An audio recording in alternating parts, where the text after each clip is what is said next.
The Adventures of Sherlock Holmes. By Arthur Conan Doyle. Story 1. A Scandal in Bohemia. Part 1. To Sherlock Holmes she is always the woman. I have seldom heard him mention her under any other name. In his eyes she eclipses and predominates the whole of her sex. It was not that he felt any emotion akin to love for Irene Adler.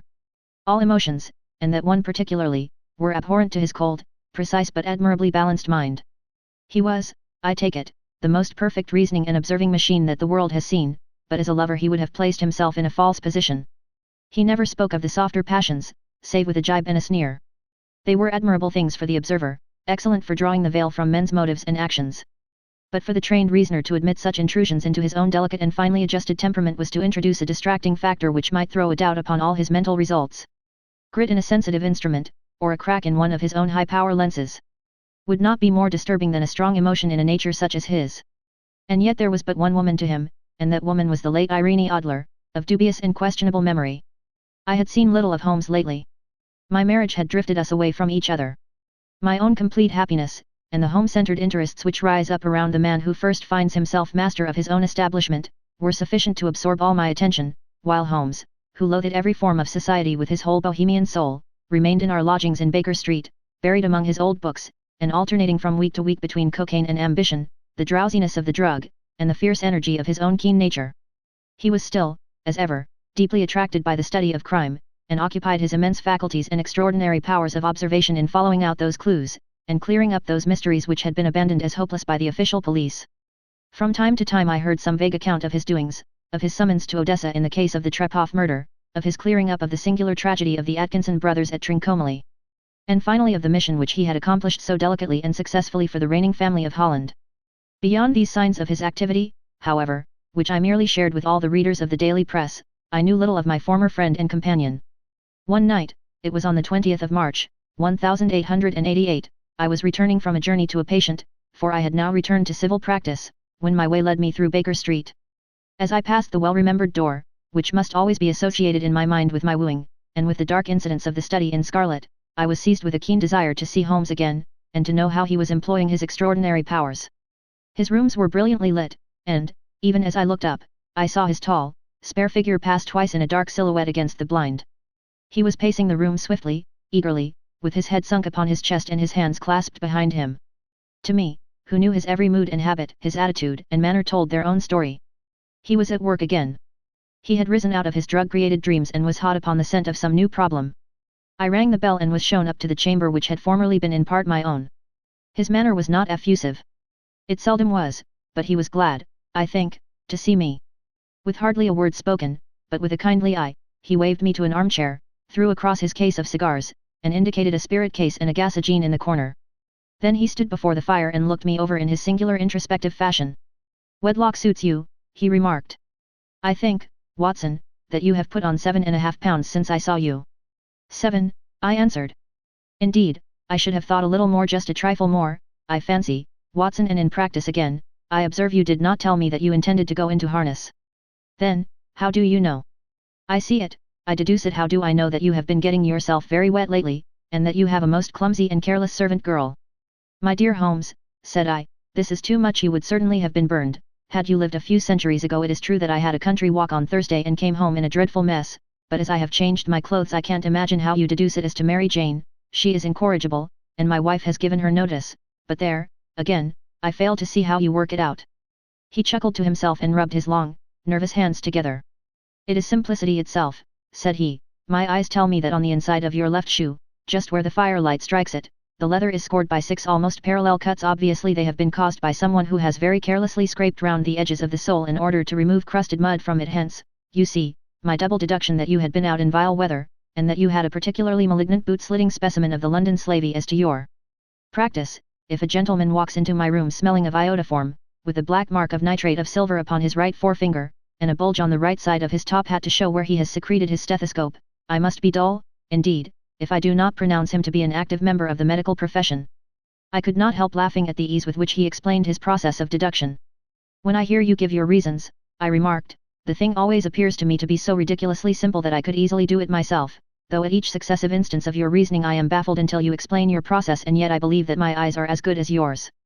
"Quite so," he answered, lighting a cigarette, and throwing himself down into an armchair. You see, but you do not observe the distinction is clear. For example, you have frequently seen the steps which lead up from the hall to this room. Frequently. How often? Well, some hundreds of times. Then how many are there? How many? I don't know. Quite so, you have not observed and yet you have seen. That is just my point now. I know that there are 17 steps, because I have both seen and observed. By the way, since you are interested in these little problems, and since you are good enough to chronicle one or two of my trifling experiences, you may be interested in this. He threw over a sheet of thick, pink-tinted notepaper which had been lying open upon the table. It came by the last post, said he. Read it aloud. The note was undated, and without either signature or address. There will call upon you tonight, at 7:45, it said, a gentleman who desires to consult you upon a matter of the very deepest moment. Your recent services to one of the royal houses of Europe have shown that you are one who may safely be trusted with matters which are of an importance which can hardly be exaggerated. This account of you we have from all quarters received. Be in your chamber then at that hour, and do not take it amiss if your visitor wear a mask. This is indeed a mystery, I remarked. What do you imagine that it means? I have no data yet. It is a capital mistake to theorize before one has data. Insensibly one begins to twist facts to suit theories, instead of theories to suit facts. But the note itself, what do you deduce from it? I carefully examined the writing, and the paper upon which it was written. The man who wrote it was presumably well-to-do, I remarked, endeavoring to imitate my companion's processes. Such paper could not be bought under £0.50 a packet. It is peculiarly strong and stiff. Peculiar, that is the very word, said Holmes. It is not an English paper at all. Hold it up to the light. I did so, and saw a large E with a small g, a P, and a large G with a small t woven into the texture of the paper. What do you make of that? Asked Holmes. The name of the maker, no doubt, or his monogram, rather. Not at all. The G with the small t stands for Gesellschaft, which is the German for company. It is a customary contraction like RCOP, of course, stands for papier. Now for the EG, let us glance at our Continental Gazetteer. He took down a heavy brown volume from his shelves.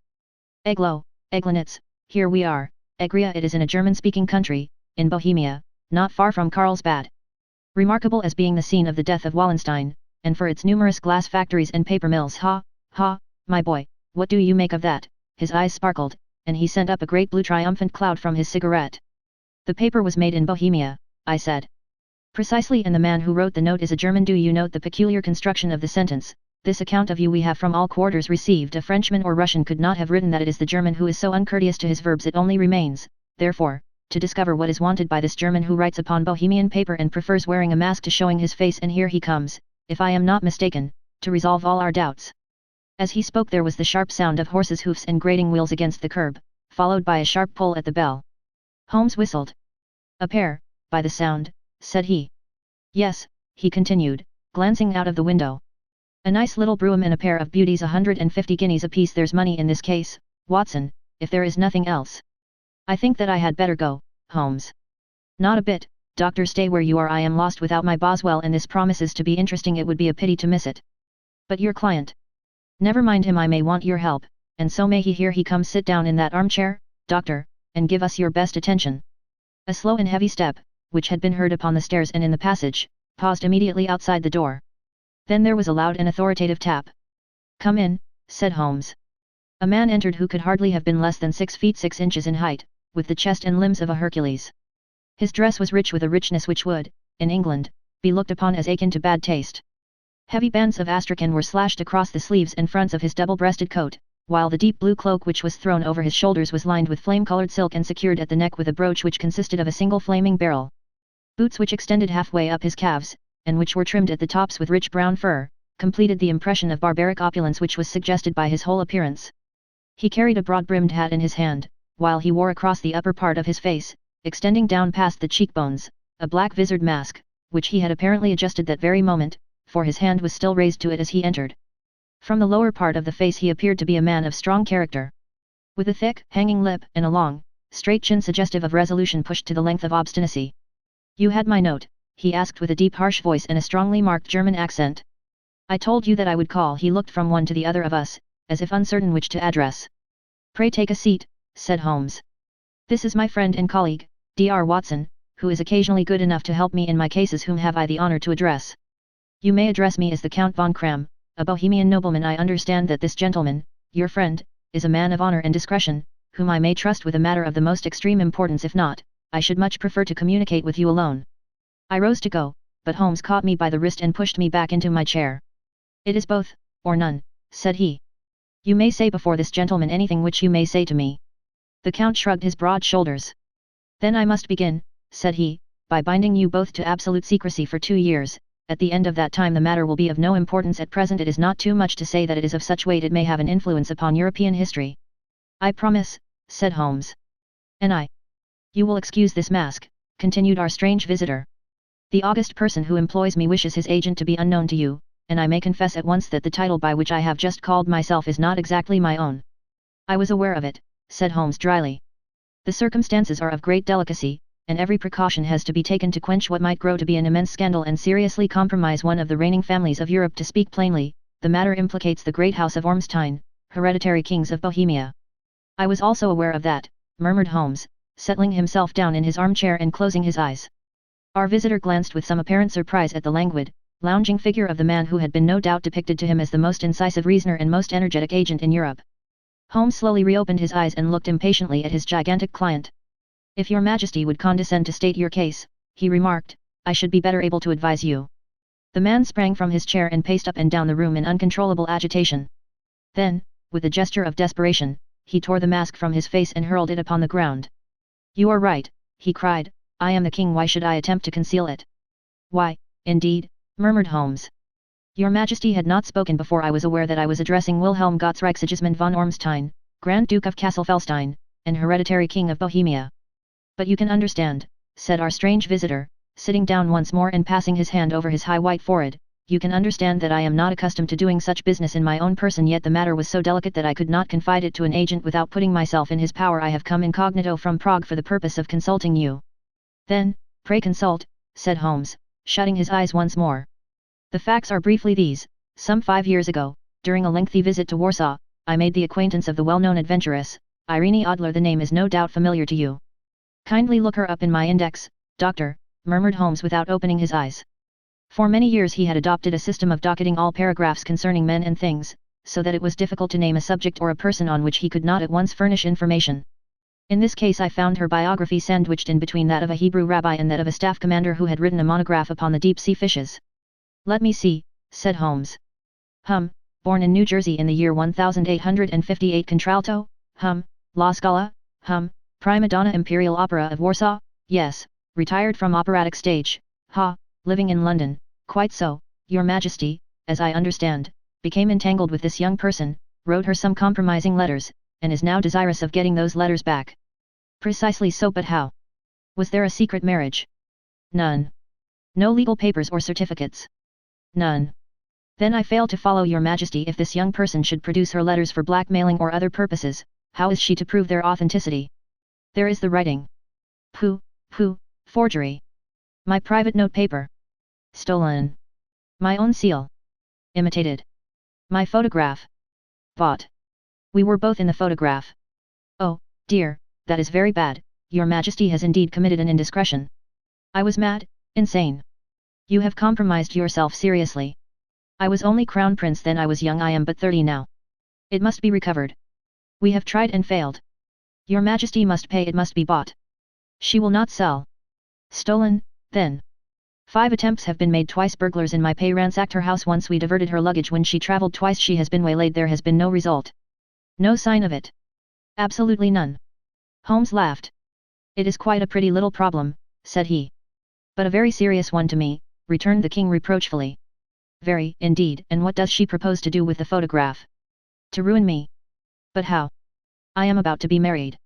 So I have heard. To Clotilde Lethmann von Saxe-Meiningen, second daughter of the King of Scandinavia. You may know the strict principles of her family. She is herself the very soul of delicacy. A shadow of a doubt as to my conduct would bring the matter to an end.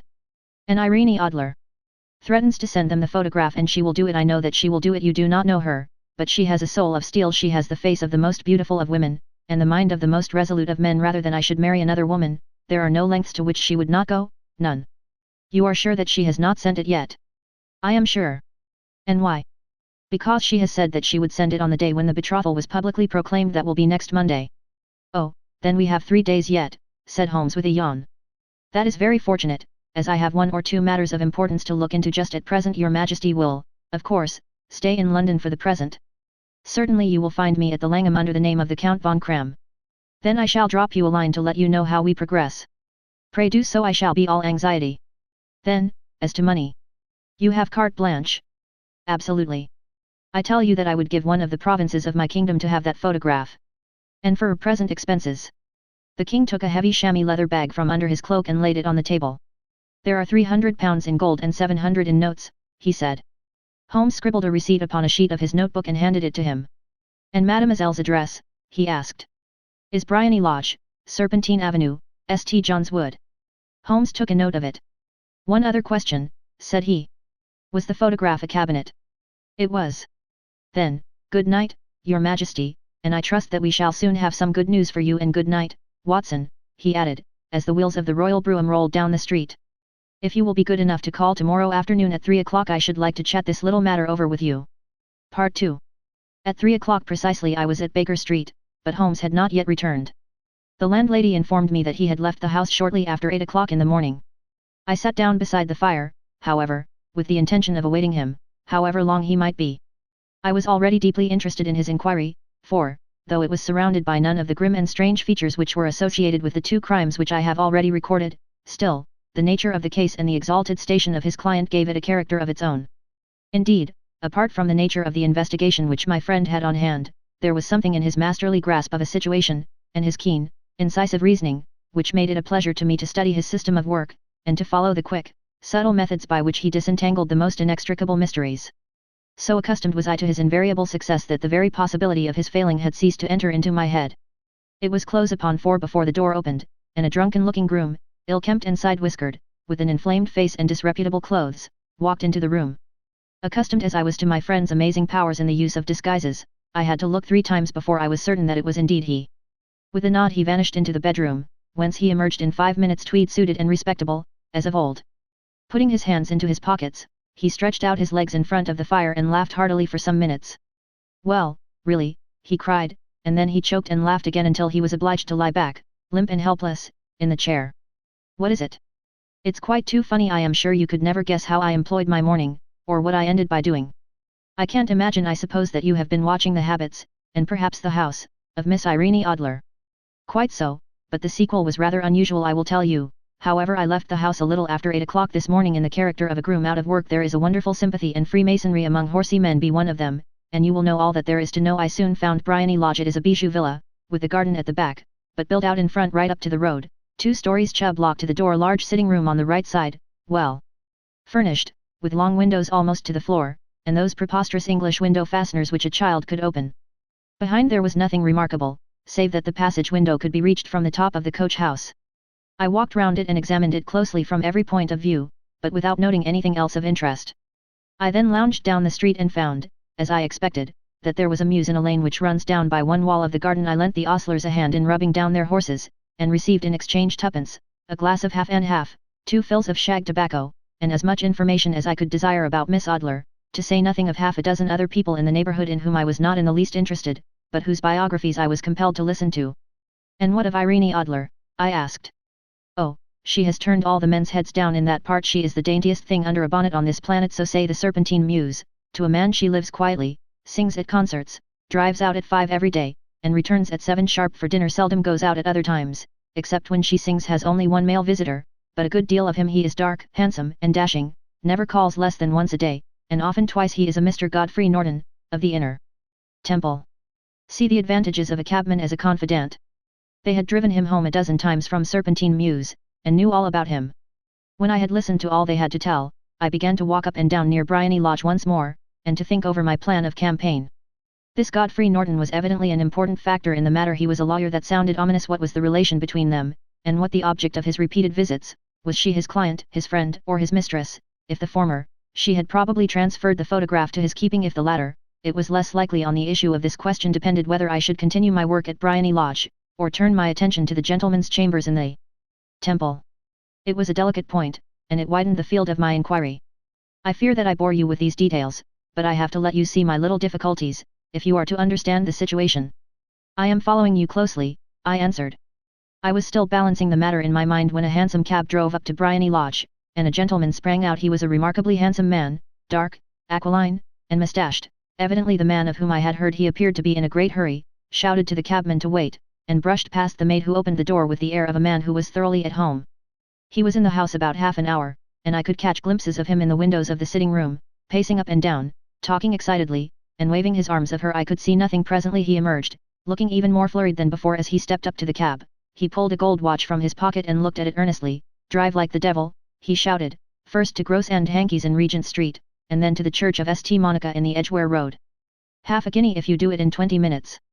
Away they went, and I was just wondering whether I should not do well to follow them when up the lane came a neat little landau, the coachman with his coat only half buttoned, and his tie under his ear, while all the tags of his harness were sticking out of the buckles. It hadn't pulled up before she shot out of the hall door and into it. I only caught a glimpse of her at the moment, but she was a lovely woman, with a face that a man might die for. "The Church of St. Monica, John," she cried, "and half a sovereign if you reach it in 20 minutes. This was quite too good to lose, Watson. I was just balancing whether I should run for it, or whether I should perch behind her landau when a cab came through the street. The driver looked twice at such a shabby fare, but I jumped in before he could object. "The Church of St. Monica," said I, "and half a sovereign if you reach it in 20 minutes. It was 25 minutes to 12, and of course it was clear enough what was in the wind. My cabby drove fast. I don't think I ever drove faster, but the others were there before us. The cab and the landau with their steaming horses were in front of the door when I arrived. I paid the man and hurried into the church. There was not a soul there save the two whom I had followed and a surpliced clergyman, who seemed to be expostulating with them. They were all three standing in a knot in front of the altar. I lounged up the side aisle like any other idler who has dropped into a church. Suddenly, to my surprise, the three at the altar faced round to me, and Godfrey Norton came running as hard as he could towards me. "Thank God," he cried. "You'll do. Come, come." "What then?" I asked. "Come, man, come, only 3 minutes, or it won't be legal." I was half dragged up to the altar, and before I knew where I was I found myself mumbling responses which were whispered in my ear, and vouching for things of which I knew nothing, and generally assisting in the secure tying up of Irene Adler, spinster, to Godfrey Norton, bachelor. It was all done in an instant, and there was the gentleman thanking me on the one side and the lady on the other, while the clergyman beamed on me in front. It was the most preposterous position in which I ever found myself in my life, and it was the thought of it that started me laughing just now.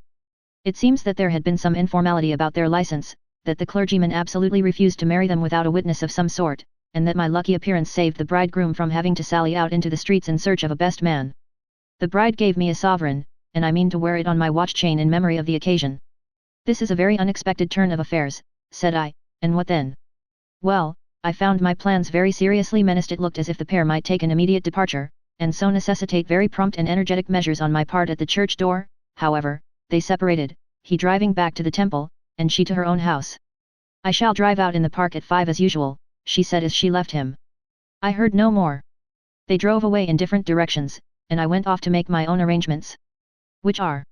"Some cold beef and a glass of beer," he answered, ringing the bell.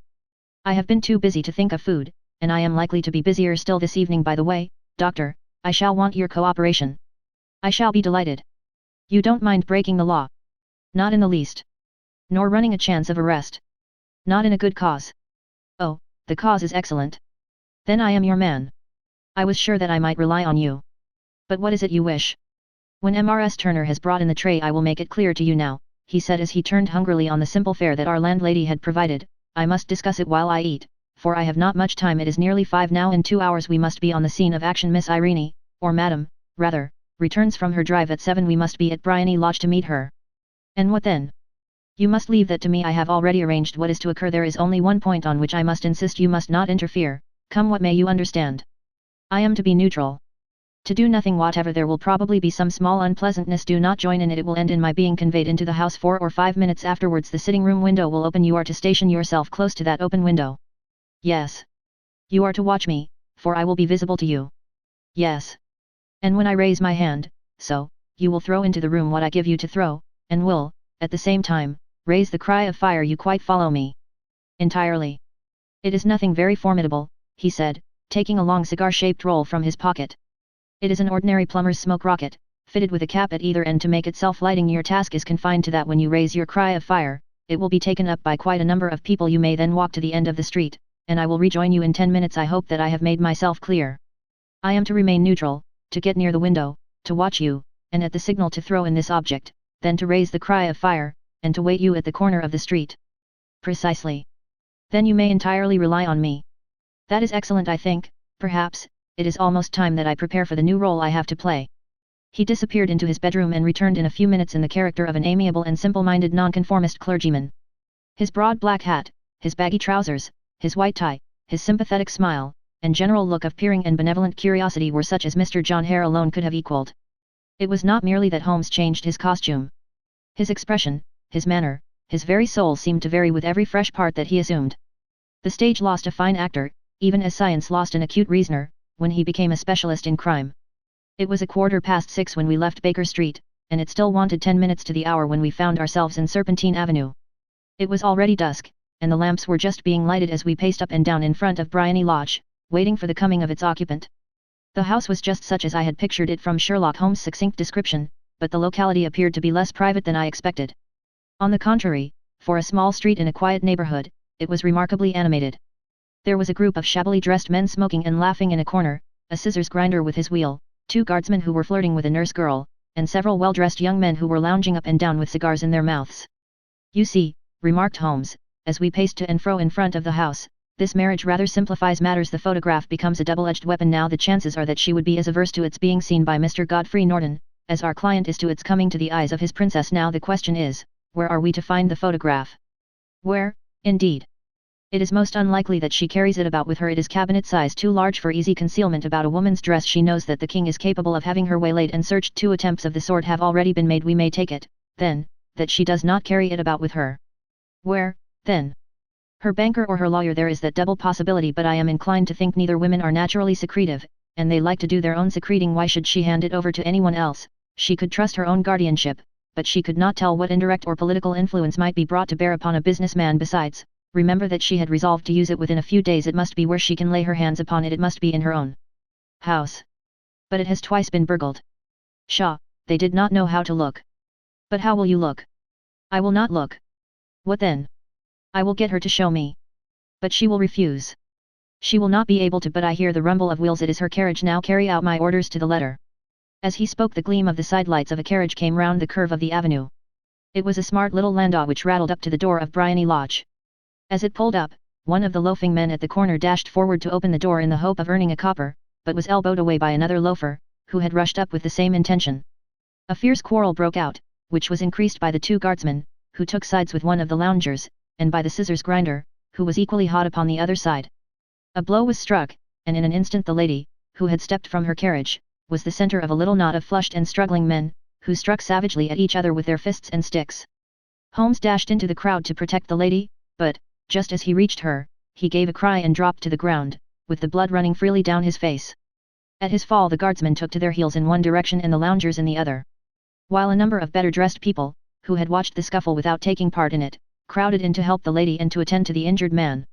Irene Adler, as I will still call her, had hurried up the steps, but she stood at the top with her superb figure outlined against the lights of the hall, looking back into the street. "Is the poor gentleman much hurt?" she asked. "He is dead," cried several voices.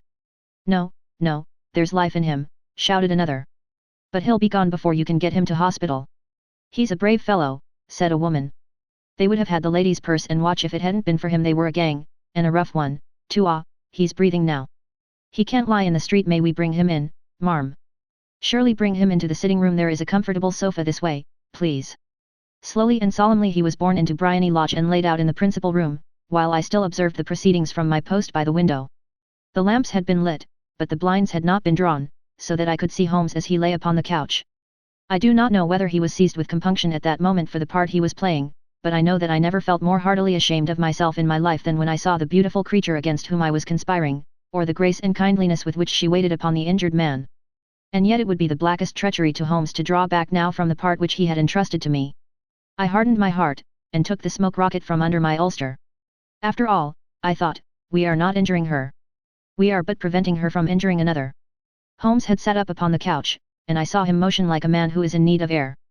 A maid rushed across and threw open the window. At the same instant I saw him raise his hand, and at the signal I tossed my rocket into the room with a cry of fire. The word was no sooner out of my mouth than the whole crowd of spectators, well dressed and ill, gentlemen, ostlers, and servant maids, joined in a general shriek of fire. Thick clouds of smoke curled through the room and out at the open window. I caught a glimpse of rushing figures, and a moment later the voice of Holmes from within assuring them that it was a false alarm. Slipping through the shouting crowd I made my way to the corner of the street, and in 10 minutes was rejoiced to find my friend's arm in mine, and to get away from the scene of uproar. He walked swiftly and in silence for some few minutes until we had turned down one of the quiet streets which lead towards the Edgware Road. You did it very nicely, doctor, he remarked. Nothing could have been better. It is all right. You have the photograph. I know where it is. And how did you find out? She showed me, as I told you she would. I am still in the dark. I do not wish to make a mystery, said he, laughing. The matter was perfectly simple. You, of course, saw that everyone in the street was an accomplice. They were all engaged for the evening. I guessed as much. Then, when the row broke out, I had a little moist red paint in the palm of my hand. I rushed forward, fell down, clapped my hand to my face, and became a piteous spectacle. It is an old trick. That also I could fathom. Then they carried me in. She was bound to have me in. What else could she do? And into her sitting room, which was the very room which I suspected. It lay between that and her bedroom, and I was determined to see which. They laid me on a couch. I motioned for air. They were compelled to open the window, and you had your chance. How did that help you? It was all important. When a woman thinks that her house is on fire, her instinct is at once to rush to the thing which she values most. It is a perfectly overpowering impulse, and I have more than once taken advantage of it. In the case of the Darlington substitution scandal it was of use to me, and also in the Arnsworth Castle business. A married woman grabs at her baby, an unmarried one reaches for her jewel box. Now it was clear to me that Our Lady of today had nothing in the house more precious to her than what we are in quest of. She would rush to secure it. The alarm of fire was admirably done. The smoke and shouting were enough to shake nerves of steel. She responded beautifully. The photograph is in a recess behind a sliding panel just above the right bell pull. She was there in an instant, and I caught a glimpse of it as she half drew it out. When I cried out that it was a false alarm, she replaced it, glanced at the rocket, rushed from the room, and I have not seen her since. I rose, and, making my excuses, escaped from the house. I hesitated whether to attempt to secure the photograph at once, but the coachman had come in, and as he was watching me narrowly, it seemed safer to wait. A little over-precipitance may ruin all. And now, I asked. Our quest is practically finished. I shall call with the king tomorrow, and with you, if you care to come with us. We will be shown into the sitting room to wait for the lady, but it is probable that when she comes she may find neither us nor the photograph. It might be a satisfaction to His Majesty to regain it with his own hands. And when will you call? At 8 in the morning. She will not be up, so that we shall have a clear field. Besides, we must be prompt, for this marriage may mean a complete change in her life and habits. I must wire to the king without delay. We had reached Baker Street and had stopped at the door. He was searching his pockets for the key when someone passing said, "Good night, Mr. Sherlock Holmes." There were several people on the pavement at the time, but the greeting appeared to come from a slim youth in an ulster who had hurried by. "I've heard that voice before," said Holmes, staring down the dimly lit street. "Now, I wonder who the deuce that could have been." Part 3. I slept at Baker Street that night, and we were engaged upon our toast and coffee in the morning when the King of Bohemia rushed into the room. "You have really got it," he cried, grasping Sherlock Holmes by either shoulder and looking eagerly into his face. "Not yet. But you have hopes." "I have hopes." "Then, come. I am all impatience to be gone." "We must have a cab." "No, my brougham is waiting." "Then that will simplify matters." We descended and started off once more for Briony Lodge. "Irene Adler is married," remarked Holmes. "Married? When?" "Yesterday." "But to whom?" "To an English lawyer named Norton." "But she could not love him." "I am in hopes that she does." "And why in hopes?" "Because it would spare your Majesty all fear of future annoyance if the lady loves her husband. She does not love your Majesty. If she does not love your Majesty, there is no reason why she should interfere with your Majesty's plan." "It is true, and yet, well, I wish she had been of my own station. What a queen she would have made." He relapsed into a moody silence, which was not broken until we drew up in Serpentine Avenue. The door of Briony Lodge was open, and an elderly woman stood upon the steps. She watched us with a sardonic eye as we stepped from the brougham. "Mr. Sherlock Holmes, I believe," said she. "I am Mr. Holmes," answered my companion, looking at her with a questioning and rather startled gaze. "Indeed, my mistress told me that you were likely to call. She left this morning with her husband by the 5:15 train from Charing Cross for the Continent." "What?" Sherlock Holmes staggered back, white with chagrin and surprise. "Do you mean that she has left England? Never to return?" "And the papers?" asked the king hoarsely. "All is lost." "We shall see." He pushed past the servant and rushed into the drawing room, followed by the king and myself. The furniture was scattered about in every direction, with dismantled shelves and open drawers, as if the lady had hurriedly ransacked them before her flight. Holmes rushed at the bell pull, tore back a small sliding shutter, and, plunging in his hand, pulled out a photograph and a letter. The photograph was of Irene Adler herself in evening dress. The letter was superscribed to Sherlock Holmes, Esq to be left till called for. My friend tore it open, and we all three read it together. It was dated at midnight of the preceding night and ran in this way. "My dear Mr. Sherlock Holmes, you really did it very well. You took me in completely until after the alarm of fire. I had not a suspicion, but then, when I found how I had betrayed myself, I began to think I had been warned against you months ago. I had been told that, if the king employed an agent, it would certainly be you, and your address had been given me. Yet, with all this, you made me reveal what you wanted to know. Even after I became suspicious, I found it hard to think evil of such a dear, kind old clergyman. But, you know, I have been trained as an actress myself. Male costume is nothing new to me. I often take advantage of the freedom which it gives.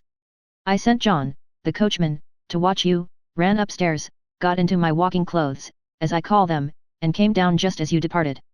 Well, I followed you to your door, and so made sure that I was really an object of interest to the celebrated Mr. Sherlock Holmes. Then I, rather imprudently, wished you good night, and started for the temple to see my husband. We both thought the best resource was flight, when pursued by so formidable an antagonist, so you will find the nest empty when you call tomorrow. As to the photograph, your client may rest in peace. I love and am loved by a better man than he. The king may do what he will without hindrance from one whom he has cruelly wronged. I keep it only to safeguard myself, and to preserve a weapon which will always secure me from any steps which he might take in the future. I leave a photograph which he might care to possess, and I remain, dear Mr. Sherlock Holmes, very truly yours, Irene Norton, née Adler. What a woman, oh, what a woman, cried the King of Bohemia, when we had all three read this epistle. Did I not tell you how quick and resolute she was? Would she not have made an admirable queen? Is it not a pity that she was not on my level? From what I have seen of the lady, she seems, indeed, to be on a very different level to your Majesty, said Holmes coldly. I am sorry that I have not been able to bring your Majesty's business to a more successful conclusion. On the contrary, my dear sir, cried the king, nothing could be more successful. I know that her word is inviolate. The photograph is now as safe as if it were in the fire. I am glad to hear your Majesty say so. I am immensely indebted to you. Pray tell me in what way I can reward you. This ring. He slipped an emerald snake ring from his finger and held it out upon the palm of his hand. Your Majesty has something which I should value even more highly, said Holmes. You have but to name it. This photograph.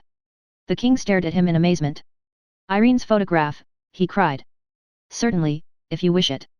I thank your Majesty. Then there is no more to be done in the matter. I have the honor to wish you a very good morning. He bowed, and, turning away without observing the hand which the king had stretched out to him, he set off in my company for his chambers. And that was how a great scandal threatened to affect the kingdom of Bohemia, and how the best plans of Mr. Sherlock Holmes were beaten by a woman's wit. He used to make merry over the cleverness of women, but I have not heard him do it of late. And when he speaks of Irene Adler, or when he refers to her photograph, it is always under the honorable title of the woman. Story 2. The Red-Headed League. I had called upon my friend, Mr. Sherlock Holmes, one day in the autumn of last year and found him in deep conversation with a very stout, florid-faced, elderly gentleman with fiery red hair.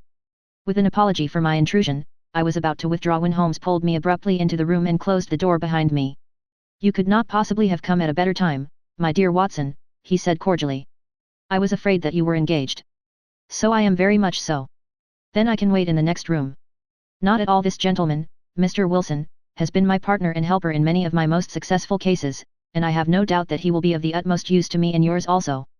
The stout gentleman half rose from his chair and gave a bob of greeting, with a quick little questioning glance from his small fat encircled eyes. Try the settee, said Holmes, relapsing into his armchair and putting his fingertips together, as was his custom when in judicial moods. I know, my dear Watson, that you share my love of all that is bizarre and outside the conventions and humdrum routine of everyday life. You have shown your relish for it by the enthusiasm which has prompted you to chronicle, and, if you will excuse my saying so, somewhat to embellish so many of my own little adventures. Your cases have indeed been of the greatest interest to me, I observed. You will remember that I remarked the other day, just before we went into the very simple problem presented by Miss Mary Sutherland, that for strange effects and extraordinary combinations we must go to life itself, which is always far more daring than any effort of the imagination. A proposition which I took the liberty of doubting.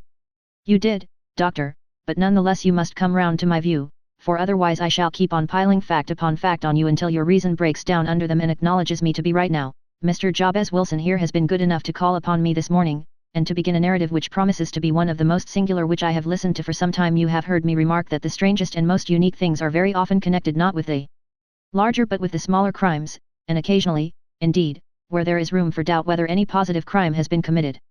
As far as I have heard, it is impossible for me to say whether the present case is an instance of crime or not, but the course of events is certainly among the most singular that I have ever listened to. Perhaps, Mr. Wilson, you would have the great kindness to recommence your narrative. I ask you not merely because my friend Dr. Watson has not heard the opening part, but also because the peculiar nature of the story makes me anxious to have every possible detail from your lips. As a rule, when I have heard some slight indication of the course of events, I am able to guide myself by the thousands of other similar cases which occur to my memory. In the present instance I am forced to admit that the facts are, to the best of my belief, unique. The portly client puffed out his chest with an appearance of some little pride and pulled a dirty and wrinkled newspaper from the inside pocket of his greatcoat. As he glanced down the advertisement column, with his head thrust forward and the paper flattened out upon his knee, I took a good look at the man and endeavored, after the fashion of my companion, to read the indications which might be presented by his dress or appearance. I did not gain very much, however, by my inspection. Our visitor bore every mark of being an average commonplace British tradesman, obese, pompous, and slow. He wore rather baggy grey shepherd's check trousers, a not over-clean black frock coat, unbuttoned in the front, and a drab waistcoat with a heavy brassy Albert chain, and a square pierced bit of metal dangling down as an ornament. A frayed top hat and a faded brown overcoat with a wrinkled velvet collar lay upon a chair beside him. Altogether, look as I would, there was nothing remarkable about the man save his blazing red head, and the expression of extreme chagrin and discontent upon his features. Sherlock Holmes' quick eye took in my occupation, and he shook his head with a smile as he noticed my questioning glances. Beyond the obvious facts that he has at some time done manual labor, that he takes snuff, that he is a Freemason, that he has been in China, and that he has done a considerable amount of writing lately, I can deduce nothing else. Mr. Jabez Wilson started up in his chair, with his forefinger upon the paper, but his eyes upon my companion. How, in the name of good fortune, did you know all that, Mr. Holmes? He asked. How did you know, for example, that I did manual labor? It's as true as gospel, for I began as a ship's carpenter. Your hands, my dear sir, your right hand is quite a size larger than your left. You have worked with it, and the muscles are more developed. Well, the snuff, then, and the Freemasonry. I won't insult your intelligence by telling you how I read that, especially as, rather against the strict rules of your order, you use an arc and compass breastpin. Ah, of course, I forgot that. But the writing. What else can be indicated by that right cuff so very shiny for 5 inches, and the left one with the smooth patch near the elbow where you rested upon the desk? Well, but China. The fish that you have tattooed immediately above your right wrist could only have been done in China. I have made a small study of tattoo marks and have even contributed to the literature of the subject. That trick of staining the fish's scales of a delicate pink is quite peculiar to China. When, in addition, I see a Chinese coin hanging from your watch chain, the matter becomes even more simple. Mr. Jabez Wilson laughed heavily. Well, I never, said he. I thought at first that you had done something clever, but I see that there was nothing in it after all. I begin to think, Watson, said Holmes, that I make a mistake in explaining. Omnignotum pro magnifico, you know, and my poor little reputation, such as it is, will suffer shipwreck if I am so candid. Can you not find the advertisement, Mr. Wilson? Yes, I have got it now, he answered with his thick red finger planted halfway down the column. Here it is. This is what began it all. You just read it for yourself, sir. I took the paper from him and read as follows. To the Red-Headed League, on account of the bequest of the late Ezekiah Hopkins, of Lebanon, Pennsylvania, USA, there is now another vacancy open which entitles a member of the League to a salary of £4 a week for purely nominal services. All red-headed men who are sound in body and mind and above the age of 21 years, are eligible. Apply in person on Monday, at 11 o'clock, to Duncan Ross, at the offices of the League, 7 Pope's Court, Fleet Street.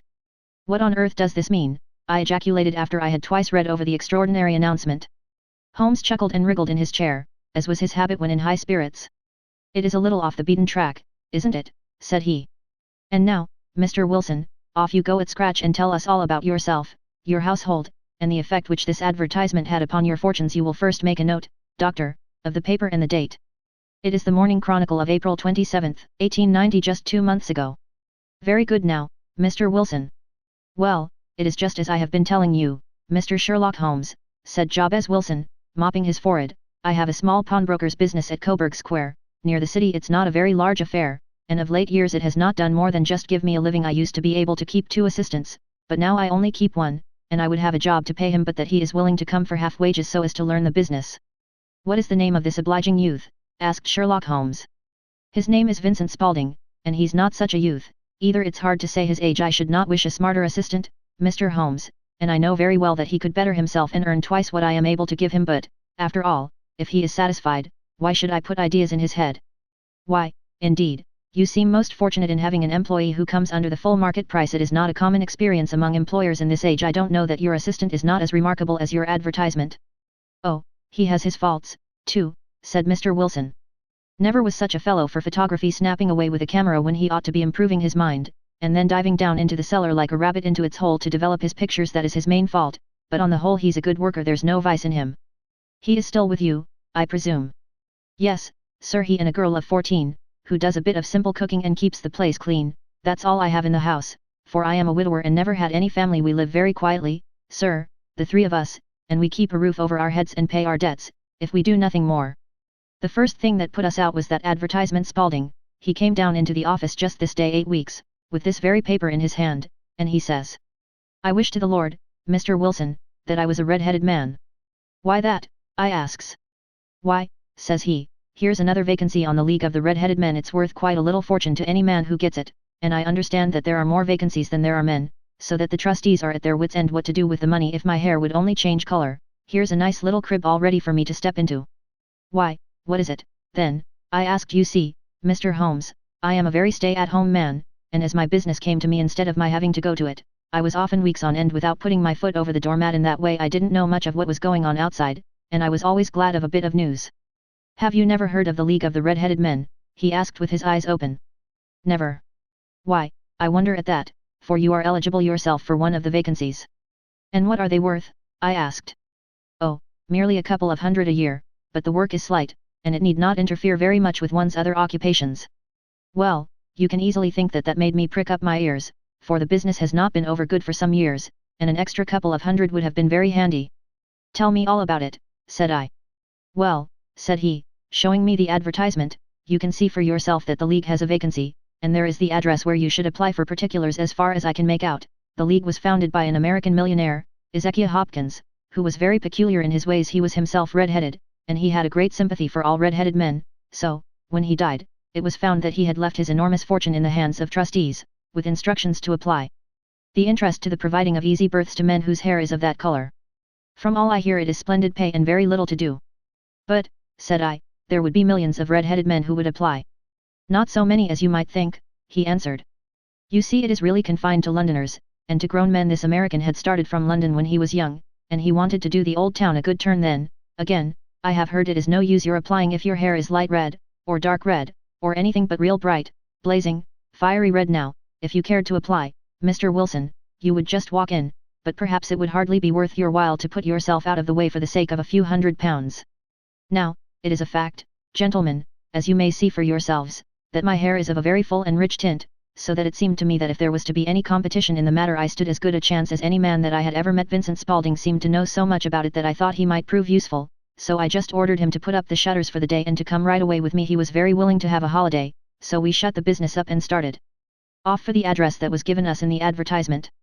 I never hope to see such a sight as that again, Mr. Holmes. From north, south, east, and west every man who had a shade of red in his hair had tramped into the city to answer the advertisement. Fleet Street was choked with red-headed folk, and Pope's Court looked like a coster's orange barrow. I should not have thought there were so many in the whole country as were brought together by that single advertisement. Every shade of color they were: straw, lemon, orange, brick, Irish setter, liver, clay, but, as Spaulding said, there were not many who had the real vivid flame-colored tint. When I saw how many were waiting, I would have given it up in despair, but Spaulding would not hear of it. How he did it I could not imagine, but he pushed and pulled and butted until he got me through the crowd, and right up to the steps which led to the office. There was a double stream upon the stair, some going up in hope, and some coming back dejected. But we wedged in as well as we could and soon found ourselves in the office. Your experience has been a most entertaining one, remarked Holmes as his client paused and refreshed his memory with a huge pinch of snuff. Pray continue your very interesting statement.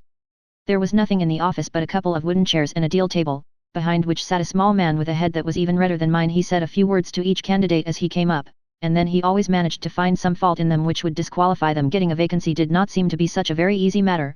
After all, however, when our turn came, the little man was much more favorable to me than to any of the others, and he closed the door as we entered, so that he might have a private word with us. This is Mr. Jabez Wilson, said my assistant, and he is willing to fill a vacancy in the League. And he is admirably suited for it, the other answered. He has every requirement. I cannot recall when I have seen anything so fine. He took a step backward, cocked his head on one side, and gazed at my hair until I felt quite bashful. Then suddenly he plunged forward, wrung my hand, and congratulated me warmly on my success. It would be injustice to hesitate, said he. You will, however, I am sure, excuse me for taking an obvious precaution. With that he seized my hair in both his hands, and tugged until I yelled with the pain. There is water in your eyes, said he as he released me. I perceive that all is as it should be, but we have to be careful, for we have twice been deceived by wigs and once by paint. I could tell you tales of cobbler's wax which would disgust you with human nature. He stepped over to the window and shouted through it at the top of his voice that the vacancy was filled. A groan of disappointment came up from below, and the folk all trooped away in different directions until there was not a red head to be seen except my own and that of the manager. "My name," said he, "is Mr. Duncan Ross, and I am myself one of the pensioners upon the fund left by our noble benefactor. Are you a married man, Mr. Wilson? Have you a family?" I answered that I had not. His face fell immediately. "Dear me," he said gravely, "that is very serious indeed. I am sorry to hear you say that the fund was, of course, for the propagation and spread of the redheads as well as for their maintenance. It is exceedingly unfortunate that you should be a bachelor." My face lengthened at this, Mr. Holmes, for I thought that I was not to have the vacancy after all, but after thinking it over for a few minutes he said that it would be all right.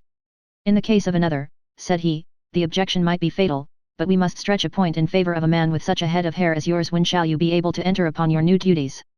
"Well, it is a little awkward, for I have a business already," said I. "Oh, never mind about that, Mr. Wilson," said Vincent Spaulding. "I should be able to look after that for you." "What would be the hours?" I asked. 10 to 2. Now a pawnbroker's business is mostly done of an evening, Mr. Holmes, especially Thursday and Friday evening, which is just before payday, so it would suit me very well to earn a little in the mornings. Besides, I knew that my assistant was a good man, and that he would see to anything that turned up. "That would suit me very well," said I. "And the pay?" "Is £4 a week." "And the work?" "Is purely nominal." "What do you call purely nominal?"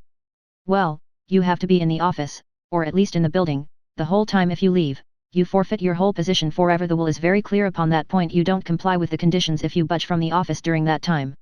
"It's only 4 hours a day, and I should not think of leaving," said I.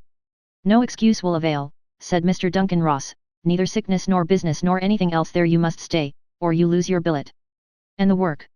"Is to copy out the Encyclopaedia Britannica. There is the first volume of it in that press. You must find your own ink, pens, and blotting paper, but we provide this table and chair. Will you be ready tomorrow?"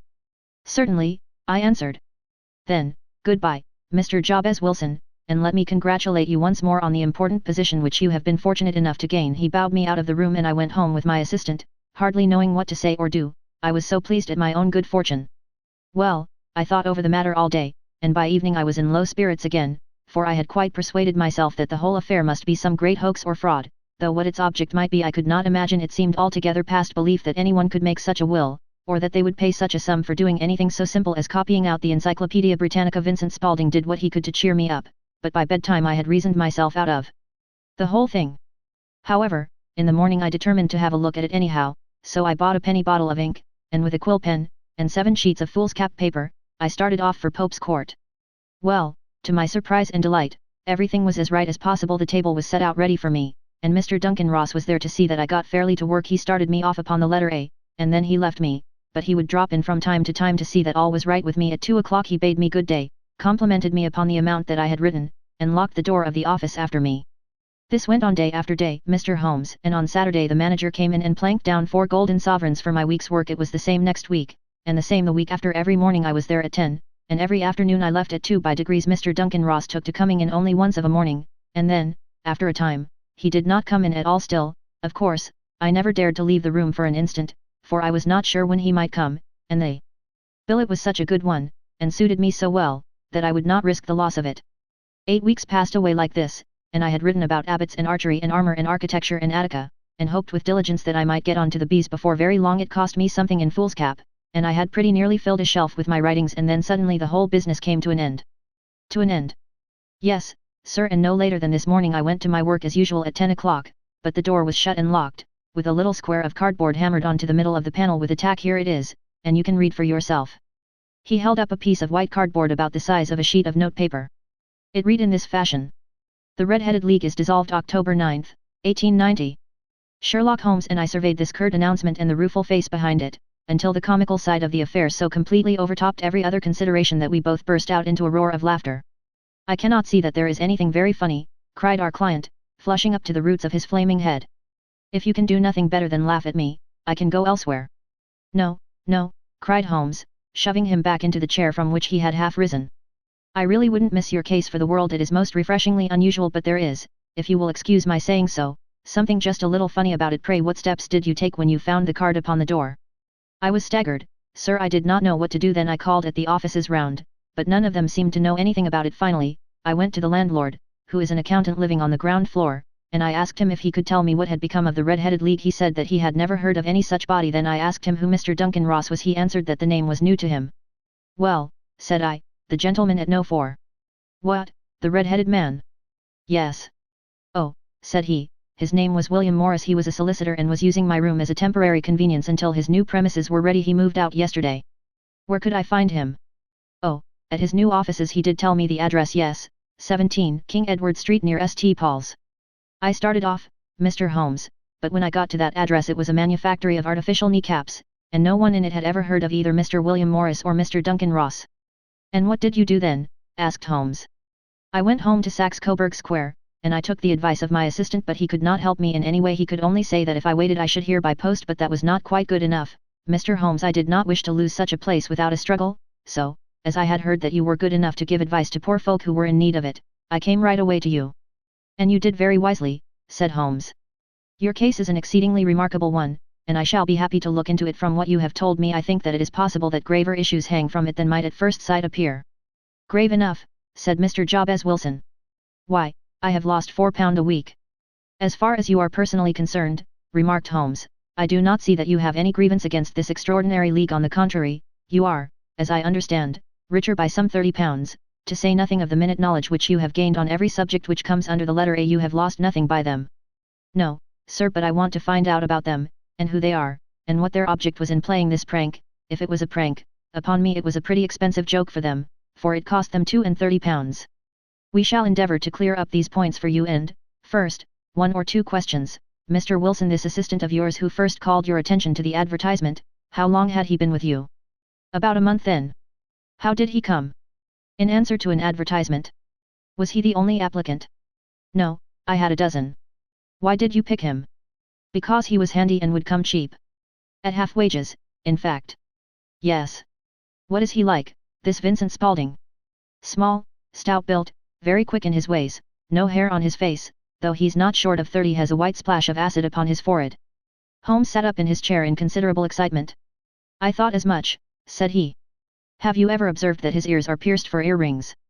Yes, sir, he told me that a gypsy had done it for him when he was a lad. Said Holmes, sinking back in deep thought. He is still with you? Oh, yes, sir, I have only just left him. And has your business been attended to in your absence? Nothing to complain of, sir, there's never very much to do of a morning.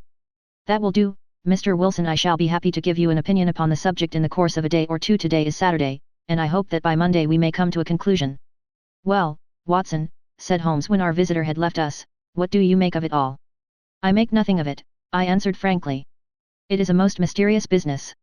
As a rule, said Holmes, the more bizarre a thing is the less mysterious it proves to be. It is your commonplace, featureless crimes which are really puzzling, just as a commonplace face is the most difficult to identify. But I must be prompt over this matter. What are you going to do, then? I asked. To smoke, he answered. It is quite a 3-pipe problem, and I beg that you won't speak to me for 50 minutes. He curled himself up in his chair, with his thin knees drawn up to his hawk-like nose, and there he sat with his eyes closed and his black clay pipe thrusting out like the bill of some strange bird. I had come to the conclusion that he had dropped asleep, and indeed was nodding myself, when he suddenly sprang out of his chair with the gesture of a man who has made up his mind and put his pipe down upon the mantelpiece.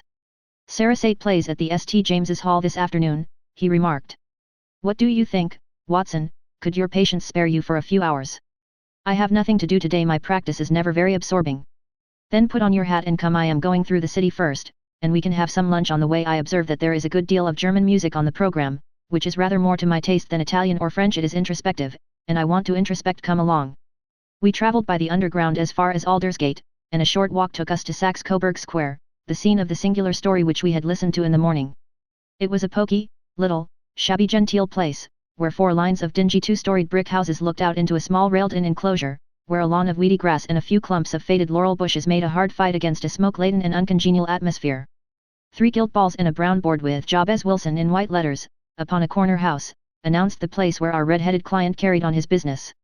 Sherlock Holmes stopped in front of it with his head on one side and looked it all over, with his eyes shining brightly between puckered lids. Then he walked slowly up the street, and then down again to the corner, still looking keenly at the houses. Finally he returned to the pawnbroker's, and, having thumped vigorously upon the pavement with his stick 2 or 3 times, he went up to the door and knocked.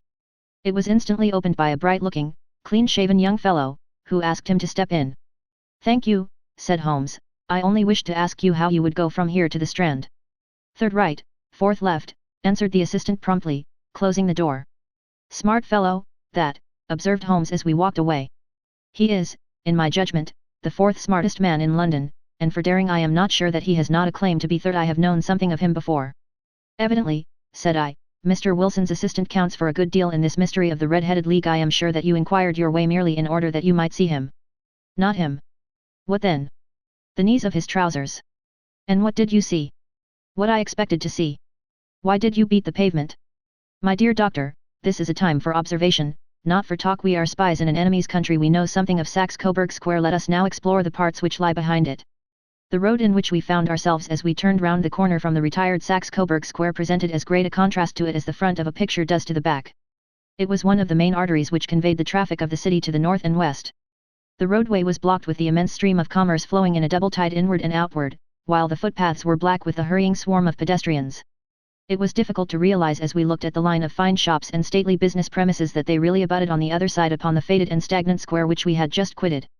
"Let me see," said Holmes, standing at the corner and glancing along the line, "I should like just to remember the order of the houses here. It is a hobby of mine to have an exact knowledge of London. There is Mortimer's, the tobacconist, the little newspaper shop, the Coburg branch of the City and Suburban Bank, the vegetarian restaurant, and McFarlane's carriage building depot that carries us right on to the other block. And now, doctor, we've done our work, so it's time we had some play. Sandwich and a cup of coffee, and then off to Violin Land, where all is sweetness and delicacy and harmony, and there are no red-headed clients to vex us with their conundrums." My friend was an enthusiastic musician, being himself not only a very capable performer but a composer of no ordinary merit. All the afternoon he sat in the stalls wrapped in the most perfect happiness, gently waving his long, thin fingers in time to the music, while his gently smiling face and his languid, dreamy eyes were as unlike those of Holmes the sleuth hound, Holmes the relentless, keen-witted, ready-handed criminal agent, as it was possible to conceive. In his singular character the dual nature alternately asserted itself, and his extreme exactness and astuteness represented, as I have often thought, the reaction against the poetic and contemplative mood which occasionally predominated in him. The swing of his nature took him from extreme languor to devouring energy, and, as I knew well, he was never so truly formidable as when, for days on end, he had been lounging in his armchair amid his improvisations and his black-letter editions. Then it was that the lust of the chase would suddenly come upon him, and that his brilliant reasoning power would rise to the level of intuition, until those who were unacquainted with his methods would look askance at him as on a man whose knowledge was not that of other mortals. When I saw him that afternoon so enwrapped in the music at St. James's Hall, I felt that an evil time might be coming upon those whom he had set himself to hunt down. "You want to go home, no doubt, doctor," he remarked as we emerged. "Yes, it would be as well. And I have some business to do which will take some hours. This business at Coburg Square is serious." "Why serious?" "A considerable crime is in contemplation. I have every reason to believe that we shall be in time to stop it, but today being Saturday rather complicates matters. I shall want your help tonight." "At what time?" 10 will be early enough. "I shall be at Baker Street at 10. "Very well, and, I say, doctor, there may be some little danger, so kindly put your army revolver in your pocket." He waved his hand, turned on his heel, and disappeared in an instant among the crowd. I trust that I am not more dense than my neighbors, but I was always oppressed with a sense of my own stupidity in my dealings with Sherlock Holmes. Here I had heard what he had heard, I had seen what he had seen, and yet from his words it was evident that he saw clearly not only what had happened but what was about to happen, while to me the whole business was still confused and grotesque. As I drove home to my house in Kensington I thought over it all, from the extraordinary story of the red-headed copier of the encyclopedia down to the visit to Saxe-Coburg Square, and the ominous words with which he had parted from me. What was this nocturnal expedition, and why should I go armed? Where were we going, and what were we to do? I had the hint from Holmes that this smooth-faced pawnbroker's assistant was a formidable man, a man who might play a deep game. I tried to puzzle it out, but gave it up in despair and set the matter aside until night should bring an explanation. It was 9:15 when I started from home and made my way across the park, and so through Oxford Street to Baker Street. 2 hansoms were standing at the door, and as I entered the passage I heard the sound of voices from above. On entering his room, I found Holmes in animated conversation with 2 men, one of whom I recognized as Peter Jones, the official police agent, while the other was a long, thin, sad-faced man, with a very shiny hat and oppressively respectable frock coat. "Ha, our party is complete," said Holmes, buttoning up his pea-jacket and taking his heavy hunting crop from the rack. "Watson, I think you know Mr. Jones, of Scotland Yard. Let me introduce you to Mr. Merriweather, who is to be our companion in tonight's adventure. We're hunting in couples again, doctor, you see, said Jones in his consequential way. Our friend here is a wonderful man for starting a chase. All he wants is an old dog to help him to do the running down. I hope a wild goose may not prove to be the end of our chase, observed Mr. Merryweather gloomily. You may place considerable confidence in Mr. Holmes, sir, said the police agent loftily. He has his own little methods, which are, if he won't mind my saying so, just a little too theoretical and fantastic, but he has the makings of a detective in him. It is not too much to say that once or twice, as in that business of the Sholto murder and the Agra treasure, he has been more nearly correct than the official force. Oh, if you say so, Mr. Jones, it is all right, said the stranger with deference. Still, I confess that I miss my rubber. It is the first Saturday night for 27 years that I have not had my rubber. I think you will find, said Sherlock Holmes, that you will play for a higher stake tonight than you have ever done yet, and that the play will be more exciting for you, Mr. Merryweather. The stake will be some £30,000, and for you, Jones, it will be the man upon whom you wish to lay your hands. John Clay, the murderer, thief, smasher, and forger. He's a young man, Mr. Merryweather, but he is at the head of his profession, and I would rather have my bracelets on him than on any criminal in London. He's a remarkable man, is young John Clay. His grandfather was a royal duke, and he himself has been to Eton and Oxford. His brain is as cunning as his fingers, and though we meet signs of him at every turn, we never know where to find the man himself. He'll crack a crib in Scotland one week, and be raising money to build an orphanage in Cornwall the next. I've been on his track for years and have never set eyes on him yet. I hope that I may have the pleasure of introducing you tonight. I've had one or two little turns also with Mr. John Clay, and I agree with you that he is at the head of his profession. It is past 10, however, and quite time that we started. If you two will take the first hansom, Watson, and I will follow in the second. Sherlock Holmes was not very communicative during the long drive and lay back in the cab humming the tunes which he had heard in the afternoon. We rattled through an endless labyrinth of gas-lit streets until we emerged into Farrington Street. We are close there now, my friend remarked. This fellow Merryweather is a bank director, and personally interested in the matter. I thought it as well to have Jones with us also. He is not a bad fellow, though an absolute imbecile in his profession. He has one positive virtue: he is as brave as a bulldog and as tenacious as a lobster if he gets his claws upon anyone. Here we are, and they are waiting for us. We had reached the same crowded thoroughfare in which we had found ourselves in the morning. Our cabs were dismissed, and, following the guidance of Mr. Merryweather, we passed down a narrow passage and through a side door, which he opened for us.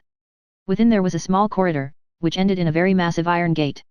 This also was opened, and led down a flight of winding stone steps, which terminated at another formidable gate.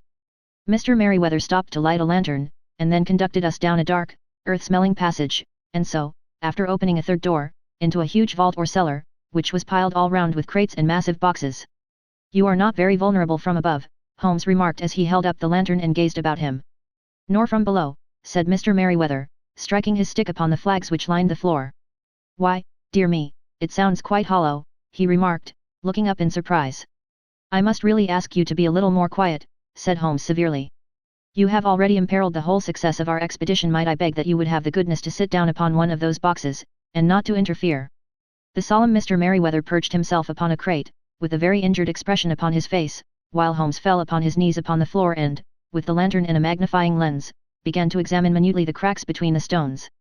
A few seconds sufficed to satisfy him, for he sprang to his feet again and put his glass in his pocket. We have at least an hour before us, he remarked, for they can hardly take any steps until the good pawnbroker is safely in bed. Then they will not lose a minute, for the sooner they do their work the longer time they will have for their escape. We are at present, Doctor, as no doubt you have divined, in the cellar of the city branch of one of the principal London banks. Mr. Merryweather is the chairman of directors, and he will explain to you that there are reasons why the more daring criminals of London should take a considerable interest in this cellar at present. It is our French gold, whispered the director. We have had several warnings that an attempt might be made upon it. Your French gold?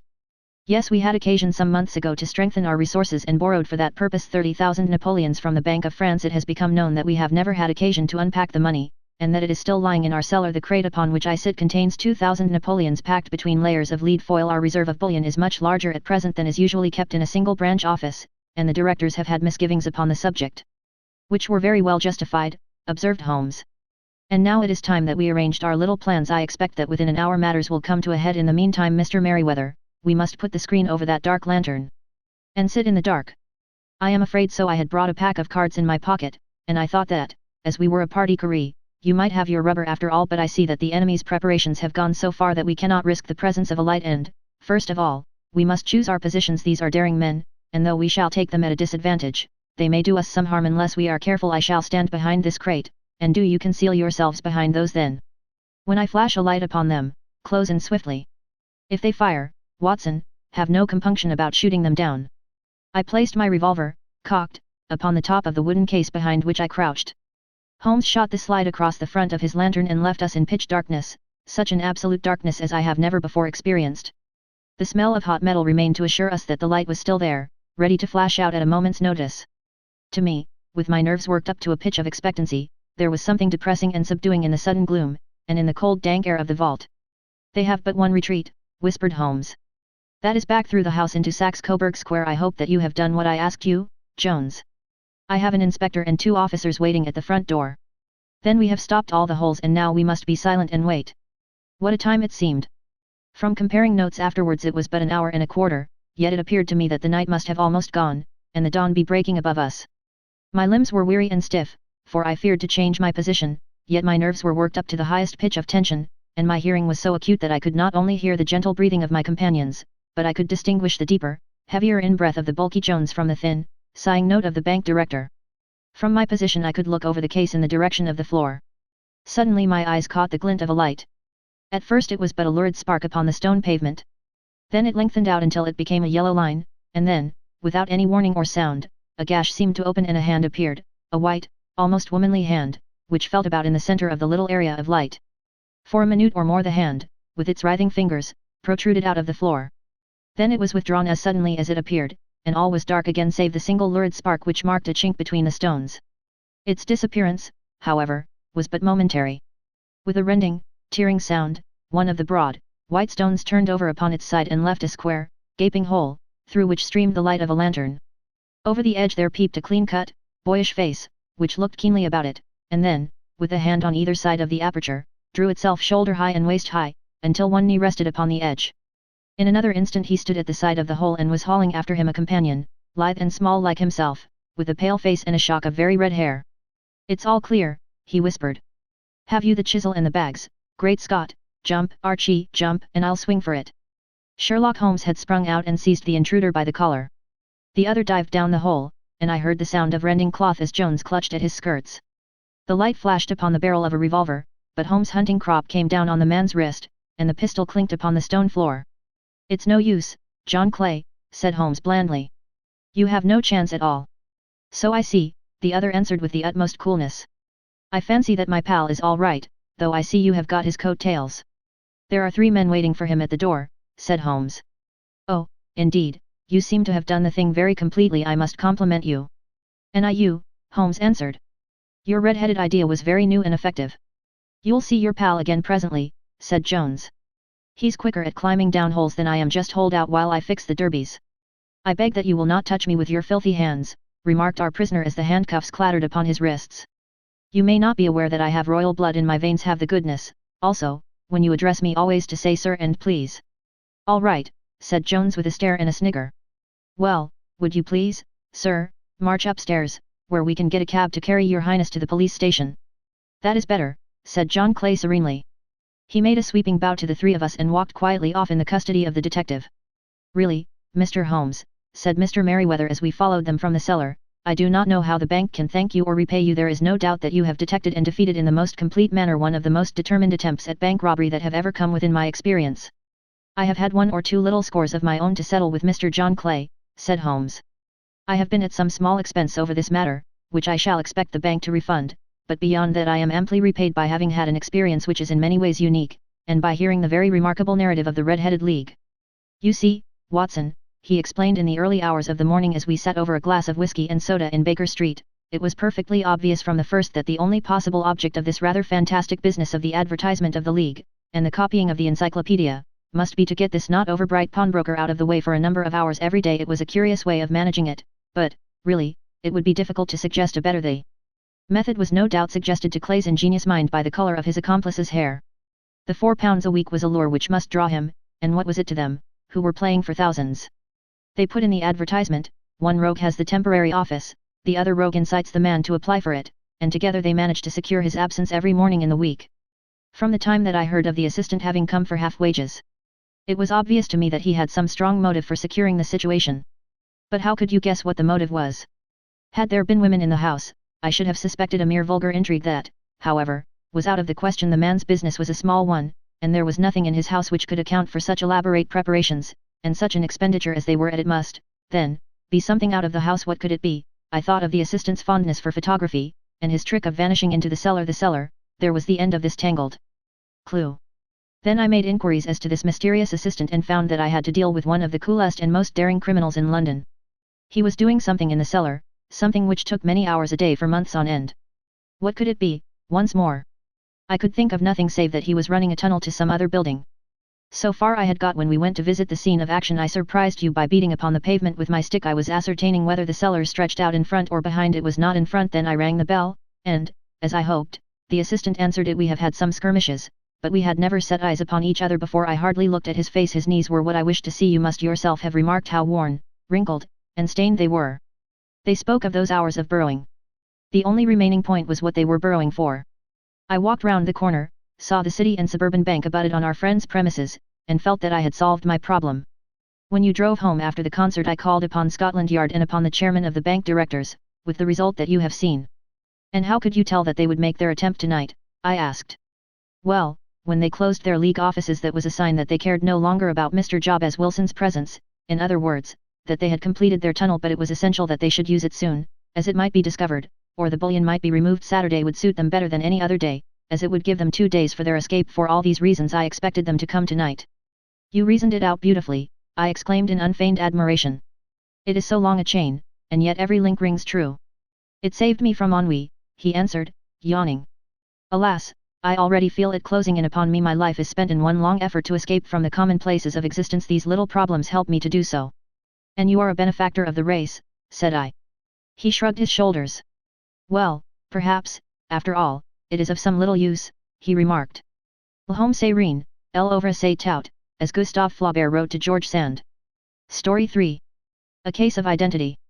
My dear fellow, said Sherlock Holmes as we sat on either side of the fire in his lodgings at Baker Street, life is infinitely stranger than anything which the mind of man could invent. We would not dare to conceive the things which are really mere commonplaces of existence if we could fly out of that window hand in hand, hover over this great city, gently remove the roofs, and peep in at the queer things which are going on, the strange coincidences, the plannings, the cross purposes, they wonderful chains of events, working through generations, and leading to the most outre results. It would make all fiction with its conventionalities and foreseen conclusions most stale and unprofitable. And yet I am not convinced of it, I answered.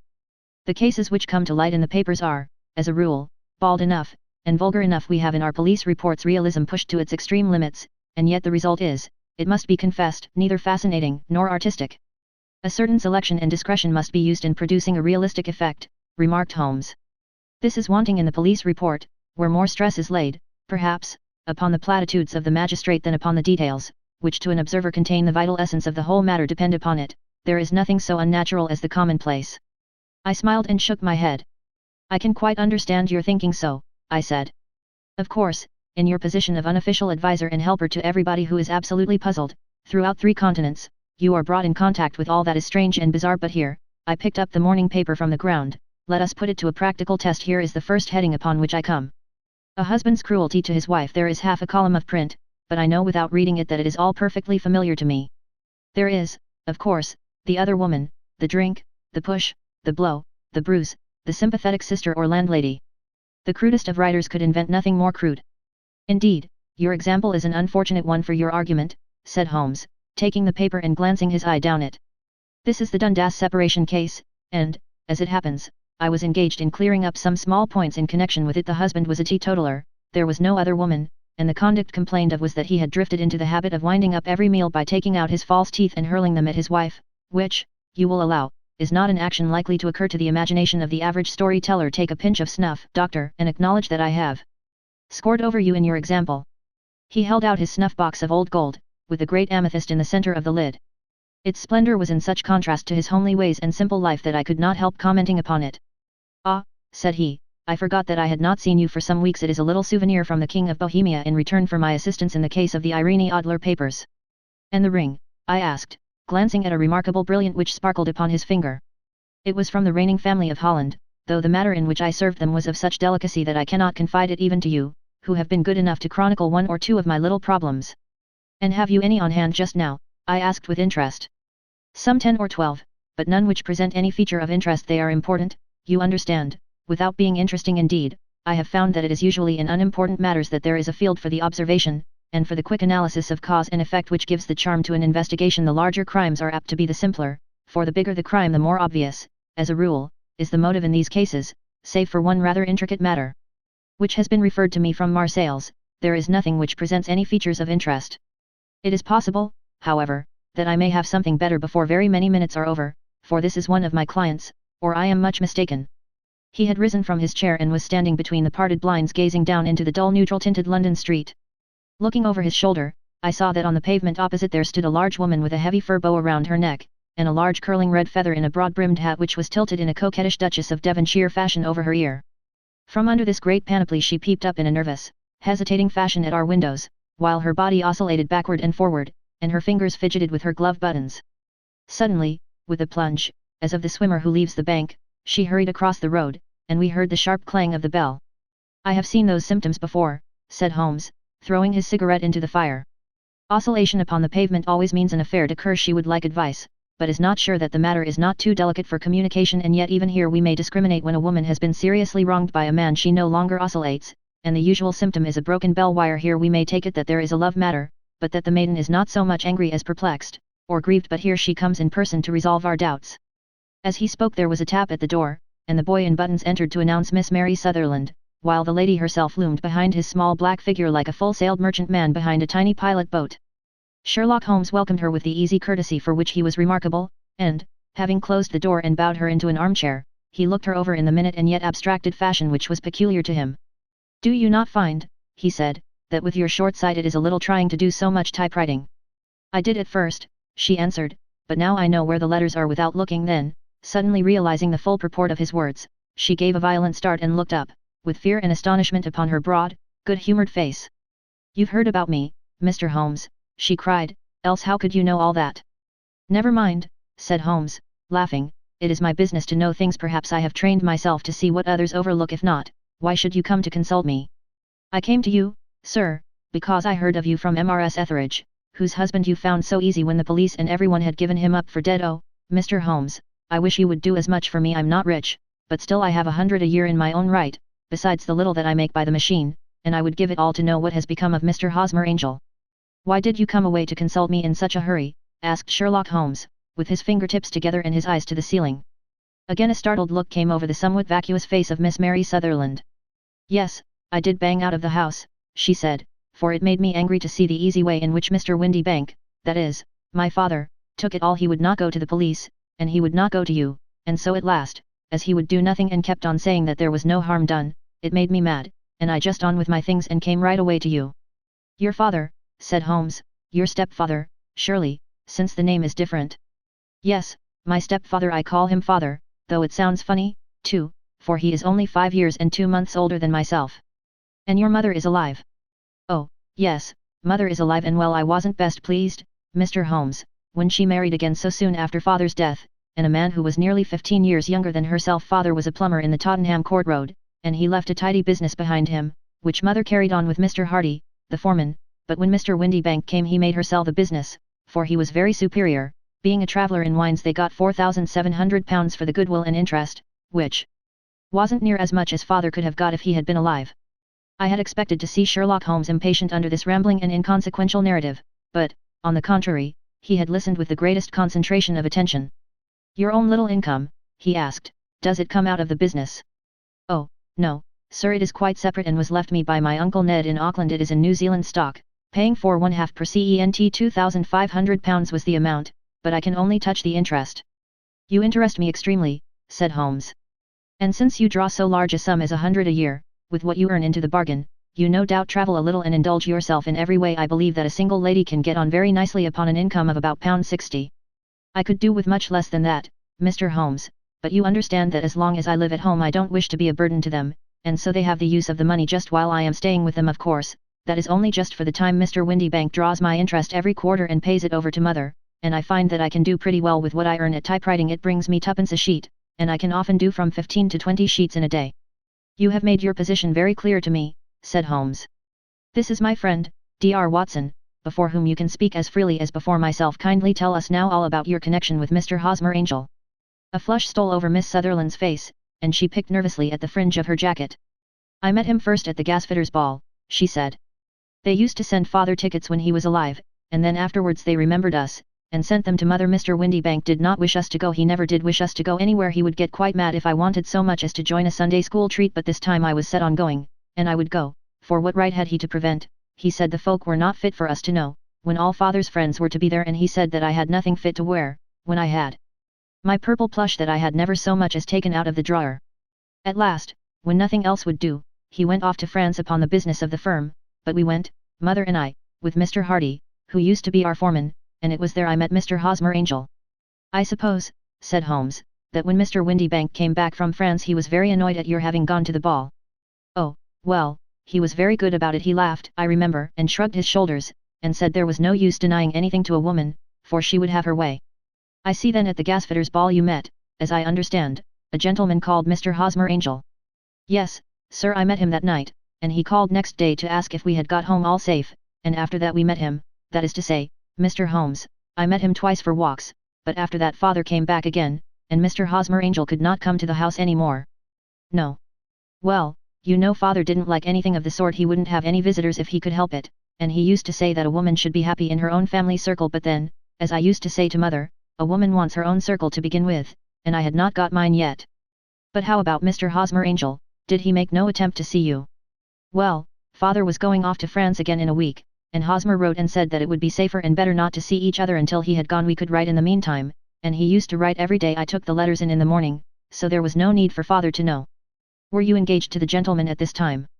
Oh, yes, Mr. Holmes, we were engaged after the first walk that we took. Hosmer, Mr. Angel, was a cashier in an office in Leadenhall Street, and... What office?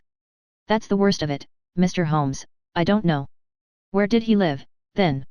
He slept on the premises. And you don't know his address? No, except that it was Leadenhall Street. Where did you address your letters, then? To the Leadenhall Street post office, to be left till called for. He said that if they were sent to the office he would be chaffed by all the other clerks about having letters from a lady, so I offered to typewrite them, like he did his, but he wouldn't have that, for he said that when I wrote them they seemed to come from me, but when they were typewritten he always felt that the machine had come between us. That will just show you how fond he was of me, Mr. Holmes, and the little things that he would think of.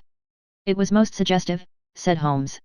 It has long been an axiom of mine that the little things are infinitely the most important. Can you remember any other little things about Mr. Hosmer Angel?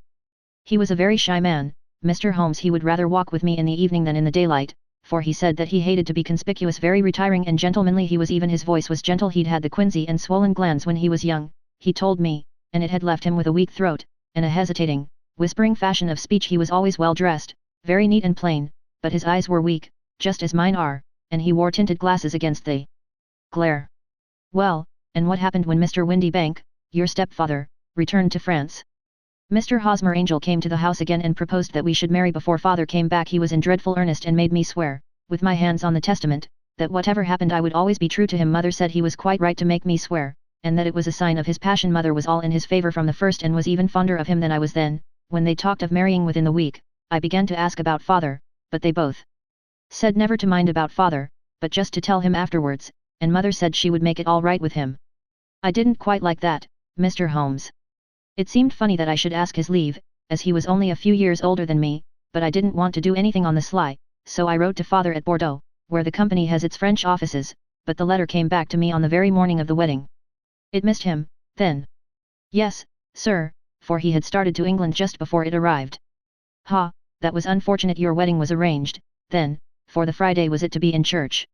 Yes, sir, but very quietly. It was to be at St. Saviour's, near King's Cross, and we were to have breakfast afterwards at the St. Pancras Hotel. Hosmer came for us in a hansom, but as there were two of us he put us both into it and stepped himself into a four-wheeler, which happened to be the only other cab in the street. We got to the church first, and when the four-wheeler drove up we waited for him to step out, but he never did, and when the cabman got down from the box and looked there was no one there. The cabman said that he could not imagine what had become of him, for he had seen him get in with his own eyes. That was last Friday, Mr. Holmes, and I have never seen or heard anything since then to throw any light upon what became of him. It seems to me that you have been very shamefully treated, said Holmes. Oh, no, sir, he was too good and kind to leave me so. Why, all the morning he was saying to me that, whatever happened, I was to be true, and that even if something quite unforeseen occurred to separate us, I was always to remember that I was pledged to him, and that he would claim his pledge sooner or later. It seemed strange talk for a wedding morning, but what has happened since gives a meaning to it. Most certainly it does. Your own opinion is, then, that some unforeseen catastrophe has occurred to him. Yes, sir, I believe that he foresaw some danger, or else he would not have talked so, and then I think that what he foresaw happened. But you have no notion as to what it could have been. None. One more question: how did your mother take the matter? She was angry, and said that I was never to speak of the matter again. And your father, did you tell him?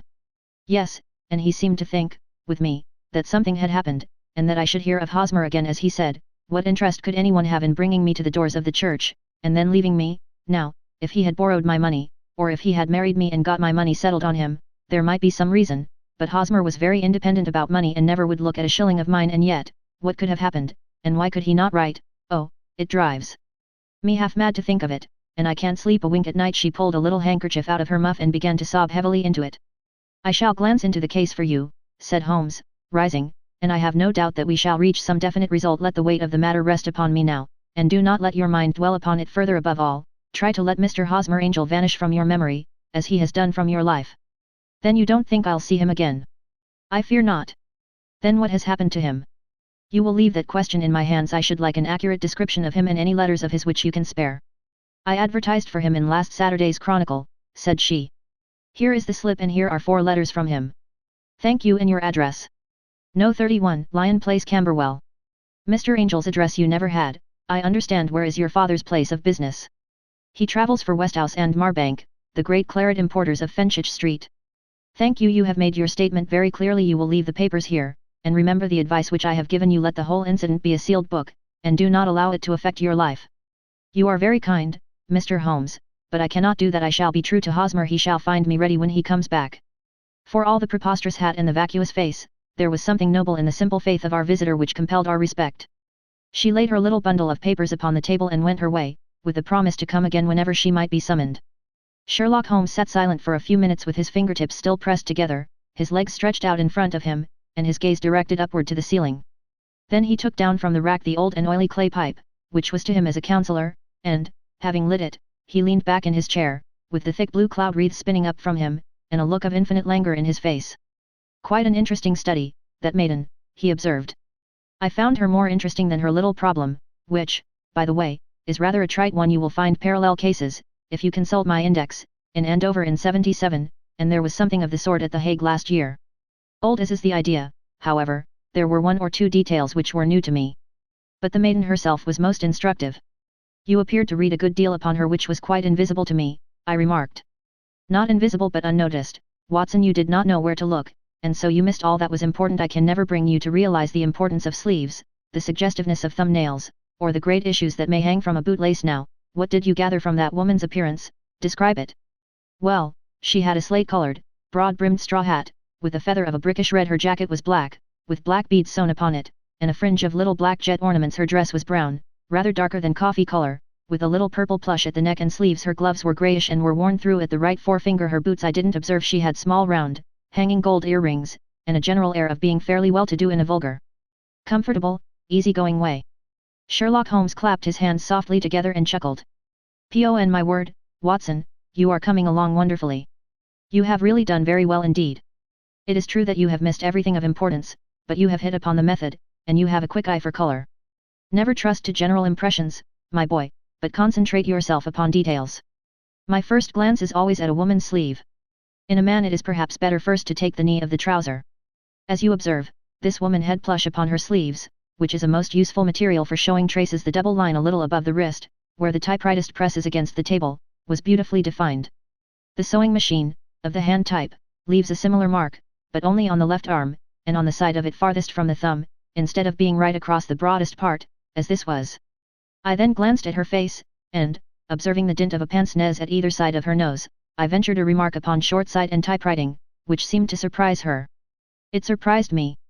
But, surely, it was obvious I was then much surprised and interested on glancing down to observe that, though the boots which she was wearing were not unlike each other, they were really odd ones, the one having a slightly decorated toe cap, and the other a plain one. One was buttoned only in the 2 lower buttons out of 5, and the other at the 1st, 3rd, and 5th. Now, when you see that a young lady, otherwise neatly dressed, has come away from home with odd boots, half-buttoned, it is no great deduction to say that she came away in a hurry. And what else? I asked, keenly interested, as I always was, by my friend's incisive reasoning.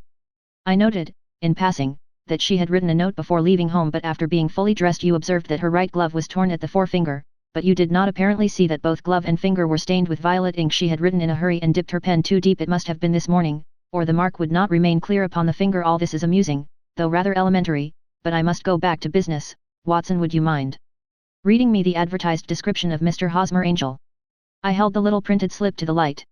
Missing, it said, on the morning of the 14th, a gentleman named Hosmer Angel, about 5 feet 7 in height, strongly built, sallow complexion, black hair, a little bald in the center, bushy, black side whiskers and mustache, tinted glasses, slight infirmity of speech, was dressed, when last seen, in black frock coat faced with silk, black waistcoat, gold Albert chain, and grey Harris tweed trousers, with brown gaiters over elastic-sided boots, known to have been employed in an office in Leadenhall Street.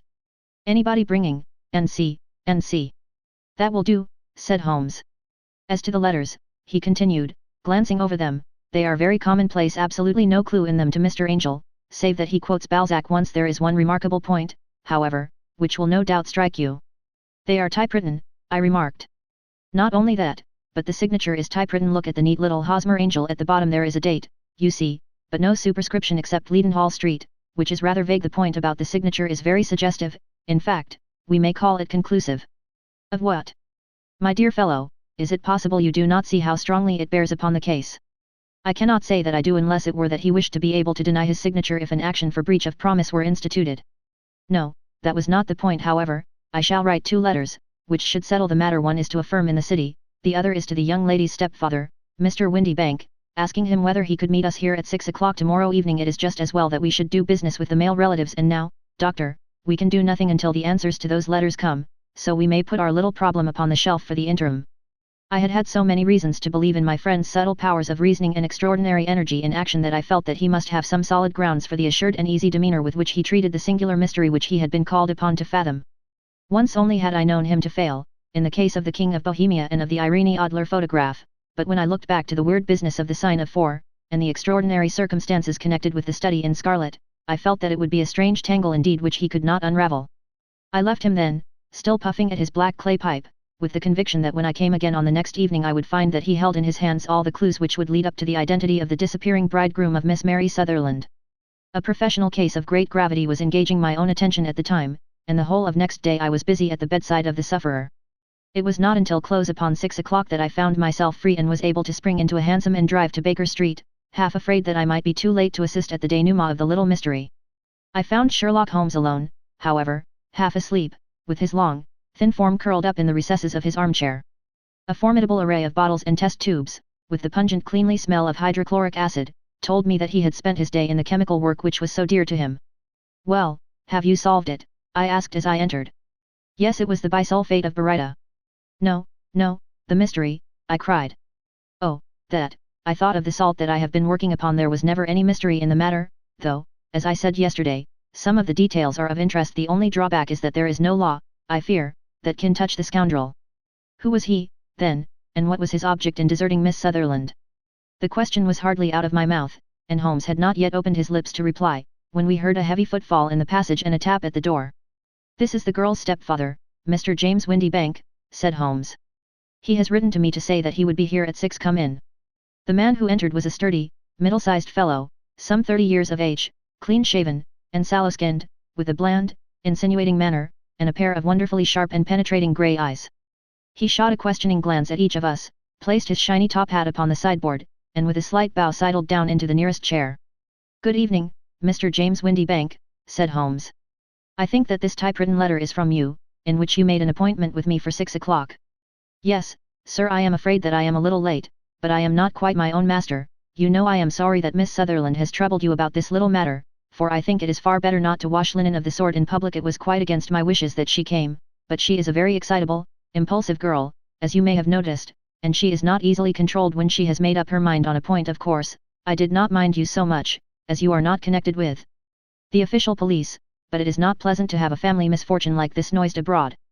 Besides, it is a useless expense, for how could you possibly find this Hosmer Angel?" "On the contrary," said Holmes quietly, "I have every reason to believe that I will succeed in discovering Mr. Hosmer Angel." Mr. Windybank gave a violent start and dropped his gloves. "I am delighted to hear it," he said. "It is a curious thing," remarked Holmes, that a typewriter has really quite as much individuality as a man's handwriting unless they are quite new. No two of them write exactly alike, some letters get more worn than others, and some wear only on one side. Now, you remark in this note of yours, Mr. Windybank, that in every case there is some little slurring over of the E, and a slight defect in the tail of the R. There are 14 other characteristics, but those are the more obvious. We do all our correspondence with this machine at the office, and no doubt it is a little worn, our visitor answered, glancing keenly at Holmes with his bright little eyes. And now I will show you what is really a very interesting study, Mr. Windybank, Holmes continued. I think of writing another little monograph some of these days on the typewriter and its relation to crime. It is a subject to which I have devoted some little attention. I have here 4 letters which purport to come from the missing man. They are all typewritten in each case. Not only are the E's slurred and the R's tailless, but you will observe, if you care to use my magnifying lens, that the 14 other characteristics to which I have alluded are there as well. Mr. Windybank sprang out of his chair and picked up his hat. I cannot waste time over this sort of fantastic talk, Mr. Holmes, he said. If you can catch the man, catch him, and let me know when you have done it. Certainly, said Holmes, stepping over and turning the key in the door. I let you know, then, that I have caught him. What, where, shouted Mr. Windybank, turning white to his lips and glancing about him like a rat in a trap. Oh, it won't do, really it won't, said Holmes suavely. There is no possible getting out of it, Mr. Windybank. It is quite too transparent, and it was a very bad compliment when you said that it was impossible for me to solve so simple a question. That's right, sit down and let us talk it over. Our visitor collapsed into a chair, with a ghastly face and a glitter of moisture on his brow. It's not actionable, he stammered. I am very much afraid that it is not, but between ourselves, Windybank, it was as cruel and selfish and heartless a trick in a petty way as ever came before me. Now, let me just run over the course of events, and you will contradict me if I go wrong. The man sat huddled up in his chair, with his head sunk upon his breast, like one who is utterly crushed. Holmes stuck his feet up on the corner of the mantelpiece and, leaning back with his hands in his pockets, began talking, rather to himself, as it seemed, than to us. The man married a woman very much older than himself for her money, said he, and he enjoyed the use of the money of the daughter as long as she lived with him. It was a considerable sum, for people in their position, and the loss of it would have made a serious difference. It was worth an effort to preserve it. The daughter was of a good, amiable disposition, but affectionate and warm-hearted in her ways, so that it was evident that with her fair personal advantages, and her little income, she would not be allowed to remain single long. Now her marriage would mean, of course, the loss of 100 a year, so what does her stepfather do to prevent it?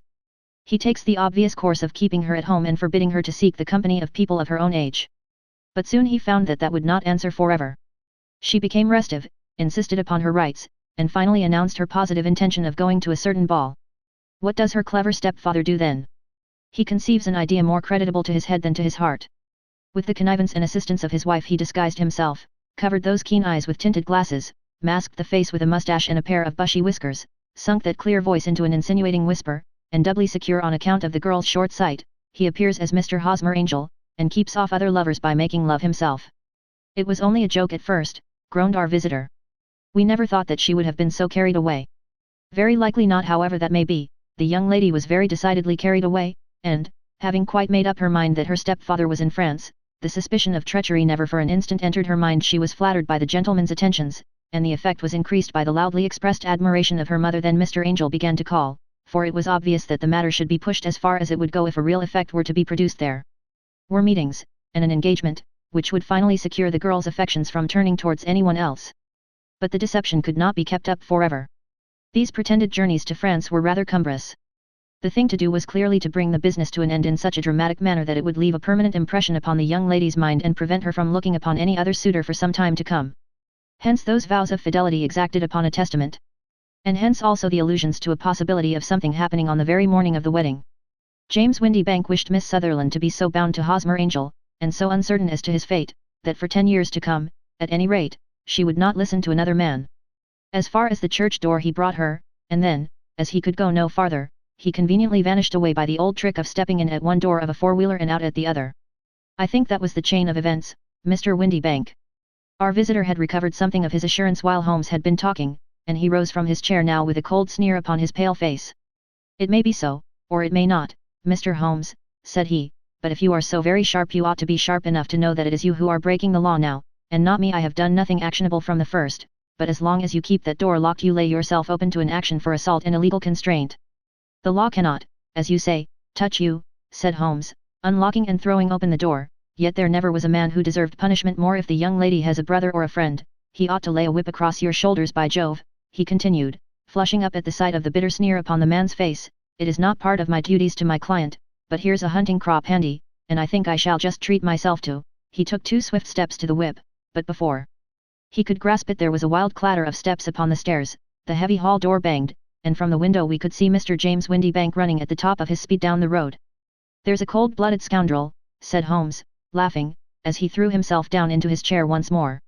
"That fellow will rise from crime to crime until he does something very bad, and ends on a gallows. The case has, in some respects, been not entirely devoid of interest."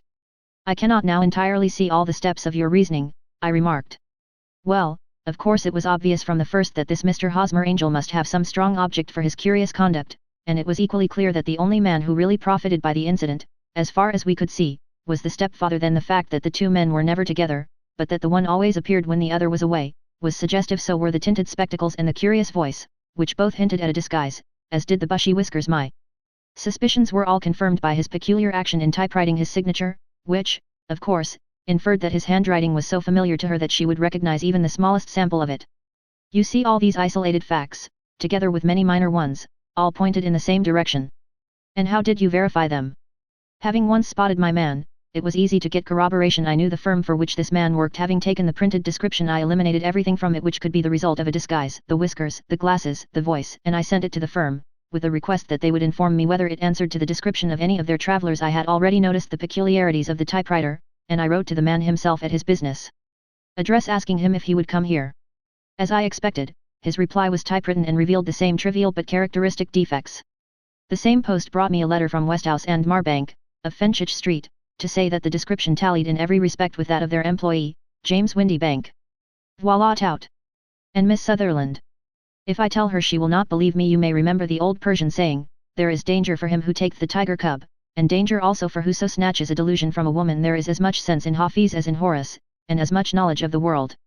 Story 4. The Boscombe Valley Mystery. We were seated at breakfast one morning, my wife and I, when the maid brought in a telegram. It was from Sherlock Holmes and ran in this way. Have you a couple of days to spare? Have just been wired for from the west of England in connection with Boscombe Valley tragedy. Shall be glad if you will come with me. Air and scenery perfect. Leave Paddington by the 11:15. What do you say, dear? Said my wife, looking across at me. Will you go? I really don't know what to say. I have a fairly long list at present. Oh, Ange Truther would do your work for you. You have been looking a little pale lately. I think that the change would do you good, and you are always so interested in Mr. Sherlock Holmes cases. I should be ungrateful if I were not, seeing what I gained through one of them, I answered. But if I am to go, I must pack at once, for I have only half an hour. My experience of camp life in Afghanistan had at least had the effect of making me a prompt and ready traveler. My wants were few and simple, so that in less than the time stated I was in a cab with my valise, rattling away to Paddington Station. Sherlock Holmes was pacing up and down the platform, his tall, gaunt figure made even gaunter and taller by his long grey travelling cloak and close-fitting cloth cap. It is really very good of you to come, Watson, said he. It makes a considerable difference to me. Having someone with me on whom I can thoroughly rely. Local aid is always either worthless or else biased. If you will keep the 2 corner seats, I shall get the tickets. We had the carriage to ourselves save for an immense litter of papers which Holmes had brought with him. Among these he rummaged and read, with intervals of note-taking and of meditation, until we were past reading. Then he suddenly rolled them all into a gigantic ball and tossed them up onto the rack. Have you heard anything of the case? He asked. Not a word. I have not seen a paper for some days. The London press has not had very full accounts. I have just been looking through all the recent papers in order to master the particulars. It seems, from what I gather, to be one of those simple cases which are so extremely difficult. That sounds a little paradoxical. But it is profoundly true. Singularity is almost invariably a clue. The more featureless and commonplace a crime is, the more difficult it is to bring it home. In this case, however, they have established a very serious case against the son of the murdered man. It is a murder, then?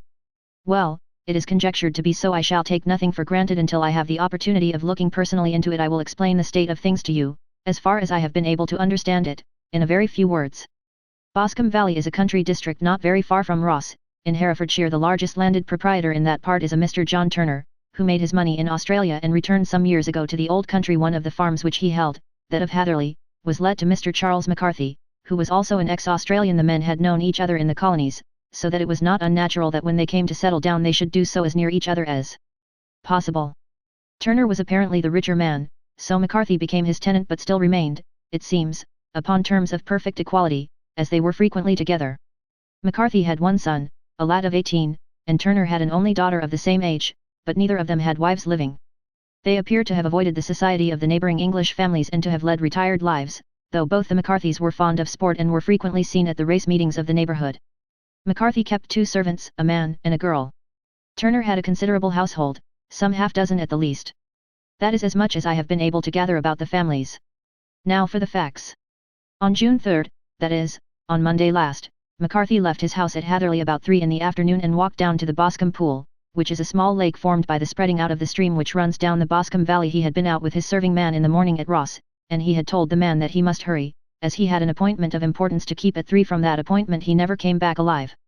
From Hatherley farmhouse to the Boscombe Pool is a quarter of a mile, and 2 people saw him as he passed over this ground. One was an old woman, whose name is not mentioned, and the other was William Crowder, a gamekeeper in the employ of Mr. Turner. Both these witnesses depose that Mr. McCarthy was walking alone. The gamekeeper adds that within a few minutes of his seeing Mr. McCarthy pass he had seen his son, Mr. James McCarthy, going the same way with a gun under his arm. To the best of his belief, the father was actually in sight at the time, and the son was following him. He thought no more of the matter until he heard in the evening of the tragedy that had occurred. The 2 McCarthys were seen after the time when William Crowder, the gamekeeper, lost sight of them. The Boscombe Pool is thickly wooded round, with just a fringe of grass and of reeds round the edge. A girl of 14, Patience Moran, who is the daughter of the lodge-keeper of the Boscombe Valley estate, was in one of the woods picking flowers. She states that while she was there she saw, at the border of the wood and close by the lake, Mr. McCarthy and his son, and that they appeared to be having a violent quarrel. She heard Mr. McCarthy the elder using very strong language to his son, and she saw the latter raise up his hand as if to strike his father.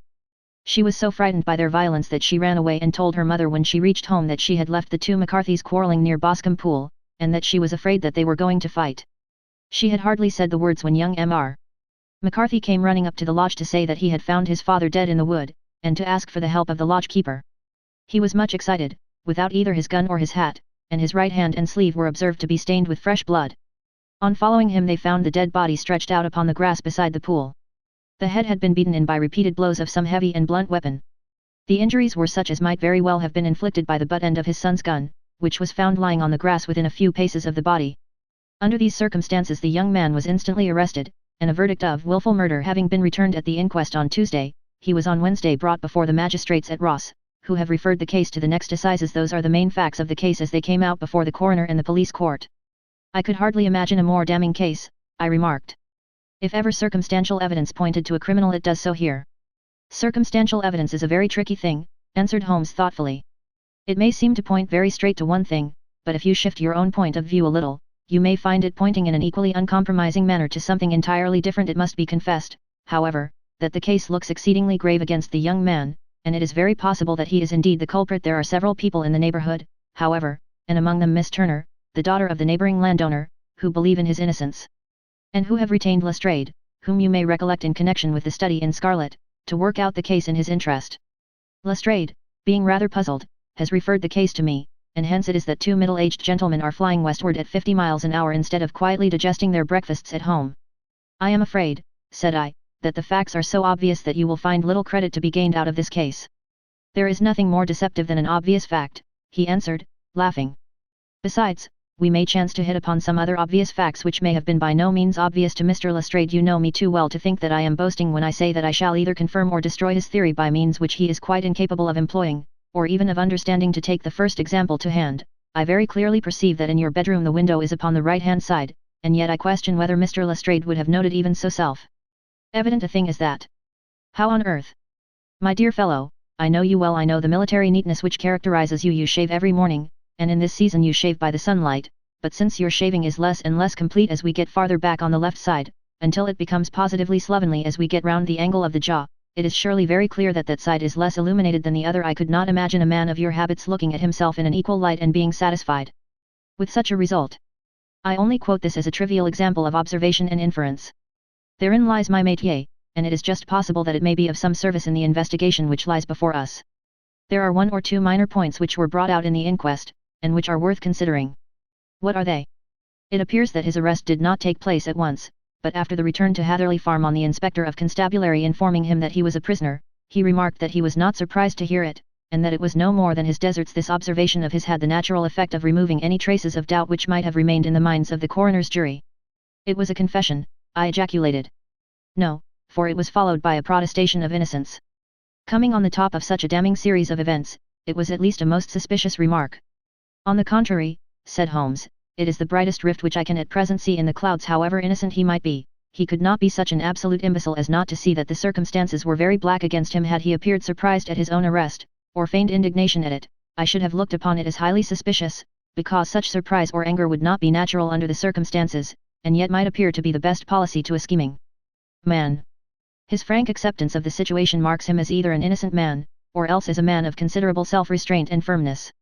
As to his remark about his deserts, it was also not unnatural if you consider that he stood beside the dead body of his father, and that there is no doubt that he had that very day so far forgotten his filial duty as to bandy words with him, and even, according to the little girl whose evidence is so important, to raise his hand as if to strike him.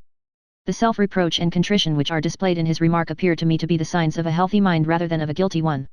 I shook my head. Many men have been hanged on far slighter evidence, I remarked.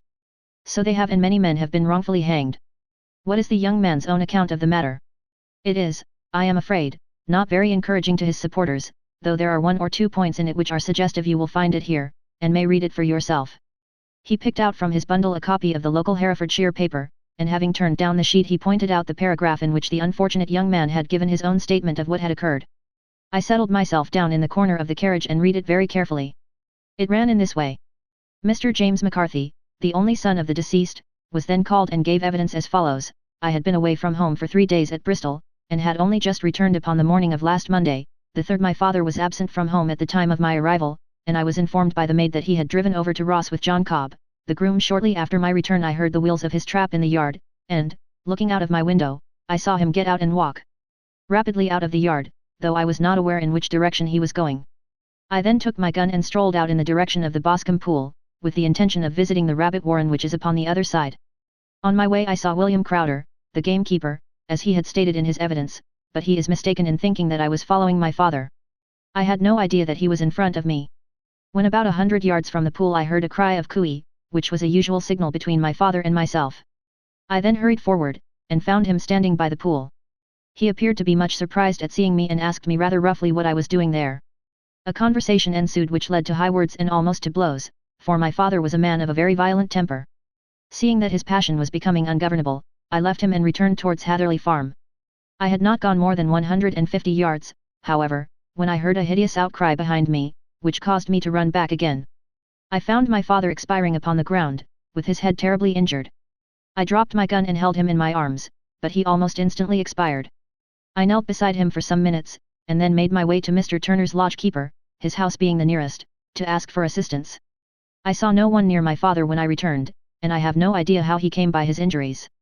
He was not a popular man, being somewhat cold and forbidding in his manners, but he had, as far as I know, no active enemies. I know nothing further of the matter. The coroner: did your father make any statement to you before he died? Witness: he mumbled a few words, but I could only catch some allusion to a rat.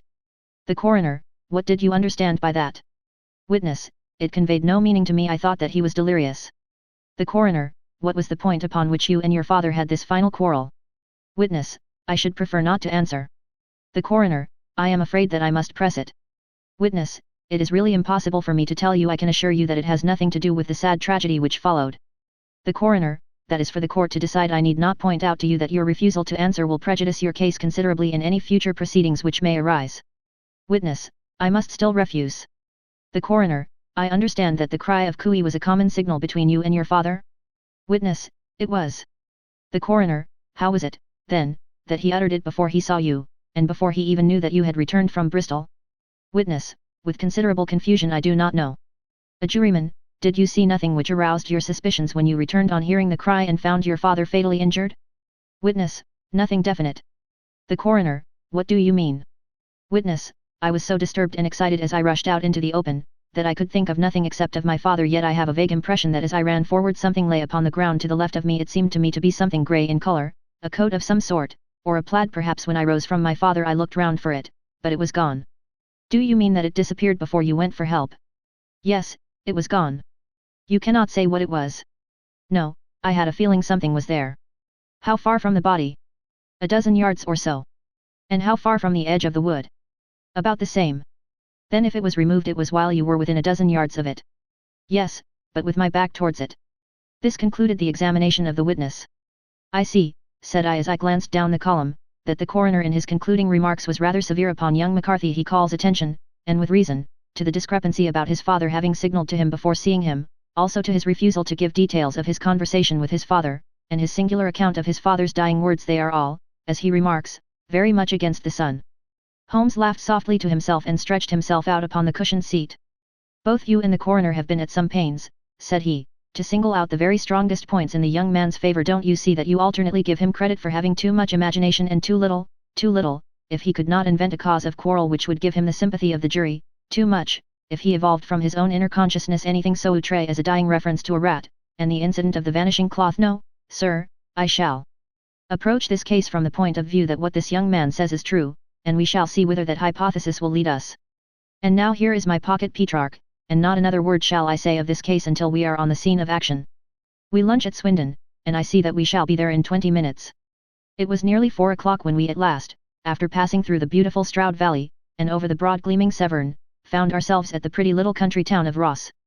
A lean, ferret-like man, furtive and sly-looking, was waiting for us upon the platform. In spite of the light brown dust coat and leather leggings which he wore in deference to his rustic surroundings, I had no difficulty in recognizing Lestrade, of Scotland Yard. With him we drove to the Hereford Arms, where a room had already been engaged for us. I have ordered a carriage, said Lestrade as we sat over a cup of tea. I knew your energetic nature, and that you would not be happy until you had been on the scene of the crime. It was very nice and complimentary of you, Holmes answered. It is entirely a question of barometric pressure. Lestrade looked startled. I do not quite follow, he said. How is the glass? 29, I see no wind, and not a cloud in the sky. I have a caseful of cigarettes here which need smoking, and the sofa is very much superior to the usual country hotel abomination. I do not think that it is probable that I shall use the carriage tonight. Lestrade laughed indulgently. You have, no doubt, already formed your conclusions from the newspapers, he said. The case is as plain as a pikestaff, and the more one goes into it the plainer it becomes still. Of course, one can't refuse a lady, and such a very positive one, too. She has heard of you, and would have your opinion, though I repeatedly told her that there was nothing which you could do which I had not already done. Why, bless my soul, here is her carriage at the door. He had hardly spoken before there rushed into the room one of the most lovely young women that I have ever seen in my life. Her violet eyes shining, her lips parted, a pink flush upon her cheeks, all thought of her natural reserve lost in her overpowering excitement and concern. Oh, Mr. Sherlock Holmes, she cried, glancing from one to the other of us, and finally, with a woman's quick intuition, fastening upon my companion, I am so glad that you have come. I have driven down to tell you so. I know that James didn't do it, I know it, and I want you to start upon your work knowing it. To never let yourself doubt upon that point. We have known each other since we were little children, and I know his faults as no one else does, but he is too tender-hearted to hurt a fly. Such a charge is absurd to anyone who really knows him. I hope we may clear him, Miss Turner, said Sherlock Holmes. You may rely upon my doing all that I can. But you have read the evidence, you have formed some conclusion. Do you not see some loophole, some flaw? Do you not yourself think that he is innocent? I think that it is very probable. There, now, she cried, throwing back her head and looking defiantly at Lestrade. You hear, he gives me hopes. Lestrade shrugged his shoulders. I am afraid that my colleague has been a little quick in forming his conclusions, he said. But he is right. Oh, I know that he is right. James never did it, and about his quarrel with his father, I am sure that the reason why he would not speak about it to the coroner was because I was concerned in it. In what way? Asked Holmes. It is no time for me to hide anything. James and his father had many disagreements about me. Mr. McCarthy was very anxious that there should be a marriage between us. James and I have always loved each other as brother and sister, but of course he is young and has seen very little of life yet, and, well, he naturally did not wish to do anything like that yet, so there were quarrels, and this, I am sure, was one of them. And your father? Asked Holmes. Was he in favor of such a union? No, he was averse to it. Also no one but Mr. McCarthy was in favor of it. A quick blush passed over her fresh young face as Holmes shot one of his keen, questioning glances at her. Thank you for this information, said he. May I see your father if I call tomorrow? I am afraid the doctor won't allow it. The doctor? Yes, have you not heard? Poor father has never been strong for years back, but this has broken him down completely. He has taken to his bed, and Dr. Willows says that he is a wreck and that his nervous system is shattered. Mr. McCarthy was the only man alive who had known Dad in the old days in Victoria. Ha, in Victoria, that is important. Yes, at the mines. Quite so, at the gold mines, where, as I understand, Mr. Turner made his money. Yes, certainly. Thank you, Miss Turner, you have been of material assistance to me. You will tell me if you have any news tomorrow. No doubt you will go to the prison to see James. Oh, if you do, Mr. Holmes, Do tell him that I know him to be innocent. I will, Miss Turner. I must go home now, for Dad is very ill, and he misses me, so if I leave him, goodbye, and God help you in your undertaking." She hurried from the room as impulsively as she had entered, and we heard the wheels of her carriage rattle off down the street. "I am ashamed of you, Holmes," said Lestrade with dignity after a few minutes' silence. "Why should you raise up hopes which you are bound to disappoint? I am not over-tender of heart, but I call it cruel." "I think that I see my way to clearing James McCarthy," said Holmes. "Have you an order to see him in prison?" "Yes, but only for you and me." "Then I shall reconsider my resolution about going out. We have still time to take a train to Hereford and see him tonight." "Ample. Then let us do so, Watson. I fear that you will find it very slow, but I shall only be away a couple of hours." I walked down to the station with them, and then wandered through the streets of the little town, finally returning to the hotel, where I lay upon the sofa and tried to interest myself in a yellow-backed novel. The puny plot of the story was so thin, however, when compared to the deep mystery through which we were groping, and I found my attention wander so continually from the action to the fact, that I at last flung it across the room and gave myself up entirely to a consideration of the events of the day. Supposing that this unhappy young man's story were absolutely true, then what hellish thing, what absolutely unforeseen and extraordinary calamity could have occurred between the time when he parted from his father, and the moment when, drawn back by his screams, he rushed into the glade? It was something terrible and deadly. What could it be? Might not the nature of the injuries reveal something to my medical instincts? I rang the bell and called for the weekly county paper, which contained a verbatim account of the inquest. In the surgeon's deposition it was stated that the posterior third of the left parietal bone and the left half of the occipital bone had been shattered by a heavy blow from a blunt weapon. I marked the spot upon my own head. Clearly such a blow must have been struck from behind. That was to some extent in favor of the accused, as when seen quarreling he was face to face with his father. Still, it did not go for very much, for the older man might have turned his back before the blow fell. Still, it might be worthwhile to call Holmes' attention to it. Then there was the peculiar dying reference to a rat. What could that mean? It could not be delirium. A man dying from a sudden blow does not commonly become delirious. No, it was more likely to be an attempt to explain how he met his fate. But what could it indicate? I cudgelled my brains to find some possible explanation. And then the incident of the grey cloth seen by young McCarthy. If that were true, the murderer must have dropped some part of his dress, presumably his overcoat, in his flight, and must have had the hardihood to return and to carry it away at the instant when the son was kneeling with his back turned not a dozen paces off. What a tissue of mysteries and improbabilities the whole thing was! I did not wonder at Lestrade's opinion, and yet I had so much faith in Sherlock Holmes' insight that I could not lose hope as long as every fresh fact seemed to strengthen his conviction of young McCarthy's innocence. It was late before Sherlock Holmes returned. He came back alone, for Lestrade was staying in lodgings in the town. "The glass still keeps very high," he remarked as he sat down. "It is of importance that it should not rain before we are able to go over the ground. On the other hand, a man should be at his very best and keenest for such nice work as that, and I did not wish to do it when fatigued by a long journey. I have seen young McCarthy." "And what did you learn from him?" "Nothing." "Could he throw no light?" "None at all. I was inclined to think at one time that he knew who had done it and was screening him or her, but I am convinced now that he is as puzzled as everyone else. He is not a very quick-witted youth, though comely to look at and, I should think, sound at heart." "I cannot admire his taste," I remarked, "if it is indeed a fact that he was averse to a marriage with so charming a young lady as this Miss Turner. Ah, thereby hangs a rather painful tale. This fellow is madly, insanely, in love with her, but some 2 years ago, when he was only a lad, and before he really knew her, for she had been away 5 years at a boarding school, what does the idiot do but get into the clutches of a barmaid in Bristol and marry her at a registry office? No one knows a word of the matter, but you can imagine how maddening it must be to him to be upbraided for not doing what he would give his very eyes to do, but what he knows to be absolutely impossible. It was sheer frenzy of this sort which made him throw his hands up into the air when his father, at their last interview, was goading him on to propose to Miss Turner. On the other hand, he had no means of supporting himself, and his father, who was by all accounts a very hard man, would have thrown him over utterly had he known the truth. It was with his barmaid wife that he had spent the last 3 days in Bristol, and his father did not know where he was. Mark that point. It is of importance. Good has come out of evil, however, for the barmaid, finding from the papers that he is in serious trouble and likely to be hanged, has thrown him over utterly and has written to him to say that she has a husband already in the Bermuda dockyard, so that there is really no tie between them. I think that that bit of news has consoled young McCarthy for all that he has suffered. But if he is innocent, who has done it? Ah, who? I would call your attention very particularly to 2 points. One is that the murdered man had an appointment with someone at the pool, and that the someone could not have been his son, for his son was away, and he did not know when he would return. The second is that the murdered man was heard to cry cooey, before he knew that his son had returned. Those are the crucial points upon which the case depends. And now let us talk about George Meredith, if you please, and we shall leave. All minor matters until tomorrow.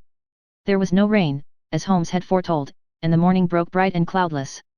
At 9 o'clock Lestrade called for us with the carriage, and we set off for Hatherley Farm and the Boscombe Pool. There is serious news this morning, Lestrade observed. It is said that Mr. Turner, of the Hall, is so ill that his life is despaired of. An elderly man, I presume, said Holmes.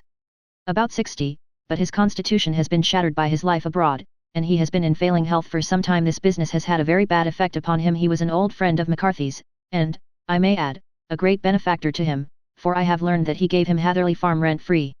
Indeed, that is interesting, said Holmes. Oh, yes, in 100 other ways he has helped him. Everybody about here speaks of his kindness to him. Really, does it not strike you as a little singular that this McCarthy, who appears to have had little of his own, and to have been under such obligations to Turner, should still talk of marrying his son to Turner's daughter, who is, presumably, heiress to the estate, and that in such a very cocksure manner, as if it were merely a case of a proposal and all else would follow? It is the more strange, since we know that Turner himself was averse to the idea. The daughter told us as much. Do you not deduce something from that? We have got to the deductions and the inferences, said Lestrade, winking at me. I find it hard enough to tackle facts, Holmes, without flying away after theories and fancies. You are right, said Holmes demurely, you do find it very hard to tackle the facts. Anyhow, I have grasped one fact which you seem to find it difficult to get hold of, replied Lestrade with some warmth. And that is that McCarthy Sr. met his death from McCarthy Jr. and that all theories to the contrary are the merest moonshine. Well, moonshine is a brighter thing than fog, said Holmes, laughing. But I am very much mistaken if this is not Hatherley Farm upon the left. Yes, that is it. It was a widespread, comfortable-looking building, two-storied, slate-roofed, with great yellow blotches of lichen upon the grey walls. The drawn blinds and the smokeless chimneys, however, gave it a stricken look, as though the weight of this horror still lay heavy upon it. We called at the door, when the maid, at Holmes' request, showed us the boots which her master wore at the time of his death, and also a pair of the son's, though not the pair which he had then had. Having measured these very carefully from 7 or 8 different points, Holmes desired to be led to the courtyard, from which we all followed the winding track which led to Boscombe Pool. Sherlock Holmes was transformed when he was hot upon such a scent as this. Men who had only known the quiet thinker and logician of Baker Street would have failed to recognize him. His face flushed and darkened. His brows were drawn into 2 hard black lines, while his eyes shone out from beneath them with a steely glitter. His face was bent downward, his shoulders bowed, his lips compressed, and the veins stood out like whipcord in his long, sinewy neck. His nostrils seemed to dilate with a purely animal lust for the chase, and his mind was so absolutely concentrated upon the matter before him that a question or remark fell unheeded upon his ears, or, at the most, only provoked a quick, impatient snarl in reply. Swiftly and silently he made his way along the track which ran through the meadows, and so by way of the woods to the Boscombe Pool. It was damp, marshy ground, as is all that district, and there were marks of many feet, both upon the path and amid the short grass which bounded it on either side. Sometimes Holmes would hurry on, sometimes stop dead, and once he made quite a little detour into the meadow. Lestrade and I walked behind him, the detective indifferent and contemptuous, while I watched my friend with the interest which sprang from the conviction that every one of his actions was directed towards a definite end. The Boscombe Pool, which is a little reed-girt sheet of water some 50 yards across, is situated at the boundary between the Hatherley Farm and the private park of the wealthy Mr. Turner. Above the woods which lined it upon the farther side we could see the red, jutting pinnacles which marked the site of the rich landowner's dwelling. On the Hatherley side of the pool the woods grew very thick, and there was a narrow belt of sodden grass 20 paces across between the edge of the trees and the reeds which lined the lake. Lestrade showed us the exact spot at which the body had been found, and, indeed, so moist was the ground, that I could plainly see the traces which had been left by the fall of the stricken man. To Holmes, as I could see by his eager face and peering eyes, very many other things were to be read upon the trampled grass. He ran round, like a dog who is picking up a scent, and then turned upon my companion. "What did you go into the pool for?" he asked. "I fished about with a rake. I thought there might be some weapon or other trace, but how on earth?" "Oh, tut, tut, I have no time. That left foot of yours with its inward twist is all over the place. A mole could trace it, and there it vanishes among the reeds. Oh, how simple it would all have been had I been here before they came like a herd of buffalo and wallowed all over it. Here is where the party with the lodge-keeper came, and they have covered all tracks for 6 or 8 feet round the body, but here are 3 separate tracks of the same feet." He drew out a lens and lay down upon his waterproof to have a better view, talking all the time rather to himself than to us. "These are young McCarthy's feet. Twice he was walking, and once he ran swiftly, so that the soles are deeply marked and the heels hardly visible. That bears out his story. He ran when he saw his father on the ground. Then here are the father's feet as he paced up and down. What is this, then? It is the butt end of the gun as the son stood listening. And this, ha, ha, what have we here? Tiptoes, Tiptoes, square, 2, quite unusual boots, they come, they go, they come again, of course that was. For the cloak. Now where did they come from? He ran up and down, sometimes losing, sometimes finding the track until we were well within the edge of the wood and under the shadow of a great beech, the largest tree in the neighborhood. Holmes traced his way to the farther side of this and lay down once more upon his face with a little cry of satisfaction. For a long time he remained there, turning over the leaves and dried sticks, gathering up what seemed to me to be dust into an envelope and examining with his lens not only the ground but even the bark of the tree as far as he could reach. A jagged stone was lying among the moss, and this also he carefully examined and retained. Then he followed a pathway through the wood until he came to the high road, where all traces were lost. It has been a case of considerable interest, he remarked, returning to his natural manner. I fancy that this grey house on the right must be the lodge. I think that I will go in and have a word with Moran, and perhaps write a little note. Having done that, we may drive back to our luncheon. You may walk to the cab, and I shall be with you presently.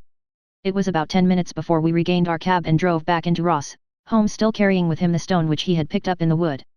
This may interest you, Lestrade, he remarked, holding it out. The murder was done with it. I see no marks. There are none. How do you know, then? The grass was growing under it. It had only lain there a few days. There was no sign of a place whence it had been taken. It corresponds with the injuries. There is no sign of any other weapon. And the murderer is a tall man, left-handed, limps with the right leg, wears thick-soled shooting boots and a grey cloak, smokes Indian cigars, uses a cigar holder, and carries a blunt penknife in his pocket. There are several other indications, but these may be enough to aid us in our search. Lestrade laughed. I am afraid that I am still a skeptic, he said. Theories are all very well, but we have to deal with a hard-headed British jury. Nous verrons, answered Holmes calmly. You work your own method, and I shall work mine. I shall be busy this afternoon, and shall probably return to London by the evening train. And leave your case unfinished? No, finished. But the mystery? It is solved. Who was the criminal, then? The gentleman I describe. But who is he? Surely it would not be difficult to find out. This is not such a populous neighborhood. Lestrade shrugged his shoulders. I am a practical man, he said, and I really cannot undertake to go about the country looking for a left-handed gentleman with a game leg. I should become the laughing-stock of Scotland Yard. All right, said Holmes quietly. I have given you the chance. Here are your lodgings. Goodbye. I shall drop you a line before I leave. Having left Lestrade at his rooms, we drove to our hotel, where we found lunch upon the table. Holmes was silent and buried in thought with a pained expression upon his face, as one who finds himself in a perplexing position. Look here, Watson, he said when the cloth was cleared, just sit down in this chair and let me preach to you for a little. I don't know quite what to do, and I should value your advice. Light a cigar and let me expound. Pray do so. Well, now, in considering this case there are 2 points about young McCarthy's narrative which struck us both instantly, although they impressed me in his favor and you against him. One was the fact that his father should, according to his account, cry cooey, before seeing him. The other was his singular dying reference to a rat. He mumbled several words, you understand, but that was all that caught the son's ear. Now from this double point our research must commence, and we will begin it by presuming that what the lad says is absolutely true. What of this cooey, then? Well, obviously it could not have been meant for the son. The son, as far as he knew, was in Bristol. It was mere chance that he was within earshot. The cooey was meant to attract the attention of whoever it was that he had the appointment with. But cooey is a distinctly Australian cry, and one which is used between Australians. There is a strong presumption that the person whom McCarthy expected to meet him at Boscombe Pool was someone who had been in Australia. What of the rat, then? Sherlock Holmes took a folded paper from his pocket and flattened it out on the table. This is a map of the colony of Victoria, he said. I wired to Bristol for it last night. He put his hand over part of the map. What do you read? Erat, I read. And now, he raised his hand. Ballarat. Quite so, that was the word the man uttered, and of which his son only caught the last 2 syllables. He was trying to utter the name of his murderer, so-and-so, of Ballarat. It is wonderful, I exclaimed. It is obvious, and now, you see, I had narrowed the field down considerably. The possession of a grey garment was a third point which, granting the son's statement to be correct, was a certainty. We have come now out of mere vagueness to the definite conception of an Australian from Ballarat with a grey cloak. Certainly. And one who was at home in the district, for the pool can only be approached by the farm or by the estate, where strangers could hardly wander. Quite so. Then comes our expedition of today. By an examination of the ground I gained the trifling details which I gave to that imbecile Lestrade, as to the personality of the criminal. But how did you gain them? You know my method. It is founded upon the observation of trifles. His height I know that you might roughly judge from the length of his stride. His boots, too, might be told from their traces. Yes, they were peculiar boots. But his lameness. The impression of his right foot was always less distinct than his left. He put less weight upon it. Why? Because he limped, he was lame. But his left-handedness. You were yourself struck by the nature of the injury as recorded by the surgeon at the inquest. The blow was struck from immediately behind, and yet was upon the left side now. How can that be unless it were by a left-handed man? He had stood behind that tree during the interview between the father and son. He had even smoked there. I found the ash of a cigar, which my special knowledge of tobacco ashes enables me to pronounce as an Indian cigar. I have, as you know, devoted some attention to this, and written a little monograph on the ashes of 140 different varieties of pipe, cigar, and cigarette tobacco. Having found the ash, I then looked round and discovered the stump among the moss where he had tossed it. It was an Indian cigar, of the variety which are rolled in Rotterdam. And the cigar holder. I could see that the end had not been in his mouth, therefore he used a holder. The tip had been cut off, not bitten off, but the cut was not a clean one, so I deduced a blunt penknife. Holmes, I said, you have drawn a net round this man from which he cannot escape, and you have saved an innocent human life as truly as if you had cut the cord which was hanging him. I see the direction in which all this points. The culprit is Mr. John Turner, cried the hotel waiter, opening the door of our sitting room, and ushering in a visitor. The man who entered was a strange and impressive figure. His slow, limping step and bowed shoulders gave the appearance of decrepitude, and yet his hard, deep-lined, craggy features, and his enormous limbs showed that he was possessed of unusual strength of body and of character. His tangled beard, grizzled hair, and outstanding, drooping eyebrows combined to give an air of dignity and power to his appearance, but his face was of an ashen white, while his lips and the corners of his nostrils were tinged with a shade of blue. It was clear to me at a glance that he was in the grip of some deadly and chronic disease. Pray sit down on the sofa, said Holmes gently. You had my note. Yes, the lodge-keeper brought it up. You said that you wished to see me here to avoid scandal. I thought people would talk if I went to the hall. And why did you wish to see me? He looked across at my companion with despair in his weary eyes, as though his question was already answered.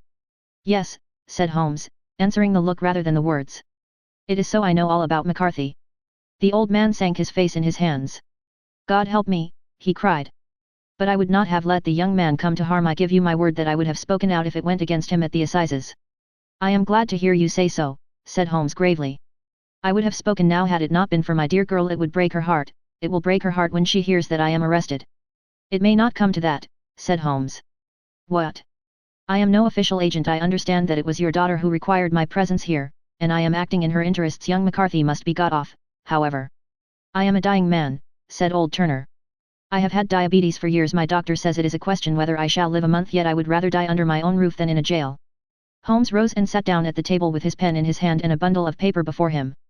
Just tell us the truth, he said. I shall jot down the facts. You will sign it, and Watson here can witness it. Then I could produce your confession at the last extremity to save young McCarthy. I promise you that I shall not use it unless it is absolutely needed. It's as well, said the old man. It's a question whether I shall live to the assizes, so it matters little to me, but I should wish to spare Alice the shock. And now I will make the thing clear to you. It has been a long time in the acting, but will not take me long to tell.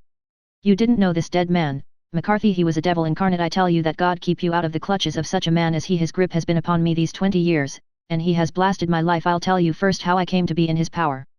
It was in the early 60s at the diggings.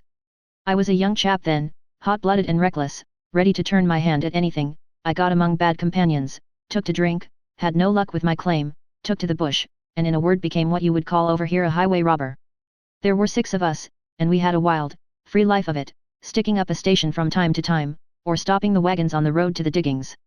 Black Jack of Ballarat was the name I went under, and our party is still remembered in the colony as the Ballarat Gang. One day a gold convoy came down from Ballarat to Melbourne, and we lay in wait for it and attacked it. There were 6 troopers and 6 of us, so it was a close thing, but we emptied 4 of their saddles at the first volley. 3 of our boys were killed.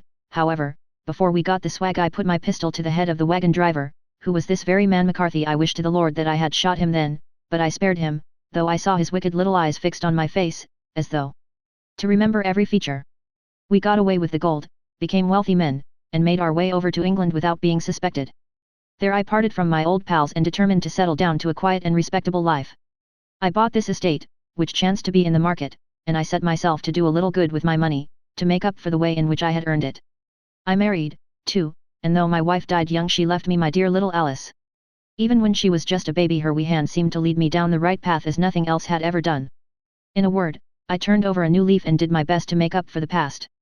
All was going well when McCarthy laid his grip upon me. I had gone up to town about an investment, and I met him in Regent Street with hardly a coat to his back or a boot to his foot.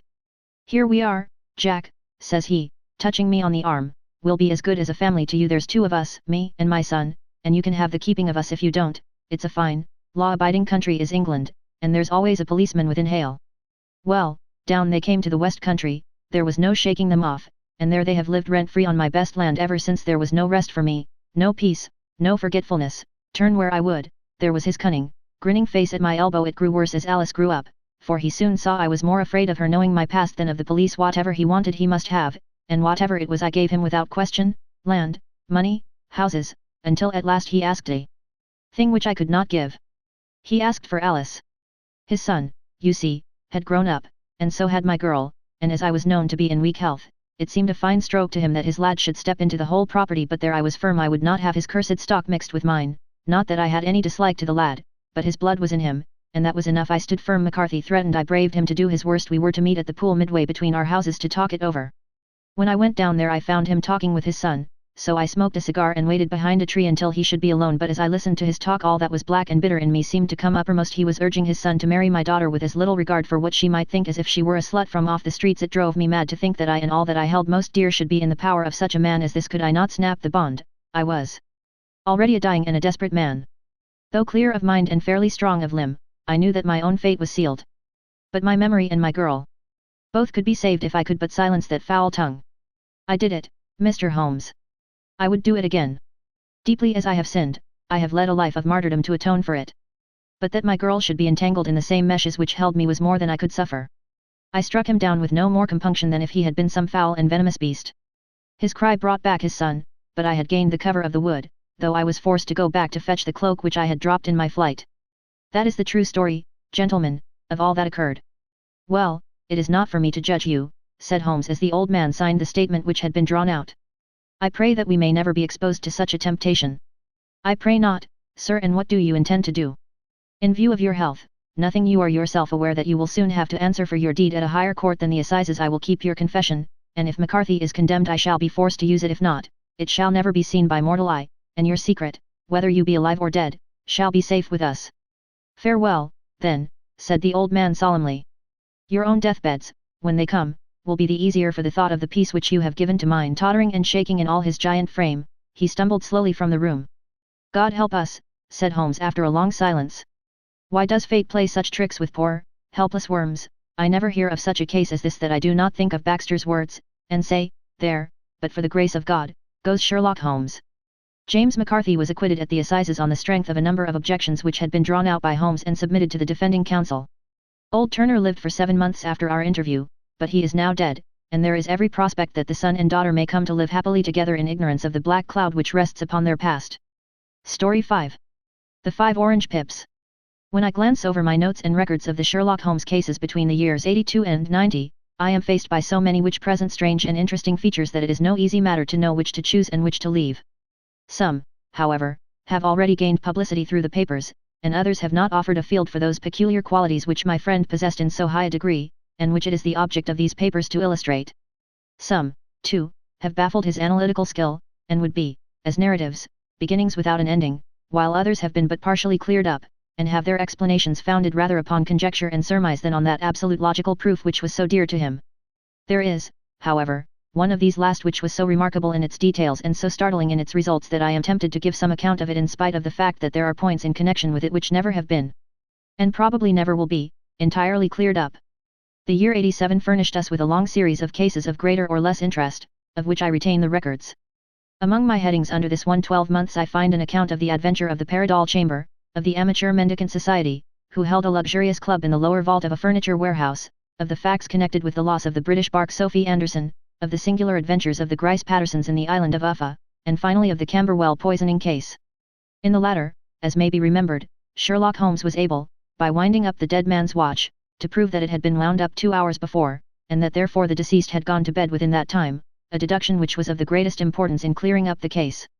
All these I may sketch out at some future date, but none of them present such singular features as the strange train of circumstances which I have now taken up my pen to describe. It was in the latter days of September, and the equinoctial gales had set in with exceptional violence. All day the wind had screamed and the rain had beaten against the windows, so that even here in the heart of great, handmade London we were forced to raise our minds for the instant from the routine of life and to recognize the presence of those great elemental forces which shriek at mankind through the bars of his civilization, like untamed beasts in a cage. As evening drew in, the storm grew higher and louder, and the wind cried and sobbed like a child in the chimney.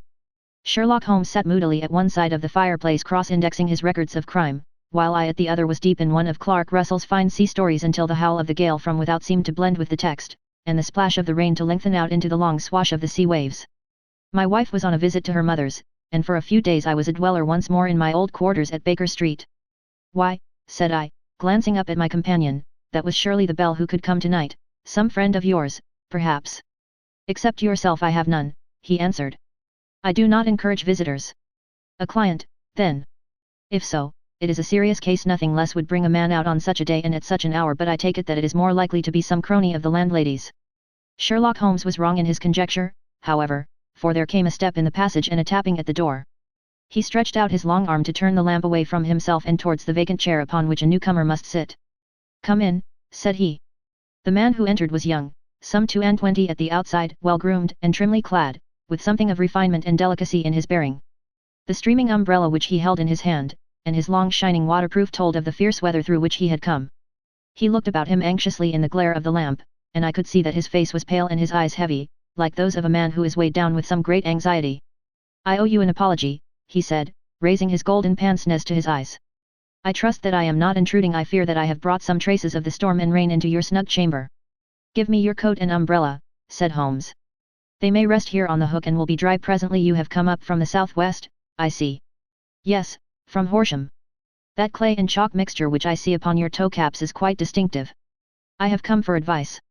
"That is easily got." "And help." "That is not always so easy." "I have heard of you, Mr. Holmes. I heard from Major Prendergast how you saved him in the Tankerville Club scandal." "Ah, of course he was wrongfully accused of cheating at cards." "He said that you could solve anything." "He said too much." "That you are never beaten." "I have been beaten 4 times, 3 times by men, and once by a woman." "But what is that compared with the number of your successes?" "It is true that I have been generally successful."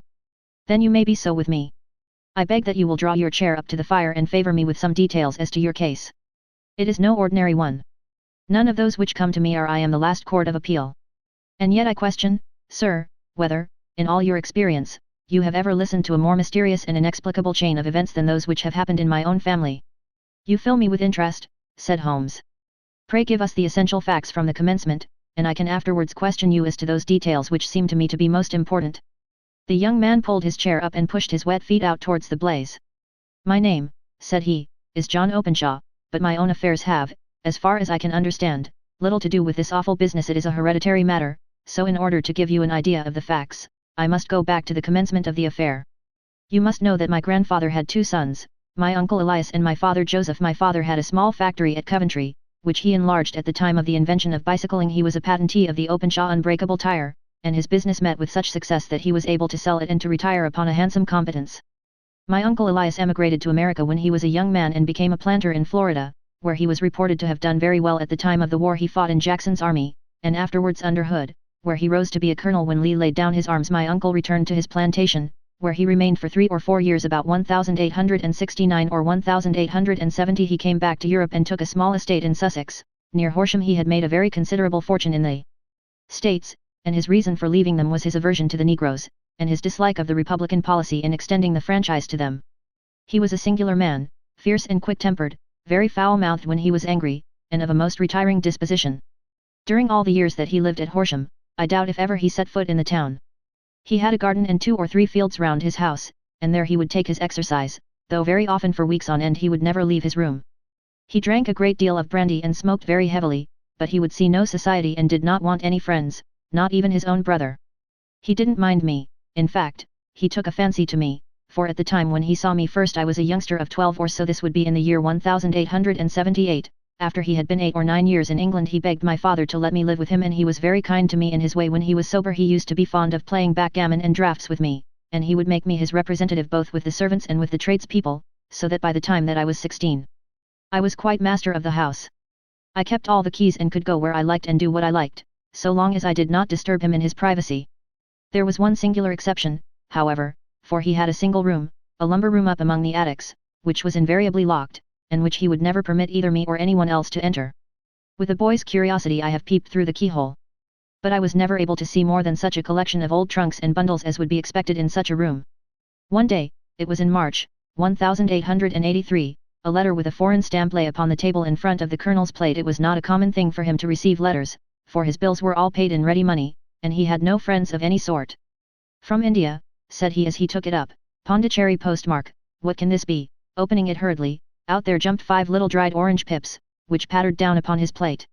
I began to laugh at this, but the laugh was struck from my lips at the sight of his face.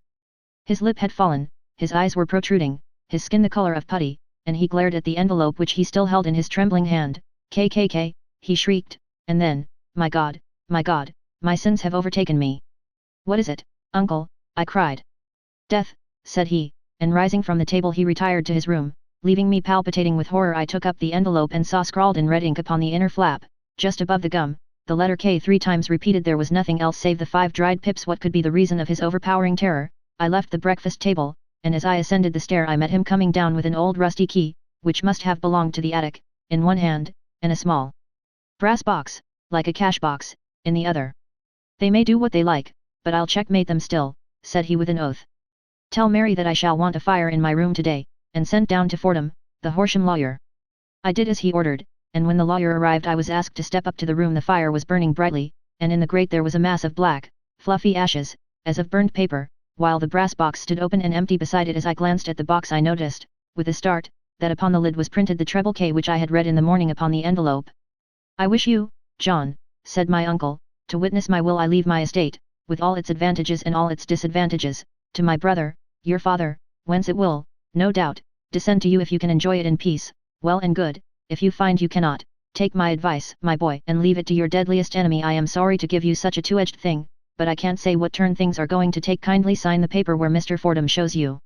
I signed the paper as directed, and the lawyer took it away with him. The singular incident made, as you may think, the deepest impression upon me, and I pondered over it and turned it every way in my mind without being able to make anything of it. Yet I could not shake off the vague feeling of dread which it left behind, though the sensation grew less keen as the weeks passed and nothing happened to disturb the usual routine of our lives. I could see a change in my uncle, however. He drank more than ever, and he was less inclined for any sort of society.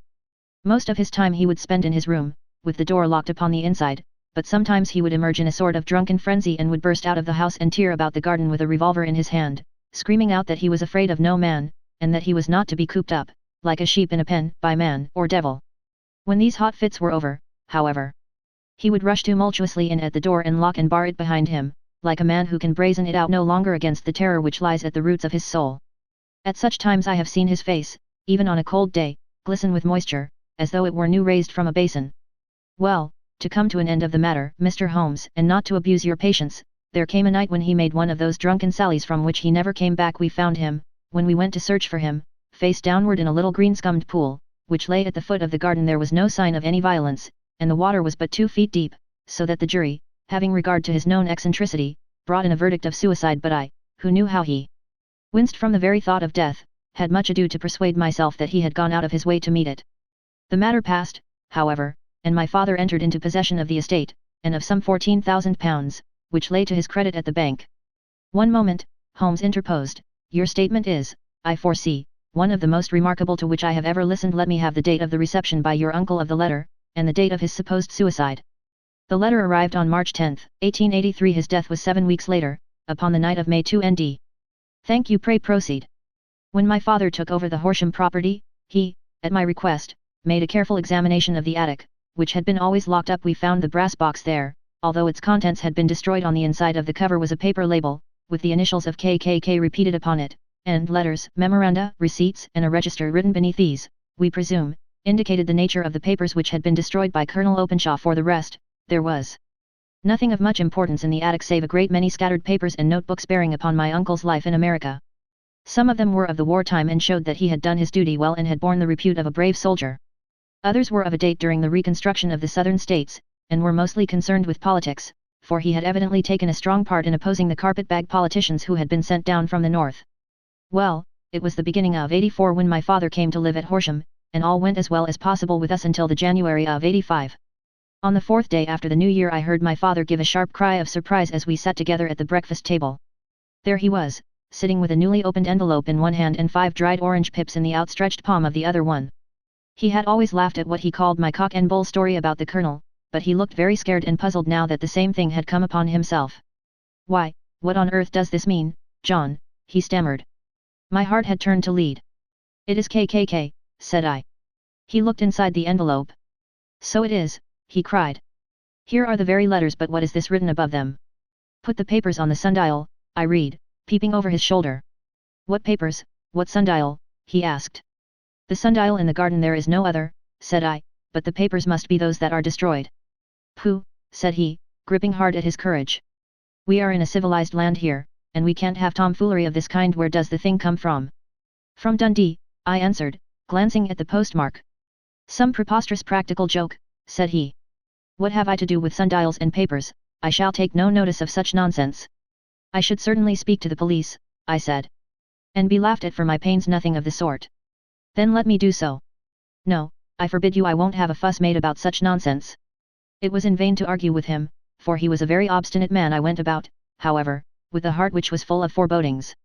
On the third day after the coming of the letter, my father went from home to visit an old friend of his, Major Freebody, who is in command of one of the forts upon Portsdown Hill. I was glad that he should go, for it seemed to me that he was farther from danger when he was away from home, and that, however, I was in error. Upon the second day of his absence I received a telegram from the Major, imploring me to come at once. My father had fallen over one of the deep chalk pits which abound in the neighborhood, and was lying senseless, with a shattered skull. I hurried to him, but he passed away without having ever recovered his consciousness. He had, as it appears, been returning from Fairham in the twilight, and as the country was unknown to him, and the chalk pit unfenced, the jury had no hesitation in bringing in a verdict of death from accidental causes. Carefully as I examined every fact connected with his death, I was unable to find anything which could suggest the idea of murder. There were no signs of violence, no footmarks, no robbery, no record of strangers having been seen upon the roads. And yet I need not tell you that my mind was far from at ease, and that I was well nigh certain that some foul plot had been woven round him. In this sinister way I came into my inheritance. You will ask me why I did not dispose of it. I answer, because I was well convinced that our troubles were in some way dependent upon an incident in my uncle's life, and that the danger would be as pressing in one house as in another. It was in January, '85, that my poor father met his end, and 2 years and 8 months have elapsed since then. During that time I have lived happily at Horsham, and I had begun to hope that this curse had passed away from the family, and that it had ended with the last generation. I had begun to take comfort too soon, however. Yesterday morning the blow fell in the very shape in which it had come upon my father. The young man took from his waistcoat a crumpled envelope, and turning to the table he shook out upon it 5 little dried orange pips. This is the envelope, he continued. The postmark is London, Eastern Division. Within are the very words which were upon my father's last message, KKK, and then put the papers on the sundial. What have you done? Asked Holmes. Nothing. Nothing. To tell the truth, he sank his face into his thin, white hands. I have felt helpless. I have felt like one of those poor rabbits when the snake is writhing towards it. I seem to be in the grasp of some resistless, inexorable evil, which no foresight and no precautions can guard against. Tut, tut, cried Sherlock Holmes. You must act, man, or you are lost. Nothing but energy can save you. This is no time for despair. I have seen the police. Ah! But they listened to my story with a smile. I am convinced that the inspector has formed the opinion that the letters are all practical jokes, and that the deaths of my relations were really accidents, as the jury stated, and were not to be connected with the warnings. Holmes shook his clenched hands in the air. Incredible imbecility, he cried. They have, however, allowed me a policeman, who may remain in the house with me. Has he come with you tonight? No, his orders were to stay in the house. Again Holmes raved in the air. Why did you come to me, he said, and, above all, why did you not come at once? I did not know. It was only today that I spoke to Major Prendergast about my troubles and was advised by him to come to you. It is really 2 days since you had the letter. We should have acted before this. You have no further evidence, I suppose, than that which you have placed before us, no suggestive detail which might help us. There is one thing, said John Openshaw. He rummaged in his coat pocket, and, drawing out a piece of discolored, blue-tinted paper, he laid it out upon the table. I have some remembrance, said he, that on the day when my uncle burned the papers I observed that the small, unburned margins which lay amid the ashes were of this particular color. I found this single sheet upon the floor of his room, and I am inclined to think that it may be one of the papers which has, perhaps, fluttered out from among the others, and in that way has escaped destruction beyond the mention of pips. I do not see that it helps us much. I think myself that it is a page from some private diary. The writing is undoubtedly my uncle's. Holmes moved the lamp, and we both bent over the sheet of paper, which showed by its ragged edge that it had indeed been torn from a book. It was headed, March, 1869, and beneath were the following enigmatical notices. 4th Hudson came same old platform. 7th set the pips on Macaulay, Paramore, and John Swain of St. Augustine. 9th Macaulay cleared. 10th John Swain cleared. 12th visited Paramore all well. Thank you, said Holmes, folding up the paper and returning it to our visitor. And now you must on no account lose another instant. We cannot spare time even to discuss what you have told me. You must get home instantly and act. What shall I do? There is but one thing to do. It must be done at once. You must put this piece of paper which you have shown us into the brass box which you have described. You must also put in a note to say that all the other papers were burned by your uncle, and that this is the only one which remains. You must assert that in such words as will carry conviction with them. Having done this, you must at once put the box out upon the sundial, as directed. Do you understand? Entirely. Do not think of revenge, or anything of the sort. At present I think that we may gain that by means of the law, but we have our web to weave. While theirs is already woven. The first consideration is to remove the pressing danger which threatens you. The second is to clear up the mystery and to punish the guilty parties.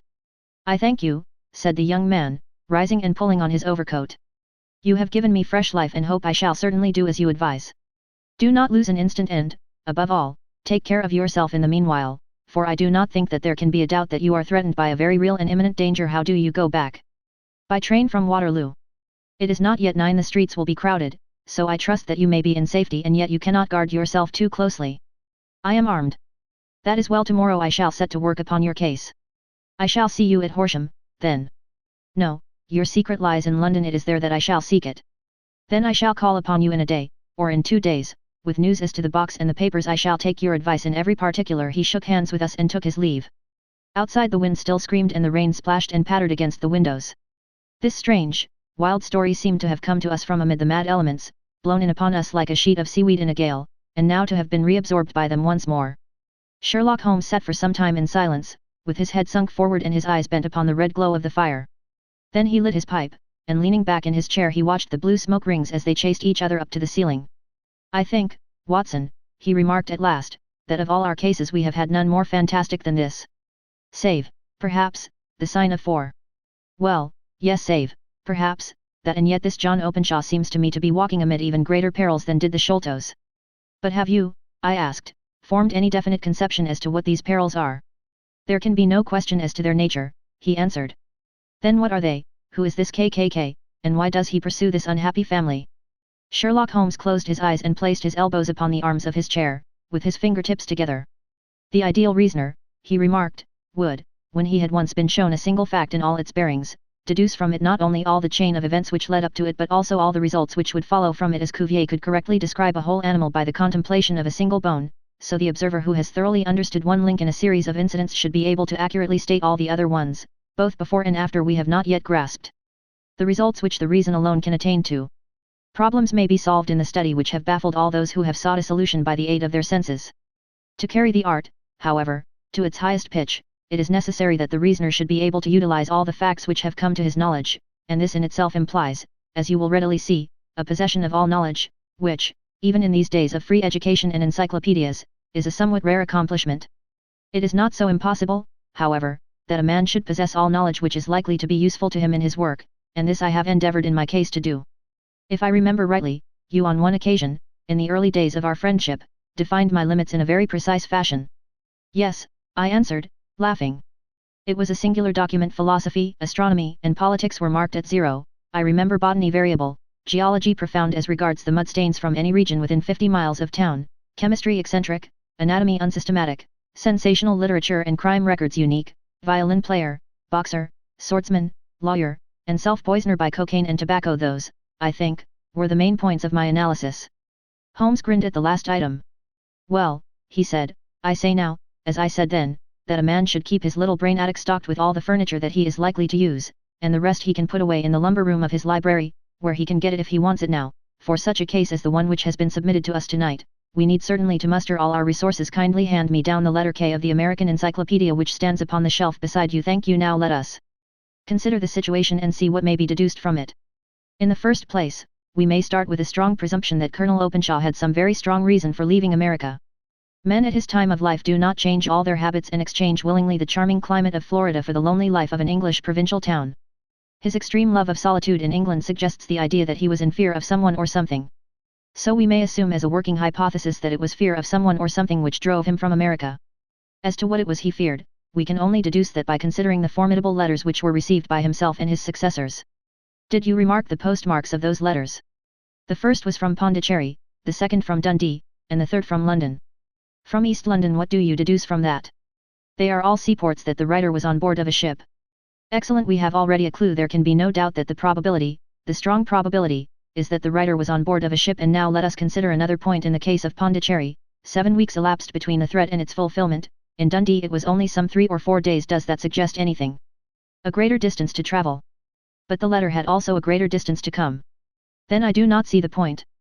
There is at least a presumption that the vessel in which the man or men are is a sailing ship. It looks as if they always send their singular warning or token before them when starting upon their mission. You see how quickly the deed followed the sign when it came from Dundee. If they had come from Pondicherry in a steamer they would have arrived almost as soon as their letter. But, as a matter of fact, 7 weeks elapsed. I think that those 7 weeks represented the difference between the mailboat which brought the letter and the sailing vessel which brought the writer. It is possible. More than that, it is probable. And now you see the deadly urgency of this new case, and why I urged young Openshaw to caution. The blow has always fallen at the end of the time which it would take the senders to travel the distance, but this one comes from London, and therefore we cannot count upon delay. Good God, I cried. What can it mean, this relentless persecution? The papers which Openshaw carried are obviously of vital importance to the person or persons in the sailing ship. I think that it is quite clear that there must be more than one of them. A single man could not have carried out 2 deaths in such a way as to deceive a coroner's jury. There must have been several in it, and they must have been men of resource and determination. Their papers they mean to have, be the holder of them who it may. In this way you see KKK ceases to be the initials of an individual and becomes the badge of a society. But of what society? Have you never, said Sherlock Holmes, bending forward and sinking his voice, have you never heard of the Ku Klux Klan? I never have. Holmes turned over the leaves of the book upon his knee. Here it is, said he presently. Ku Klux Klan, a name derived from the fanciful resemblance to the sound produced by cocking a rifle. This terrible secret society was formed by some ex-Confederate soldiers in the southern states after the Civil War, and it rapidly formed local branches in different parts of the country, notably in Tennessee, Louisiana, the Carolinas, Georgia, and Florida. Its power was used for political purposes, principally for the terrorizing of the Negro voters and the murdering and driving from the country of those who were opposed to its views. Its outrages were usually preceded by a warning sent to the marked man in some fantastic but generally recognized shape, a sprig of oak leaves in some parts, melon seeds, or orange pips in others. On receiving this the victim might either openly abjure his former ways, or might fly from the country. If he braved the matter out, death would unfailingly come upon him, and usually in some strange and unforeseen manner. So perfect was the organization of the society, and so systematic its methods, that there is hardly a case upon record where any man succeeded in braving it with impunity, or in which any of its outrages were traced home to the perpetrators. For some years the organization flourished in spite of the efforts of the United States government and of the better classes of the community in the South.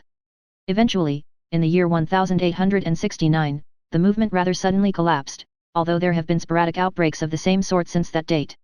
You will observe, said Holmes, laying down the volume, that the sudden breaking up of the society was coincident with the disappearance of Openshaw from America with their papers. It may well have been cause and effect. It is no wonder that he and his family have some of the more implacable spirits upon their track. You can understand that this register and diary may implicate some of the first men in the South, and that there may be many who will not sleep easy at night until it is recovered.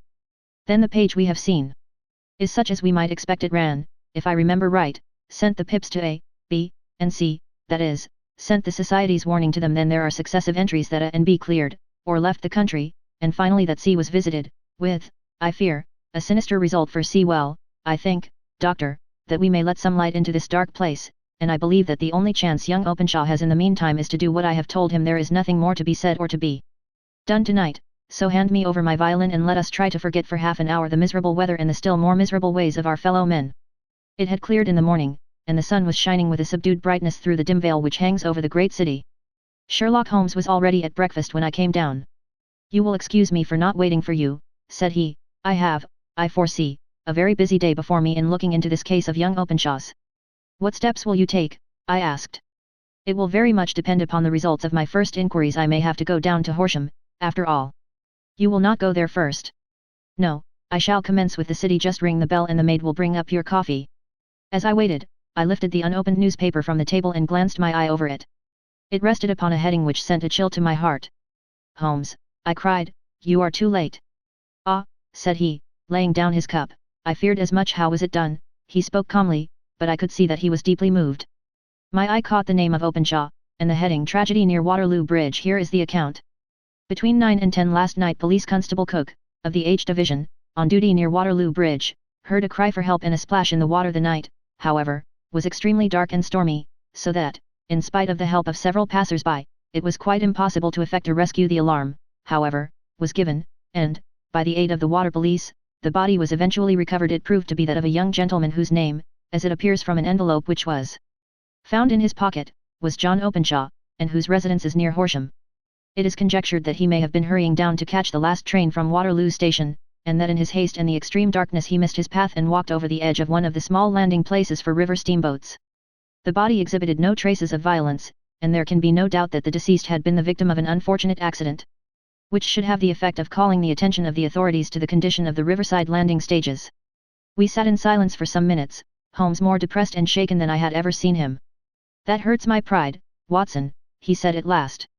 "It is a petty feeling, no doubt, but it hurts my pride. It becomes a personal matter with me now, and, if God sends me health, I shall set my hand upon this gang that he should come to me for help, and that I should send him away to his death." He sprang from his chair and paced about the room in uncontrollable agitation, with a flush upon his sallow cheeks and a nervous clasping and unclasping of his long thin hands. "They must be cunning devils," he exclaimed at last. "How could they have decoyed him down there? The embankment is not on the direct line to the station. The bridge, no doubt, was too crowded, even on such a night, for their purpose. Well, Watson, we shall see who will win in the long run. I am going out now." "To the police?" "No, I shall be my own police when I have spun the web. They may take the flies, but not before. All day I was engaged in my professional work, and it was late in the evening before I returned to Baker Street." Sherlock Holmes had not come back yet. It was nearly 10 o'clock before he entered, looking pale and worn. He walked up to the sideboard, and tearing a piece from the loaf he devoured it voraciously, washing it down with a long draught of water. "You are hungry," I remarked. "Starving? It had escaped my memory. I have had nothing since breakfast." "Nothing?" "Not a bite. I had no time to think of it." "And how have you succeeded?" "Well, you have a clue?"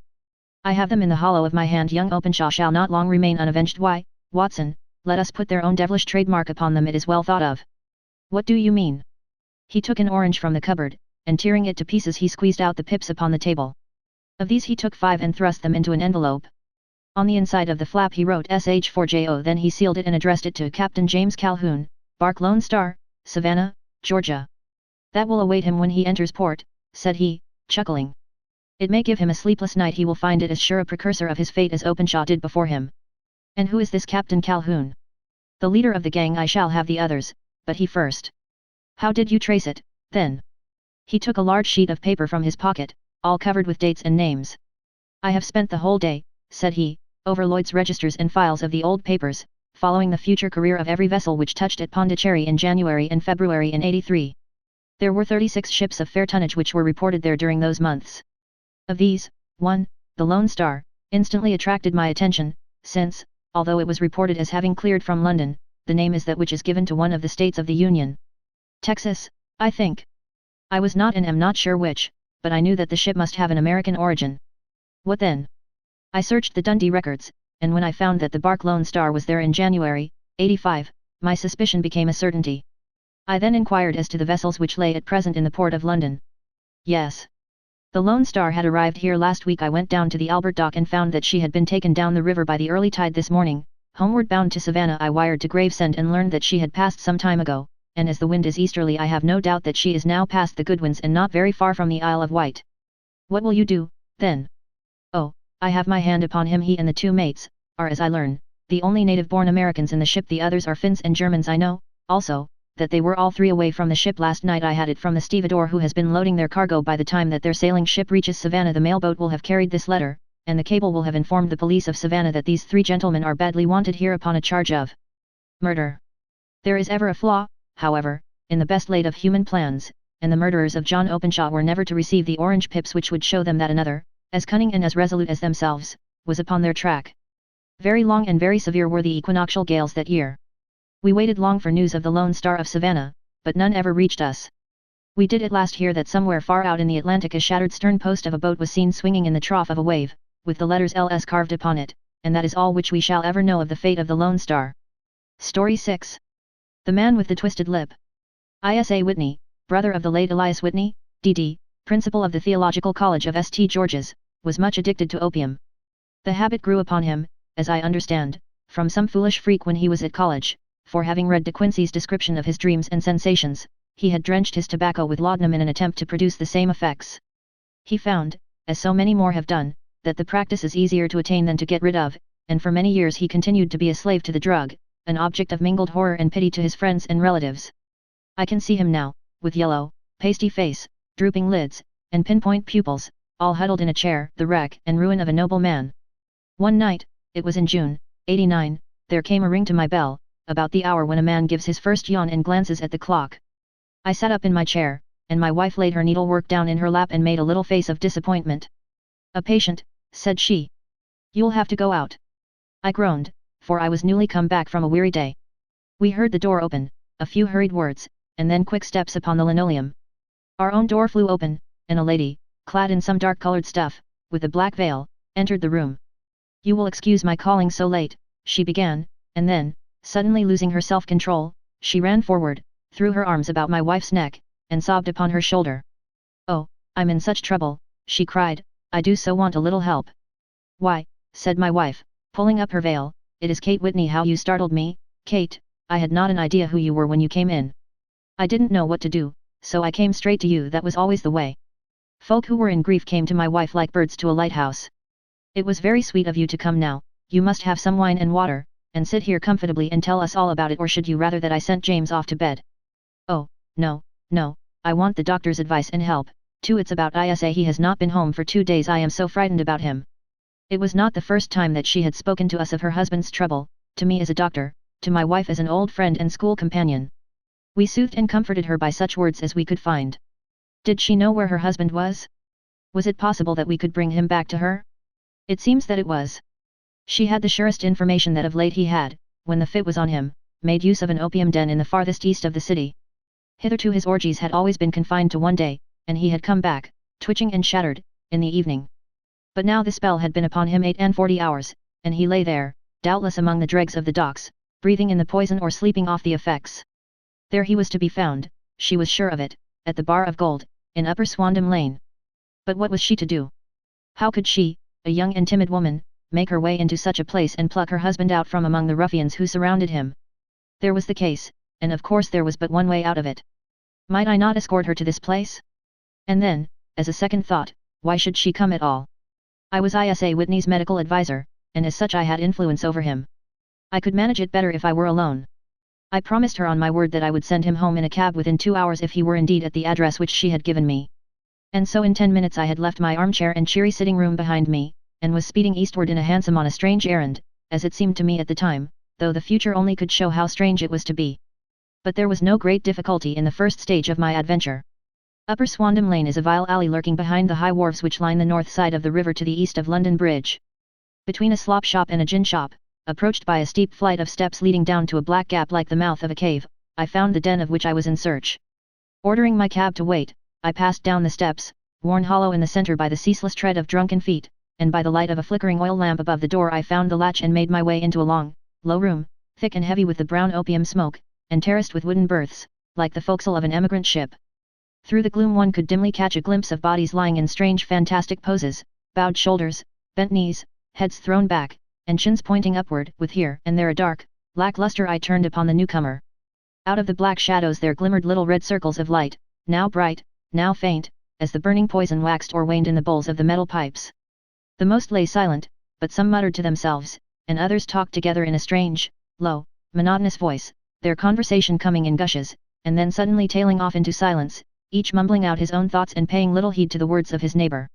At the farther end was a small brazier of burning charcoal, beside which on a three-legged wooden stool there sat a tall, thin old man, with his jaw resting upon his 2 fists, and his elbows upon his knees, staring into the fire.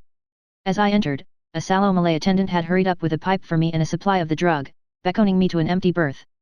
"Thank you, I have not come to stay," said I. "There is a friend of mine here, Mr. Isa Whitney, and I wish to speak with him." There was a movement and an exclamation from my right, and peering through the gloom, I saw Whitney, pale, haggard, and unkempt, staring out at me. "My God, it's Watson," said he. He was in a pitiable state of reaction, with every nerve in a twitter. "I say, Watson, what o'clock is it?" "Nearly 11.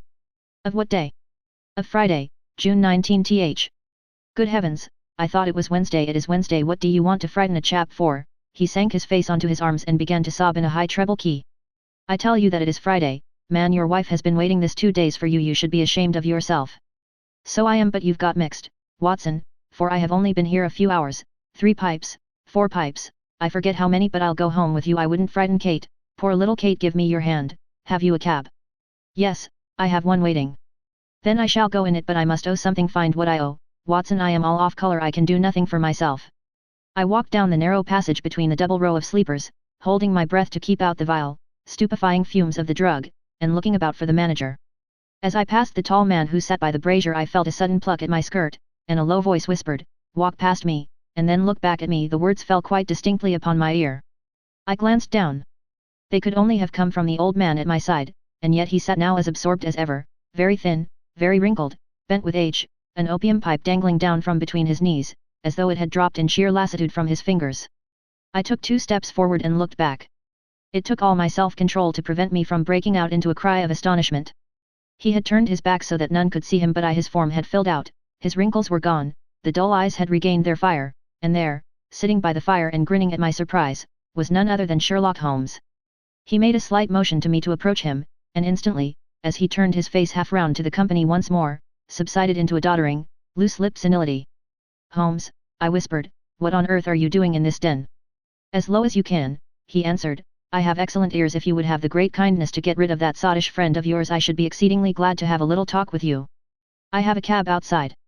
"Then pray send him home in it. You may safely trust him, for he appears to be too limp to get into any mischief. I should recommend you also to send a note by the cabman to your wife to say that you have thrown in your lot with me. If you will wait outside, I shall be with you in 5 minutes." It was difficult to refuse any of Sherlock Holmes' requests, for they were always so exceedingly definite, and put forward with such a quiet air of mastery. I felt, however, that when Whitney was once confined in the cab my mission was practically accomplished, and for the rest, I could not wish anything better than to be associated with my friend in one of those singular adventures which were the normal condition of his existence. In a few minutes I had written my note, paid Whitney's bill, led him out to the cab, and seen him driven through the darkness. In a very short time a decrepit figure had emerged from the opium den, and I was walking down the street with Sherlock Holmes. For 2 streets he shuffled along with a bent back and an uncertain foot. Then, glancing quickly round, he straightened himself out and burst into a hearty fit of laughter. "I suppose, Watson," said he, "that you imagine that I have added opium smoking to cocaine injections, and all the other little weaknesses on which you have favored me with your medical views. I was certainly surprised to find you there. But not more so than I to find you. I came to find a friend. And I to find an enemy." "An enemy?" "Yes, one of my natural enemies, or, shall I say, my natural prey. Briefly, Watson, I am in the midst of a very remarkable inquiry, and I have hoped to find a clue in the incoherent ramblings of these sots, as I have done before now. Had I been recognized in that den my life would not have been worth an hour's purchase, for I have used it before now for my own purposes, and the rascally lascar who runs it has sworn to have vengeance upon me. There is a trapdoor at the back of that building, near the corner of Paul's Wharf, which could tell some strange tales of what has passed through it upon the moonless nights." "What, you do not mean bodies?" "Aye, bodies, Watson. We should be rich men if we had £1,000 for every poor devil who has been done to death in that den. It is the vilest murder trap on the whole riverside, and I fear that Neville St. Clair has entered it never to leave it more. But our trap should be here." He put his 2 forefingers between his teeth and whistled shrilly, a signal which was answered by a similar whistle from the distance, followed shortly by the rattle of wheels and the clink of horses' hoofs. "Now, Watson," said Holmes, as a tall dog-cart dashed up through the gloom, throwing out 2 golden tunnels of yellow light from its side lanterns. "You'll come with me, won't you? If I can be of use." "Oh, a trusty comrade is always of use, and a chronicler still more so. My room at the Cedars is a double-bedded one." "The Cedars?"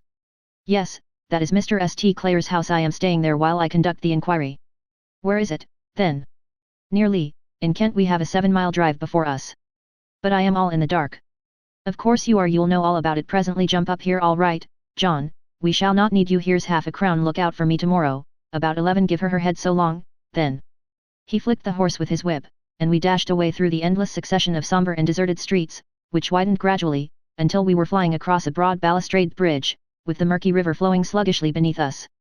Beyond lay another dull wilderness of bricks and mortar, its silence broken only by the heavy, regular footfall of the policeman, or the songs and shouts of some belated party of revellers.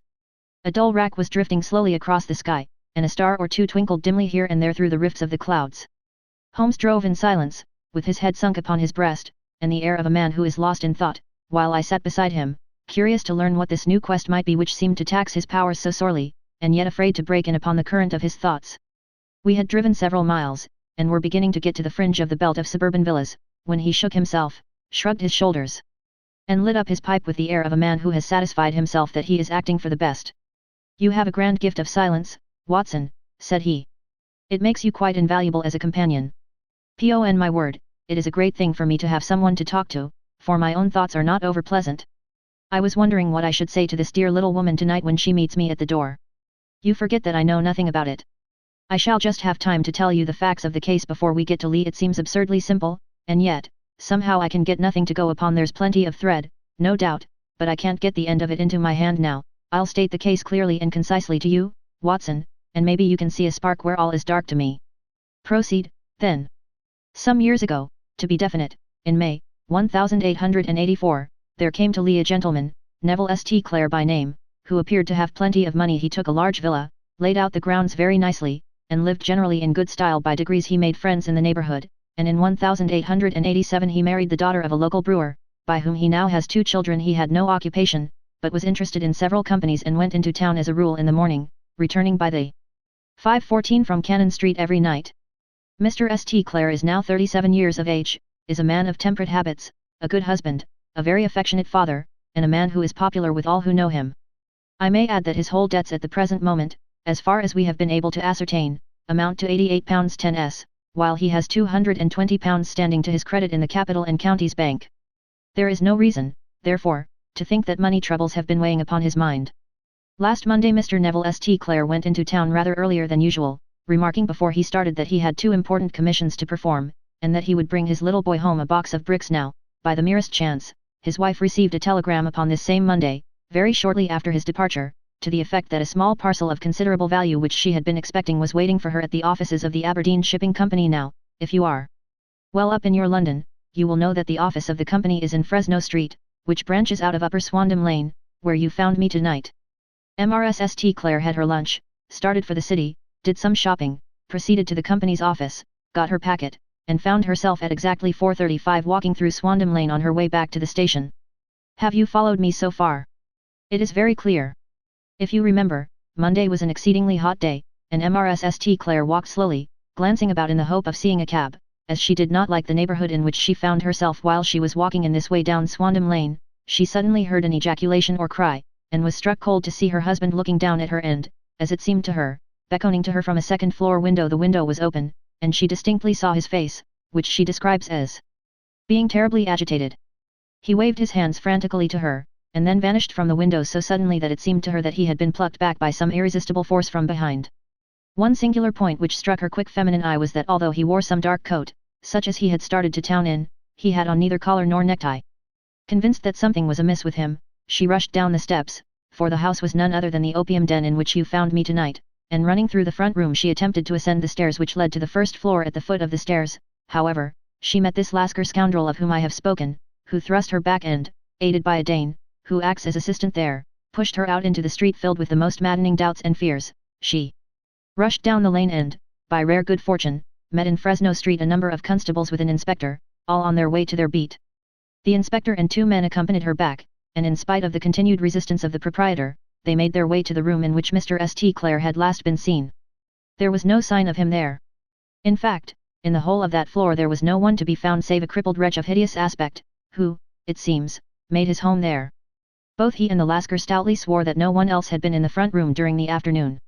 So determined was their denial that the inspector was staggered, and had almost come to believe that Mrs. St. Clair had been deluded when, with a cry, she sprang at a small deal box which lay upon the table and tore the lid from it. Out there fell a cascade of children's bricks. It was the toy which he had promised to bring home. This discovery, and the evident confusion which the cripple showed, made the inspector realize that the matter was serious. The rooms were carefully examined, and results all pointed to an abominable crime. The front room was plainly furnished as a sitting room and led into a small bedroom, which looked out upon the back of one of the wharves. Between the wharf and the bedroom window is a narrow strip, which is dry at low tide but is covered at high tide with at least 4.5 feet of water. The bedroom window was a broad one and opened from below. On examination traces of blood were to be seen upon the windowsill, and several scattered drops were visible upon the wooden floor of the bedroom.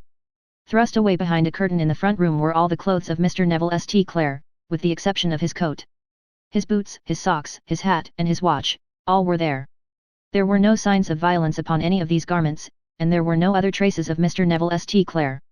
Out of the window he must apparently have gone, for no other exit could be discovered, and the ominous bloodstains upon the sill gave little promise that he could save himself by swimming, for the tide was at its very highest at the moment of the tragedy. And now as to the villains who seemed to be immediately implicated in the matter, the Lascar was known to be a man of the vilest antecedents, but as, by Mrs. Clare's story, he was known to have been at the foot of the stair within a very few seconds of her husband's appearance at the window, he could hardly have been more than an accessory to the crime. His defense was one of absolute ignorance, and he protested that he had no knowledge as to the doings of Hugh Boone, his lodger, and that he could not account in any way for the presence of the missing gentleman's clothes. So much for the Lascar manager. Now for the sinister cripple who lives upon the second floor of the opium den, and who was certainly the last human being whose eyes rested upon Neville St. Clare. His name is Hugh Boone, and his hideous face is one which is familiar to every man who goes much to the city. He is a professional beggar, though in order to avoid the police regulations he pretends to a small trade in wax vestas some little distance down Threadneedle Street, upon the left-hand side. There is, as you may have remarked, a small angle in the wall. Here it is that this creature takes his daily seat, cross-legged with his tiny stock of matches on his lap, and as he is a piteous spectacle a small rain of charity descends into the greasy leather cap which lies upon the pavement beside him. I have watched the fellow more than once before ever I thought of making his professional acquaintance, and I have been surprised at the harvest which he has reaped in a short time. His appearance, you see, is so remarkable that no one can pass him without observing him. A shock of orange hair, a pale face disfigured by a horrible scar, which, by its contraction, has turned up the outer edge of his upper lip, a bulldog chin, and a pair of very penetrating dark eyes, which present a singular contrast to the color of his hair, all mark him out from amid the common crowd of mendicants, and so, too, does his wit, for he is ever ready with a reply to any piece of chaff which may be thrown at him by the passers-by. This is the man whom we now learn to have been the lodger at the opium den, and to have been the last man to see the gentleman of whom we are in quest. But a cripple, said I. What could he have done single-handed against a man in the prime of life? He is a cripple in the sense that he walks with a limp, but in other respects he appears to be a powerful and well-nurtured man. Surely your medical experience would tell you, Watson, that weakness in one limb is often compensated for by exceptional strength in the others. Pray continue your narrative. Mrs. Clare had fainted at the sight of the blood upon the window, and she was escorted home in a cab by the police, as her presence could be of no help to them in their investigations. Inspector Barton, who had charge of the case, made a very careful examination of the premises, but without finding anything which threw any light upon the matter. One mistake had been made in not arresting Boone instantly, as he was allowed some few minutes during which he might have communicated with his friend the Lascar, but this fault was soon remedied, and he was seized and searched, without anything being found which could incriminate him.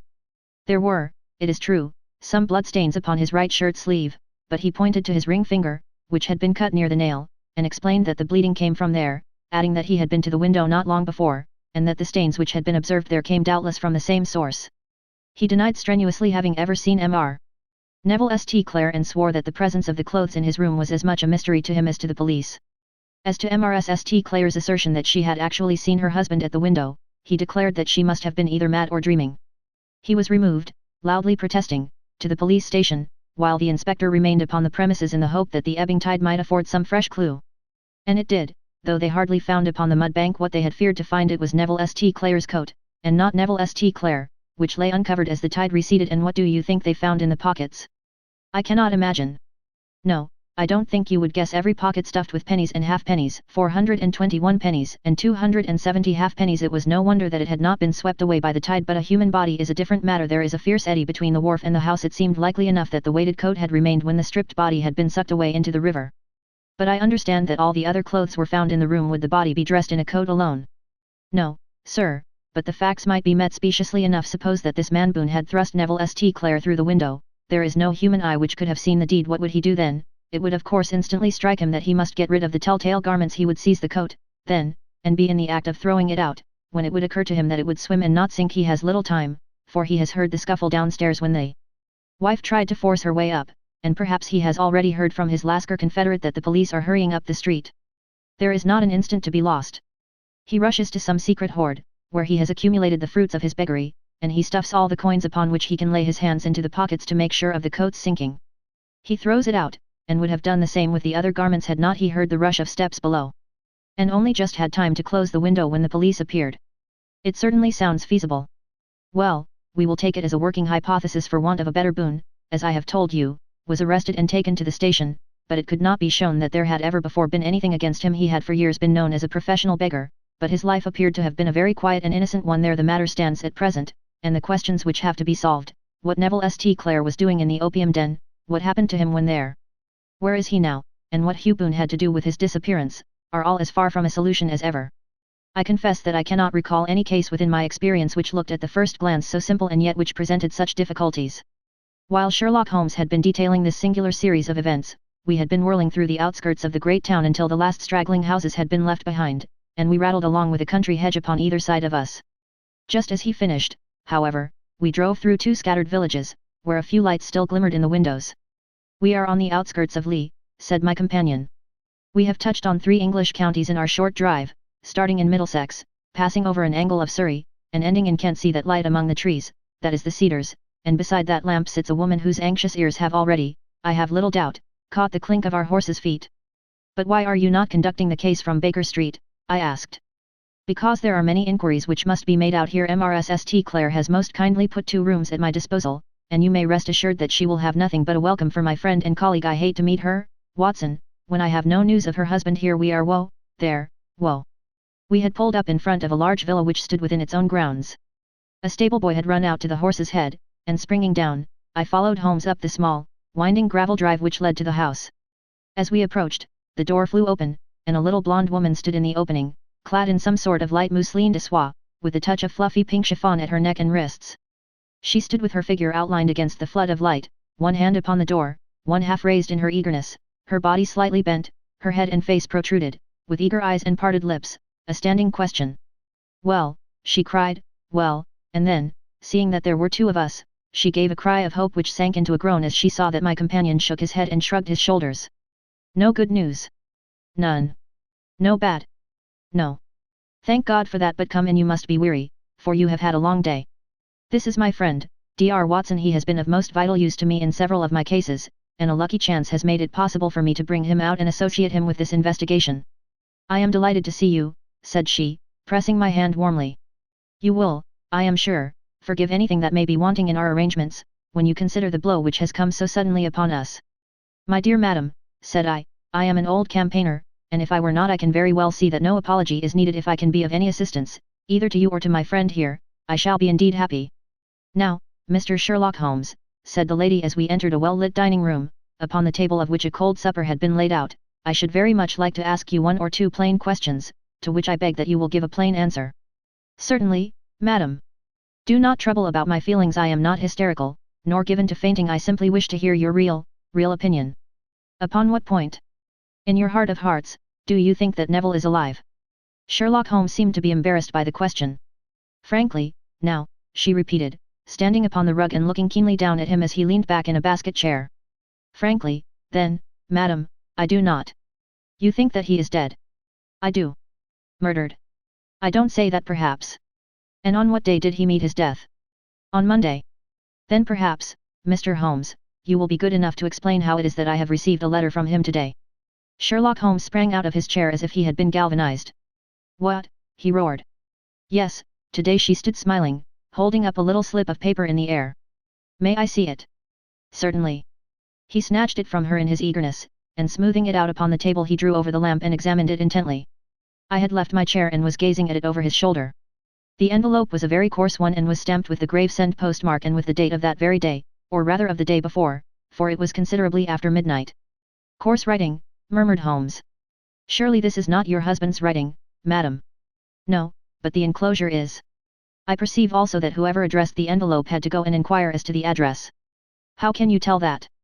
"The name, you see, is in perfectly black ink, which has dried itself. The rest is of the greyish colour, which shows that blotting paper has been used. If it had been written straight off, and then blotted, none would be of a deep black shade. This man has written the name, and there has then been a pause before he wrote the address, which can only mean that he was not familiar with it. It is, of course, a trifle, but there is nothing so important as trifles. Let us now see the letter H. There has been an enclosure here." "Yes, there was a ring, his signet ring." "And you are sure that this is your husband's hand?" "One of his hands." "One. His hand when he wrote hurriedly. It is very unlike his usual writing, and yet I know it well."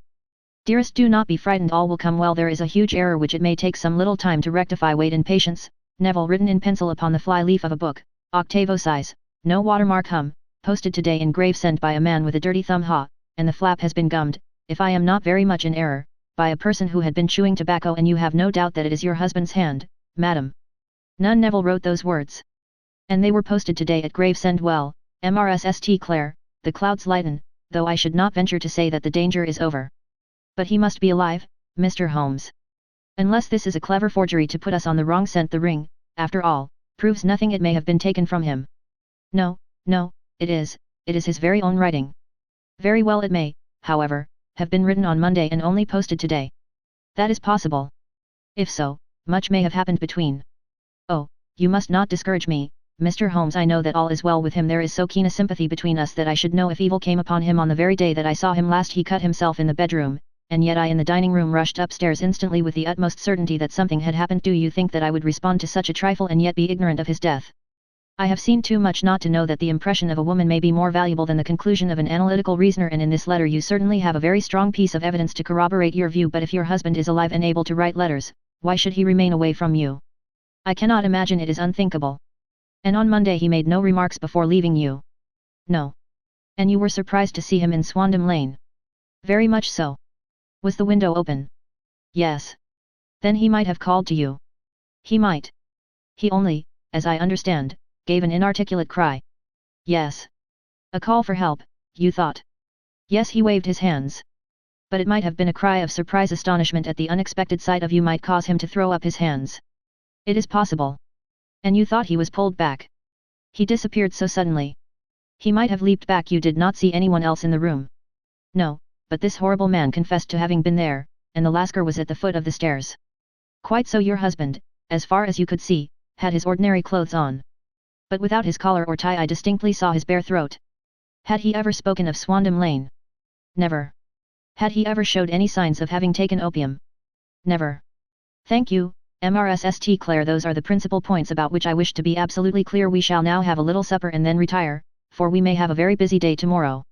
A large and comfortable double-bedded room had been placed at our disposal, and I was quickly between the sheets, for I was weary after my night of adventure. Sherlock Holmes was a man, however, who, when he had an unsolved problem upon his mind, would go for days, and even for a week, without rest, turning it over, rearranging his facts, looking at it from every point of view until he had either fathomed it or convinced himself that his data were insufficient. It was soon evident to me that he was now preparing for an all-night sitting. He took off his coat and waistcoat, put on a large blue dressing gown, and then wandered about the room collecting pillows from his bed and cushions from the sofa and armchairs. With these he constructed a sort of eastern divan, upon which he perched himself cross-legged, with an ounce of shag tobacco and a box of matches laid out in front of him. In the dim light of the lamp I saw him sitting there, an old briar pipe between his lips. His eyes fixed vacantly upon the corner of the ceiling, the blue smoke curling up from him, silent, motionless, with the light shining upon his strong-set aquiline features.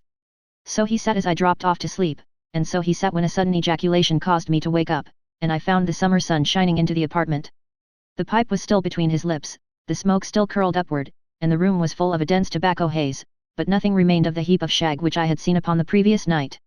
"Awake, Watson?" he asked. "Yes." "Game for a morning drive?" "Certainly."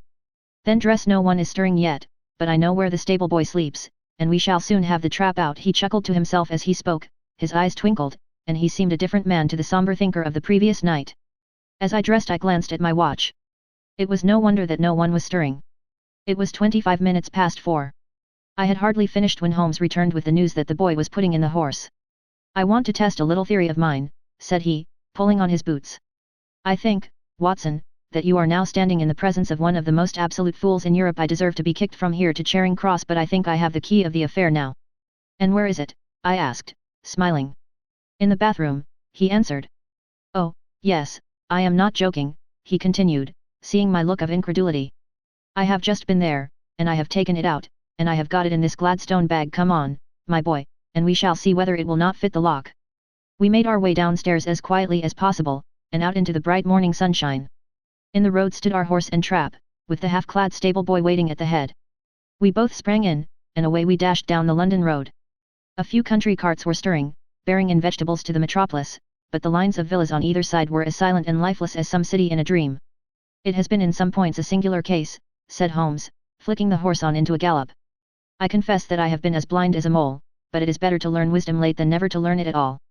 In town the earliest risers were just beginning to look sleepily from their windows as we drove through the streets of the Surrey side. Passing down the Waterloo Bridge Road we crossed over the river, and dashing up Wellington Street wheeled sharply to the right and found ourselves in Bow Street. Sherlock Holmes was well known to the force, and the two constables at the door saluted him. One of them held the horse's head while the other led us in. "Who is on duty?" asked Holmes. "Inspector Bradstreet, sir." "Ah, Bradstreet, how are you, A tall, stout official had come down the stone-flagged passage, in a peaked cap and frogged jacket. "I wish to have a quiet word with you, Bradstreet." "Certainly, Mr. Holmes, step into my room here." It was a small, office-like room, with a huge ledger upon the table, and a telephone projecting from the wall. The inspector sat down at his desk. "What can I do for you, Mr. Holmes?" "I called about that beggarman, Boone, the one who was charged with being concerned in the disappearance of Mr. Neville St. Clare, of Lee." "Yes, he was brought up and remanded for further inquiries." "So I heard you have him here." "In the cells." "Is he quiet?" "Oh, he gives no trouble, but he is a dirty scoundrel." "Dirty?" "Yes, it is all we can do to make him wash his hands, and his face is as black as a tinker's well. When once his case has been settled, he will have a regular prison bath, and I think, if you saw him, you would agree with me that he needed it." "I should like to see him very much." "Would you? That is easily done. Come this way, you can leave your bag." "No, I think that I'll take it." "Very good, come this way, if you please." He led us down a passage, opened a barred door, passed down a winding stair, and brought us to a whitewashed corridor with a line of doors on each side. "The third on the right is his," said the inspector. "Here it is." He quietly shot back a panel in the upper part of the door and glanced through. "He is asleep," said he. "You can see him very well."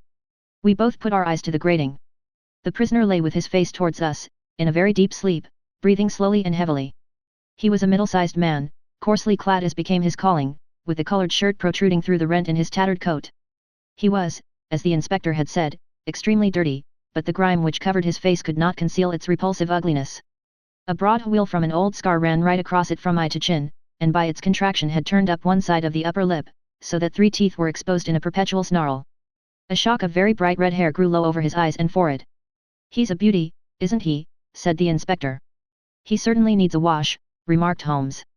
"I had an idea that he might, and I took the liberty of bringing the tools with me." He opened the Gladstone bag as he spoke, and took out, to my astonishment, a very large bath sponge. You are a funny one," chuckled the inspector. "Now, if you will have the great goodness to open that door very quietly, we will soon make him cut a much more respectable figure." "Well, I don't know why not," said the inspector. "He doesn't look a credit to the Bow Street cells, does he?" He slipped his key into the lock, and we all very quietly entered the cell. The sleeper half turned, and then settled down once more into a deep slumber. Holmes stooped to the water jug, moistened his sponge, and then rubbed it twice vigorously across and down the prisoner's face. "Let me introduce you," he shouted, "to Mr. Neville St. Clare, of Lee, in the county of Kent. Never in my life have I seen such a sight." The man's face peeled off under the sponge like the bark from a tree. Gone was the coarse brown tint. Gone, too, was the horrid scar which had seamed it across, and the twisted lip which had given the repulsive sneer to the face. A twitch brought away the tangled red hair, and there, sitting up in his bed, was a pale, sad-faced, refined-looking man, black-haired and smooth-skinned, rubbing his eyes and staring about him with sleepy bewilderment. Then suddenly realizing the exposure, he broke into a scream and threw himself down with his face to the pillow. "Great heavens!" cried the inspector, "it is, indeed, the missing man. I know him from the photograph." The prisoner turned with the reckless air of a man who abandons himself to his destiny. "Be it so," said he. "And pray what am I charged with?" "With making away with Mr. Neville St. Oh, come, you can't be charged with that unless they make a case of attempted suicide of it," said the inspector with a grin. "Well, I have been 27 years in the force, but this really takes the cake. If I am Mr. Neville St. Clare, then it is obvious that no crime has been committed, and that, therefore, I am illegally detained." "No crime, but a very great error has been committed," said Holmes. "You would have done better to have trusted your wife." "It was not the wife, it was the children," groaned the prisoner.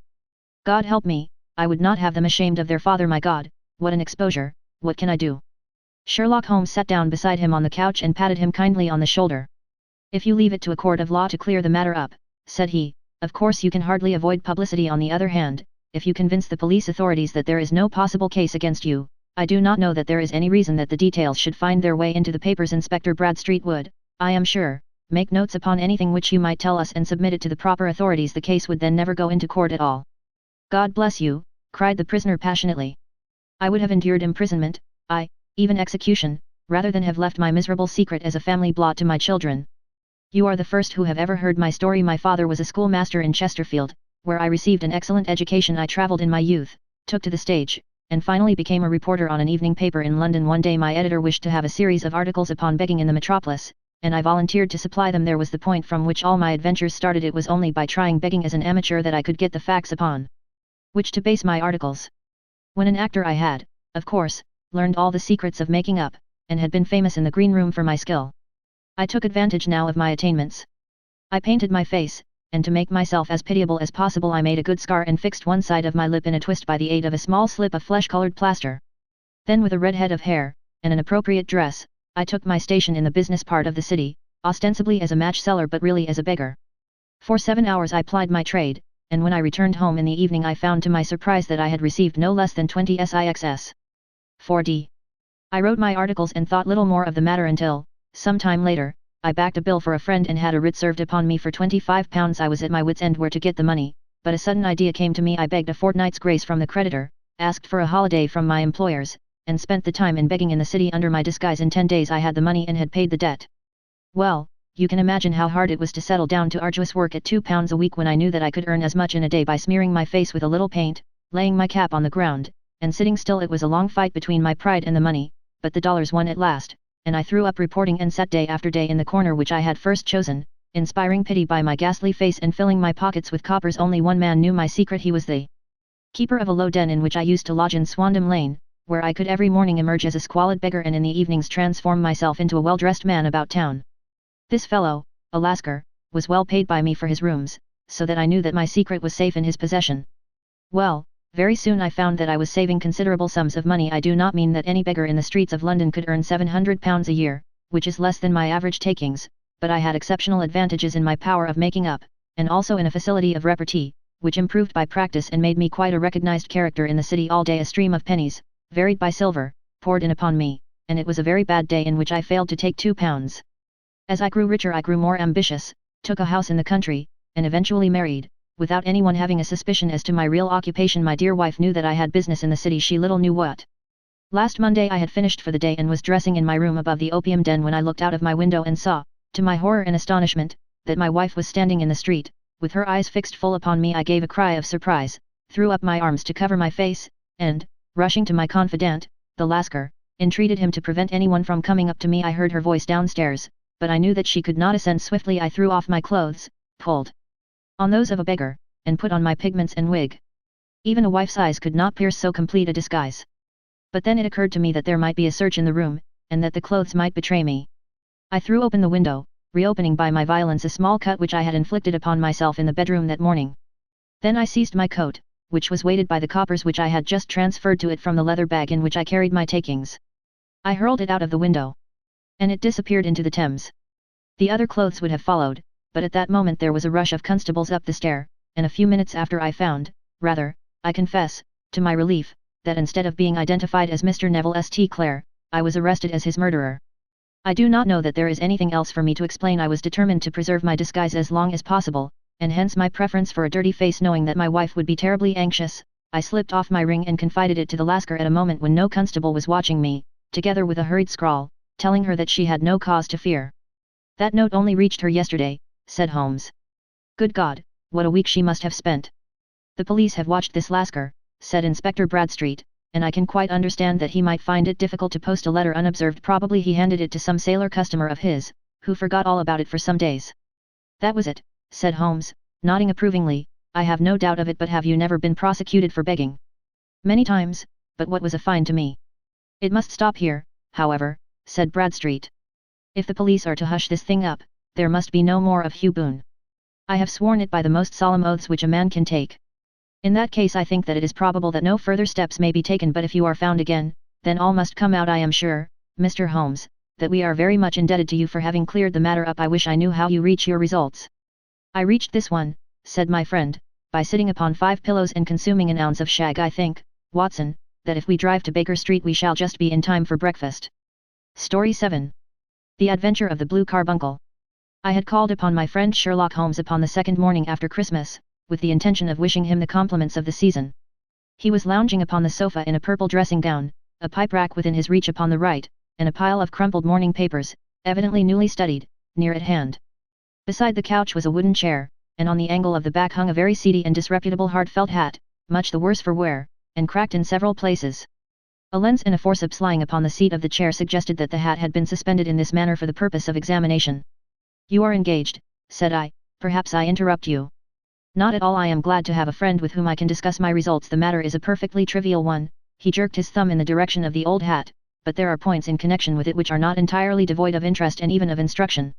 I seated myself in his armchair and warmed my hands before his crackling fire, for a sharp frost had set in, and the windows were thick with the ice crystals. I suppose, I remarked, that, homely as it looks, this thing has some deadly story linked onto it, that it is the clue which will guide you in the solution of some mystery and the punishment of some crime. No crime, said Sherlock Holmes, laughing.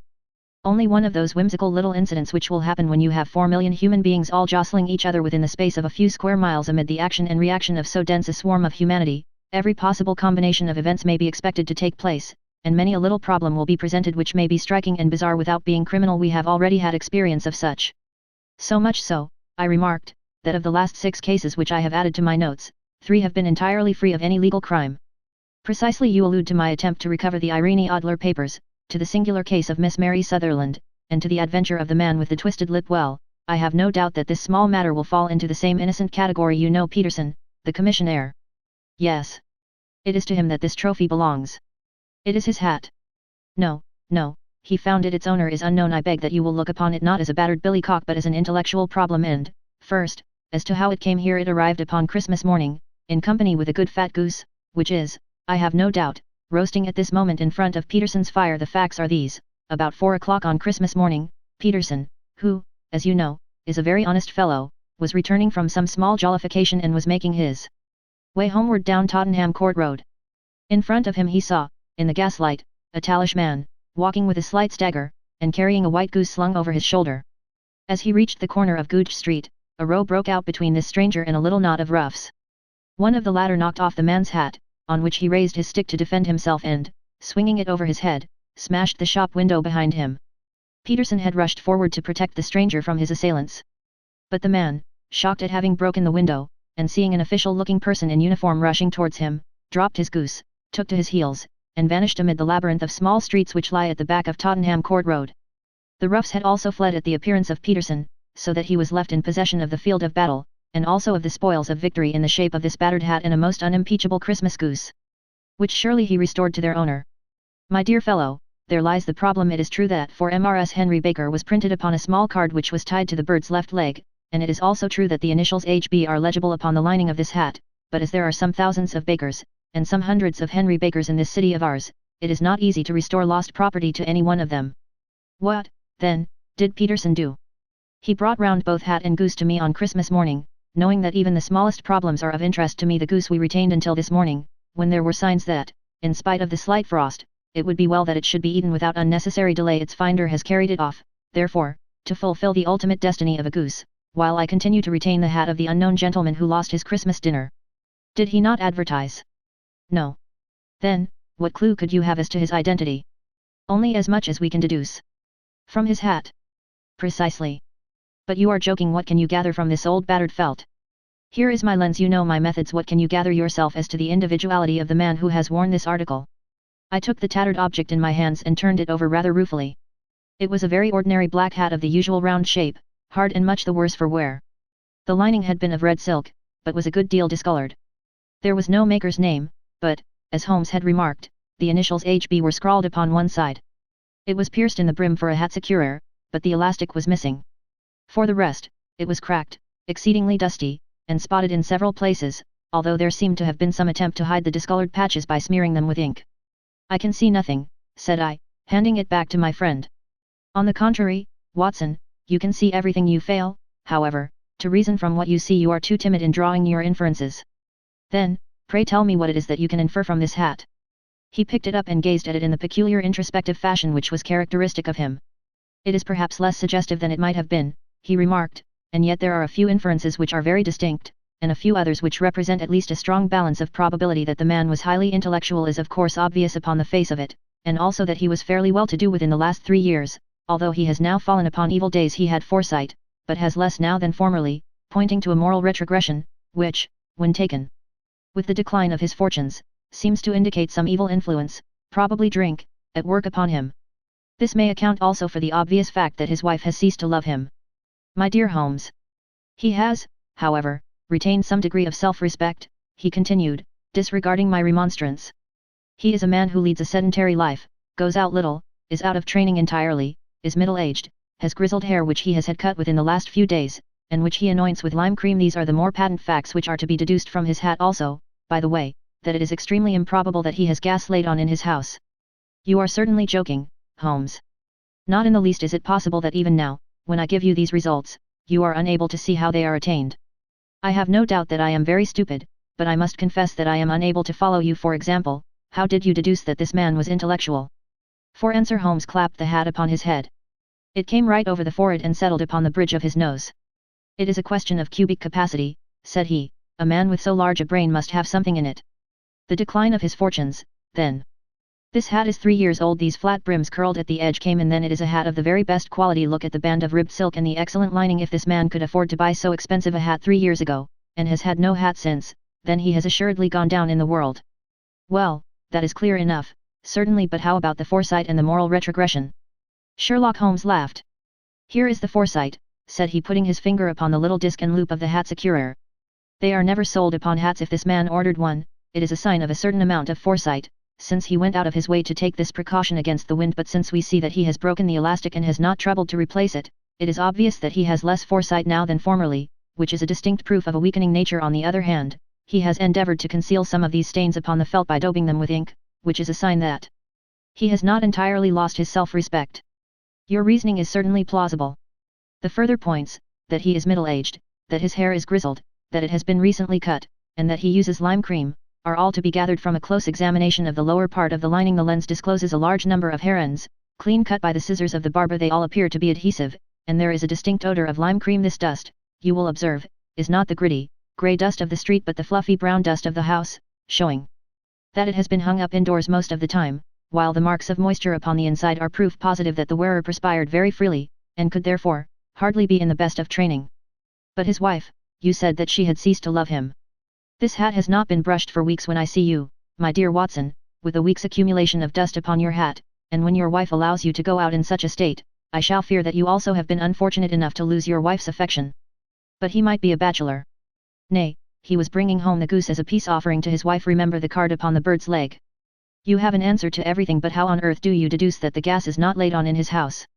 One tallow stain, or even two, might come by chance, but when I see no less than 5, I think that there can be little doubt that the individual must be brought into frequent contact with burning tallow, walks upstairs at night probably with his hat in one hand and a guttering candle in the other. Anyhow, he never got tallow stains from a gas jet. Are you satisfied? Well, it is very ingenious, said I, laughing, but since, as you said just now, there has been no crime committed, and no harm done save the loss of a goose, all this seems to be rather a waste of energy.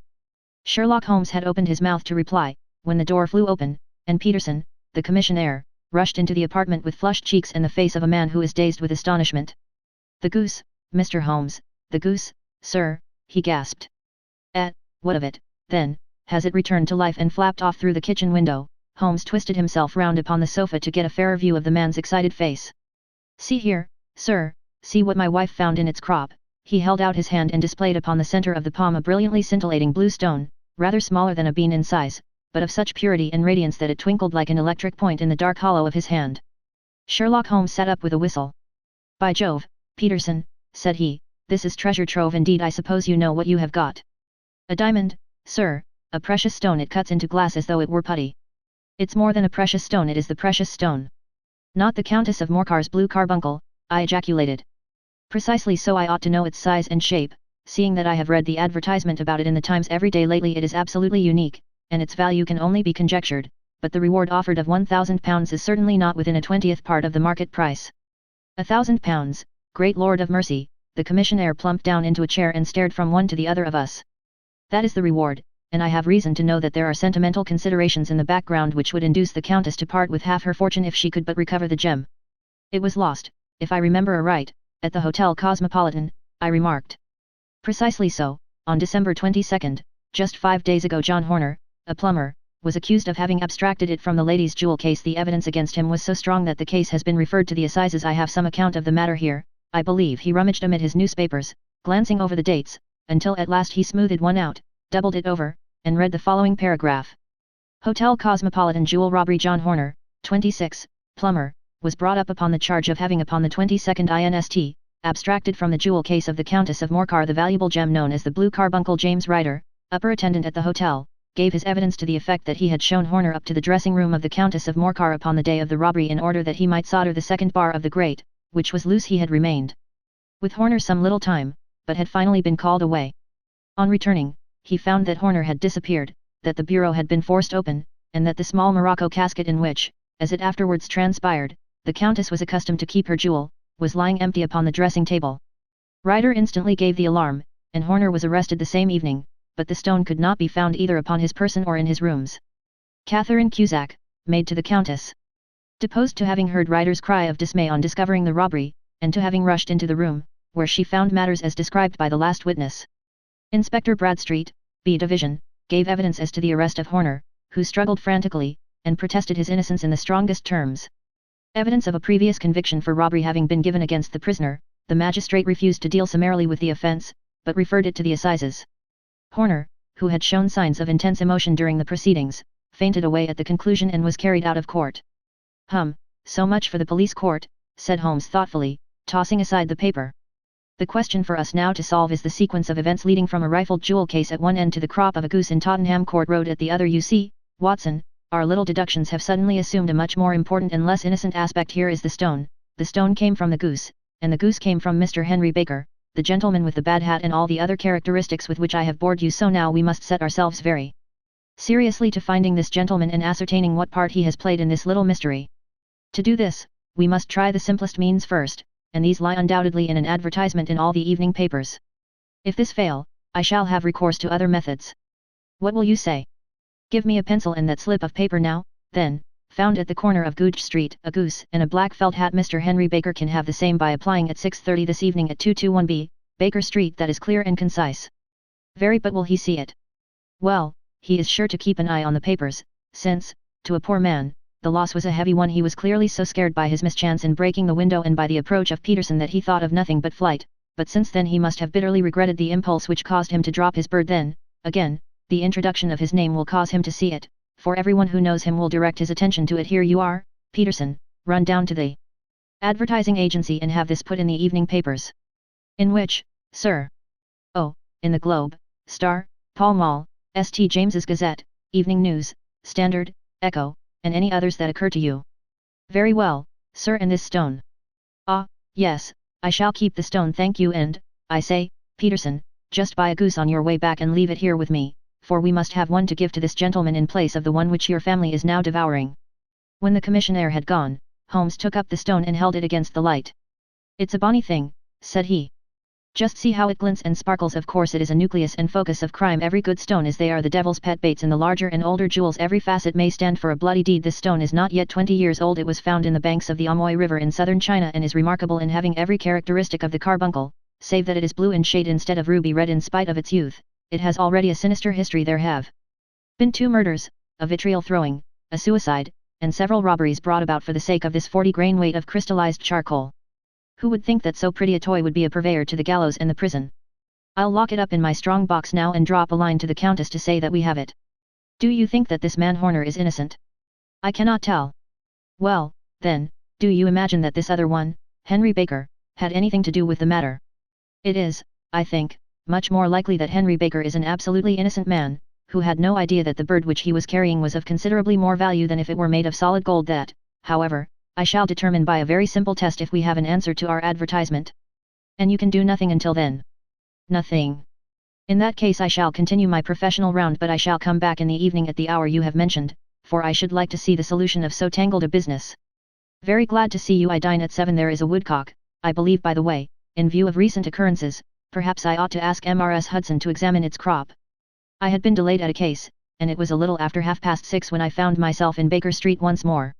As I approached the house I saw a tall man in a Scotch bonnet with a coat which was buttoned up to his chin waiting outside in the bright semicircle which was thrown from the fanlight. Just as I arrived the door was opened, and we were shown up together to Holmes' room.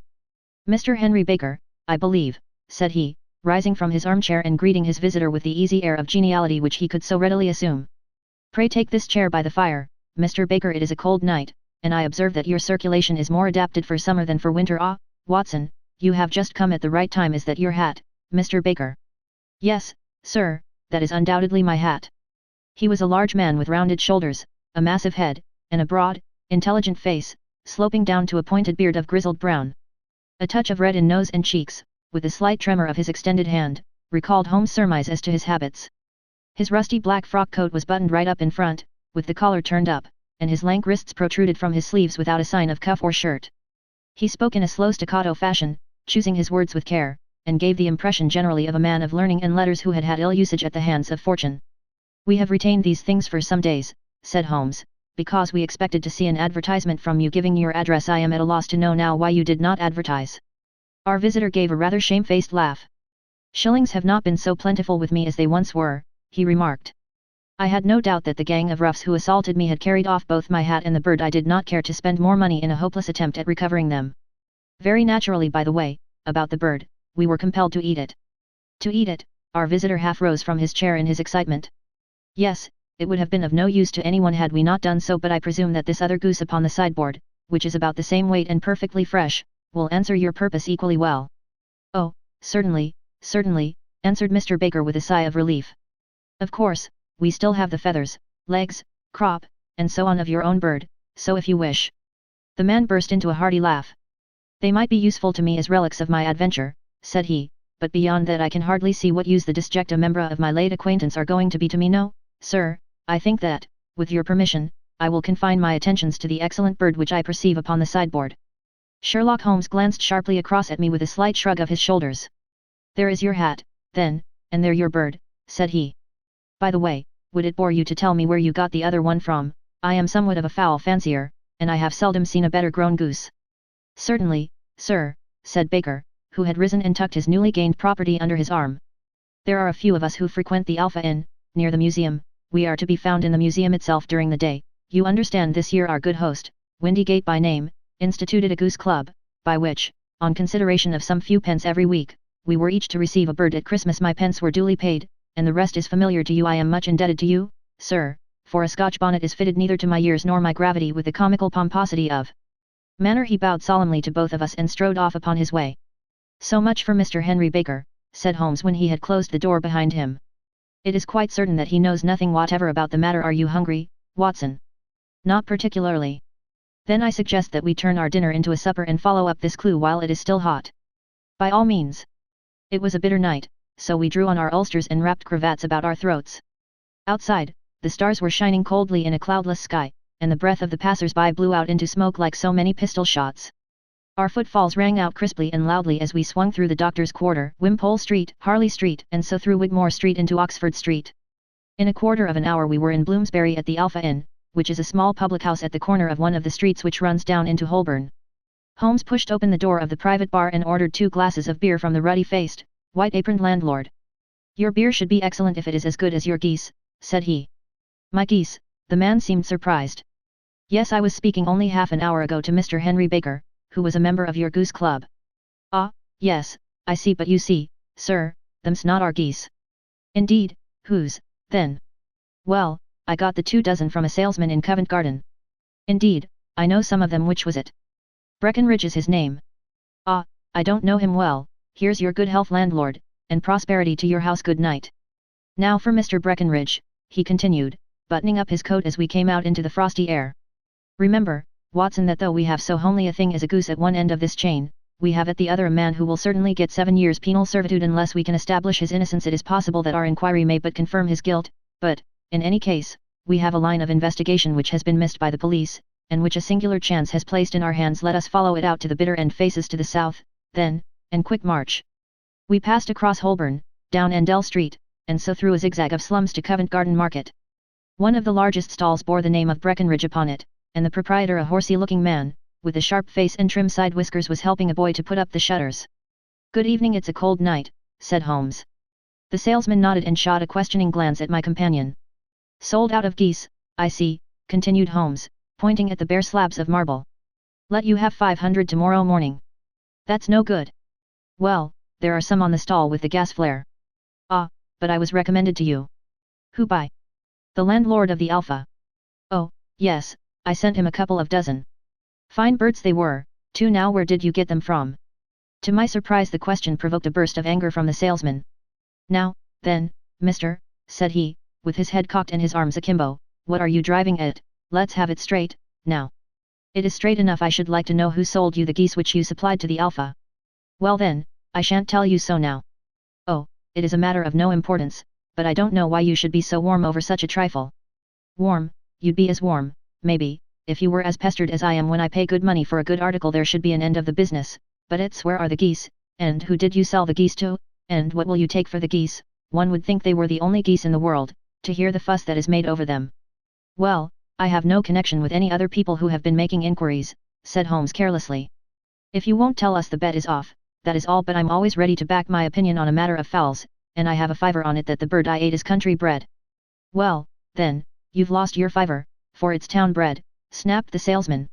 It's nothing of the kind. I say it is. I don't believe it. Do you think you know more about fowls than I, who have handled them ever since I was a nipper? I tell you, all those birds that went to the Alpha were town bred. You'll never persuade me to believe that. Will you bet, then? It's merely taking your money, for I know that I am right, but I'll have a sovereign on with you, just to teach you not to be obstinate. The salesman chuckled grimly. Bring me the books, Bill, said he. The small boy brought round a small thin volume and a great greasy-backed one, laying them out together beneath the hanging lamp. Now then, Mr. Cocksure, said the salesman, I thought that I was out of geese, but before I finish you'll find that there is still one left in my shop. You see this little book? Well, that's the list of the folk from whom I buy. Do you see? Well, then, here on this page are the country folk, and the numbers after their names are where their accounts are in the big ledger. Now, then, you see this other page in red ink? Well, that is a list of my town suppliers. Now, look at that third name, just read it out to me. MRS Oakshott, 117, Brixton Road, 249, read Holmes. Quite so, now turn that up in the ledger. Holmes turned to the page indicated. Here you are, MRS Oakshott, 117, Brixton Road, egg and poultry supplier. Now, then, what's the last entry? December 22nd, 24 geese at 76d. Quite so, there you are, and underneath. Sold to Mr. Windygate of the Alpha, at 12s. What have you to say now? Sherlock Holmes looked deeply chagrined. He drew a sovereign from his pocket and threw it down upon the slab, turning away with the air of a man whose disgust is too deep for words. A few yards off he stopped under a lamp-post and laughed in the hearty, noiseless fashion which was peculiar to him. When you see a man with whiskers of that cut and the pink un protruding out of his pocket, you can always draw him by a bet, said he. I dare say that if I had put £100 down in front of him, that man would not have given me such complete information as was drawn from him by the idea that he was doing me on a wager. Well, Watson, we are, I fancy, nearing the end of our quest, and the only point which remains to be determined is whether we should go on to this MRS Oakshott tonight, or whether we should reserve it for tomorrow. It is clear from what that surly fellow said that there are others besides ourselves who are anxious about the matter, and I should. His remarks were suddenly cut short by a loud hubbub which broke out from the stall which we had just left.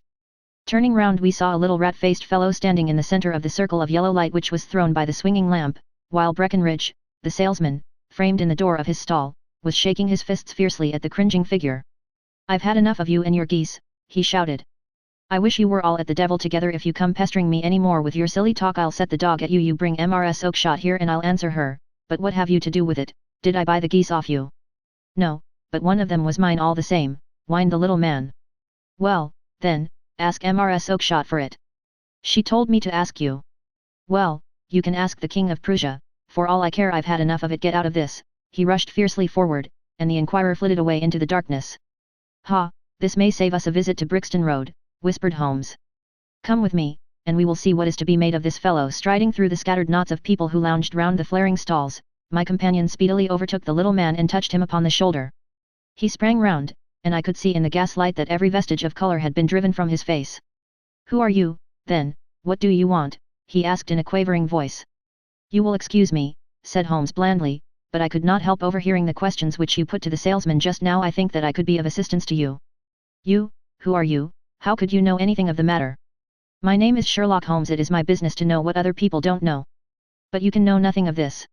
Excuse me, I know everything of it. You are endeavouring to trace some geese which were sold by MRS Oakshott, of Brixton Road, to a salesman named Breckenridge, by him in turn to Mr. Windygate, of the Alpha, and by him to his club, of which Mr. Henry Baker is a member. Oh, sir, you are the very man whom I have longed to meet, cried the little fellow with outstretched hands and quivering fingers. I can hardly explain to you how interested I am in this matter. Sherlock Holmes hailed a four-wheeler which was passing. In that case we had better discuss it in a cosy room rather than in this wind-swept market-place, said he. But pray tell me, before we go farther, who it is that I have the pleasure of assisting. The man hesitated for an instant. My name is John Robinson, he answered with a sidelong glance. No, no, the real name, said Holmes sweetly. It is always awkward doing business with an alias. A flush sprang to the white cheeks of the stranger.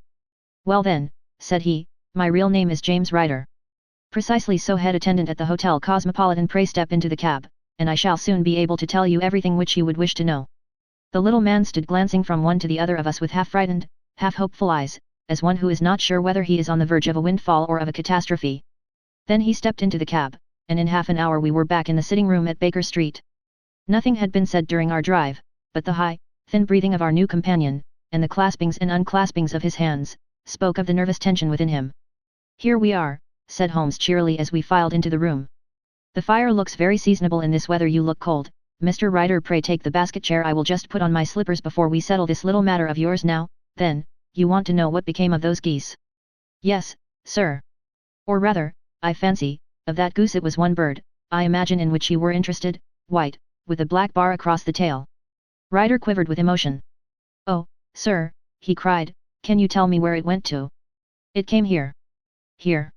Yes, and a most remarkable bird it proved. I don't wonder that you should take an interest in it. It laid an egg after it was dead, the bonniest, brightest little blue egg that ever was seen. I have it here in my museum. Our visitor staggered to his feet and clutched the mantelpiece with his right hand.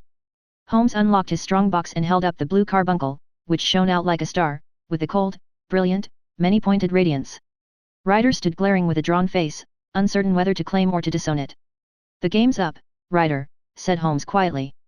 Hold up, man, or you'll be into the fire. Give him an arm back into his chair, Watson. He's not got blood enough to go in for felony with impunity. Give him a dash of brandy so, now he looks a little more human. What a shrimp it is, to be sure. For a moment he had staggered and nearly fallen, but the brandy brought a tinge of color into his cheeks, and he sat staring with frightened eyes at his accuser.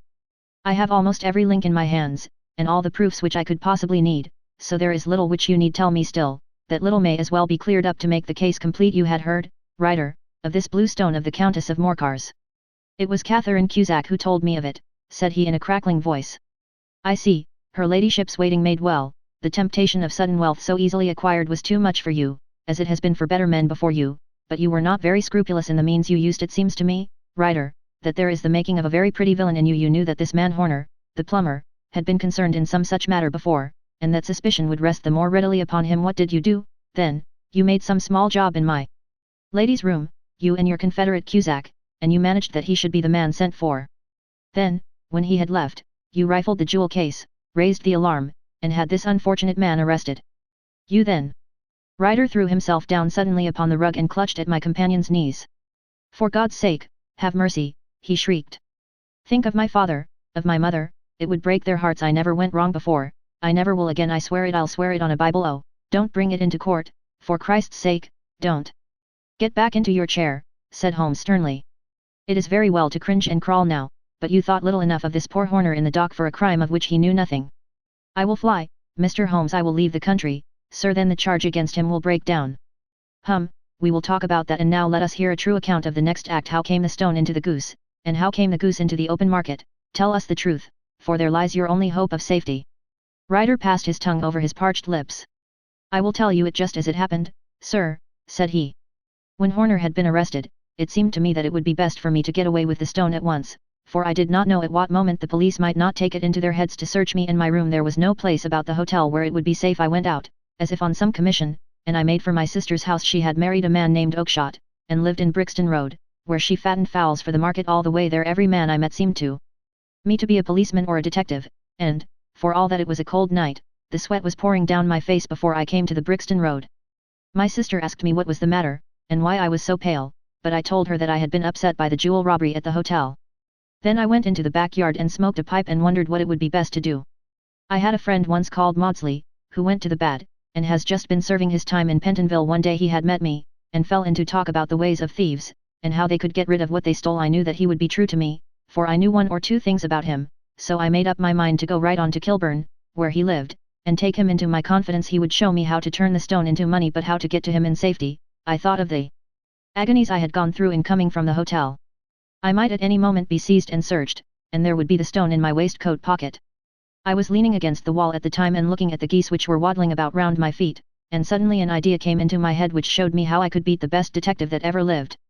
My sister had told me some weeks before that I might have the pick of her geese for a Christmas present, and I knew that she was always as good as her word. I would take my goose now, and in it I would carry my stone to Kilburn. There was a little shed in the yard, and behind this I drove one of the birds, a fine big one, white, with a barred tail. I caught it, and prying its bill open, I thrust the stone down its throat as far as my finger could reach. The bird gave a gulp, and I felt the stone pass along its gullet and down into its crop.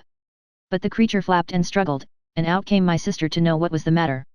As I turned to speak to her, the brute broke loose and fluttered off among the others.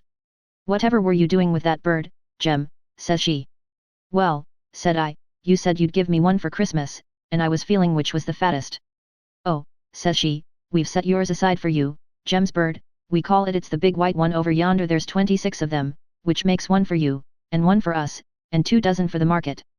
"Thank you, Maggie," says I, "but if it is all the same to you, I'd rather have that one I was handling just now." "The other is a good 3 pound heavier," said she, "and we fattened it expressly for you." "Never mind, I'll have the other, and I'll take it now," said I. "Oh, just as you like," said she, a little huffed. "Which is it you want, then?" "That white one with the barred tail, right in the middle of the flock." "Oh, very well, kill it and take it with you." Well, I did what she said, Mr. Holmes, and I carried the bird all the way to Kilburn. I told my pal what I had done, for he was a man that it was easy to tell a thing like that to. He laughed until he choked, and we got a knife and opened the goose. My heart turned to water, for there was no sign of the stone, and I knew that some terrible mistake had occurred. I left the bird, rushed back to my sister's, and hurried into the backyard. There was not a bird to be seen there. "Where are they all, Maggie?" I cried. "Gone to the dealers, Jem." "Which dealers?" "Breckenridge, of Covent Garden." "But was there another with a barred tail?" I asked, "the same as the one I chose?" "Yes, Jem, there were 2 barred-tailed ones, and I could never tell them apart."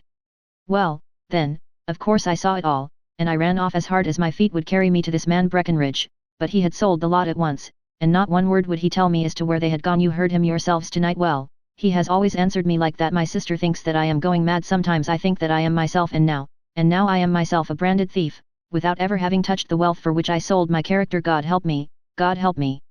He burst into convulsive sobbing, with his face buried in his hands. There was a long silence, broken only by his heavy breathing and by the measured tapping of Sherlock Holmes' fingertips upon the edge of the table. Then my friend rose and threw open the door. "Get out," said he. "What, sir? Oh, heaven bless you! No more words, get out!" And no more words were needed. There was a rush, a clatter upon the stairs, the bang of a door, and the crisp rattle of running footfalls from the street. "After all, Watson," said Holmes, reaching up his hand for his clay pipe, "I am not retained by the police to supply their deficiencies. If Horner were in danger it would be another thing, but this fellow will not appear against him, and the case must collapse. I suppose that I am commuting a felony, but it is just possible that I am saving a soul. This fellow will not go wrong again, he is too terribly frightened. Send him to jail now, and you make him a jailbird for life. Besides, it is the season of forgiveness. Chance has put in our way a most singular and whimsical problem, and its solution is its own reward. If you will have the goodness to touch the bell, doctor, we will begin another investigation, in which, also a bird will be the chief feature." Story 8. The Adventure of the Speckled Band.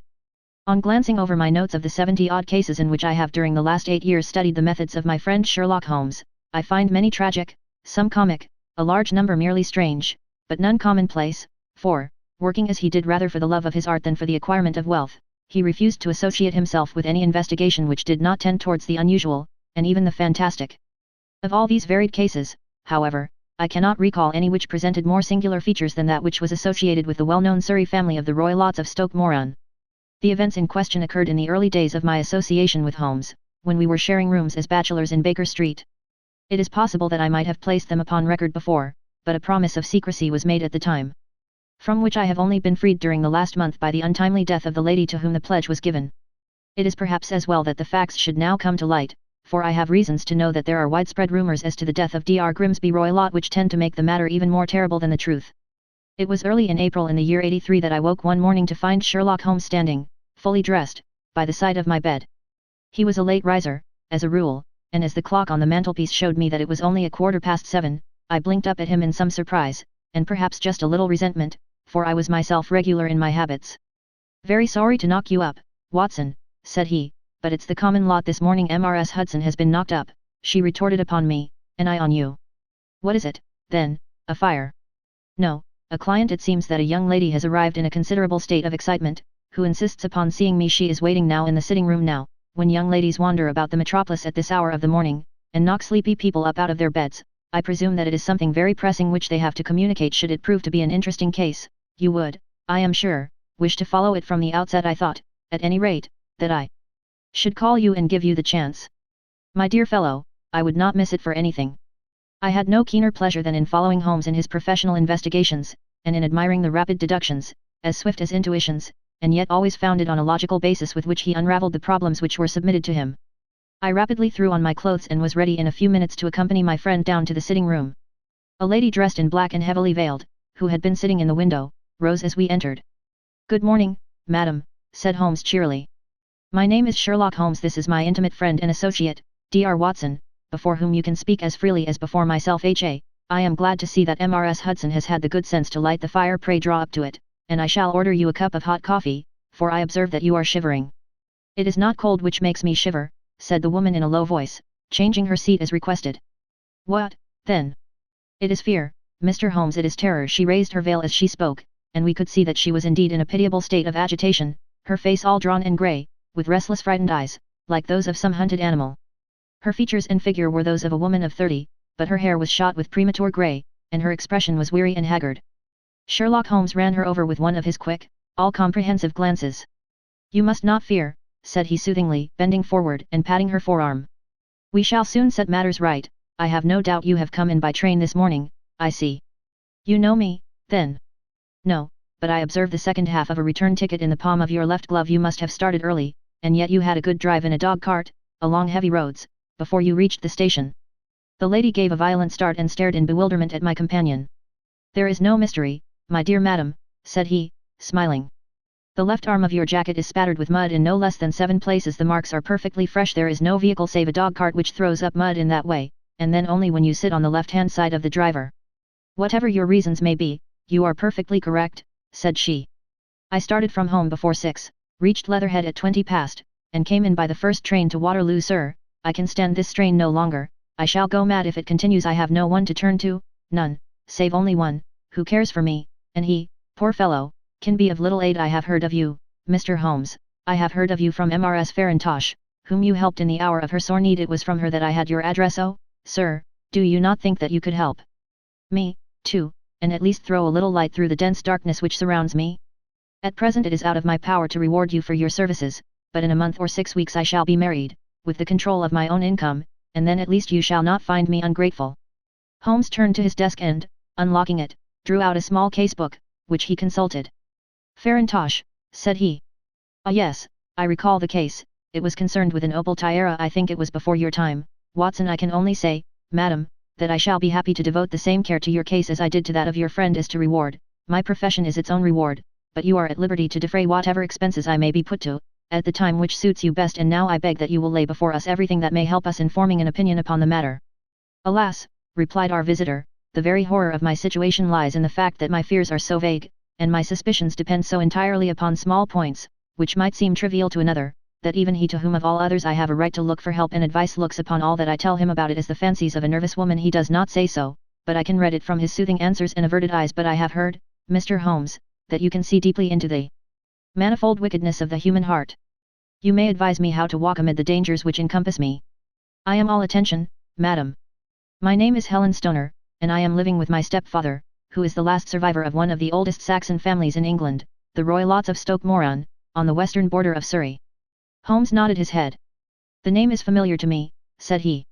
"The family was at one time among the richest in England, and the estates extended over the borders into Berkshire in the north, and Hampshire in the west. In the last century, however, 4 successive heirs were of a dissolute and wasteful disposition, and the family ruin was eventually completed by a gambler. In the days of the Regency nothing was left save a few acres of ground, and the 200-year-old house, which is itself crushed under a heavy mortgage. The last squire dragged out his existence there, living the horrible life of an aristocratic pauper, but his only son, my stepfather, seeing that he must adapt himself to the new conditions, obtained an advance from a relative, which enabled him to take a medical degree and went out to Calcutta, where, by his professional skill and his force of character, he established a large practice.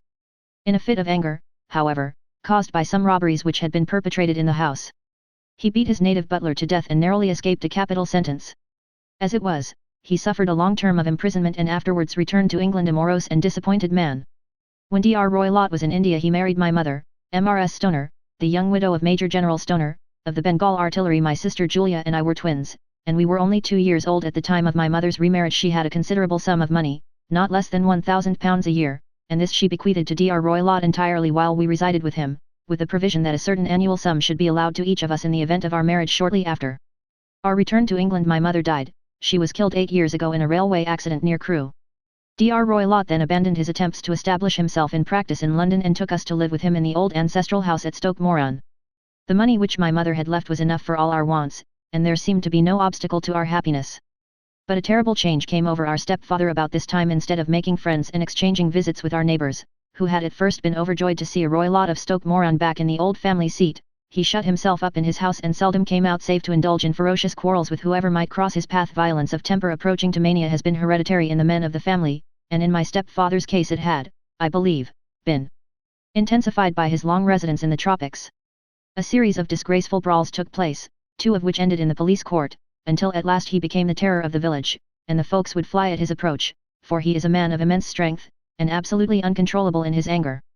Last week he hurled the local blacksmith over a parapet into a stream, and it was only by paying over all the money which I could gather together that I was able to avert another public exposure. He had no friends at all save the wandering gypsies, and he would give these vagabonds leave to encamp upon the few acres of bramble-covered land which represent the family estate, and would accept in return the hospitality of their tents, wandering away with them sometimes for weeks on end. He has a passion also for Indian animals, which are sent over to him by a correspondent, and he has at this moment a cheetah and a baboon, which wander freely over his grounds and are feared by the villagers almost as much as their master. You can imagine from what I say that my poor sister Julia and I had no great pleasure in our lives. No servant would stay with us, and for a long time we did all the work of the house. She was but 30 at the time of her death, and yet her hair had already begun to whiten, even as mine has. Your sister is dead, then? She died just 2 years ago, and it is of her death that I wish to speak to you. You can understand that, living the life which I have described, we were little likely to see anyone of our own age and position. We had, however, an aunt, my mother's maiden sister, Miss Honoria Westphale, who lives near Harrow, and we were occasionally allowed to pay short visits at this lady's house. Julia went there at Christmas 2 years ago, and met there a half-pay major of Marines, to whom she became engaged. My stepfather learned of the engagement when my sister returned and offered no objection to the marriage, but within a fortnight of the day which had been fixed for the wedding, the terrible event occurred which has deprived me of my only companion. Sherlock Holmes had been leaning back in his chair with his eyes closed and his head sunk in a cushion, but he half opened his lids now and glanced across at his visitor. "Pray be precise as to details," said he.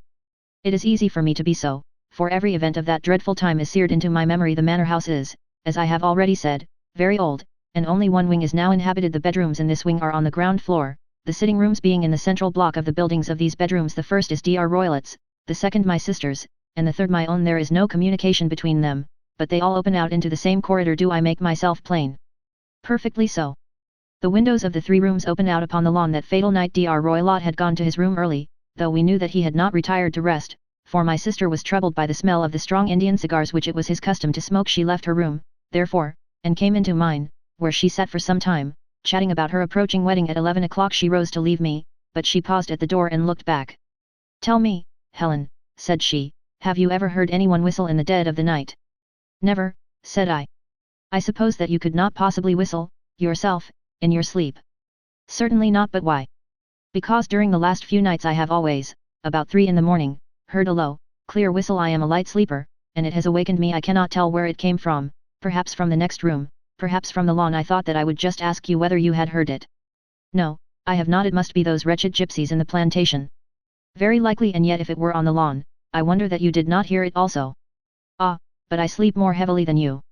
"Well, it is of no great consequence, at any rate." She smiled back at me, closed my door, and a few moments later I heard her key turn in the lock. "Indeed," said Holmes. "Was it your custom always to lock yourselves in at night?" "Always." "And why?" "I think that I mentioned to you that the doctor kept a cheetah and a baboon. We had no feeling of security unless our doors were locked." "Quite so. Pray proceed with your statement." "I could not sleep that night. A vague feeling of impending misfortune impressed me. My sister and I, you will recollect, were twins, and you know how subtle are the links which bind 2 souls which are so closely allied. It was a wild night. The wind was howling outside, and the rain was beating and splashing against the windows. Suddenly, amid all the hubbub of the gale, there burst forth the wild scream of a terrified woman. I knew that it was my sister's voice. I sprang from my bed, wrapped a shawl round me, and rushed into the corridor. As I opened my door I seemed to hear a low whistle, such as my sister described, and a few moments later a clanging sound, as if a mass of metal had fallen. As I ran down the passage, my sister's door was unlocked, and revolved slowly upon its hinges. I stared at it horror-stricken, not knowing what was about to issue from it.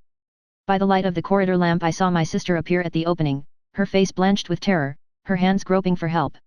Her whole figure swaying to and fro like that of a drunkard. I ran to her and threw my arms round her, but at that moment her knees seemed to give way and she fell to the ground. She writhed as one who is in terrible pain, and her limbs were dreadfully convulsed. At first I thought that she had not recognized me, but as I bent over her she suddenly shrieked out in a voice which I shall never forget, "Oh, my God, Helen, it was the band, the speckled band." There was something else which she would fain have said, and she stabbed with her finger into the air in the direction of the doctor's room, but a fresh convulsion seized her and choked her words.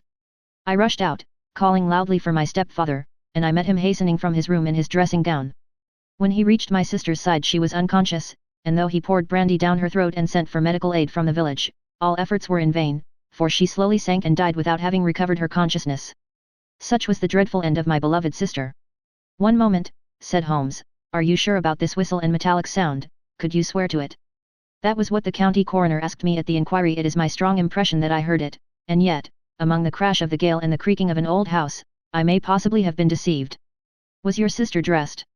"No, she was in her nightdress. In her right hand was found the charred stump of a match, and in her left a matchbox." "Showing that she had struck a light and looked about her when the alarm took place. That is important. And what conclusions did the coroner come to?" "He investigated the case with great care, for Dr. Roylett's conduct had long been notorious in the county, but he was unable to find any satisfactory cause of death. My evidence showed that the door had been fastened upon the inner side, and the windows were blocked by old-fashioned shutters with broad iron bars, which were secured every night. The walls were carefully sounded, and were shown to be quite solid all round, and the flooring was also thoroughly examined, with the same result. The chimney is wide, but is barred up by 4 large staples. It is certain, therefore, that my sister was quite alone when she met her end. Besides, there were no marks of any violence upon her." "How about poison?" "The doctors examined her for it, but without success." "What do you think that this unfortunate lady died of, then?" "It is my belief that she died of pure fear and nervous shock, though what it was that frightened her I cannot imagine." "Were there gypsies in the plantation at the time?" "Yes, there are nearly always some there." "Ah, and what did you gather from this allusion to a band, a speckled band?" "Sometimes I have thought that it was merely the wild talk of delirium, sometimes that it may have referred to some band of people, perhaps to these very gypsies in the plantation. I do not know whether the spotted handkerchiefs which so many of them wear over their heads might have suggested the strange adjective which she used." Holmes shook his head like a man who is far from being satisfied. "These are very deep waters," said he. "Pray go on with your narrative." 2 years have passed since then, and my life has been until lately lonelier than ever. A month ago, however, a dear friend, whom I have known for many years, has done me the honor to ask my hand in marriage. His name is Armitage, Percy Armitage, the second son of Mr. Armitage, of Crane Water, near Reading. My stepfather has offered no opposition to the match, and we are to be married in the course of the spring. 2 days ago some repairs were started in the west wing of the building, and my bedroom wall has been pierced, so that I have had to move into the chamber in which my sister died, and to sleep in the very bed in which she slept. Imagine, then, my thrill of terror when last night, as I lay awake, thinking over her terrible fate, I suddenly heard in the silence of the night the low whistle which had been the herald of her own death.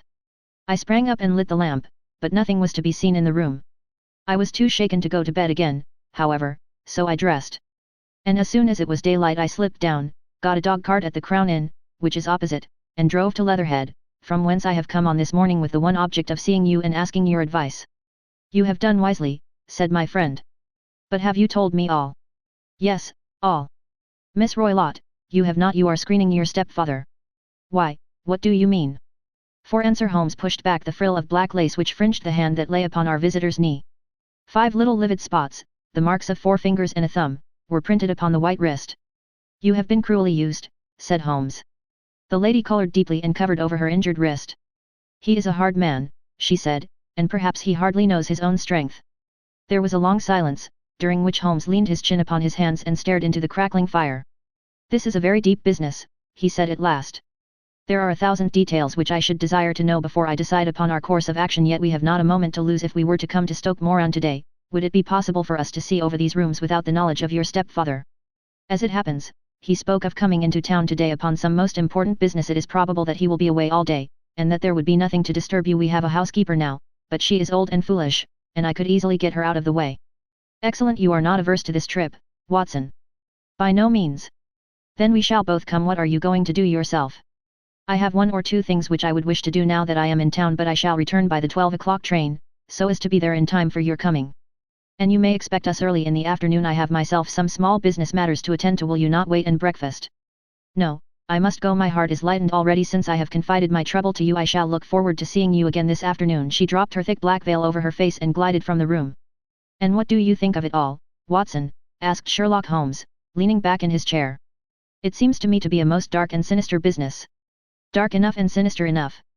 Yet if the lady is correct in saying that the flooring and walls are sound, and that the door, window and chimney are impassable, then her sister must have been undoubtedly alone when she met her mysterious end. What becomes, then, of these nocturnal whistles, and what of the very peculiar words of the dying woman? I cannot think. When you combine the ideas of whistles at night, the presence of a band of gypsies who are on intimate terms with this old doctor, the fact that we have every reason to believe that the doctor has an interest in preventing his stepdaughter's marriage, the dying allusion to a band, and, finally, the fact that Miss Helen Stoner heard a metallic clang, which might have been caused by one of those metal bars that secured the shutters falling back into its place, I think that there is good ground to think that the mystery may be cleared along those lines. But what, then, did the gypsies do? I cannot imagine. I see many objections to any such theory. And so do I. It is precisely for that reason that we are going to Stoke Moor on this day. I want to see whether the objections are fatal, or if they may be explained away. But what in the name of the devil? The ejaculation had been drawn from my companion by the fact that our door had been suddenly dashed open, and that a huge man had framed himself in the aperture. His costume was a peculiar mixture of the professional and of the agricultural, having a black top hat, a long frock coat, and a pair of high gaiters, with a hunting crop swinging in his hand. So tall was he that his hat actually brushed the crossbar of the doorway, and his breadth seemed to span it across from side to side. A large face, seared with 1,000 wrinkles, burned yellow with the sun, and marked with every evil passion, was turned from one to the other of us, while his deep-set, bile-shot eyes, and his high, thin, fleshless nose, gave him somewhat the resemblance to a fierce old bird of prey. Which of you is Holmes? Asked this apparition. My name, sir, but you have the advantage of me, said my companion quietly. I am Dr. Grimsby Roylott, of Stoke Moor. Indeed, doctor, said Holmes blandly. Pray take a seat. I will do nothing of the kind. My stepdaughter has been here. I have traced her. What has she been saying to you? It is a little cold for the time of the year, said Holmes. What has she been saying to you? Screamed the old man furiously. But I have heard that the crocuses promise well, continued my companion imperturbably. Ha, you put me off, do you? Said our new visitor, taking a step forward and shaking his hunting crop. I know you, you scoundrel. I have heard of you before. You are Holmes, the meddler. My friend smiled. Holmes, the busybody. His smile broadened. Holmes, the Scotland Yard Jack in office. Holmes chuckled heartily. Your conversation is most entertaining, said he. When you go out, close the door, for there is a decided draught.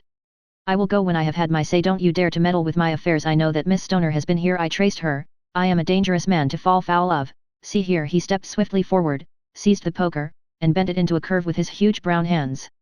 See that you keep yourself out of my grip, he snarled, and hurling the twisted poker into the fireplace he strode out of the room. He seems a very amiable person, said Holmes, laughing.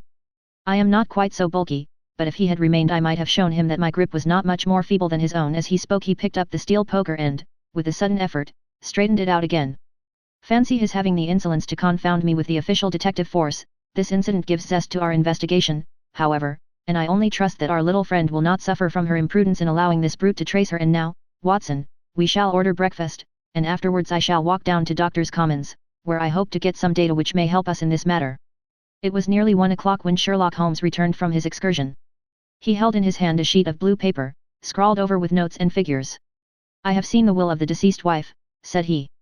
To determine its exact meaning I have been obliged to work out the present prices of the investments with which it is concerned. The total income, which at the time of the wife's death was little short of £1,100, is now, through the fall in agricultural prices, not more than £750. Each daughter can claim an income of £250. In case of marriage it is evident, therefore, that if both girls had married, this beauty would have had a mere pittance, while even one of them would cripple him to a very serious extent. My morning's work has not been wasted, since it has proved that he has the very strongest motives for standing in the way of anything of the sort. And now, Watson, this is too serious for dawdling, especially as the old man is aware that we are interesting ourselves in his affairs, so if you are ready, we shall call a cab and drive to Waterloo. I should be very much obliged if you would slip your revolver into your pocket. An Ely's no. 2 is an excellent argument with gentlemen who can twist steel pokers into knots. That and a toothbrush are, I think, all that we need.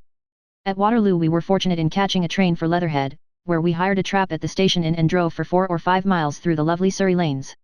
It was a perfect day, with a bright sun and a few fleecy clouds in the heavens. The trees and wayside hedges were just throwing out their first green shoots, and the air was full of the pleasant smell of the moist earth. To me at least there was a strange contrast between the sweet promise of the spring and this sinister quest upon which we were engaged. My companion sat in the front of the trap, his arms folded, his hat pulled down over his eyes, and his chin sunk upon his breast, buried in the deepest thought. Suddenly, however, he started, tapped me on the shoulder, and pointed over the meadows.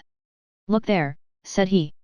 A heavily timbered park stretched up in a gentle slope, thickening into a grove at the highest point. From amid the branches there jutted out the grey gables and high roof tree of a very old mansion. "Stoke Moran," said he.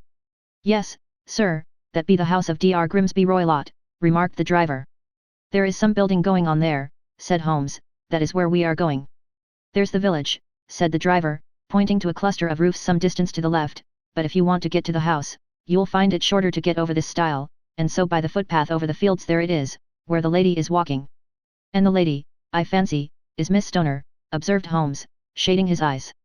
"Yes, I think we had better do as you suggest." We got off, paid our fare, and the trap rattled back on its way to Leatherhead. "I thought it as well," said Holmes as we climbed the stile, "that this fellow should think we had come here as architects, or on some definite business. It may stop his gossip. Good afternoon, Miss Stoner. You see that we have been as good as our word." Our client of the morning had hurried forward to meet us with a face which spoke her joy. "I have been waiting so eagerly for you," she cried, shaking hands with us warmly. "All has turned out splendidly. Dr. Roylott has gone to town, and it is unlikely that he will be back before evening." "We have had the pleasure of making the doctor's acquaintance," said Holmes, and in a few words he sketched out what had occurred. Miss Stoner turned white to the lips as she listened. "Good heavens," she cried, "he has followed me, then. So it appears. He is so cunning that I never know when I am safe from him. What will he say when he returns? He must guard himself, for he may find that there is someone more cunning than himself upon his track. You must lock yourself up from him tonight if he is violent. We shall take you away to your aunt's at Harrow now. We must make the best use of our time, so kindly take us at once to the rooms which we are to examine." The building was of grey, lichen blotched stone, with a high central portion and 2 curving wings, like the claws of a crab, thrown out on each side. In one of these wings the windows were broken and blocked with wooden boards, while the roof was partly caved in, a picture of ruin. The central portion was in little better repair, but the right-hand block was comparatively modern, and the blinds in the windows, with the blue smoke curling up from the chimneys, showed that this was where the family resided. Some scaffolding had been erected against the end wall, and the stonework had been broken into, but there were no signs of any workmen at the moment of our visit. Holmes walked slowly up and down the ill-trimmed lawn and examined with deep attention the outsides of the windows. "This, I take it, belongs to the room in which you used to sleep, the centre one to your sisters, and the one next to the main building to Dr. Roylott's chamber." "Exactly so, but I am now sleeping in the middle one. Pending the alterations, as I understand by the way, there does not seem to be any very pressing need for repairs at that end wall." "There were none. I believe that it was an excuse to move me from my room." "Ah, that is suggestive now. On the other side of this narrow wing runs the corridor from which these 3 rooms open. There are windows in it, of course." "Yes, but very small ones, too narrow for anyone to pass through. As you both locked your doors at night, your rooms were unapproachable from that side. Now, would you have the kindness to go into your room and bar your shutters?" Miss Stoner did so, and Holmes, after a careful examination through the open window, endeavoured in every way to force the shutter open, but without success. There was no slit through which a knife could be passed to raise the bar. Then with his lens he tested the hinges, but they were of solid iron, built firmly into the massive masonry. Said he, scratching his chin in some perplexity, "my theory certainly presents some difficulties. No one could pass these shutters if they were bolted well. We shall see if the inside throws any light upon the matter." A small side door led into the whitewashed corridor from which the 3 bedrooms opened. Holmes refused to examine the 3rd chamber, so we passed at once to the 2nd, that in which Miss Stoner was now sleeping, and in which her sister had met with her fate. It was a homely little room, with a low ceiling and a gaping fireplace, after the fashion of old country houses. A brown chest of drawers stood in one corner, a narrow white counterpaned bed in another, and a dressing table on the left-hand side of the window. These articles, with 2 small wicker-work chairs, made up all the furniture in the room save for a square of Wilton carpet in the centre. The boards round and the panelling of the walls were of brown, worm-eaten oak, so old and discoloured that it may have dated from the original building of the house. Holmes drew one of the chairs into a corner and sat silent, while his eyes travelled round and up and down, taking in every detail of the apartment. "Where does that bell communicate with?" he asked at last, pointing to a thick bell rope which hung down beside the bed, the tassel actually lying upon the pillow. It goes to the housekeeper's room. It looks newer than the other things. Yes, it was only put there a couple of years ago. Your sister asked for it, I suppose. No, I never heard of her using it. We used always to get what we wanted for ourselves. Indeed, it seemed unnecessary to put so nice a bell pull there. You will excuse me for a few minutes while I satisfy myself as to this floor. He threw himself down upon his face with his lens in his hand and crawled swiftly backward and forward, examining minutely the cracks between the boards. Then he did the same with the woodwork with which the chamber was panelled. Finally he walked over to the bed and spent some time in staring at it and in running his eye up and down the wall. Finally he took the bell rope in his hand and gave it a brisk tug. Why, it's a dummy, said he. Won't it ring? No, it is not even attached to a wire. This is very interesting. You can see now that it is fastened to a hook just above where the little opening for the ventilator is. How very absurd, I never noticed that before. Very strange, muttered Holmes, pulling at the rope. There are one or two very singular points about this room. For example, what a fool a builder must be to open a ventilator into another room, when, with the same trouble, he might have communicated with the outside air. That is also quite modern, said the lady. Done about the same time as the bell rope, remarked Holmes. Yes, there were several little changes carried out about that time. They seem to have been of a most interesting character. Dummy bell ropes and ventilators which do not ventilate. With your permission, Miss Stoner, we shall now carry our researches into the inner apartment. Dr. Grimsby Roylett's chamber was larger than that of his stepdaughter, but was as plainly furnished.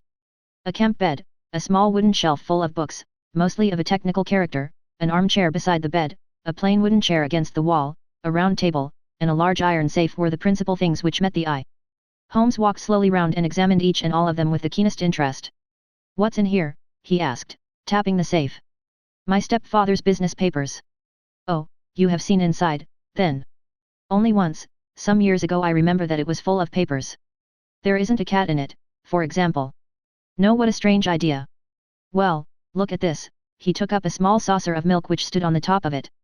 No, we don't keep a cat, but there is a cheetah and a baboon.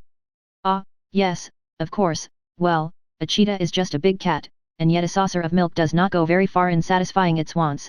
I dare say there is one point which I should wish to determine. He squatted down in front of the wooden chair and examined the seat of it with the greatest attention. Thank you, that is quite settled, said he, rising and putting his lens in his pocket. Hello, here is something interesting. The object which had caught his eye was a small dog lash hung on one corner of the bed. The lash, however, was curled upon itself and tied so as to make a loop of whipcord. What do you make of that, Watson? It's a common enough lash, but I don't know why it should be tied.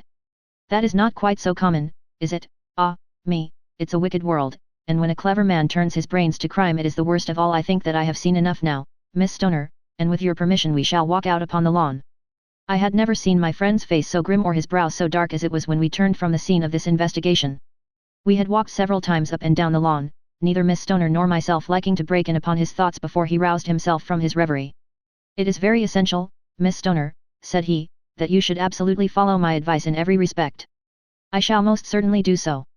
The matter is too serious for any hesitation. Your life may depend upon your compliance. I assure you that I am in your hands. In the first place, both my friend and I must spend the night in your room. Both Miss Stoner and I gazed at him in astonishment. Yes, it must be so. Let me explain. I believe that is the village inn over there. Yes, that is the Crown. Very good. Your windows would be visible from there. Certainly. You must confine yourself to your room, on pretense of a headache. When your stepfather comes back, then when you hear him retire for the night, you must open the shutters of your window, undo the hasp, put your lamp there as a signal to us, and then withdraw quietly with everything which you are likely to want into the room which you used to occupy. I have no doubt that, in spite of the repairs, you could manage there for one night. Oh, yes, easily. The rest you will leave in our hands. But what will you do? We shall spend the night in your room, and we shall investigate the cause of this noise which has disturbed you. I believe, Mr. Holmes, that you have already made up your mind, said Miss Stoner, laying her hand upon my companion's sleeve. Perhaps I have. Then, for pity's sake, tell me what was the cause of my sister's death. I should prefer to have clearer proofs before I speak. You can at least tell me whether my own thought is correct, and if she died from some sudden fright. No, I do not think so. I think that there was probably some more tangible cause. And now, Miss Stoner, we must leave you, for if Dr. Roylott returned and saw us our journey would be in vain. Goodbye, and be brave, for if you will do what I have told you, you may rest assured that we shall soon drive away the dangers that threaten you. Sherlock Holmes and I had no difficulty in engaging a bedroom and sitting room at the Crown Inn.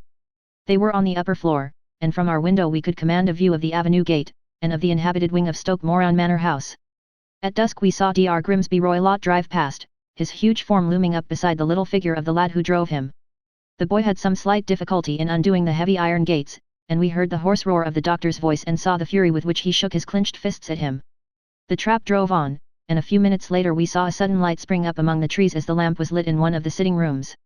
"Do you know, Watson," said Holmes as we sat together in the gathering darkness, "I have really some scruples as to taking you tonight. There is a distinct element of danger. Can I be of assistance? Your presence might be invaluable." "Then I shall certainly come. It is very kind of you. You speak of danger. You have evidently seen more in these rooms than was visible to me." "No, but I fancy that I may have deduced a little more. I imagine that you saw all that I did." "I saw nothing remarkable save the bell rope, and what purpose that could answer I confess is more than I can imagine." "You saw the ventilator, too?" "Yes, but I do not think that it is such a very unusual thing to have a small opening between two rooms. It was so small that a rat could hardly pass through. I knew that we should find a ventilator before ever we came to Stoke Moran." "My dear Holmes." "Oh, yes, I did. You remember in her statement she said that her sister could smell Dr. Roylott's cigar. Now, of course that suggested at once that there must be a communication between the two rooms. It could only be a small one, or it would have been remarked upon at the coroner's inquiry. I deduced a ventilator. But what harm can there be in that?" "Well, there is at least a curious coincidence of dates. A ventilator is made, a cord is hung, and a lady who sleeps in the bed dies. Does not that strike you?" "I cannot as yet see any connection." "Did you observe anything very peculiar about that bed?" "No. It was clamped to the floor. Did you ever see a bed fastened like that before?" "I cannot say that I have." "The lady could not move her bed. It must always be in the same relative position to the ventilator and to the rope, or so we may call it, since it was clearly never meant for a bell pull." "Holmes," I cried, "I seem to see dimly what you are hinting at. We are only just in time to prevent some subtle and horrible crime." "Subtle enough and horrible enough. When a doctor does go wrong he is the first of criminals. He has nerve and he has knowledge. Palmer and Pritchard were among the heads of their profession. This man strikes even deeper, but I think, Watson, that we shall be able to strike deeper still. But we shall have horrors enough before the night is over. For goodness sake let us have a quiet pipe and turn our minds for a few hours to something more cheerful." About 9 o'clock the light among the trees was extinguished, and all was dark in the direction of the manor house. 2 hours passed slowly away, and then, suddenly, just at the stroke of 11, a single bright light shone out right in front of us. "That is our signal," said Holmes, springing to his feet. "It comes from the middle window." As we passed out he exchanged a few words with the landlord, explaining that we were going on a late visit to an acquaintance, and that it was possible that we might spend the night there. A moment later we were out on the dark road, a chill wind blowing in our faces, and one yellow light twinkling in front of us through the gloom to guide us on our somber errand. There was little difficulty in entering the grounds, for unrepaired breaches gaped in the old park wall. Making our way among the trees, we reached the lawn, crossed it, and were about to enter through the window when out from a clump of laurel bushes there darted what seemed to be a hideous and distorted child, who threw itself upon the grass with writhing limbs and then ran swiftly across the lawn into the darkness. "My God," I whispered, "did you see it?" Holmes was for the moment as startled as I. His hand closed like a vice upon my wrist in his agitation. Then he broke into a low laugh and put his lips to my ear. "It is a nice household," he murmured. "That is the baboon." I had forgotten the strange pets which the doctor affected. There was a cheetah, too. Perhaps we might find it upon our shoulders at any moment. I confess that I felt easier in my mind when, after following Holmes' example and slipping off my shoes, I found myself inside the bedroom. My companion noiselessly closed the shutters, moved the lamp onto the table, and cast his eyes round the room. All was as we had seen it in the daytime. Then creeping up to me and making a trumpet of his hand, he whispered into my ear again so gently that it was all that I could do to distinguish the words. The least sound would be fatal to our plans. I nodded to show that I had heard. "We must sit without light. He would see it through the ventilator." I nodded again. "Do not go asleep, your very life may depend upon it. Have your pistol ready in case we should need it. I will sit on the side of the bed, and you in that chair." I took out my revolver and laid it on the corner of the table. Holmes had brought up a long thin cane, and this he placed upon the bed beside him. By it he laid the box of matches and the stump of a candle. Then he turned down the lamp, and we were left in darkness. How shall I ever forget that dreadful vigil? I could not hear a sound, not even the drawing of a breath, and yet I knew that my companion sat open-eyed, within a few feet of me, in the same state of nervous tension in which I was myself. The shutters cut off the least ray of light, and we waited in absolute darkness. From outside came the occasional cry of a night bird, and once at our very window a long-drawn cat-like whine, which told us that the cheetah was indeed at liberty. Far away we could hear the deep tones of the parish clock, which boomed out every quarter of an hour. How long they seemed, those quarters! 12 struck, and 1 and 2 and 3, and still we sat waiting silently for whatever might befall. Suddenly there was the momentary gleam of a light up in the direction of the ventilator, which vanished immediately, but was succeeded by a strong smell of burning oil and heated metal. Someone in the next room had lit a dark lantern. I heard a gentle sound of movement, and then all was silent once more, though the smell grew stronger. For half an hour I sat with straining ears. Then suddenly another sound became audible, a very gentle, soothing sound, like that of a small jet of steam escaping continually from a kettle. The instant that we heard it, Holmes sprang from the bed, struck a match, and lashed furiously with his cane at the bell pull. "You see it, Watson," he yelled. "You see it." But I saw nothing. At the moment when Holmes struck the light I heard a low, clear whistle, but the sudden glare flashing into my weary eyes made it impossible for me to tell what it was at which my friend lashed so savagely.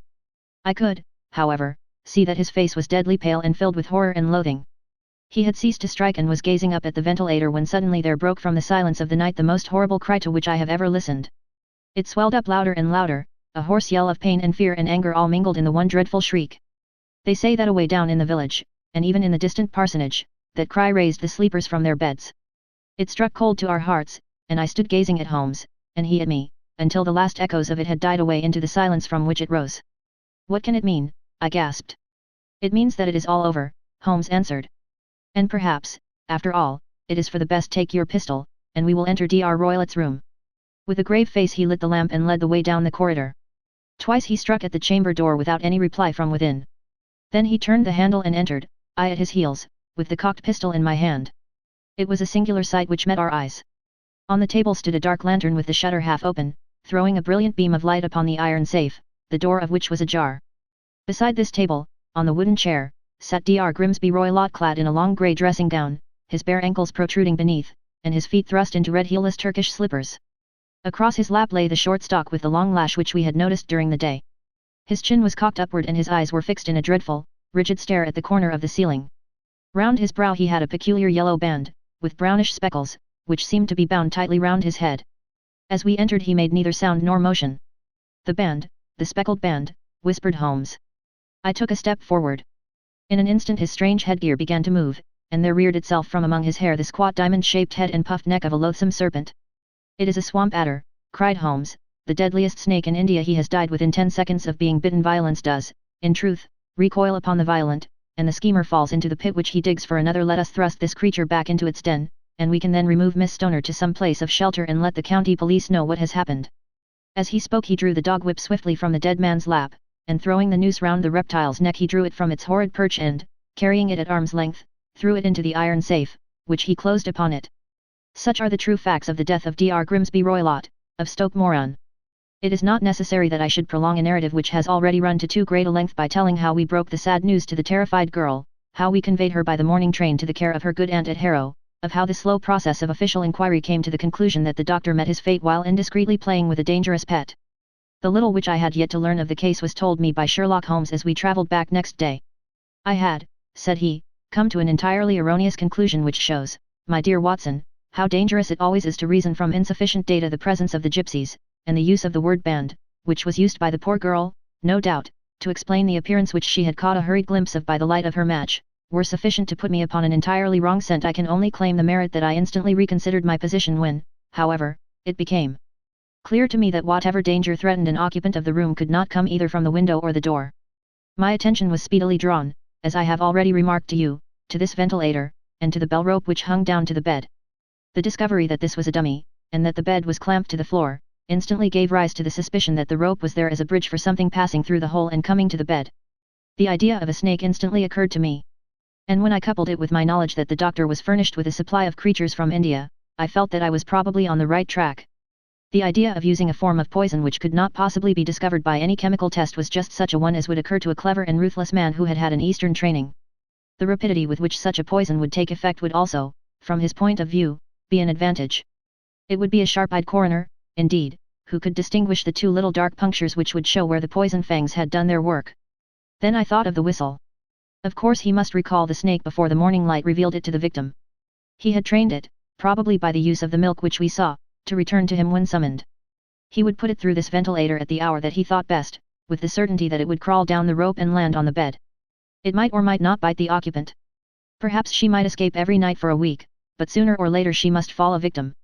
I had come to these conclusions before ever I had entered his room. An inspection of his chair showed me that he had been in the habit of standing on it, which of course would be necessary in order that he should reach the ventilator. The sight of the safe, the saucer of milk, and the loop of whipcord were enough to finally dispel any doubts which may have remained. The metallic clang heard by Miss Stoner was obviously caused by her stepfather hastily closing the door of his safe upon its terrible occupant.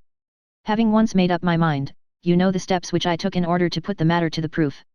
I heard the creature hiss, as I have no doubt that you did also, and I instantly lit the light and attacked it, with the result of driving it through the ventilator, and also with the result of causing it to turn upon its master at the other side. Some of the blows of my cane came home and roused its snakish temper, so that it flew upon the first person it saw. In this way I am no doubt indirectly responsible for Dr. Grimsby Roylett's death, and I cannot say that it is likely to weigh very heavily upon my conscience. Story 9. The Adventure of the Engineer's Thumb. Of all the problems which have been submitted to my friend, Mr. Sherlock Holmes, for solution during the years of our intimacy, there were only two which I was the means of introducing to his notice, that of Mr. Hatherley's thumb, and that of Colonel Warburton's madness. Of these the latter may have afforded a finer field for an acute and original observer, but the other was so strange in its inception and so dramatic in its details that it may be the more worthy of being placed upon record, even if it gave my friend fewer openings for those deductive methods of reasoning by which he achieved such remarkable results. The story has, I believe, been told more than once in the newspapers, but, like all such narratives, its effect is much less striking when set forth en bloc in a single half-column of print than when the facts slowly evolve before your own eyes, and the mystery clears gradually away as each new discovery furnishes a step which leads on to the complete truth. At the time the circumstances made a deep impression upon me, and the lapse of 2 years has hardly served to weaken the effect. It was in the summer of '89, not long after my marriage, that the events occurred which I am now about to summarize. I had returned to civil practice and had finally abandoned Holmes in his Baker Street rooms, although I continually visited him and occasionally even persuaded him to forego his bohemian habits so far as to come and visit us. My practice had steadily increased, and as I happened to live at no very great distance from Paddington Station, I got a few patients from among the officials. One of these, whom I had cured of a painful and lingering disease, was never weary of advertising my virtues and of endeavoring to send me on every sufferer over whom he might have any influence. One morning, at a little before 7 o'clock, I was awakened by the maid tapping at the door to announce that 2 men had come from Paddington and were waiting in the consulting room. I dressed hurriedly, for I knew by experience that railway cases were seldom trivial, and hastened downstairs. As I descended, my old ally, the guard, came out of the room and closed the door tightly behind him. "I've got him here," he whispered, jerking his thumb over his shoulder. "He's all right." "What is it, then?" I asked, for his manner suggested that it was some strange creature which he had caged up in my room. "It's a new patient," he whispered.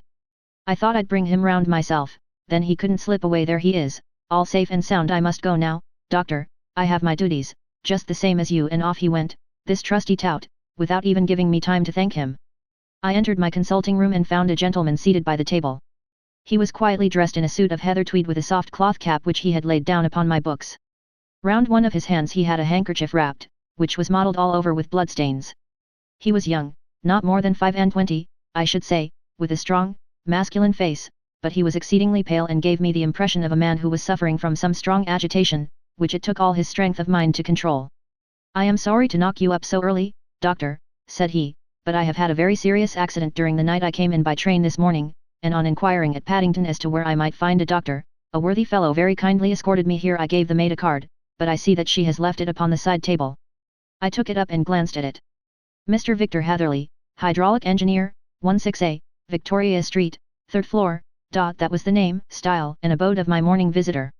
"I regret that I have kept you waiting," said I, sitting down in my library chair. "You are fresh from a night journey, I understand, which is in itself a monotonous occupation." "Oh, my night could not be called monotonous," said he, and laughed. He laughed very heartily, with a high, ringing note, leaning back in his chair and shaking his sides. All my medical instincts rose up against that laugh. "Stop it," I cried, "pull yourself together," and I poured out some water from a carafe. It was useless, however. He was often one of those hysterical outbursts which come upon a strong nature when some great crisis is over and gone. Presently he came to himself once more, very weary and pale looking. "I have been making a fool of myself," he gasped. "Not at all. Drink this." I dashed some brandy into the water, and the color began to come back to his bloodless cheeks. "That's better," said he. "And now, doctor, perhaps you would kindly attend to my thumb, or rather to the place where my thumb used to be." He unwound the handkerchief and held out his hand. It gave even my hardened nerves a shudder to look at it. There were 4 protruding fingers and a horrid red, spongy surface where the thumb should have been. It had been hacked or torn right out from the roots. "Good heavens," I cried, "this is a terrible injury. It must have bled considerably." "Yes, it did. I fainted when it was done, and I think that I must have been senseless for a long time. When I came to, I found that it was still bleeding, so I tied one end of my handkerchief very tightly round the wrist and braced it up with a twig. Excellent, you should have been a surgeon. It is a question of hydraulics, you see, and came within my own province. This has been done, said I, examining the wound, by a very heavy and sharp instrument. A thing like a cleaver, said he. An accident, I presume. By no means. What, a murderous attack? Very murderous indeed. You horrify me. I sponged the wound, cleaned it, dressed it, and finally covered it over with cotton wadding and carbolus bandages. He lay back without wincing, though he bit his lip from time to time. How is that? I asked when I had finished. Capital, between your brandy and your bandage, I feel a new man. I was very weak, but I have had a good deal to go through. Perhaps you had better not speak of the matter, it is evidently trying to your nerves. Oh, no, not now. I shall have to tell my tale to the police, but, between ourselves, if it were not for the convincing evidence of this wound of mine, I should be surprised if they believed my statement, for it is a very extraordinary one, and I have not much in the way of proof with which to back it up, and, even if they believe me, the clues which I can give them are so vague that it is a question whether justice will be done. Ha, cried I, if it is anything in the nature of a problem which you desire to see solved, I should strongly recommend you to come to my friend, Mr. Sherlock Holmes, before you go to the official police. Oh, I have heard of that fellow, answered my visitor, and I should be very glad if he would take the matter up, though of course I must use the official police as well. Would you give me an introduction to him? I'll do better, I'll take you round to him myself. I should be immensely obliged to you. We'll call a cab and go together. We shall just be in time to have a little breakfast with him. Do you feel equal to it? Yes, I shall not feel easy until I have told my story. Then my servant will call a cab, and I shall be with you in an instant. I rushed upstairs, explained the matter shortly to my wife, and in 5 minutes was inside a hansom, driving with my new acquaintance to Baker Street. Sherlock Holmes was, as I expected, lounging about his sitting room in his dressing gown, reading the agony column of the Times and smoking his before-breakfast pipe, which was composed of all the plugs and dawdles left from his smokes of the day before, all carefully dried and collected on the corner of the mantelpiece. He received us in his quietly genial fashion, ordered fresh rashers and eggs, and joined us in a hearty meal. When it was concluded he settled our new acquaintance upon the sofa, placed a pillow beneath his head, and laid a glass of brandy and water within his reach. It is easy to see that your experience has been no common one, Mr. Hatherley, said he. Pray, lie down there and make yourself absolutely at home. Tell us what you can, but stop when you are tired and keep up your strength with a little stimulant. Thank you, said my patient, but I have felt another man since the doctor bandaged me, and I think that your breakfast has completed the cure. I shall take up as little of your valuable time as possible, so I shall start at once upon my peculiar experiences. Holmes sat in his big armchair with the weary, heavy-lidded expression which veiled his keen and eager nature, while I sat opposite to him, and we listened in silence to the strange story which our visitor detailed to us. You must know, said he, that I am an orphan and a bachelor, residing alone in lodgings in London. By profession I am a hydraulic engineer, and I have had considerable experience of my work during the 7 years that I was apprenticed to Venner and Matheson, the well-known firm, of Greenwich 2 years ago. Having served my time, and having also come into a fair sum of money through my poor father's death, I determined to start in business for myself and took professional chambers in Victoria Street. I suppose that everyone finds his first independent start in business a dreary experience. To me it has been exceptionally so. During 2 years I have had 3 consultations and 1 small job, and that is absolutely all that my profession has brought me. My gross takings amount to £27.10 every day, from 9 in the morning until 4 in the afternoon. I waited in my little den, until at last my heart began to sink, and I came to believe that I should never have any practice at all.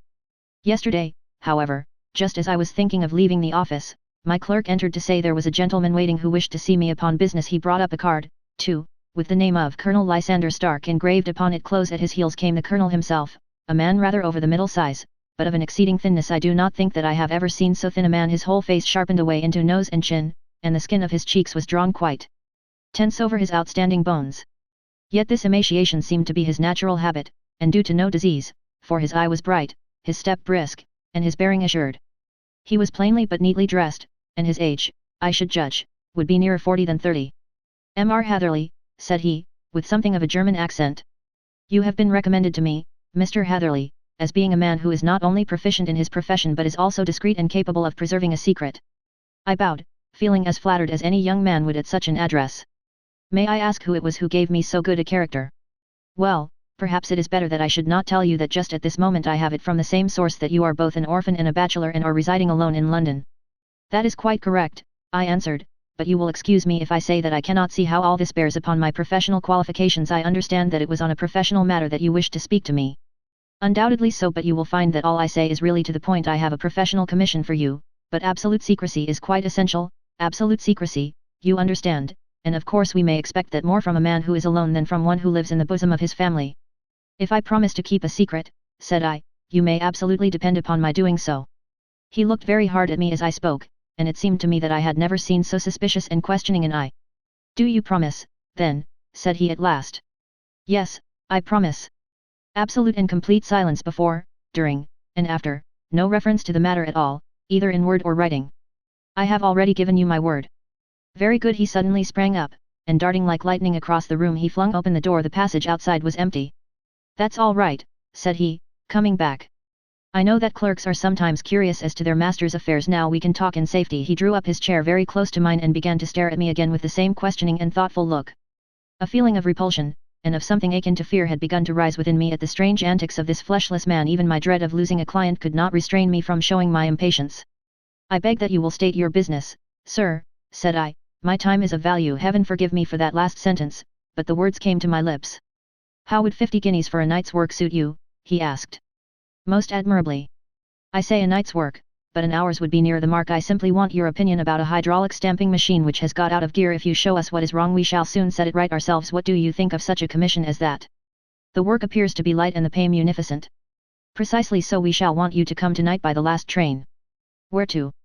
To Ayford, in Berkshire. It is a little place near the borders of Oxfordshire, and within 7 miles of Reading. There is a train from Paddington which would bring you there at about 11:15. Very good. I shall come down in a carriage to meet you. There is a drive, then? Yes, our little place is quite out in the country. It is a good 7 miles from Ayford station. Then we can hardly get there before midnight. I suppose there would be no chance of a train back. I should be compelled to stop the night. Yes, we could easily give you a shakedown. That is very awkward. Could I not come at some more convenient hour? We have judged it best that you should come late. It is to recompense you for any inconvenience that we are paying to you, a young and unknown man, a fee which would buy an opinion from the very heads of your profession. Still, of course, if you would like to draw out of the business, there is plenty of time to do so. I thought of the 50 guineas, and of how very useful they would be to me. Not at all, said I shall be very happy to accommodate myself to your wishes. I should like, however, to understand a little more clearly what it is that you wish me to do. Quite so. It is very natural that the pledge of secrecy which we have exacted from you should have aroused your curiosity. I have no wish to commit you to anything without your having it all laid before you. I suppose that we are absolutely safe from eavesdroppers. Entirely. Then the matter stands thus. You are probably aware that Fuller's Earth is a valuable product, and that it is only found in 1 or 2 places in England. I have heard so. Some little time ago I bought a small place, a very small place, within 10 miles of Reading. I was fortunate enough to discover that there was a deposit of Fuller's Earth in one of my fields. On examining it, however, I found that this deposit was a comparatively small one, and that it formed a link between 2 very much larger ones upon the right and left, both of them, however, in the grounds of my neighbors. These good people were absolutely ignorant that their land contained that which was quite as valuable as a gold mine. Naturally, it was to my interest to buy their land before they discovered its true value, but unfortunately I had no capital by which I could do this.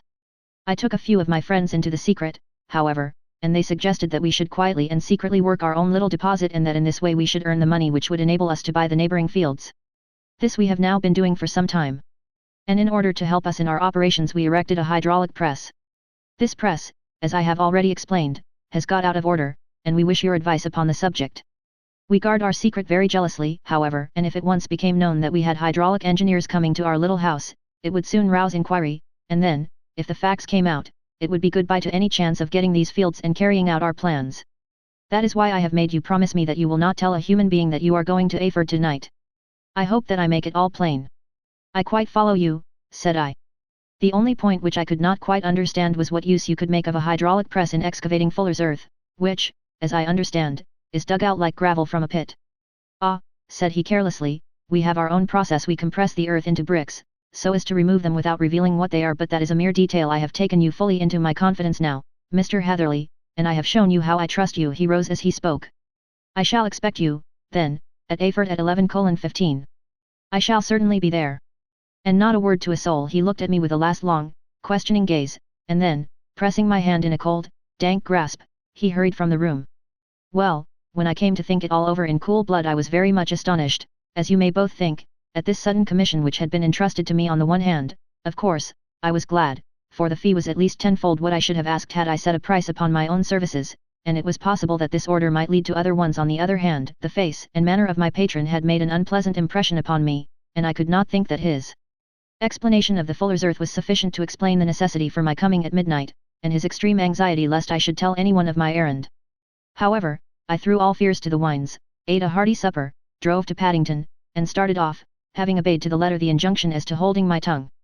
At Reading I had to change not only my carriage but my station. However, I was in time for the last train to Ayford, and I reached the little dim-lit station after 11 o'clock. I was the only passenger who got out there, and there was no one upon the platform save a single sleepy porter with a lantern. As I passed out through the wicket gate, however, I found my acquaintance of the morning waiting in the shadow upon the other side. Without a word he grasped my arm and hurried me into a carriage, the door of which was standing open.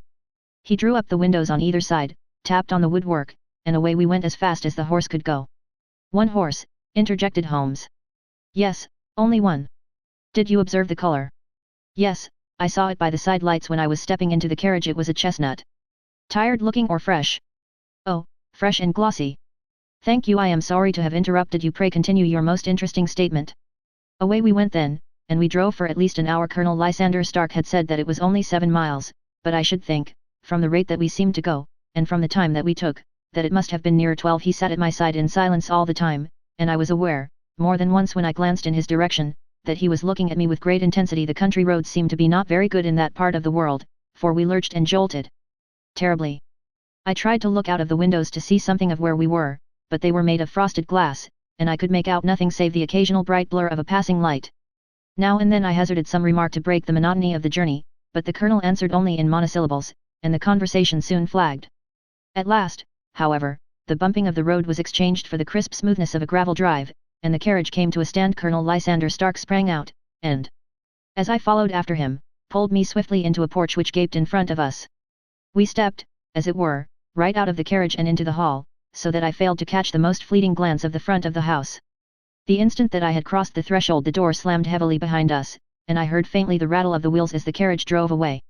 It was pitch dark inside the house, and the colonel fumbled about looking for matches and muttering under his breath. Suddenly a door opened at the other end of the passage, and a long, golden bar of light shot out in our direction. It grew broader, and a woman appeared with a lamp in her hand, which she held above her head, pushing her face forward and peering at us. I could see that she was pretty, and from the gloss with which the light shone upon her dark dress I knew that it was a rich material.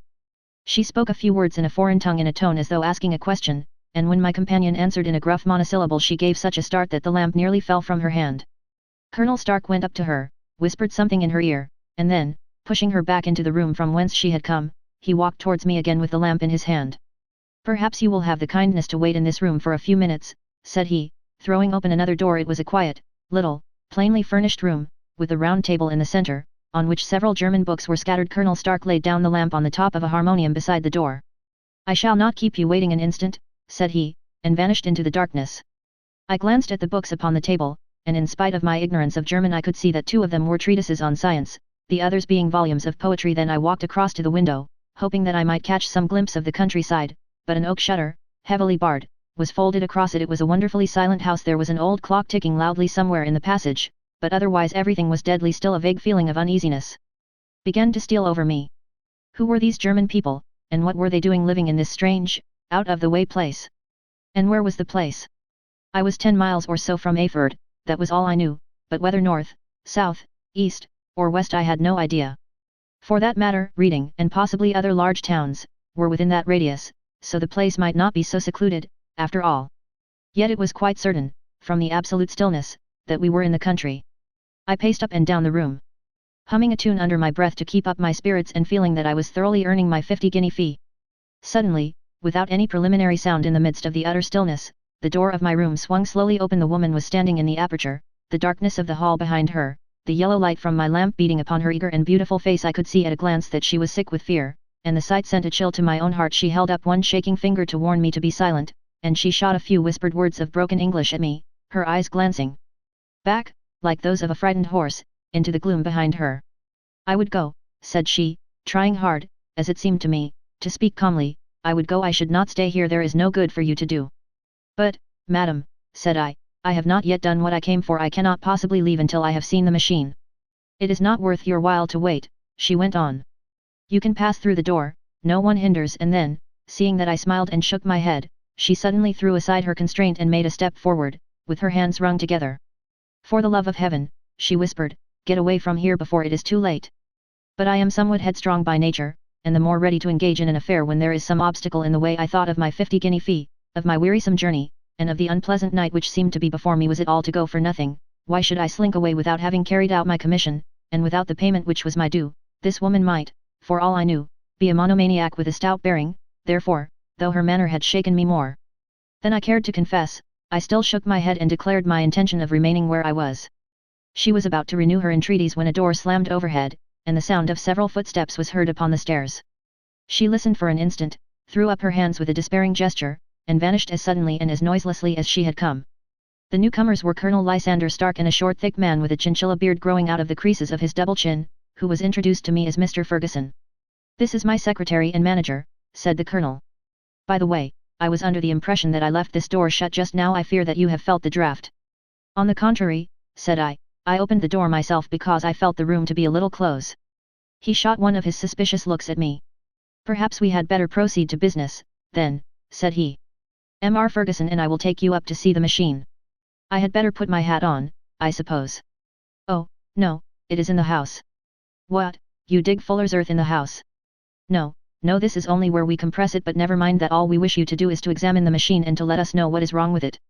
We went upstairs together, the colonel first with the lamp, the fat manager and I behind him. It was a labyrinth of an old house, with corridors, passages, narrow winding staircases, and little low doors, the thresholds of which were hollowed out by the generations who had crossed them. There were no carpets and no signs of any furniture above the ground floor, while the plaster was peeling off the walls, and the damp was breaking through in green, unhealthy blotches. I tried to put on as unconcerned an air as possible, but I had not forgotten the warnings of the lady, even though I disregarded them, and I kept a keen eye upon my two companions.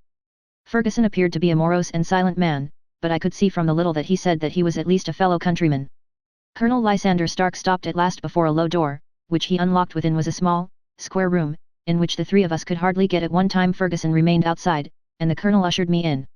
"We are now," said he, "actually within the hydraulic press, and it would be a particularly unpleasant thing for us if anyone were to turn it on. The ceiling of this small chamber is really the end of the descending piston, and it comes down with the force of many tons upon this metal floor. There are small lateral columns of water outside which receive the force, and which transmit and multiply it in the manner which is familiar to you. The machine goes readily enough, but there is some stiffness in the working of it, and it has lost a little of its force.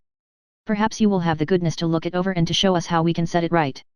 I took the lamp from him, and I examined the machine very thoroughly. It was indeed a gigantic one, and capable of exercising enormous pressure. When I passed outside, however, and pressed down the levers which controlled it, I knew at once by the whooshing sound that there was a slight leakage, which allowed a regurgitation of water through one of the side cylinders. An examination showed that one of the india rubber bands which was round the head of a driving rod had shrunk so as not quite to fill the socket along which it worked. This was clearly the cause of the loss of power, and I pointed it out to my companions, who followed my remarks very carefully and asked several practical questions as to how they should proceed to set it right. When I had made it clear to them, I returned to the main chamber of the machine and took a good look at it to satisfy my own curiosity. It was obvious at a glance that the story of the fuller's earth was the merest fabrication. For it would be absurd to suppose that so powerful an engine could be designed for so inadequate a purpose. The walls were of wood, but the floor consisted of a large iron trough, and when I came to examine it I could see a crust of metallic deposit all over it. I had stooped and was scraping at this to see exactly what it was when I heard a muttered exclamation in German and saw the cadaverous face of the colonel looking down at me. "What are you doing there?" he asked. I felt angry at having been tricked by so elaborate a story as that which he had told me. "I was admiring your fuller's earth," said I. "I think that I should be better able to advise you as to your machine if I knew what the exact purpose was for which it was used." The instant that I uttered the words I regretted the rashness of my speech. His face set hard, and a baleful light sprang up in his grey eyes. "Very well," said he, "you shall know all about the machine." He took a step backward, slammed the little door, and turned the key in the lock. I rushed towards it and pulled at the handle, but it was quite secure, and did not give in the least to my kicks and shoves. "Hello," I yelled. "Hello, Colonel, let me out." And then suddenly in the silence I heard a sound which sent my heart into my mouth. It was the clank of the levers and the swish of the leaking cylinder. He had set the engine at work. The lamp still stood upon the floor where I had placed it when examining the trough. By its light I saw that the black ceiling was coming down upon me, slowly, jerkily, but, as none knew better than myself, with a force which must within a minute grind me to a shapeless pulp. I threw myself, screaming, against the door, and dragged with my nails at the lock. I implored the colonel to let me out, but the remorseless clanking of the levers drowned my cries.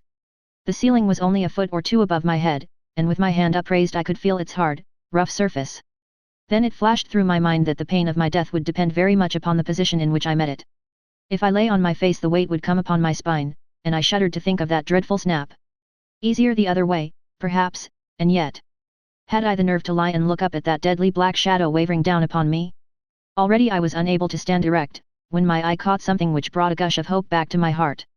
I have said that though the floor and ceiling were of iron, the walls were of wood. As I gave a last hurried glance around, I saw a thin line of yellow light between two of the boards, which broadened and broadened as a small panel was pushed backward. For an instant I could hardly believe that here was indeed a door which led away from death. The next instant I threw myself through, and lay half fainting upon the other side. The panel had closed again behind me, but the crash of the lamp, and a few moments afterwards the clang of the two slabs of metal, told me how narrow had been my escape. I was recalled to myself by a frantic plucking at my wrist, and I found myself lying upon the stone floor of a narrow corridor, while a woman bent over me and tugged at me with her left hand, while she held a candle in her right. It was the same good friend whose warning I had so foolishly rejected. "Come, come," she cried breathlessly. "They will be here in a moment. They will see that you are not there. Oh, do not waste the so precious time, but come." This time, at least, I did not scorn her advice. I staggered to my feet and ran with her along the corridor and down a winding stair. The latter led to another broad passage, and just as we reached it we heard the sound of running feet and the shouting of two voices, one answering the other from the floor on which we were and from the one beneath. My guide stopped and looked about her like one who is at her wit's end. Then she threw open a door which led into a bedroom, through the window of which the moon was shining brightly. "It is your only chance," said she. "It is high, but it may be that you can jump it." As she spoke a light sprang into view at the further end of the passage, and I saw the lean figure of Colonel Lysander Stark rushing forward with a lantern in one hand and a weapon like a butcher's cleaver in the other. I rushed across the bedroom, flung open the window, and looked out. How quiet and sweet and wholesome the garden looked in the moonlight, and it could not be more than 30 feet down. I clambered out upon the sill, but I hesitated to jump until I should have heard what passed between my saviour and the ruffian who pursued me. If she were ill-used, then at any risks I was determined to go back to her assistance. The thought had hardly flashed through my mind before he was at the door, pushing his way past her, but she threw her arms round him and tried to hold him back. "Fritz, Fritz," she cried in English, "remember your promise. After the last time you said it should not be again. He will be silent. Oh, he will be silent." "You are mad, Elise," he shouted, struggling to break away from her. "You will be the ruin of us. He has seen too much. Let me pass, I say." He dashed her to one side, and, rushing to the window, cut at me with his heavy weapon. I had let myself go, and was hanging by the hands to the sill, when his blow fell. I was conscious of a dull pain, my grip loosened, and I fell into the garden below. I was shaken but not hurt by the fall, so I picked myself up and rushed off among the bushes as hard as I could run, for I understood that I was far from being out of danger yet. Suddenly, however, as I ran, a deadly dizziness and sickness came over me. I glanced down at my hand, which was throbbing painfully, and then, for the first time, saw that my thumb had been cut off and that the blood was pouring from my wound. I endeavoured to tie my handkerchief round it, but there came a sudden buzzing in my ears, and next moment I fell in a dead faint among the rose bushes. How long I remained unconscious I cannot tell. It must have been a very long time, for the moon had sunk, and a bright morning was breaking when I came to myself. My clothes were all sodden with dew, and my coat sleeve was drenched with blood from my wounded thumb. The smarting of it recalled in an instant all the particulars of my night's adventure, and I sprang to my feet with the feeling that I might hardly yet be safe from my pursuers. But to my astonishment, when I came to look round me, neither house nor garden were to be seen. I had been lying in an angle of the hedge close by the high road, and just a little lower down was a long building, which proved, upon my approaching it, to be the very station at which I had arrived upon the previous night. Were it not for the ugly wound upon my hand, all that had passed during those dreadful hours might have been an evil dream. Half dazed, I went into the station and asked about the morning train. There would be one to Reading in less than an hour. The same porter was on duty, I found, as had been there when I arrived. I inquired of him whether he had ever heard of Colonel Lysander Stark. The name was strange to him. Had he observed a carriage the night before waiting for me? No, he had not. Was there a police station anywhere near? There was one about 3 miles off. It was too far for me to go. Weak and ill as I was, I determined to wait until I got back to town before telling my story to the police. It was a little past 6 when I arrived, so I went first to have my wound dressed, and then the doctor was kind enough to bring me along here. I put the case into your hands and shall do exactly what you advise."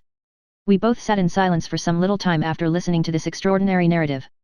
Then Sherlock Holmes pulled down from the shelf one of the ponderous commonplace books in which he placed his cuttings. "Here is an advertisement which will interest you," said he.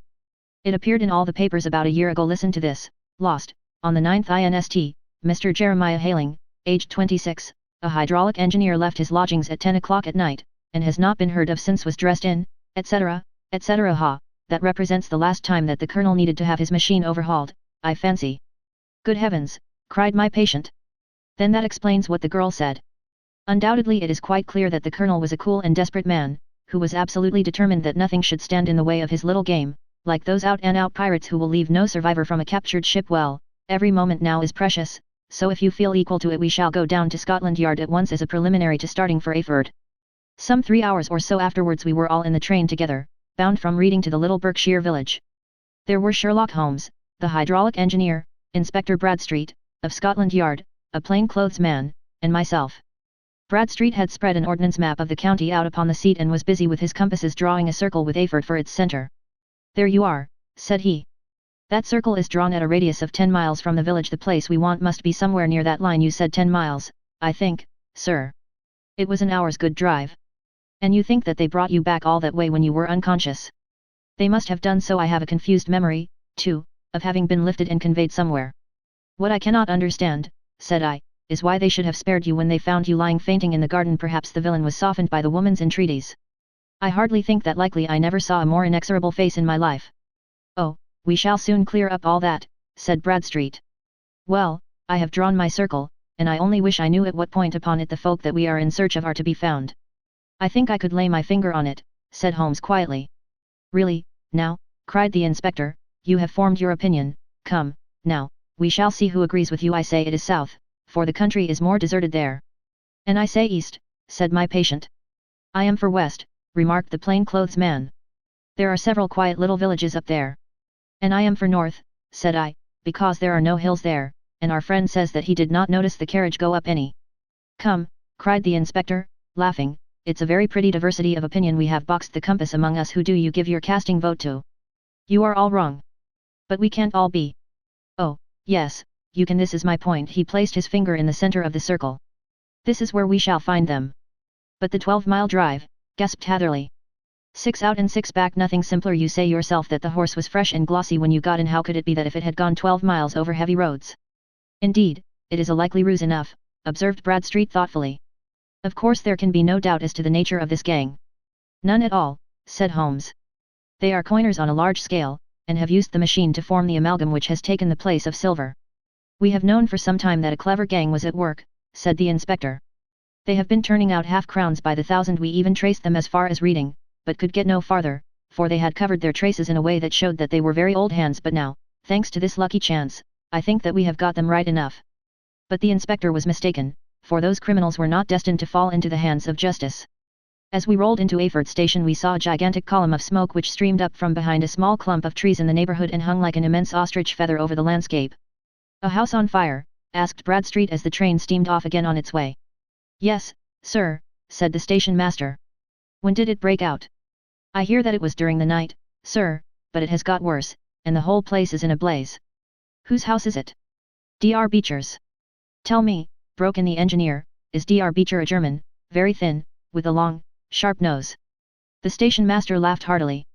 "No, sir, Dr. Beecher is an Englishman, and there isn't a man in the parish who has a better lined waistcoat, but he has a gentleman staying with him, a patient, as I understand, who is a foreigner, and he looks as if a little good Berkshire beef would do him no harm." The station master had not finished his speech before we were all hastening in the direction of the fire.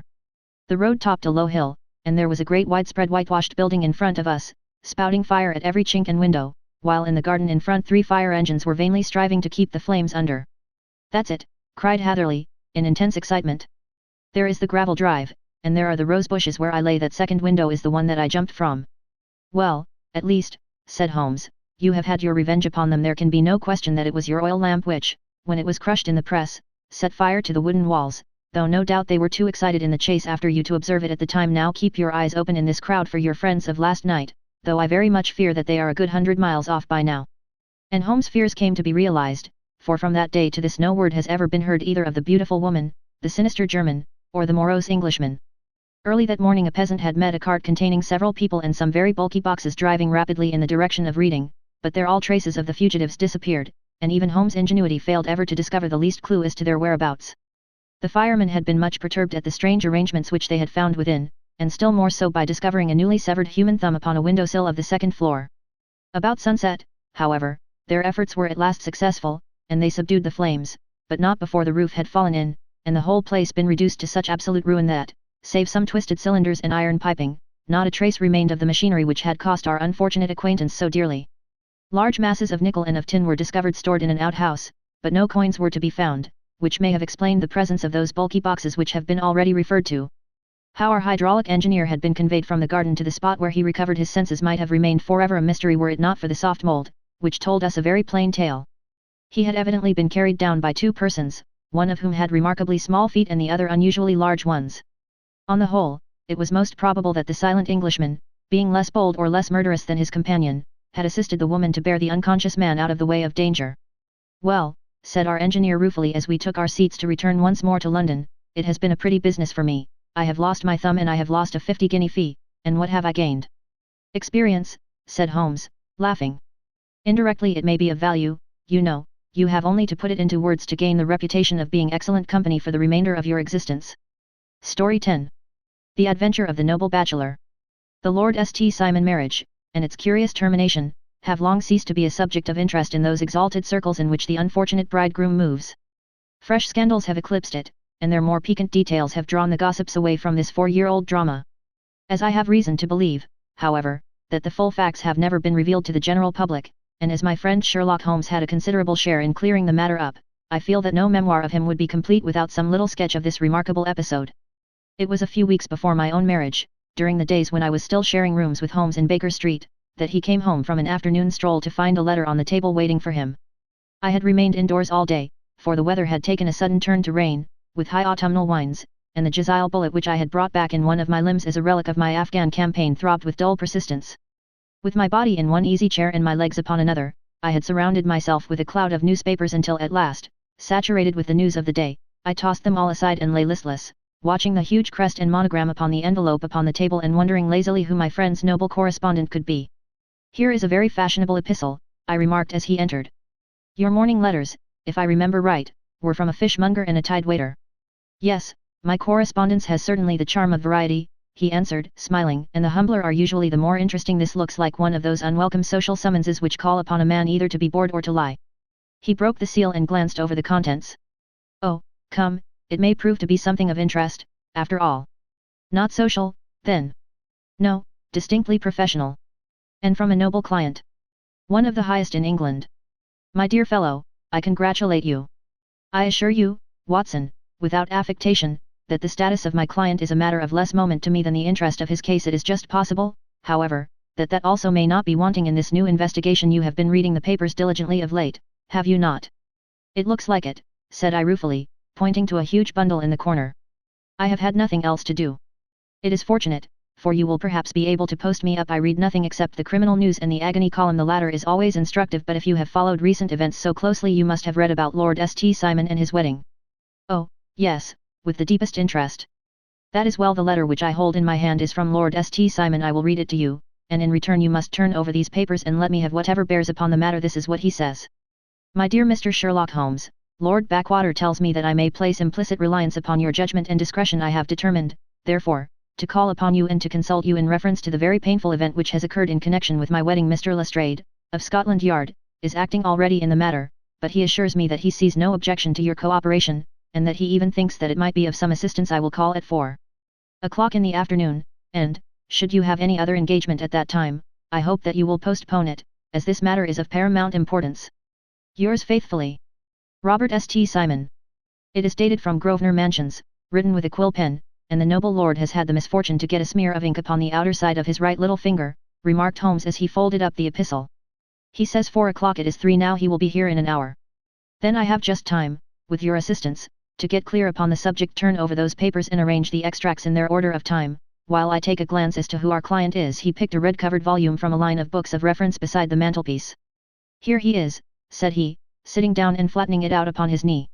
"Lord Robert Walsingham de Vere St. Simon, second son of the Duke of Balmoral.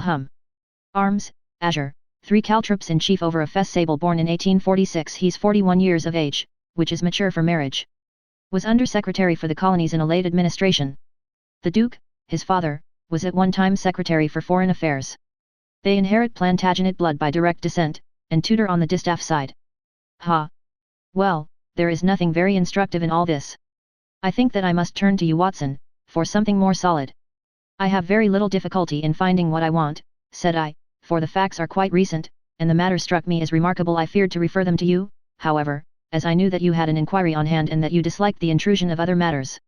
Oh, you mean the little problem of the Grosvenor Square furniture van that is quite cleared up now, though, indeed, it was obvious from the first. Pray give me the results of your newspaper selections.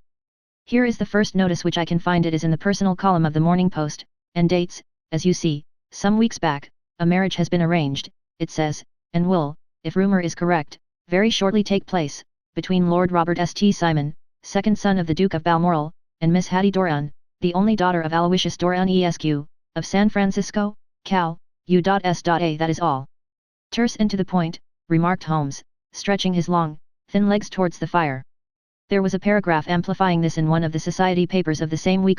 Here it is. There will soon be a call for protection in the marriage market, for the present free trade principle appears to tell heavily against our home product. One by one the management of the noble houses of Great Britain is passing into the hands of our fair cousins from across the Atlantic. An important addition has been made during the last week to the list of the prizes which have been borne away by these charming invaders. Lord St. Simon, who has shown himself for over 20 years proof against the little god's arrows, has now definitely announced his approaching marriage with Miss Hattie Doran, the fascinating daughter of a California millionaire. Miss Doran, whose graceful figure and striking face attracted much attention at the Westbury House festivities, is an only child, and it is currently reported that her dowry will run to considerably over the 6 figures, with expectancies for the future. As it is an open secret that the Duke of Balmoral has been compelled to sell his pictures within the last few years, and as Lord St. Simon has no property of his own save the small estate of Birchmoor, it is obvious that the Californian heiress is not the only gainer by an alliance which will enable her to make the easy and common transition from a Republican lady to a British peeress. Anything else? Asked Holmes, yawning.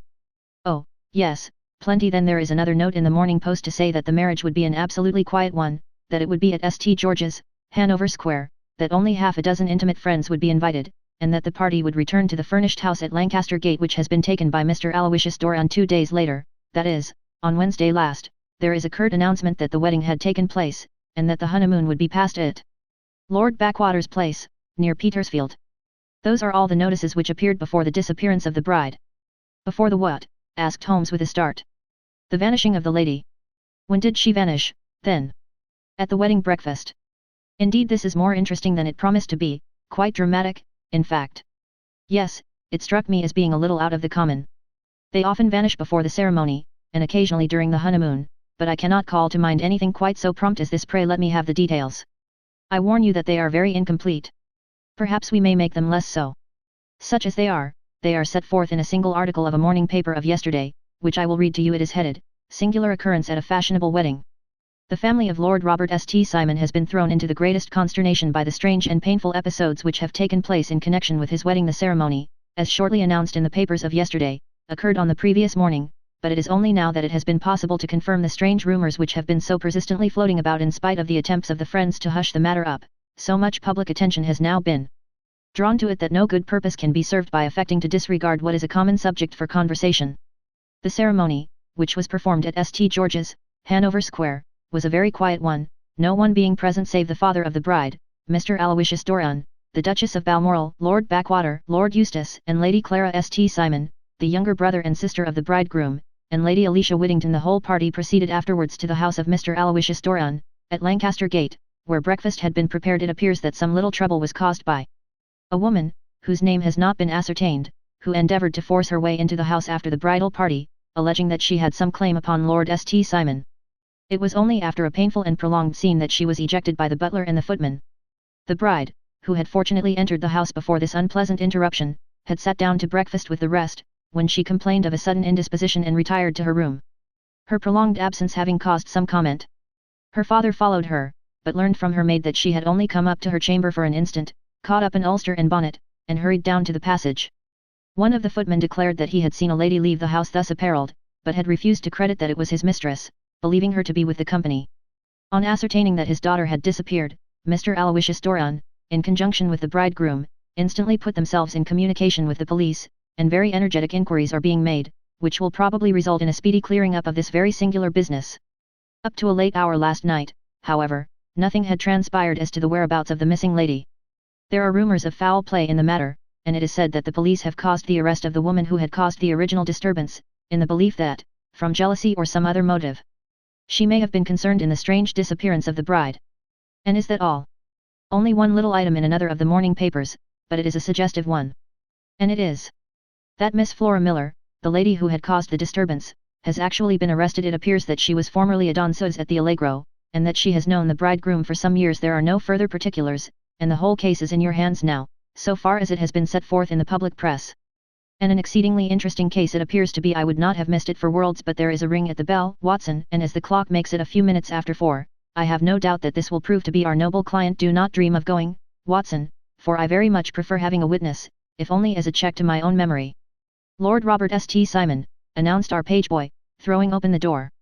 A gentleman entered, with a pleasant, cultured face, high-nosed and pale, with something perhaps of petulance about the mouth, and with the steady, well-opened eye of a man whose pleasant lot it had ever been to command and to be obeyed. His manner was brisk, and yet his general appearance gave an undue impression of age, for he had a slight forward stoop and a little bend of the knees as he walked. His hair, too, as he swept off his very curly-brimmed hat, was grizzled round the edges and thin upon the top. As to his dress, it was careful to the verge of foppishness, with high collar, black frock coat, white waistcoat, yellow gloves, patent leather shoes, and light-colored gaiters. He advanced slowly into the room, turning his head from left to right, and swinging in his right hand the cord which held his golden eyeglasses. "Good day, Lord St. Simon," said Holmes, rising and bowing. "Pray take the basket chair. This is my friend and colleague, Dr. Watson. Draw up a little to the fire, and we will talk this matter over. A most painful matter to me, as you can most readily imagine, Mr. Holmes. I have been cut to the quick. I understand that you have already managed several delicate cases of this sort, sir, though I presume that they were hardly from the same class of society." "No, I am descending. I beg pardon. My last client of the sort was a king." "Oh, really, I had no idea. And which king?" "The king of Scandinavia." "What, had he lost his wife?" "You can understand," said Holmes suavely, "that I extend to the affairs of my other clients the same secrecy which I promised to you in yours." "Of course, very right, very right. I'm sure I beg pardon. As to my own case, I am ready to give you any information which may assist you in forming an opinion." "Thank you. I have already learned all that is in the public prints, nothing more. I presume that I may take it as correct, this article, for example, as to the disappearance of the bride." Lord St. Simon glanced over it. "Yes, it is correct, as far as it goes. But it needs a great deal of supplementing before anyone could offer an opinion. I think that I may arrive at my facts most directly by questioning you." "Pray do so." "When did you first meet Miss Hattie Doran?" "In San Francisco, a year ago." "You were traveling in the States?" "Yes." "Did you become engaged then?" "No." "But you were on a friendly footing?" "I was amused by her society, and she could see that I was amused." "Her father is very rich?" "He is said to be the richest man on the Pacific slope." "And how did he make his money?" "In mining. He had nothing a few years ago, then he struck gold, invested it, and came up by leaps and bounds. Now, what is your own impression as to the young lady's, your wife's character?" The nobleman swung his glasses a little faster and stared down into the fire. "You see, Mr. Holmes," said he, "my wife was 20 before her father became a rich man. During that time she ran free in a mining camp and wandered through woods or mountains, so that her education has come from nature rather than from the schoolmaster. She is what we call in England a tomboy, with a strong nature, wild and free, unfettered by any sort of traditions. She is impetuous, volcanic, I was about to say she is swift in making up her mind and fearless in carrying out her resolutions. On the other hand, I would not have given her the name which I have the honor to bear." He gave a little stately cough. "Had I not thought her to be at bottom a noble woman. I believe that she is capable of heroic self-sacrifice and that anything dishonorable would be repugnant to her. Have you her photograph?" "I brought this with me." He opened a locket and showed us the full face of a very lovely woman. It was not a photograph but an ivory miniature, and the artist had brought out the full effect of the lustrous black hair, the large dark eyes, and the exquisite mouth. Holmes gazed long and earnestly at it. Then he closed the locket and handed it back to Lord St. Simon. "The young lady came to London, then, and you renewed your acquaintance?" "Yes, her father brought her over for this last London season. I met her several times, became engaged to her, and have now married her." "She brought, I understand, a considerable dowry." "A fair dowry, not more than is usual in my family." "And this, of course, remains to you, since the marriage is a fait accompli." "I really have made no inquiries on the subject." "Very naturally not. Did you see Miss Doran on the day before the wedding?" "Yes." "Was she in good spirits?" "Never better. She kept talking of what we should do in our future lives." "Indeed, that is very interesting. And on the morning of the wedding?" "She was as bright as possible, at least until after the ceremony." "And did you observe any change in her then?" "Well, to tell the truth, I saw then the first signs that I had ever seen that her temper was just a little sharp. The incident, however, was too trivial to relate and can have no possible bearing upon the case." "Pray let us have it, for all that." "Oh, it is childish. She dropped her bouquet as we went towards the vestry. She was passing the front pew at the time, and it fell over into the pew. There was a moment's delay, but the gentleman in the pew handed it up to her again, and it did not appear to be the worse for the fall. Yet when I spoke to her of the matter, she answered me abruptly, and in the carriage, on our way home, she seemed absurdly agitated over this trifling cause. Indeed, you say that there was a gentleman in the pew. Some of the general public were present, then? Oh, yes, it is impossible to exclude them when the church is open. This gentleman was not one of your wife's friends? No, no, I call him a gentleman by courtesy, but he was quite a common-looking person. I hardly noticed his appearance, but really I think that we are wandering rather far from the point. Lady St. Simon, then, returned from the wedding in a less cheerful frame of mind than she had gone to it. What did she do on re-entering her father's house? I saw her in conversation with her maid. And who is her maid? Alice is her name. She is an American and came from California with her. A confidential servant. A little too much so, it seemed to me, that her mistress allowed her to take great liberties. Still, of course, in America they look upon these things in a different way. How long did she speak to this Alice? Oh, a few minutes. I had something else to think of. You did not overhear what they said? Lady St. Simon said something about jumping a claim. She was accustomed to use slang of the kind. I have no idea what she meant.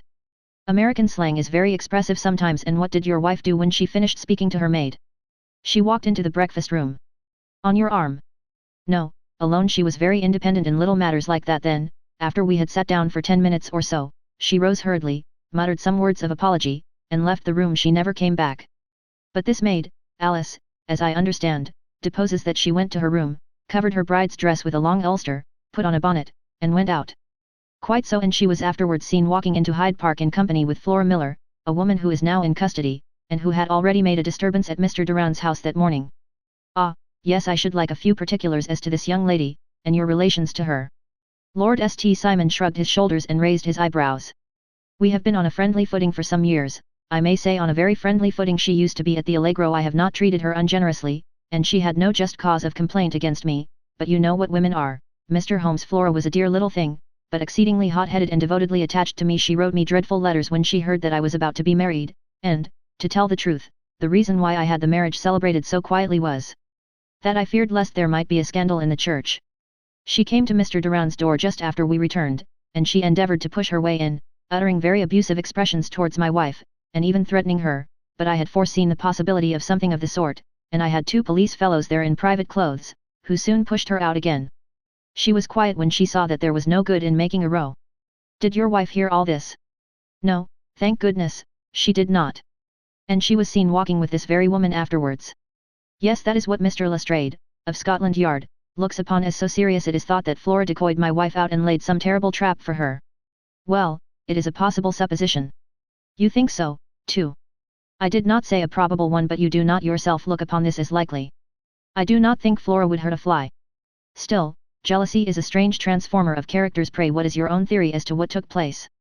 Well, really, I came to seek a theory, not to propound one. I have given you all the facts since you asked me. However, I may say that it has occurred to me as possible that the excitement of this affair, the consciousness that she had made so immense a social stride, had the effect of causing some little nervous disturbance in my wife. In short, that she had become suddenly deranged. Well, really, when I consider that she has turned her back, I will not say upon me, but upon so much that many have aspired to without success, I can hardly explain it in any other fashion. Well, certainly that is also a conceivable hypothesis, said Holmes, smiling. And now, Lord St. Simon, I think that I have nearly all my data. May I ask whether you were seated at the breakfast table so that you could see out of the window? We could see the other side of the road and the park. Quite so, then I do not think that I need to detain you longer. I shall communicate with you. Should you be fortunate enough to solve this problem, said our client, rising. I have solved it. What was that? I say that I have solved it. Where, then, is my wife? That is a detail which I shall speedily supply. Lord St. Simon shook his head. I am afraid that it will take wiser heads than yours or mine, he remarked, and bowing in a stately, old-fashioned manner he departed. It is very good of Lord St. Simon to honour my head by putting it on a level with his own, said Sherlock Holmes, laughing. I think that I shall have a whiskey and soda and a cigar. After all this cross-questioning I had formed my conclusions as to the case before our client came into the room. My dear Holmes, I have notes of several similar cases, though none, as I remarked before, which were quite as prompt. My whole examination served to turn my conjecture into a certainty. Circumstantial evidence is occasionally very convincing, as when you find a trout in the milk, to quote Thoreau's example. But I have heard all that you have heard. Without, however, the knowledge of pre-existing cases which serves me so well. There was a parallel instance in Aberdeen some years back, and something on very much the same lines at Munich the year after the Franco-Prussian War. It is one of these cases, but, hello, here is Lestrade. Good afternoon, Lestrade. You will find an extra tumbler upon the sideboard, and there are cigars in the box. The official detective was attired in a pea jacket and cravat, which gave him a decidedly nautical appearance, and he carried a black canvas bag in his hand. With a short greeting he seated himself and lit the cigar which had been offered to him. "What's up, then?" asked Holmes with a twinkle in his eye. "You look dissatisfied." "And I feel dissatisfied. It is this infernal St. Simon marriage case. I can make neither head nor tail of the business." "Really, you surprise me. Who ever heard of such a mixed affair? Every clue seems to slip through my fingers. I have been at work upon it all day." "And very wet it seems to have made you," said Holmes, laying his hand upon the arm of the pea jacket. "Yes, I have been dragging the Serpentine." "In heaven's name, what for?" "In search of the body of Lady St. Simon." Sherlock Holmes leaned back in his chair and laughed heartily. "Have you dragged the basin of Trafalgar Square fountain?" he asked. "Why, what do you mean?"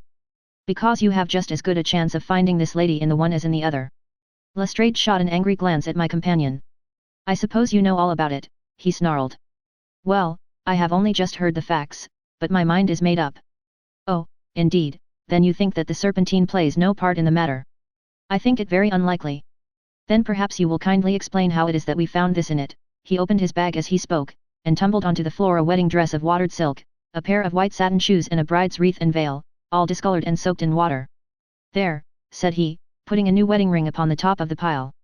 "There is a little nut for you to crack, Master Holmes." "Oh, indeed," said my friend, blowing blue rings into the air. "You dragged them from the Serpentine?" "No, they were found floating near the margin by a park keeper. They have been identified as her clothes, and it seemed to me that if the clothes were there the body would not be far off." "By the same brilliant reasoning, every man's body is to be found in the neighborhood of his wardrobe. And pray what did you hope to arrive at through this?" "At some evidence implicating Flora Miller in the disappearance." "I am afraid that you will find it difficult."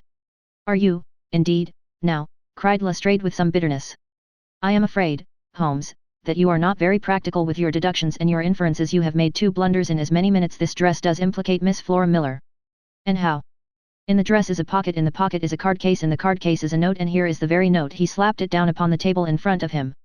"Listen to this. You will see me when all is ready. Come at once. FHM. Now my theory all along has been that Lady St. Simon was decoyed away by Flora Miller, and that she, with confederates, no doubt, was responsible for her disappearance. Here, signed with her initials, is the very note which was no doubt quietly slipped into her hand at the door and which lured her within their reach."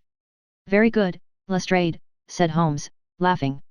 "You really are very fine indeed. Let me see it." He took up the paper in a listless way, but his attention instantly became riveted, and he gave a little cry of satisfaction.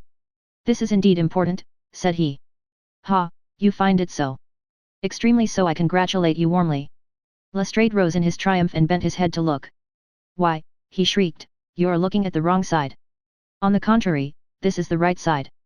"The right side? You're mad. Here is the note written in pencil over here. And over here is what appears to be the fragment of a hotel bill, which interests me deeply." "There's nothing in it. I looked at it before," said Lestrade.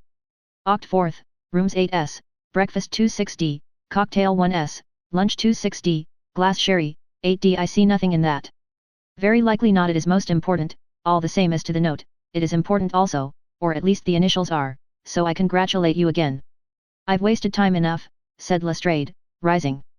"I believe in hard work and not in sitting by the fire spinning fine theories. Good day, Mr. Holmes, and we shall see which gets to the bottom of the matter first." He gathered up the garments, thrust them into the bag, and made for the door.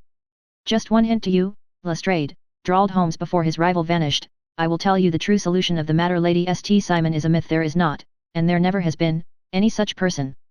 Lestrade looked sadly at my companion. Then he turned to me, tapped his forehead 3 times, shook his head solemnly, and hurried away. He had hardly shut the door behind him when Holmes rose to put on his overcoat. "There is something in what the fellow says about outdoor work," he remarked, "so I think, Watson, that I must leave you to your papers for a little."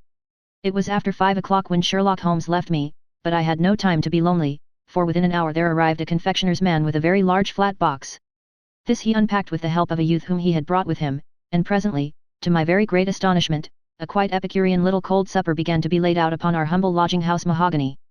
There were a couple of brace of cold woodcock, a pheasant, a pate de foie gras pie with a group of ancient and cobwebby bottles.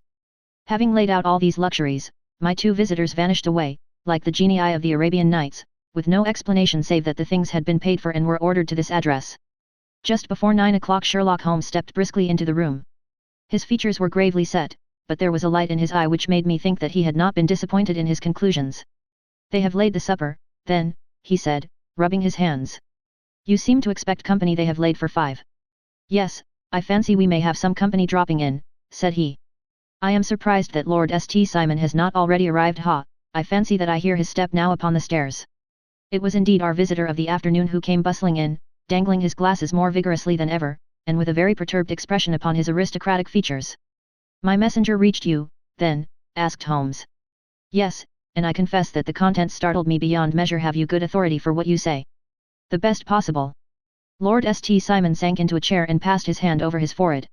"What will the Duke say," he murmured, "when he hears that one of the family has been subjected to such humiliation? It is the purest accident. I cannot allow that there is any humiliation." "Ah, you look on these things from another standpoint." "I fail to see that anyone is to blame. I can hardly see how the lady could have acted otherwise, though her abrupt method of doing it was undoubtedly to be regretted. Having no mother, she had no one to advise her at such a crisis." "It was a slight, sir, a public slight," said Lord St. Simon, tapping his fingers upon the table. "You must make allowance for this poor girl, placed in so unprecedented a position." "I will make no allowance. I am very angry indeed, and I have been shamefully used."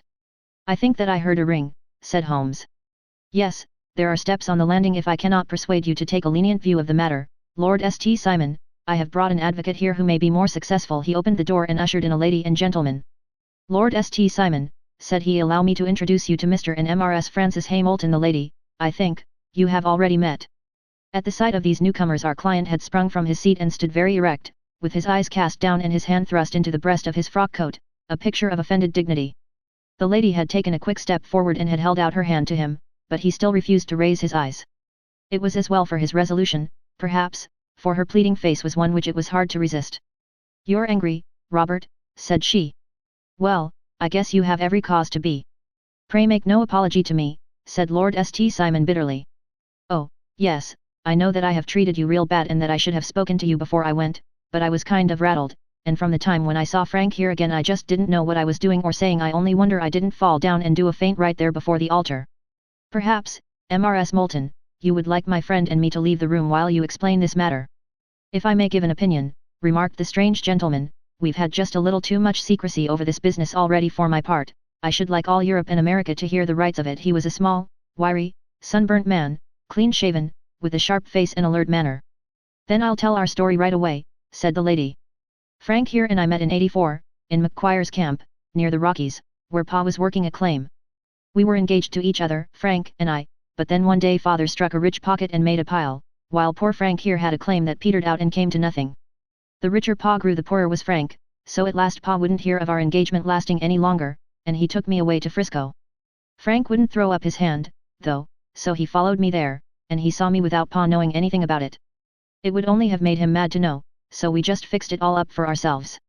Frank said that he would go and make his pile, too, and never come back to claim me until he had as much as PA. So then I promised to wait for him to the end of time and pledged myself not to marry anyone else while he lived. "Why shouldn't we be married right away, then?" said he, "and then I will feel sure of you, and I won't claim to be your husband until I come back." Well, we talked it over, and he had fixed it all up so nicely, with the clergyman already in waiting, that we just did it right there, and then Frank went off to seek his fortune, and I went back to Pa. The next I heard of Frank was that he was in Montana, and then he went prospecting in Arizona, and then I heard of him from New Mexico. After that came a long newspaper story about how a miners' camp had been attacked by Apache Indians, and there was my Frank's name among the killed. I fainted dead away, and I was very sick for months after. Pa thought I had a decline and took me to half the doctors in Frisco. Not a word of news came for a year and more, so that I never doubted that Frank was really dead. Then Lord St. Simon came to Frisco, and we came to London, and a marriage was arranged, and Pa was very pleased, but I felt all the time that no man on this earth would ever take the place in my heart that had been given to my poor Frank. Still, if I had married Lord St. Simon, of course I'd have done my duty by him. We can't command our love, but we can our actions. I went to the altar with him with the intention to make him just as good a wife as it was in me to be, but you may imagine what I felt when, just as I came to the altar rails, I glanced back and saw Frank standing and looking at me out of the first pew. I thought it was his ghost at first, but when I looked again there he was still, with a kind of question in his eyes, as if to ask me whether I were glad or sorry to see him. I wonder I didn't drop. I know that everything was turning round, and the words of the clergyman were just like the buzz of a bee in my ear. I didn't know what to do. Should I stop the service and make a scene in the church? I glanced at him again, and he seemed to know what I was thinking, for he raised his finger to his lips to tell me to be still. Then I saw him scribble on a piece of paper, and I knew that he was writing me a note. As I passed his pew on the way out, I dropped my bouquet over to him, and he slipped the note into my hand when he returned me the flowers. It was only a line asking me to join him when he made the sign to me to do so. Of course I never doubted for a moment that my first duty was now to him, and I determined to do just whatever he might direct. When I got back I told my maid, who had known him in California, and had always been his friend, I ordered her to say nothing, but to get a few things packed and my ulster ready. I know I ought to have spoken to Lord St. Simon, but it was dreadful hard before his mother and all those great people. I just made up my mind to run away and explain afterwards. I hadn't been at the table 10 minutes before I saw Frank out of the window at the other side of the road. He beckoned to me and then began walking into the park. I slipped out, put on my things, and followed him. Some woman came talking something or other about Lord St. Simon to me, seemed to me from the little I heard as if he had a little secret of his own before marriage also, but I managed to get away from her and soon overtook Frank. We got into a cab together, and away we drove to some lodgings he had taken in Gordon Square, and that was my true wedding after all those years of waiting. Frank had been a prisoner among the Apaches, had escaped. Came on to Frisco, found that I had given him up for dead and had gone to England, followed me there, and had come upon me at last on the very morning of my second wedding. I saw it in a paper, explained the American. It gave the name and the church but not where the lady lived. Then we had a talk as to what we should do, and Frank was all for openness, but I was so ashamed of it all that I felt as if I should like to vanish away and never see any of them again, just sending a line to Pa, perhaps, to show him that I was alive. It was awful to me to think of all those lords and ladies sitting round that breakfast table and waiting for me to come back. So Frank took my wedding clothes and things and made a bundle of them, so that I should not be traced, and dropped them away somewhere where no one could find them. It is likely that we should have gone on to Paris tomorrow, only that this good gentleman, Mr. Holmes, came round to us this evening, though how he found us is more than I can think, and he showed us very clearly and kindly that I was wrong and that Frank was right, and that we should be putting ourselves in the wrong if we were so secret. Then he offered to give us a chance of talking to Lord St. Simon alone, and so we came right away round to his rooms at once. Now, Robert, you have heard it all, and I am very sorry if I have given you pain, and I hope that you do not think very meanly of me. Lord St. Simon had by no means relaxed his rigid attitude, but had listened with a frowning brow and a compressed lip to this long narrative. Excuse me, he said, but it is not my custom to discuss my most intimate personal affairs in this public manner. Then you won't forgive me, you won't shake hands before I go? Oh, certainly, if it would give you any pleasure. He put out his hand and coldly grasped that which she extended to him. I had hoped, suggested Holmes, that you would have joined us in a friendly supper. I think that there you ask a little too much, responded his lordship. I may be forced to acquiesce in these recent developments, but I can hardly be expected to make merry over them. I think that with your permission I will now wish you all a very good night. He included us all in a sweeping bow and stalked out of the room. Then I trust that you at least will honor me with your company, said Sherlock Holmes. It is always a joy to meet an American, Mr. Moulton, for I am one of those who believe that the folly of a monarch and the blundering of a minister in far gone years will not prevent our children from being some day citizens of the same worldwide country under a flag which shall be a quartering of the Union Jack with the stars and stripes. The case has been an interesting one, remarked Holmes when our visitors had left us, because it serves to show very clearly how simple the explanation may be of an affair which at first sight seems to be almost inexplicable. Nothing could be more natural than the sequence of events as narrated by this lady, and nothing stranger than the result when viewed, for instance, by Mr. Lestrade of Scotland Yard. You were not yourself at fault at all, then. From the first, two facts were very obvious to me, the one that the lady had been quite willing to undergo the wedding ceremony, the other that she had repented of it within a few minutes of returning home. Obviously something had occurred during the morning, then, to cause her to change her mind. What could that something be? She could not have spoken to anyone when she was out, for she had been in the company of the bridegroom. Had she seen someone, then, if she had, it must be someone from America, because she had spent so short a time in this country that she could hardly have allowed anyone to acquire so deep an influence over her that the mere sight of him would induce her to change her plans so completely. You see, we have already arrived, by a process of exclusion, at the idea that she might have seen an American. Then who could this American be, and why should he possess so much influence over her? It might be a lover, it might be a husband. Her young womanhood had, I knew, been spent in rough scenes and under strange conditions. So far I had got before I ever heard Lord St. Simon's narrative. When he told us of a man in a pew, of the change in the bride's manner, of so transparent a device for obtaining a note as the dropping of a bouquet, of her resort to her confidential maid, and of her very significant allusion to claim jumping, which in miners' parlance means taking possession of that which another person has a prior claim to, the whole situation became absolutely clear. She had gone off with a man, and the man was either a lover or was a previous husband, the chances being in favor of the latter. And how in the world did you find them? It might have been difficult, but friend Lestrade held information in his hands the value of which he did not himself know. The initials were, of course, of the highest importance, but more valuable still was it to know that within a week he had settled his bill at one of the most select London hotels. How did you deduce the select? By the select prices. 8 shillings for a bed and 8 pence for a glass of sherry. Pointed to one of the most expensive hotels. There are not many in London which charge at that rate. In the second one, which I visited in Northumberland Avenue, I learned by an inspection of the book that Francis H. Moulton, an American gentleman, had left only the day before, and on looking over the entries against him, I came upon the very items which I had seen in the duplicate bill. His letters were to be forwarded to 226 Gordon Square, so thither I travelled, and being fortunate enough to find the loving couple at home, I ventured to give them some paternal advice and to point out to them that it would be better in every way that they should make their position a little clearer both to the general public and to Lord St. Simon in particular. I invited them to meet him here, and, as you see, I made him keep the appointment. But with no very good result, I remarked. His conduct was certainly not very gracious. Ah, Watson, said Holmes, smiling, perhaps you would not be very gracious either, if, after all the trouble of wooing and wedding, you found yourself deprived in an instant of wife and of fortune. I think that we may judge Lord St. Simon very mercifully and thank our stars that we are never likely to find ourselves in the same position. Draw your chair up and hand me my violin, for the only problem we have still to solve is how to while away these bleak autumnal evenings. Story 11. The Adventure of the Beryl Coronet.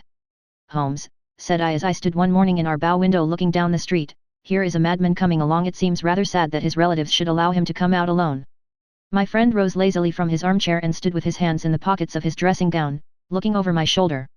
It was a bright, crisp February morning, and the snow of the day before still lay deep upon the ground, shimmering brightly in the wintry Sunday. Down the centre of Baker Street it had been ploughed into a brown crumbly band by the traffic, but at either side and on the heaped-up edges of the footpaths it still lay as white as when it fell. The grey pavement had been cleaned and scraped, but was still dangerously slippery, so that there were fewer passengers than usual. Indeed, from the direction of the Metropolitan Station no one was coming save the single gentleman whose eccentric conduct had drawn my attention. He was a man of about 50, tall, portly, and imposing, with a massive, strongly marked face and a commanding figure. He was dressed in a sombre yet rich style, in black frock coat, shining hat, neat brown gaiters, and well-cut pearl grey trousers. Yet his actions were in absurd contrast to the dignity of his dress and features, for he was running hard, with occasional little springs, such as a weary man gives who is little accustomed to set any tax upon his legs. As he ran he jerked his hands up and down, waggled his head, and writhed his face into the most extraordinary contortions. What on earth can be the matter with him? I asked. He is looking up at the numbers of the houses. I believe that he is coming here, said Holmes, rubbing his hands. Here? Yes, I rather think he is coming to consult me professionally. I think that I recognize the symptoms. Ha, did I not tell you? As he spoke, the man, puffing and blowing, rushed at our door and pulled at our bell until the whole house resounded with the clanging.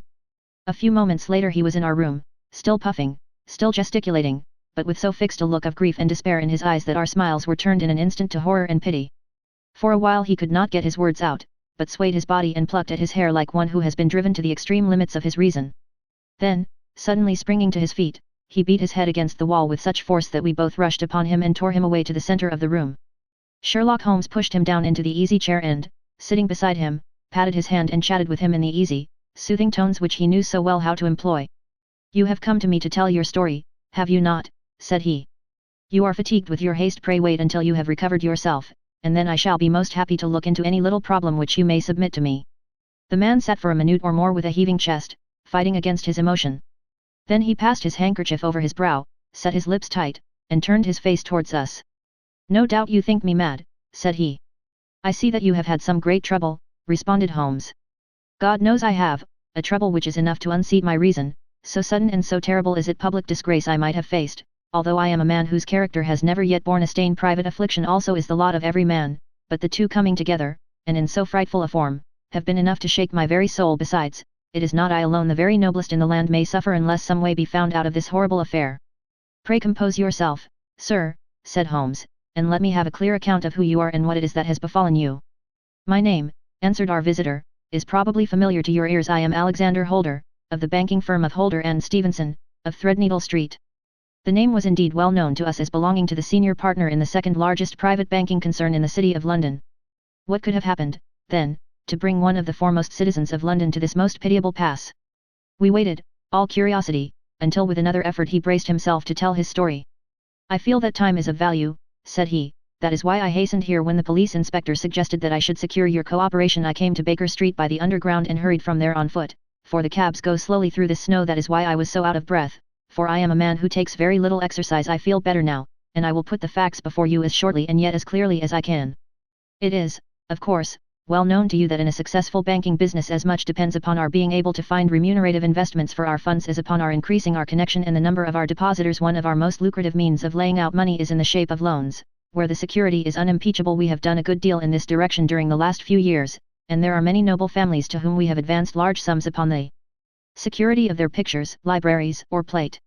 Yesterday morning I was seated in my office at the bank when a card was brought into me by one of the clerks. I started when I saw the name, for it was that of none other than, well, perhaps even to you I had better say no more than that it was a name which is a household word all over the earth, one of the highest, noblest, most exalted names in England. I was overwhelmed by the honor and attempted, when he entered, to say so, but he plunged at once into business with the air of a man who wishes to hurry quickly through a disagreeable task. "M.R. Holder," said he, "I have been informed that you are in the habit of advancing money." "The firm does so when the security is good," I answered. "It is absolutely essential to me," said he, "that I should have £50,000 at once. I could, of course, borrow so trifling a sum 10 times over from my friends, but I much prefer to make it a matter of business and to carry out that business myself. In my position you can readily understand that it is unwise to place oneself under obligations." "For how long, may I ask, do you want this sum?" I asked. "Next Monday I have a large sum due to me, and I shall then most certainly repay what you advance, with whatever interest you think it right to charge, but it is very essential to me that the money should be paid at once." "I should be happy to advance it without further parley from my own private purse," said I, "were it not that the strain would be rather more than it could bear. If, on the other hand, I am to do it in the name of the firm, then in justice to my partner I must insist that, even in your case, every business-like precaution should be taken." "I should much prefer to have it so," said he, raising up a square, black morocco case which he had laid beside his chair. "You have doubtless heard of the beryl coronet. One of the most precious public possessions of the empire," said I. "Precisely." He opened the case, and there, embedded in soft, flesh-colored velvet, lay the magnificent piece of jewellery which he had named. "There are 39 enormous beryls," said he, "and the price of the gold chasing is incalculable. The lowest estimate would put the worth of the coronet at double the sum which I have asked. I am prepared to leave it with you as my security." I took the precious case into my hands and looked in some perplexity from it to my illustrious client. "You doubt its value?" he asked. "Not at all. I only doubt the propriety of my leaving it. You may set your mind at rest about that. I should not dream of doing so were it not absolutely certain that I should be able in 4 days to reclaim it. It is a pure matter of form. Is the security sufficient?" "Ample. You understand, Mr. Holder, that I am giving you a strong proof of the confidence which I have in you, founded upon all that I have heard of you. I rely upon you not only to be discreet and to refrain from all gossip upon the matter but, above all, to preserve this coronet with every possible precaution, because I need not say that a great public scandal would be caused if any harm were to befall it. Any injury to it would be almost as serious as its complete loss, for there are no beryls in the world to match these, and it would be impossible to replace them. I leave it with you, however, with every confidence, and I shall call for it in person on Monday morning." Seeing that my client was anxious to leave, I said no more, but, calling for my cashier, I ordered him to pay over £51,000 notes. When I was alone once more, however, with the precious case lying upon the table in front of me, I could not but think with some misgivings of the immense responsibility which it entailed upon me. There could be no doubt that, as it was a national possession, a horrible scandal would ensue if any misfortune should occur to it. I already regretted having ever consented to take charge of it. However, it was too late to alter the matter now, so I locked it up in my private safe and turned once more to my work. When evening came I felt that it would be an imprudence to leave so precious a thing in the office behind me. Bankers' safes had been forced before now, and why should not mine be? If so, how terrible would be the position in which I should find myself. I determined, therefore, that for the next few days I would always carry the case backward and forward with me, so that it might never be really out of my reach. With this intention, I called a cab and drove out to my house at Streatham, carrying the jewel with me. I did not breathe freely until I had taken it upstairs and locked it in the bureau of my dressing room. And now a word as to my household, Mr. Holmes, for I wish you to thoroughly understand the situation. My groom and my page sleep out of the house, and may be set aside altogether. I have 3 maidservants who have been with me a number of years and whose absolute reliability is quite above suspicion. Another, Lucy Parr, the second waiting maid, has only been in my service a few months. She came with an excellent character, however, and has always given me satisfaction. She is a very pretty girl and has attracted admirers who have occasionally hung about the place. That is the only drawback which we have found to her, but we believe her to be a thoroughly good girl in every way. So much for the servants. My family itself is so small that it will not take me long to describe it. I am a widower and have an only son, Arthur. He has been a disappointment to me, Mr. Holmes, a grievous disappointment. I have no doubt that I am myself to blame. People tell me that I have spoiled him. Very likely I have. When my dear wife died I felt that he was all I had to love. I could not bear to see the smile fade even for a moment from his face. I have never denied him a wish. Perhaps it would have been better for both of us had I been sterner, but I meant it for the best. It was naturally my intention that he should succeed me in my business, but he was not of a business turn. He was wild, wayward, and, to speak the truth, I could not trust him in the handling of large sums of money. When he was young he became a member of an aristocratic club, and there, having charming manners, he was soon the intimate of a number of men with long purses and expensive habits. He learned to play heavily at cards and to squander money on the turf, until he had again and again to come to me and implore me to give him an advance upon his allowance, that he might settle his debts of honor.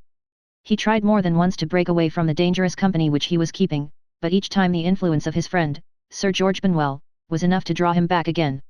And, indeed, I could not wonder that such a man as Sir George Benwell should gain an influence over him, for he has frequently brought him to my house, and I have found myself that I could hardly resist the fascination of his manner. He is older than Arthur, a man of the world to his fingertips, one who had been everywhere, seen everything, a brilliant talker, and a man of great personal beauty. Yet when I think of him in cold blood, far away from the glamour of his presence, I am convinced, from his cynical speech and the look which I have caught in his eyes, that he is one who should be deeply distrusted.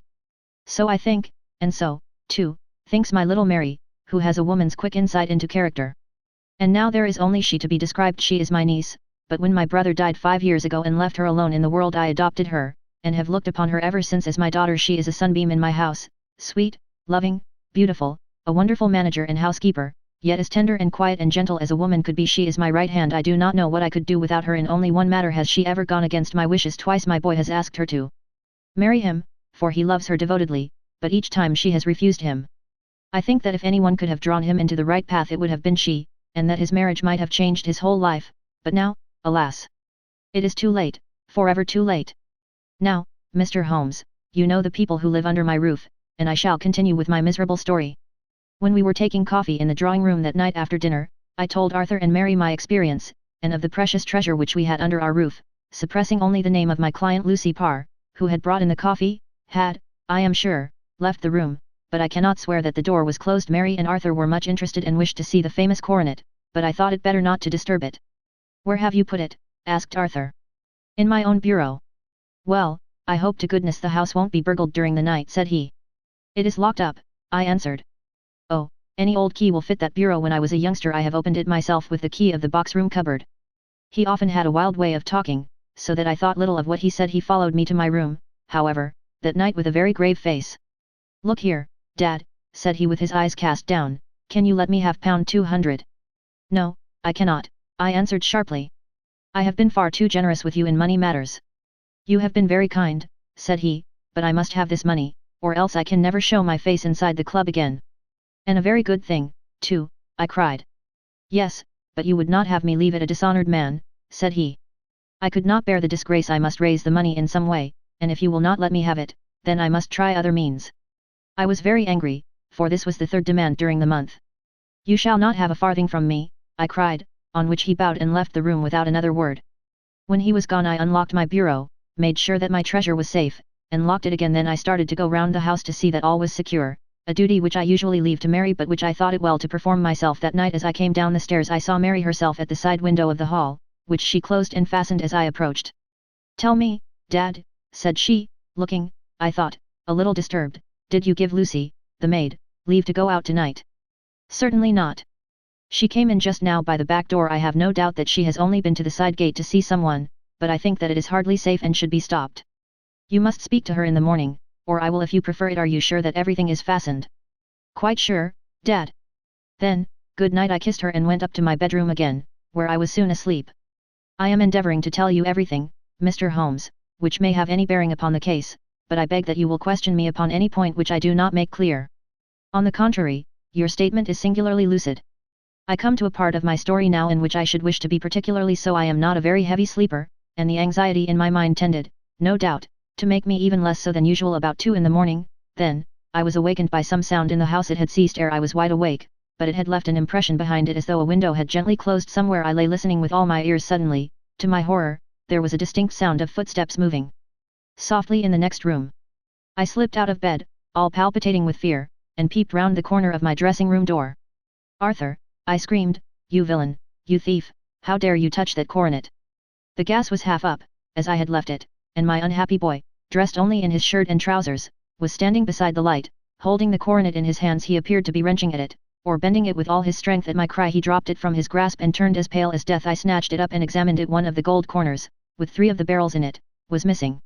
"You blackguard!" I shouted, beside myself with rage. "You have destroyed it, you have dishonored me forever. Where are the jewels which you have stolen?" "Stolen?" he cried. "Yes, thief!" I roared, shaking him by the shoulder. "There are none missing." "There cannot be any missing," said he. "There are 3 missing and you know where they are. Must I call you a liar as well as a thief? Did I not see you trying to tear off another piece?" "You have called me names enough," said he. "I will not stand it any longer. I shall not say another word about this business. Since you have chosen to insult me, I will leave your house in the morning and make my own way in the world." "You shall leave it in the hands of the police," I cried, half mad with grief and rage. "I shall have this matter probed to the bottom." "You shall learn nothing from me," said he with a passion such as I should not have thought was in his nature. "If you choose to call the police, let the police find what they can."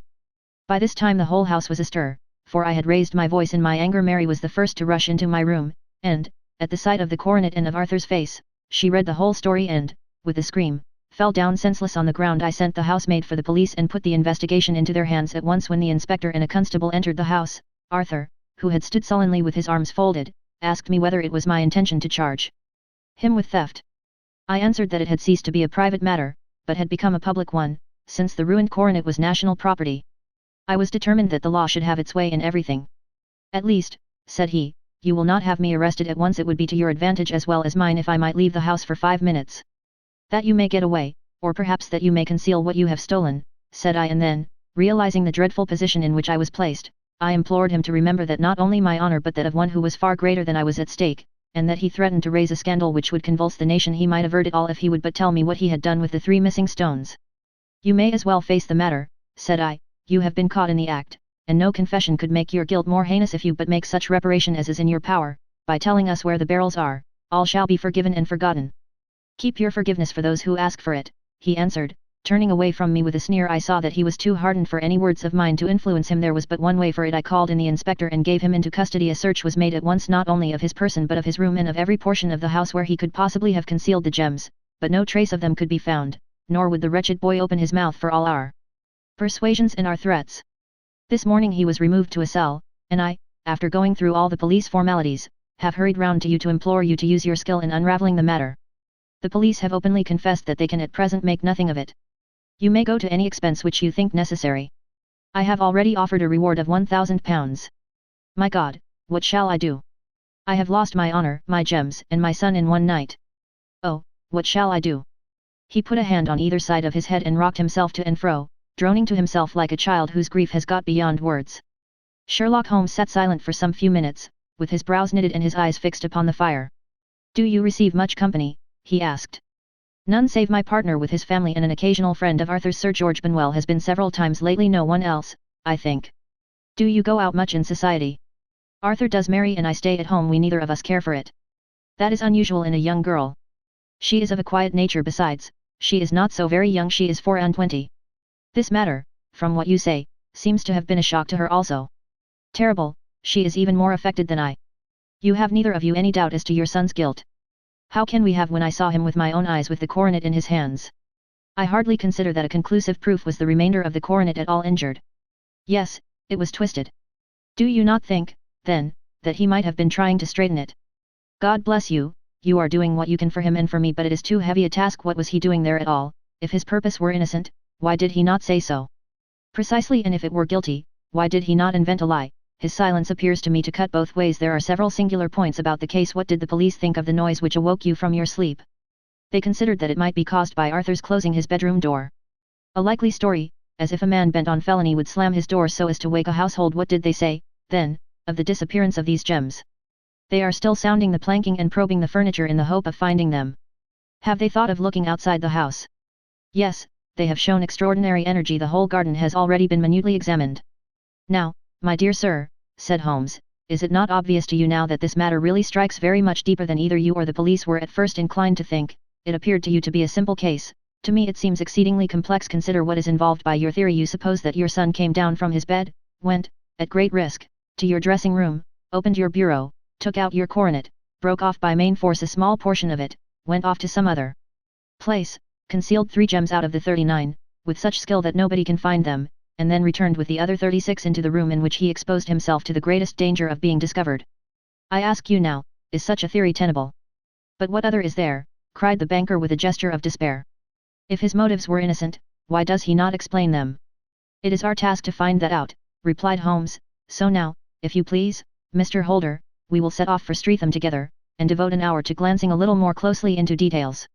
My friend insisted upon my accompanying them in their expedition, which I was eager enough to do, for my curiosity and sympathy were deeply stirred by the story to which we had listened. I confess that the guilt of the banker's son appeared to me to be as obvious as it did to his unhappy father, but still I had such faith in Holmes' judgment that I felt that there must be some grounds for hope as long as he was dissatisfied with the accepted explanation. He hardly spoke a word the whole way out to the southern suburb, but sat with his chin upon his breast and his hat drawn over his eyes, sunk in the deepest thought. Our client appeared to have taken fresh heart at the little glimpse of hope which had been presented to him, and he even broke into a desultory chat with me over his business affairs. A short railway journey and a shorter walk brought us to Fairbank, the modest residence of the great financier. Fairbank was a good-sized square house of white stone, standing back a little from the road. A double carriage sweep, with a snow-clad lawn, stretched down in front to 2 large iron gates which closed the entrance. On the right side was a small wooden thicket, which led into a narrow path between 2 neat hedges stretching from the road to the kitchen door, and forming the tradesman's entrance. On the left ran a lane which led to the stables, and was not itself within the grounds at all, being a public, though little used, thoroughfare. Holmes left us standing at the door and walked slowly all round the house, across the front, down the tradesman's path, and so round by the garden behind into the stable lane. So long was he that Mr. Holder and I went into the dining room and waited by the fire until he should return. We were sitting there in silence when the door opened and a young lady came in. She was rather above the middle height, slim, with dark hair and eyes, which seemed the darker against the absolute pallor of her skin. I do not think that I have ever seen such deadly paleness in a woman's face. Her lips, too, were bloodless, but her eyes were flushed with crying. As she swept silently into the room she impressed me with a greater sense of grief than the banker had done in the morning, and it was the more striking in her as she was evidently a woman of strong character, with immense capacity for self-restraint. Disregarding my presence, she went straight to her uncle and passed her hand over his head with a sweet womanly caress. "You have given orders that Arthur should be liberated, have you not, Dad?" she asked. No, my girl, the matter must be probed to the bottom. But I am so sure that he is innocent. You know what woman's instincts are. I know that he has done no harm and that you will be sorry for having acted so harshly. Why is he silent, then, if he is innocent? Who knows, perhaps because he was so angry that you should suspect him. How could I help suspecting him, when I actually saw him with the coronet in his hand? Oh, but he had only picked it up to look at it. Oh, do take my word for it that he is innocent. Let the matter drop and say no more. It is so dreadful to think of our dear Arthur in prison. I shall never let it drop until the gems are found, never, Mary. Your affection for Arthur blinds you as to the awful consequences to me. Far from hushing the thing up, I have brought a gentleman down from London to inquire more deeply into it." "This gentleman?" she asked, facing round to me. "No, his friend. He wished us to leave him alone. He is round in the stable lane now." "The stable lane?" She raised her dark eyebrows. "What can he hope to find there? Ah, this, I suppose, is he. I trust, sir, that you will succeed in proving, what I feel sure is the truth, that my cousin Arthur is innocent of this crime." "I fully share your opinion, and I trust, with you, that we may prove it," returned Holmes, going back to the mat to knock the snow from his shoes. "I believe I have the honor of addressing Miss Mary Holder. Might I ask you a question or two?" "Pray do, sir, if it may help to clear this horrible affair up." "You heard nothing yourself last night?" "Nothing, until my uncle here began to speak loudly. I heard that, and I came down." "You shut up the windows and doors the night before. Did you fasten all the windows?" "Yes." "Were they all fastened this morning?" "Yes." "You have a maid who has a sweetheart. I think that you remarked to your uncle last night that she had been out to see him." "Yes, and she was the girl who waited in the drawing room, and who may have heard uncle's remarks about the coronet." "I see you infer that she may have gone out to tell her sweetheart, and that the two may have planned the robbery." "But what is the good of all these vague theories?" cried the banker impatiently, "when I have told you that I saw Arthur with the coronet in his hands." "Wait a little, Mr. Holder. We must come back to that about this girl. Miss Holder, you saw her return by the kitchen door, I presume?" "Yes, when I went to see if the door was fastened for the night I met her slipping in. I saw the man, too, in the gloom." "Do you know him?" "Oh, yes, he is the greengrocer who brings our vegetables round. His name is Francis Prosper." "He stood," said Holmes, "to the left of the door, that is to say, farther up the path than is necessary to reach the door." "Yes, he did." "And he is a man with a wooden leg?" Something like fear sprang up in the young lady's expressive black eyes. "Why, you are like a magician," said she. "How do you know that?" She smiled, but there was no answering smile in Holmes' thin, eager face. "I should be very glad now to go upstairs," said he. "I shall probably wish to go over the outside of the house again. Perhaps I had better take a look at the lower windows before I go up." He walked swiftly round from one to the other, pausing only at the large one which looked from the hall onto the stable lane. This he opened and made a very careful examination of the sill with his powerful magnifying lens. "Now we shall go upstairs," said he at last. The banker's dressing room was a plainly furnished little chamber, with a grey carpet, a large bureau, and a long mirror. Holmes went to the bureau first and looked hard at the lock. "Which key was used to open it?" he asked. "That which my son himself indicated, that of the cupboard of the lumber room." "Have you it here?" "That is it on the dressing table." Sherlock Holmes took it up and opened the bureau. "It is a noiseless lock," said he. "It is no wonder that it did not wake you. This case, I presume, contains the coronet. We must have a look at it." He opened the case, and taking out the diadem he laid it upon the table. It was a magnificent specimen of the jeweller's art, and the 36 stones were the finest that I have ever seen. At one side of the coronet was a cracked edge, where a corner holding 3 gems had been torn away. "Now, Mr. Holder," said Holmes, "here is the corner which corresponds to that which has been so unfortunately lost. Might I beg that you will break it off?" The banker recoiled in horror. "I should not dream of trying," said he. "Then I will." Holmes suddenly bent his strength upon it, but without result. "I feel it give a little," said he, "but, though I am exceptionally strong in the fingers, it would take me all my time to break it. An ordinary man could not do it now. What do you think would happen if I did break it, Mr. Holder?" "There would be a noise like a pistol shot." "Do you tell me that all this happened within a few yards of your bed and that you heard nothing of it?" "I do not know what to think. It is all dark to me. But perhaps it may grow lighter as we go. What do you think, Miss Holder?" "I confess that I still share my uncle's perplexity. Your son had no shoes or slippers on when you saw him." "He had nothing on save only his trousers and shirt." "Thank you. We have certainly been favored with extraordinary luck during this inquiry, and it will be entirely our own fault if we do not succeed in clearing the matter up. With your permission, Mr. Holder, I shall now continue my investigations outside." He went alone, at his own request, for he explained that any unnecessary footmarks might make his task more difficult.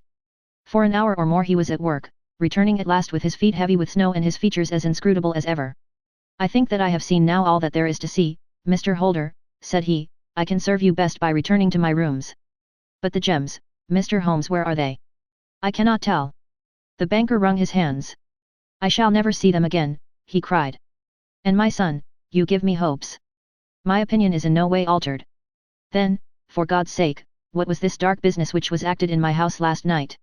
If you can call upon me at my Baker Street rooms tomorrow morning between 9 and 10, I shall be happy to do what I can to make it clearer. I understand that you give me carte blanche to act for you, provided only that I get back the gems, and that you place no limit on the sum I may draw. I would give my fortune to have them back." "Very good. I shall look into the matter between this and then. Goodbye. It is just possible that I may have to come over here again before evening." It was obvious to me that my companion's mind was now made up about the case, although what his conclusions were was more than I could even dimly imagine. Several times during our homeward journey I endeavoured to sound him upon the point, but he always glided away to some other topic, until at last I gave it over in despair. It was not yet 3 when we found ourselves in our rooms once more. He hurried to his chamber and was down again in a few minutes, dressed as a common loafer. With his collar turned up, his shiny, seedy coat, his red cravat, and his worn boots, he was a perfect sample of the class. "I think that this should do," said he, glancing into the glass above the fireplace. "I only wish that you could come with me, Watson, but I fear that it won't do. I may be on the trail in this matter, or I may be following a will-o'-the-wisp, but I shall soon know which it is. I hope that I may be back in a few hours." He cut a slice of beef from the joint upon the sideboard, sandwiched it between 2 rounds of bread, and thrusting this rude meal into his pocket he started off upon his expedition. I had just finished my tea when he returned, evidently in excellent spirits, swinging an old elastic-sided boot in his hand. He chucked it down into a corner and helped himself to a cup of tea. "I only looked in as I passed," said he. "I am going right on." "Where to?" "Oh, to the other side of the West End. It may be some time before I get back. Don't wait up for me in case I should be late." "How are you getting on?" "Oh, so nothing to complain of. I have been out to Streatham since I saw you last, but I did not call at the house. It is a very sweet little problem, and I would not have missed it for a good deal. However, I must not sit gossiping here, but must get these disreputable clothes off and return to my highly respectable self." I could see by his manner that he had stronger reasons for satisfaction than his words alone would imply. His eyes twinkled, and there was even a touch of colour upon his sallow cheeks. He hastened upstairs, and a few minutes later I heard the slam of the hall door, which told me that he was off once more upon his congenial hunt. I waited until midnight, but there was no sign of his return, so I retired to my room. It was no uncommon thing for him to be away for days and nights on end when he was hot upon a scent, so that his lateness caused me no surprise. I do not know at what hour he came in, but when I came down to breakfast in the morning there he was with a cup of coffee in one hand and the paper in the other, as fresh and trim as possible. "You will excuse my beginning without you, Watson," said he, "but you remember that our client has rather an early appointment this morning." "Why, it is after 9 now," I answered. "I should not be surprised if that were he. I thought I heard a ring." It was, indeed, our friend the financier.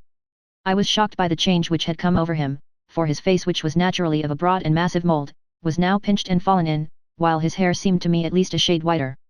He entered with a weariness and lethargy which was even more painful than his violence of the morning before, and he dropped heavily into the armchair which I pushed forward for him. "I do not know what I have done to be so severely tried," said he. "Only 2 days ago I was a happy and prosperous man, without a care in the world. Now I am left to a lonely and dishonoured age. One sorrow comes close upon the heels of another. My niece, Mary, has deserted me." "Deserted you?" "Yes, her bed this morning had not been slept in, her room was empty, and a note for me lay upon the hall table. I had said to her last night, in sorrow and not in anger, that if she had married my boy all might have been well with him. Perhaps it was thoughtless of me to say so. It is to that remark that she refers in this note. My dearest uncle, I feel that I have brought trouble upon you, and that if I had acted differently this terrible misfortune might never have occurred. I cannot, with this thought in my mind, ever again be happy under your roof, and I feel that I must leave you forever. Do not worry about my future, for that is provided for, and, above all, do not search for me, for it will be fruitless labor and an ill service to me in life or in death. I am ever your loving Mary." What could she mean by that note, Mr. Holmes? Do you think it points to suicide? No, no, nothing of the kind. It is perhaps the best possible solution. I trust, Mr. Holder, that you are nearing the end of your troubles. Ha, you say so. You have heard something, Mr. Holmes, you have learned something. Where are the gems? You would not think £1,000 apiece an excessive sum for them. I would pay 10. That would be unnecessary. 3,000 will cover the matter, and there is a little reward. I fancy. Have you your checkbook? Here is a pen. Better make it out for £4,000. With a dazed face the banker made out the required check. Holmes walked over to his desk, took out a little triangular piece of gold with 3 gems in it, and threw it down upon the table. With a shriek of joy our client clutched it up. "You have it," he gasped. "I am saved, I am saved." The reaction of joy was as passionate as his grief had been, and he hugged his recovered gems to his bosom. "There is one other thing you owe, Mr. Holder," said Sherlock Holmes rather sternly. "Oh," he caught up a pen. "Name the sum, and I will pay it." "No, the debt is not to me. You owe a very humble apology to that noble lad, your son, who has carried himself in this matter as I should be proud to see my own son do, should I ever chance to have one." "Then it was not Arthur who took them?" "I told you yesterday, and I repeat today, that it was not." "You are sure of it? Then let us hurry to him at once to let him know that the truth is known." "He knows it already. When I had cleared it all up I had an interview with him, and finding that he would not tell me the story, I told it to him, on which he had to confess that I was right and to add the very few details which were not yet quite clear to me. Your news of this morning, however, may open his lips.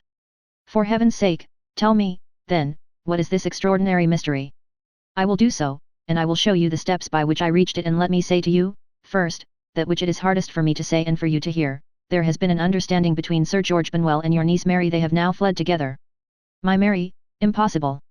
"It is unfortunately more than possible. It is certain neither you nor your son knew the true character of this man when you admitted him into your family circle. He is one of the most dangerous men in England, a ruined gambler, an absolutely desperate villain, a man without heart or conscience. Your niece knew nothing of such men when he breathed his vows to her, as he had done to 100 before her. She flattered herself that she alone had touched his heart. The devil knows best what he said, but at least she became his tool and was in the habit of seeing him nearly every evening."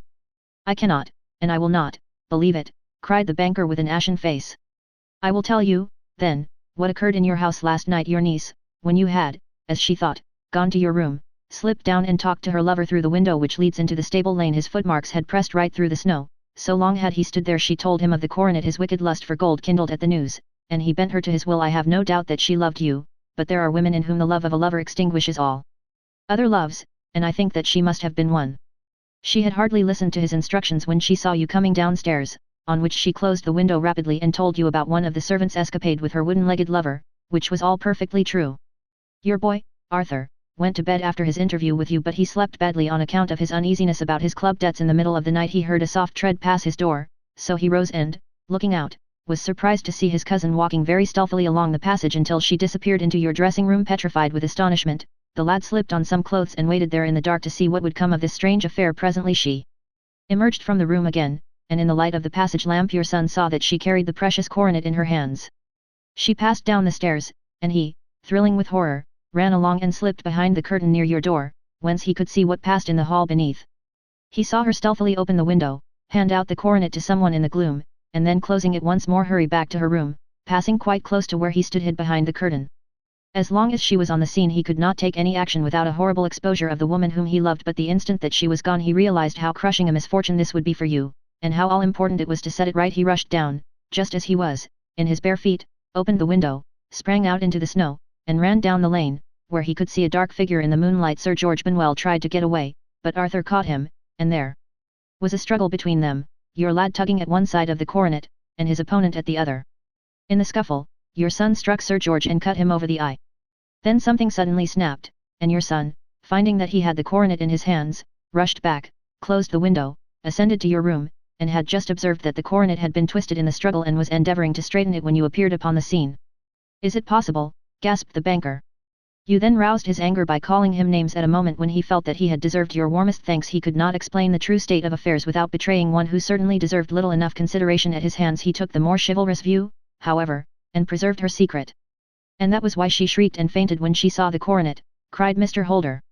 Oh, my God, what a blind fool I have been, and his asking to be allowed to go out for 5 minutes, the dear fellow wanted to see if the missing piece were at the scene of the struggle. How cruelly I have misjudged him. When I arrived at the house, continued Holmes, I at once went very carefully round it to observe if there were any traces in the snow which might help me. I knew that none had fallen since the evening before, and also that there had been a strong frost to preserve impressions. I passed along the tradesman's path, but found it all trampled down and indistinguishable. Just beyond it, however, at the far side of the kitchen door, a woman had stood and talked with a man, whose round impressions on one side showed that he had a wooden leg. I could even tell that they had been disturbed, for the woman had run back swiftly to the door, as was shown by the deep toe and light heel marks, while wooden leg had waited a little, and then had gone away. I thought at the time that this might be the maid and her sweetheart, of whom you had already spoken to me, and inquiry showed it was so. I passed round the garden without seeing anything more than random tracks, which I took to be the police. But when I got into the stable lane a very long and complex story was written in the snow in front of me. There was a double line of tracks of a booted man, and a second double line which I saw with delight belonged to a man with naked feet. I was at once convinced from what you had told me that the latter was your son. The first had walked both ways, but the other had run swiftly, and as his tread was marked in places over the depression of the boot, it was obvious that he had passed after the other. I followed them up and found they led to the hall window, where Boots had worn all the snow away. While waiting, then I walked to the other end, which was 100 yards or more down the lane. I saw where Boots had faced round, where the snow was cut up as though there had been a struggle, and, finally, where a few drops of blood had fallen, to show me that I was not mistaken. Boots had then run down the lane, and another little smudge of blood showed that it was he who had been hurt. When he came to the high road at the other end, I found that the pavement had been cleared, so there was an end to that clue. On entering the house, however, I examined, as you remember, the sill and framework of the hall window with my lens, and I could at once see that someone had passed out. I could distinguish the outline of an instep where the wet foot had been placed in coming in. I was then beginning to be able to form an opinion as to what had occurred. A man had waited outside the window, someone had brought the gems, the deed had been overseen by your son, he had pursued the thief, had struggled with him. They had each tugged at the coronet, their united strength causing injuries which neither alone could have effected. He had returned with the prize, but had left a fragment in the grasp of his opponent. So far I was clear. The question now was, who was the man, and who was it brought him the coronet? It is an old maxim of mine that when you have excluded the impossible, whatever remains, however improbable, must be the truth. Now, I knew that it was not you who had brought it down, so there only remained your niece and the maids. But if it were the maids, why should your son allow himself to be accused in their place? There could be no possible reason, as he loved his cousin. However, there was an excellent explanation why he should retain her secret, the more so as the secret was a disgraceful one. When I remembered that you had seen her at that window, and how she had fainted on seeing the coronet again, my conjecture became a certainty. And who could it be who was her confederate? A lover evidently, for who else could outweigh the love and gratitude which she must feel to you? I knew that you went out little, and that your circle of friends was a very limited one, but among them was Sir George Benwell. I had heard of him before as being a man of evil reputation among women. It must have been he who wore those boots and retained the missing gems. Even though he knew that Arthur had discovered him, he might still flatter himself that he was safe, for the lad could not say a word without compromising his own family. Well, your own good sense will suggest what measures I took next. I went in the shape of a loafer to Sir George's house, managed to pick up an acquaintance with his valet, learned that his master had cut his head the night before, and, finally, at the expense of 6 shillings, made all sure by buying a pair of his cast-off shoes. With these I journeyed down to Streatham and saw that they exactly fitted the tracks. "I saw an ill-dressed vagabond in the lane yesterday evening," said Mr. Holder. "Precisely, it was I found that I had my man, so I came home and changed my clothes. It was a delicate part which I had to play then, for I saw that a prosecution must be avoided to avert scandal, and I knew that so astute a villain would see that our hands were tied in the matter. I went and saw him. At first, of course, he denied everything, but when I gave him every particular that had occurred, he tried to bluster and took down a life-preserver from the wall. I knew my man, however, and I clapped a pistol to his head before he could strike. Then he became a little more reasonable. I told him that we would give him a price for the stones he held, £1,000 apiece. That brought out the first signs of grief that he had shown. 'Why, dash it all,' said he, 'I've let them go at 600 for the 3, I soon managed to get the address of the receiver who had them, on promising him that there would be no prosecution. Off I set to him, and after much chaffering I got our stones at £1,000 apiece. Then I looked in upon your son, told him that all was right, and eventually got to my bed about 2 o'clock, after what I may call a really hard day's work. A day which has saved England from a great public scandal,' said the banker, rising. 'Sir, I cannot find words to thank you, but you shall not find me ungrateful for what you have done. Your skill has indeed exceeded all that I have heard of it, and now I must fly to my dear boy to apologize to him for the wrong which I have done him. As to what you tell me of poor Mary, it goes to my very heart. Not even your skill can inform me where she is now.' 'I think that we may safely say,' returned Holmes, 'that she is wherever Sir George Benwell is. It is equally certain, too, that whatever her sins are, they will soon receive a more than sufficient punishment.' Story 12. The Adventure of the Copper Beeches. "To the man who loves art for its own sake," remarked Sherlock Holmes, tossing aside the advertisement sheet of the Daily Telegraph, "it is frequently in its least important and lowliest manifestations that the keenest pleasure is to be derived. It is pleasant to me to observe, Watson, that you have so far grasped this truth that in these little records of our cases which you have been good enough to draw up, and, I am bound to say, occasionally to embellish, you have given prominence not so much to the many causes célèbres and sensational trials in which I have figured, but rather to those incidents which may have been trivial in themselves, but which have given room for those faculties of deduction and of logical synthesis which I have made my special province. And yet," said I, smiling, "I cannot quite hold myself absolved from the charge of sensationalism which has been urged against my records." "You have erred, perhaps," he observed, taking up a glowing cinder with the tongs and lighting with it the long cherry wood pipe which was wont to replace his clay when he was in a disputatious rather than a meditative mood. "You have erred perhaps in attempting to put colour and life into each of your statements instead of confining yourself to the task of placing upon record that severe reasoning from cause to effect which is really the only notable feature about the thing." "It seems to me that I have done you full justice in the matter," I remarked with some coldness, for I was repelled by the egotism which I had more than once observed to be a strong factor in my friend's singular character. "No, it is not selfishness or conceit," said he, answering, as was his wont, my thoughts rather than my words. "If I claim full justice for my art, it is because it is an impersonal thing, a thing beyond myself. Crime is common, logic is rare, therefore it is upon the logic rather than upon the crime that you should dwell. You have degraded what should have been a course of lectures into a series of tales." It was a cold morning of the early spring, and we sat after breakfast on either side of a cheery fire in the old room at Baker Street. A thick fog rolled down between the lines of dun-coloured houses, and the opposing windows loomed like dark, shapeless blurs through the heavy yellow wreaths. Our gas was lit and shone on the white cloth and glimmer of china and metal, for the table had not been cleared yet. Sherlock Holmes had been silent all the morning, dipping continuously into the advertisement columns of a succession of papers until at last, having apparently given up his search, he had emerged in no very sweet temper to lecture me upon my literary shortcomings. "At the same time," he remarked after a pause, during which he had sat puffing at his long pipe and gazing down into the fire, "you can hardly be open to a charge of sensationalism, for out of these cases which you have been so kind as to interest yourself in, a fair proportion do not treat of crime, in its legal sense, at all. The small matter in which I endeavoured to help the King of Bohemia, the singular experience of Miss Mary Sutherland, the problem connected with the man with the twisted lip, and the incident of the noble bachelor, were all matters which are outside the pale of the law. But in avoiding the sensational, I fear that you may have bordered on the trivial." "The end may have been so," I answered, "but the methods I hold to have been novel and of interest." "Pshaw, my dear fellow, what do the public, the great unobservant public, who could hardly tell a weaver by his tooth or a compositor by his left thumb, care about the finer shades of analysis and deduction? But, indeed, if you are trivial, I cannot blame you, for the days of the great cases are past. Man, or at least criminal man, has lost all enterprise and originality. As to my own little practice, it seems to be degenerating into an agency for recovering lost lead pencils and giving advice to young ladies from boarding schools. I think that I have touched bottom at last, however. This note I had this morning marks my 0 point, I fancy. Read it." He tossed a crumpled letter across to me. It was dated from Montague Place upon the preceding evening, and ran thus. Dear Mr. Holmes, I am very anxious to consult you as to whether I should or should not accept a situation which has been offered to me as governess. I shall call at 10:30 tomorrow if I do not inconvenience you. Yours faithfully, Violet Hunter. Do you know the young lady? I asked. Not I. It is 10:30 now. Yes, and I have no doubt that is her ring. It may turn out to be of more interest than you think. You remember that the affair of the blue carbuncle, which appeared to be a mere whim at first, developed into a serious investigation. It may be so in this case, also. Well, let us hope so, but our doubts will very soon be solved, for here, unless I am much mistaken, is the person in question. As he spoke, the door opened and a young lady entered the room. She was plainly but neatly dressed, with a bright, quick face, freckled like a plover's egg, and with the brisk manner of a woman who has had her own way to make in the world. You will excuse my troubling you, I am sure, said she, as my companion rose to greet her, but I have had a very strange experience, and as I have no parents or relations of any sort from whom I could ask advice, I thought that perhaps you would be kind enough to tell me what I should do. Pray take a seat, Miss Hunter. I shall be happy to do anything that I can to serve you. I could see that Holmes was favorably impressed by the manner and speech of his new client. He looked her over in his searching fashion, and then composed himself, with his lids drooping and his fingertips together, to listen to her story.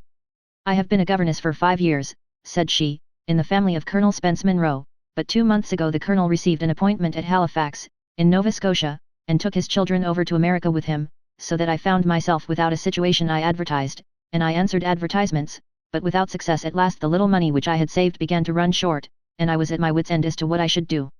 There is a well-known agency for governesses in the West End called Westways, and there I used to call about once a week in order to see whether anything had turned up which might suit me. Westway was the name of the founder of the business, but it is really managed by Miss Stoper. She sits in her own little office, and the ladies who are seeking employment wait in an anteroom, and are then shown in one by one, when she consults her ledgers and sees whether she has anything which would suit them.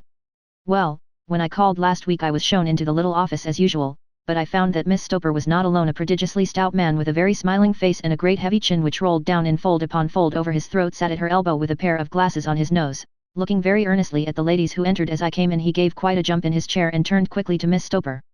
That will do, said he, I could not ask for anything better. Capital, capital. He seemed quite enthusiastic and rubbed his hands together in the most genial fashion. He was such a comfortable looking man that it was quite a pleasure to look at him. You are looking for a situation, miss? He asked. Yes, sir. As governess? Yes, sir. And what salary do you ask? I had £4 a month in my last place with Colonel Spence Munro. Oh, tut, tut, sweating, rank sweating, he cried, throwing his fat hands out into the air like a man who is in a boiling passion. How could anyone offer so pitiful a sum to a lady with such attractions and accomplishments? My accomplishments, sir, may be less than you imagine, said I. A little French, a little German, music and drawing. Tut, tut, he cried. This is all quite beside the question. The point is, have you or have you not the bearing and deportment of a lady? There it is in a nutshell. If you have not, you are not fitted for the rearing of a child who may some day play a considerable part in the history of the country. But if you have, why, then, how could any gentleman ask you to condescend to accept anything under the 3 figures? Your salary with me, madam, would commence at £100 a year. You may imagine, Mr. Holmes, that to me, destitute as I was, such an offer seemed almost too good to be true. The gentleman, however, seeing perhaps the look of incredulity upon my face, opened a pocketbook and took out a note. It is also my custom, said he, smiling in the most pleasant fashion until his eyes were just 2 little shining slits amid the white creases of his face, to advance to my young ladies half their salary beforehand, so that they may meet any little expenses of their journey in their wardrobe. It seemed to me that I had never met so fascinating and so thoughtful a man. As I was already in debt to my tradesmen, the advance was a great convenience, and yet there was something unnatural about the whole transaction which made me wish to know a little more before I quite committed myself. May I ask where you live, sir? Said I. Hampshire. Charming rural place. The Copper Beeches, 5 miles on the far side of Winchester. It is the most lovely country, my dear young lady, and the dearest old country house. And my duties, sir, I should be glad to know what they would be. 1 child, 1 dear little romper just 6 years old. Oh, if you could see him killing cockroaches with a slipper, smack, smack, smack, 3 gone before you could wink. He leaned back in his chair and laughed his eyes into his head again. I was a little startled at the nature of the child's amusement, but the father's laughter made me think that perhaps he was joking. My sole duties, then, I asked, are to take charge of a single child. No, no, not the sole, not the sole, my dear young lady, he cried. Your duty would be, as I am sure your good sense would suggest, to obey any little commands my wife might give, provided always that they were such commands as a lady might with propriety obey. You see no difficulty, Het? I should be happy to make myself useful. Quite so in dress now, for example we are fatty people, you know, fatty but kind-hearted. If you were asked to wear any dress which we might give you, you would not object to our little whim hat. No, said I, considerably astonished at his words. Or to sit here, or sit there, that would not be offensive to you. Oh, no. Or to cut your hair quite short before you come to us. I could hardly believe my ears. As you may observe, Mr. Holmes, my hair is somewhat luxuriant, and of a rather peculiar tint of chestnut. It has been considered artistic. I could not dream of sacrificing it in this offhand fashion. I am afraid that is quite impossible, said I. He had been watching me eagerly out of his small eyes, and I could see a shadow pass over his face as I spoke. I am afraid that it is quite essential, said he. It is a little fancy of my wife's, and ladies' fancies, you know, madam, ladies' fancies must be consulted. And so you won't cut your hair? No, sir, I really could not, I answered firmly. Ah, very well, then that quite settles the matter. It is a pity, because in other respects you would really have done very nicely in that case, Miss Stoper. I had best inspect a few more of your young ladies. The manageress had sat all this while busy with her papers without a word to either of us, but she glanced at me now with so much annoyance upon her face that I could not help suspecting that she had lost a handsome commission through my refusal. Do you desire your name to be kept upon the books? She asked. If you please, Miss Stoper. Well, really, it seems rather useless, since you refuse the most excellent offers in this fashion, said she sharply. You can hardly expect us to exert ourselves to find another such opening for you. Good day to you, Miss Hunter. She struck a gong upon the table, and I was shown out by the page. Well, Mr. Holmes, when I got back to my lodgings and found little enough in the cupboard, and 2 or 3 bills upon the table, I began to ask myself whether I had not done a very foolish thing after all. If these people had strange fads and expected obedience on the most extraordinary matters, they were at least ready to pay for their eccentricity. Very few governesses in England are getting £100 a year. Besides, what use was my hair to me? Many people are improved by wearing it short end. Perhaps I should be among the number. Next day I was inclined to think that I had made a mistake, and by the day after I was sure of it. I had almost overcome my pride so far as to go back to the agency and inquire whether the place was still open when I received this letter from the gentleman himself. I have it here and I will read it to you. The Copper Beeches, near Winchester. Dear Miss Hunter, Miss Stoper has very kindly given me your address, and I write from here to ask you whether you have reconsidered your decision. My wife is very anxious that you should come, for she has been much attracted by my description of you. We are willing to give £30 a quarter, or £120 a year, so as to recompense you for any little inconvenience which our fads may cause you. They are not very exacting. After all, my wife is fond of a particular shade of electric blue and would like you to wear such a dress indoors in the morning. You need not, however, go to the expense of purchasing one, as we have one belonging to my dear daughter Alice, now in Philadelphia, which would, I should think, fit you very well. Then, as to sitting here or there, or amusing yourself in any manner indicated, that need cause you no inconvenience. As regards your hair, it is no doubt a pity, especially as I could not help remarking its beauty during our short interview. But I am afraid that I must remain firm upon this point, and I only hope that the increased salary may recompense you for the loss. Your duties, as far as the child is concerned, are very light. Now do try to come, and I shall meet you with the dog-cart at Winchester. Let me know your train. Yours faithfully, Jeffro Rucastle. That is the letter which I have just received, Mr. Holmes, and my mind is made up that I will accept it. I thought, however, that before taking the final step I should like to submit the whole matter to your consideration. Well, Miss Hunter, if your mind is made up, that settles the question, said Holmes, smiling. But you would not advise me to refuse. I confess that it is not the situation which I should like to see a sister of mine apply for. What is the meaning of it all, Mr. Holmes? Ah, I have no data. I cannot tell. Perhaps you have yourself formed some opinion. Well, there seems to me to be only one possible solution. Mr. Rucastle seemed to be a very kind, good-natured man. Is it not possible that his wife is a lunatic, that he desires to keep the matter quiet for fear she should be taken to an asylum, and that he humors her fancies in every way in order to prevent an outbreak? That is a possible solution. In fact, as matters stand, it is the most probable one, but in any case it does not seem to be a nice household for a young lady. But the money, Mr. Holmes, the money. Well, yes, of course the pay is good, too good. That is what makes me uneasy. Why should they give you £120 a year, when they could have their pick for £40? There must be some strong reason behind. I thought that if I told you the circumstances you would understand afterwards. If I wanted your help I should feel so much stronger if I felt that you were at the back of me. Oh, you may carry that feeling away with you. I assure you that your little problem promises to be the most interesting which has come my way for some months. There is something distinctly novel about some of the features. If you should find yourself in doubt or in danger. Danger? What danger do you foresee? Holmes shook his head gravely. It would cease to be a danger if we could define it, said he. But at any time, day or night, a telegram would bring me down to your help. That is enough. She rose briskly from her chair with the anxiety all swept from her face. I shall go down to Hampshire quite easy in my mind now. I shall write to Mr. Rucastle at once, sacrifice my poor hair tonight, and start for Winchester tomorrow. With a few grateful words to Holmes she bade us both good night and bustled off upon her way. At least, said I as we heard her quick, firm steps descending the stairs, she seems to be a young lady who is very well able to take care of herself. And she would need to be, said Holmes gravely. I am much mistaken if we do not hear from her before many days are past. It was not very long before my friend's prediction was fulfilled. A fortnight went by, during which I frequently found my thoughts turning in her direction and wondering what strange side alley of human experience this lonely woman had strayed into. The unusual salary, the curious conditions, the light duties, all pointed to something abnormal, though whether a fad or a plot, or whether the man were a philanthropist or a villain, it was quite beyond my powers to determine. As to Holmes, I observed that he sat frequently for half an hour on end, with knitted brows and an abstracted air, but he swept the matter away with a wave of his hand when I mentioned it. Data, data, data, he cried impatiently. I can't make bricks without clay, and yet he would always wind up by muttering that no sister of his should ever have accepted such a situation. The telegram which we eventually received came late one night just as I was thinking of turning in and Holmes was settling down to one of those all-night chemical researches which he frequently indulged in, when I would leave him stooping over a retort and a test tube at night and find him in the same position when I came down to breakfast in the morning. He opened the yellow envelope, and then, glancing at the message, threw it across to me. Just look up the trains in Bradshaw, said he, and turned back to his chemical studies. The summons was a brief and urgent one. Please be at the Black Swan Hotel at Winchester at midday tomorrow, it said. Do come, I am at my wit's end.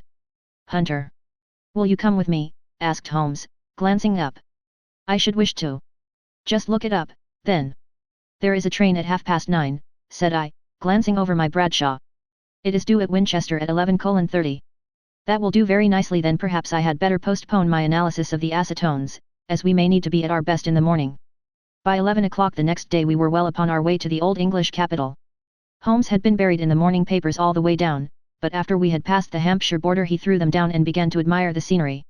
It was an ideal spring day, a light blue sky, flecked with little fleecy white clouds drifting across from west to east. The sun was shining very brightly, and yet there was an exhilarating nip in the air, which set an edge to a man's energy. All over the countryside, away to the rolling hills around Aldershot, the little red and grey roofs of the farmsteadings peeped out from amid the light green of the new foliage. Are they not fresh and beautiful? I cried with all the enthusiasm of a man fresh from the fogs of Baker Street. But Holmes shook his head gravely. Do you know, Watson, said he, that it is one of the curses of a mind with a turn like mine that I must look at everything with reference to my own special subject. You look at these scattered houses, and you are impressed by their beauty. I look at them, and the only thought which comes to me is a feeling of their isolation and of the impunity with which crime may be committed there. Good heavens, I cried. Who would associate crime with these dear old homesteads? They always fill me with a certain horror. It is my belief, Watson, founded upon my experience, that the lowest and vilest alleys in London do not present a more dreadful record of sin than does the smiling and beautiful countryside. You horrify me. But the reason is very obvious. The pressure of public opinion can do in the town what the law cannot accomplish. There is no lane so vile that the scream of a tortured child, or the thud of a drunkard's blow, does not beget sympathy and indignation among the neighbours, and then the whole machinery of justice is ever so close that a word of complaint can set it going, and there is but a step between the crime and the dock. But look at these lonely houses, each in its own fields, filled for the most part with poor ignorant folk who know little of the law. Think of the deeds of hellish cruelty, the hidden wickedness which may go on, year in, year out, in such places, and none the wiser. Had this lady who appeals to us for help gone to live in Winchester, I should never have had a fear for her. It is the 5 miles of country which makes the danger. Still, it is clear that she is not personally threatened. No, if she can come to Winchester to meet us she can get away. Quite so, she has her freedom. What can be the matter, then? Can you suggest no explanation? I have devised 7 separate explanations, each of which would cover the facts as far as we know them, but which of these is correct can only be determined by the fresh information which we shall no doubt find waiting for us. Well, there is the tower of the cathedral, and we shall soon learn all that Miss Hunter has to tell. The Black Swan is an inn of repute in the High Street, at no distance from the station, and there we found the young lady waiting for us. She had engaged a sitting room, and our lunch awaited us upon the table. I am so delighted that you have come, she said earnestly. It is so very kind of you both, but indeed I do not know what I should do. Your advice will be altogether invaluable to me. Pray tell us what has happened to you. I will do so, and I must be quick, for I have promised Mr. Rucastle to be back before 3. I got his leave to come into town this morning, though he little knew for what purpose. Let us have everything in its due order. Holmes thrust his long thin legs out towards the fire and composed himself to listen. In the first place, I may say that I have met, on the whole, with no actual ill treatment from Mr. and Mrs. Rucastle. It is only fair to them to say that, but I cannot understand them, and I am not easy in my mind about them. What can you not understand? Their reasons for their conduct, but you shall have it all just as it occurred when I came down.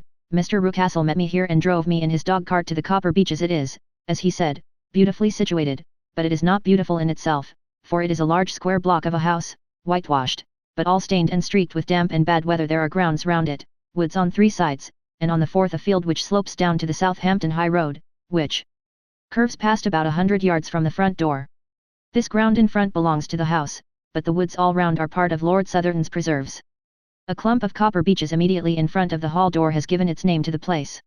I was driven over by my employer, who was as amiable as ever, and was introduced by him that evening to his wife and the child. There was no truth, Mr. Holmes, in the conjecture which seemed to us to be probable in your rooms at Baker Street. Mrs. Rucastle is not mad. I found her to be a silent, pale-faced woman, much younger than her husband, not more than 30, I should think, while he can hardly be less than 45. From their conversation I have gathered that they have been married about 7 years, that he was a widower, and that his only child by the first wife was the daughter who has gone to Philadelphia. Mr. Rucastle told me in private that the reason why she had left them was that she had an unreasoning aversion to her stepmother. As the daughter could not have been less than 20, I can quite imagine that her position must have been uncomfortable with her father's young wife.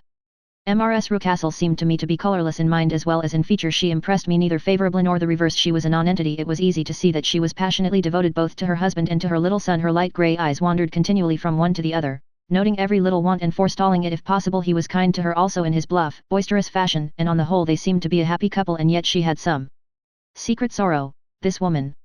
She would often be lost in deep thought, with the saddest look upon her face. More than once I have surprised her in tears. I have thought sometimes that it was the disposition of her child which weighed upon her mind, for I have never met so utterly spoiled and so ill-natured a little creature. He is small for his age, with a head which is quite disproportionately large. His whole life appears to be spent in an alternation between savage fits of passion and gloomy intervals of sulking. Giving pain to any creature weaker than himself seems to be his one idea of amusement, and he shows quite remarkable talent in planning the capture of mice, little birds, and insects. But I would rather not talk about the creature, Mr. Holmes, and, indeed, he has little to do with my story.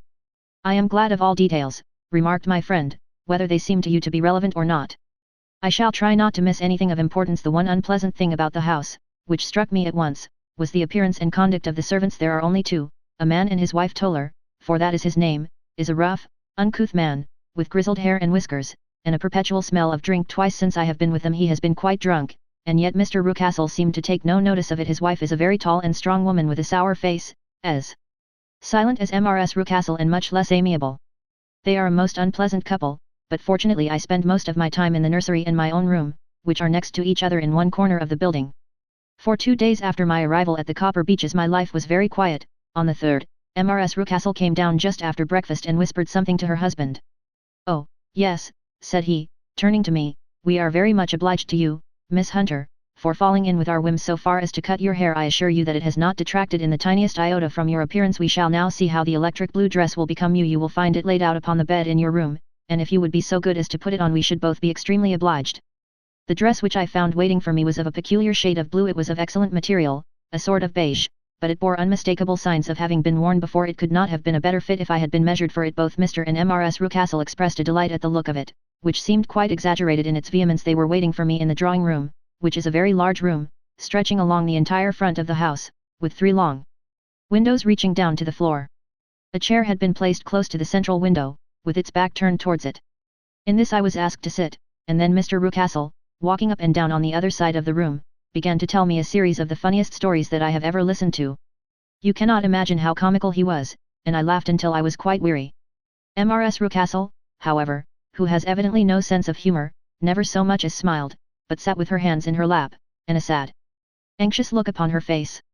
After an hour or so, Mr. Rucastle suddenly remarked that it was time to commence the duties of the day, and that I might change my dress and go to little Edward in the nursery.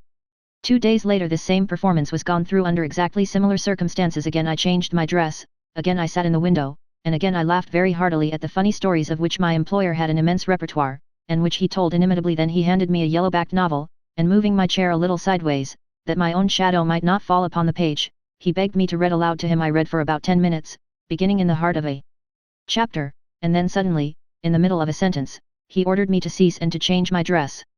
You can easily imagine, Mr. Holmes, how curious I became as to what the meaning of this extraordinary performance could possibly be. They were always very careful, I observed, to turn my face away from the window, so that I became consumed with the desire to see what was going on behind my back. At first it seemed to be impossible, but I soon devised a means. My hand mirror had been broken, so a happy thought seized me, and I concealed a piece of the glass in my handkerchief. On the next occasion, in the midst of my laughter, I put my handkerchief up to my eyes, and was able with a little management to see all that there was behind me. I confess that I was disappointed. There was nothing. At least that was my first impression. At the second glance, however, I perceived that there was a man standing in the Southampton Road, a small bearded man in a grey suit, who seemed to be looking in my direction. The road is an important highway, and there are usually people there. This man, however, was leaning against the railings which bordered our field and was looking earnestly up. I lowered my handkerchief and glanced at Mrs. Rucastle to find her eyes fixed upon me with a most searching gaze. She said nothing, but I am convinced that she had divined that I had a mirror in my hand and had seen what was behind me. She rose at once. "Jeffro," said she, "there is an impertinent fellow upon the road there who stares up at Miss Hunter." "No friend of yours, Miss Hunter?" he asked. "No, I know no one in these parts." "Dear me, how very impertinent, kindly turn round and motion to him to go away. Surely it would be better to take no notice." "No, no, we should have him loitering here always. Kindly turn round and wave him away like that." I did as I was told, and at the same instant Mrs. Rucastle drew down the blind. That was a week ago, and from that time I have not sat again in the window, nor have I worn the blue dress, nor seen the man in the road. "Pray continue," said Holmes. "Your narrative promises to be a most interesting one. You will find it rather disconnected, I fear, and there may prove to be little relation between the different incidents of which I speak. On the very first day that I was at the Copper Beeches, Mr. Rucastle took me to a small outhouse which stands near the kitchen door. As we approached it I heard the sharp rattling of a chain, and the sound as of a large animal moving about. "Look in here," said Mr. Rucastle, showing me a slit between two planks. "Is he not a beauty?" I looked through and was conscious of two glowing eyes, and of a vague figure huddled up in the darkness.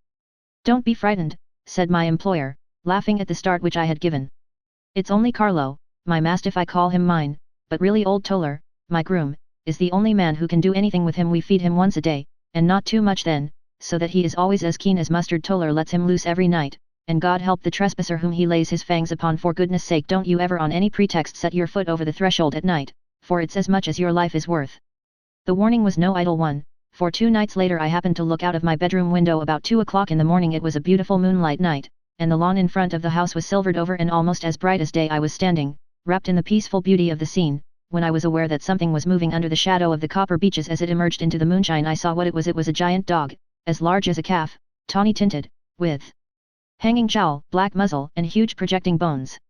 It walked slowly across the lawn and vanished into the shadow upon the other side. That dreadful sentinel sent a chill to my heart which I do not think that any burglar could have done.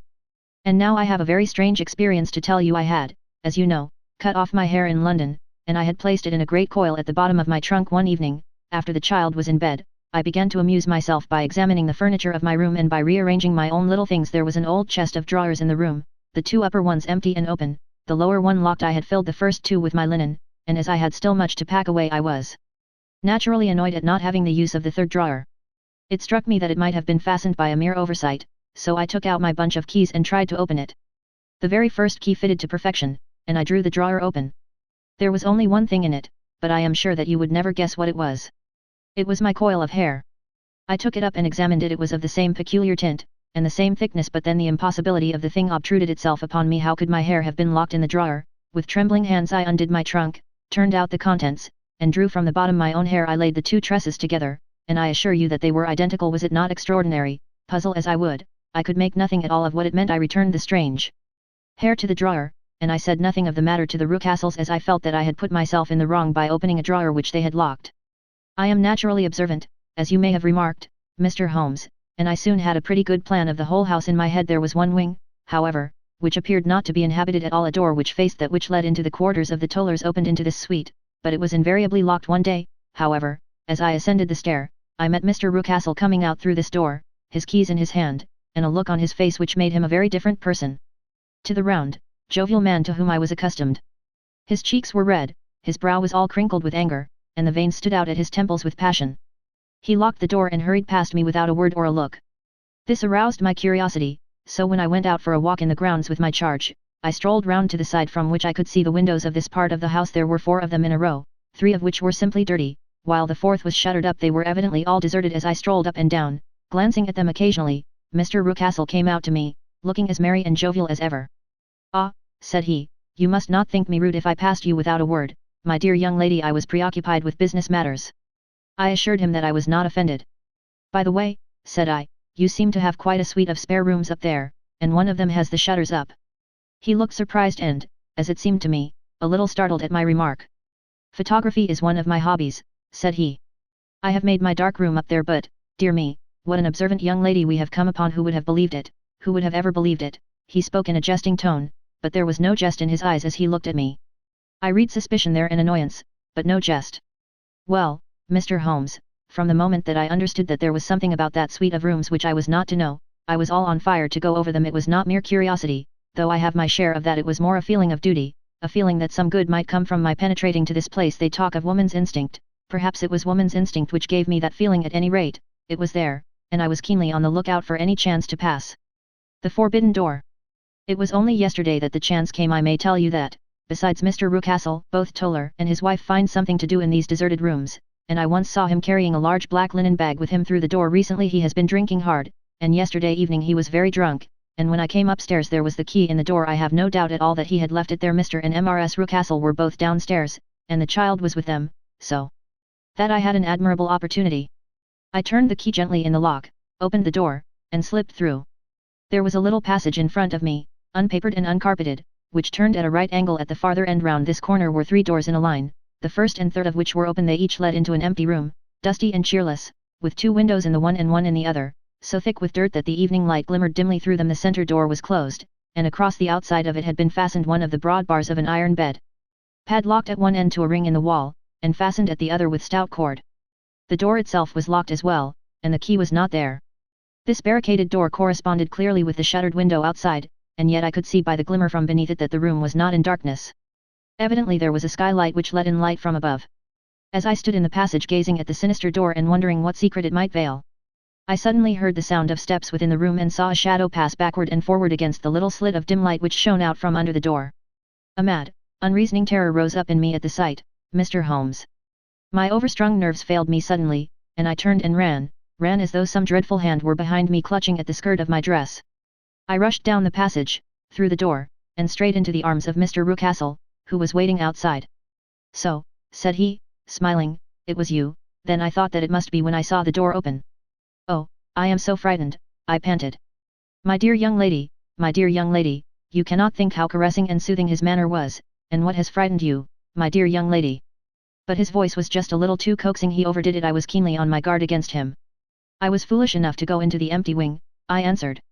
"But it is so lonely and eerie in this dim light that I was frightened and ran out again. Oh, it is so dreadfully still in there." "Only that," said he, looking at me keenly. "Why, what did you think?" I asked.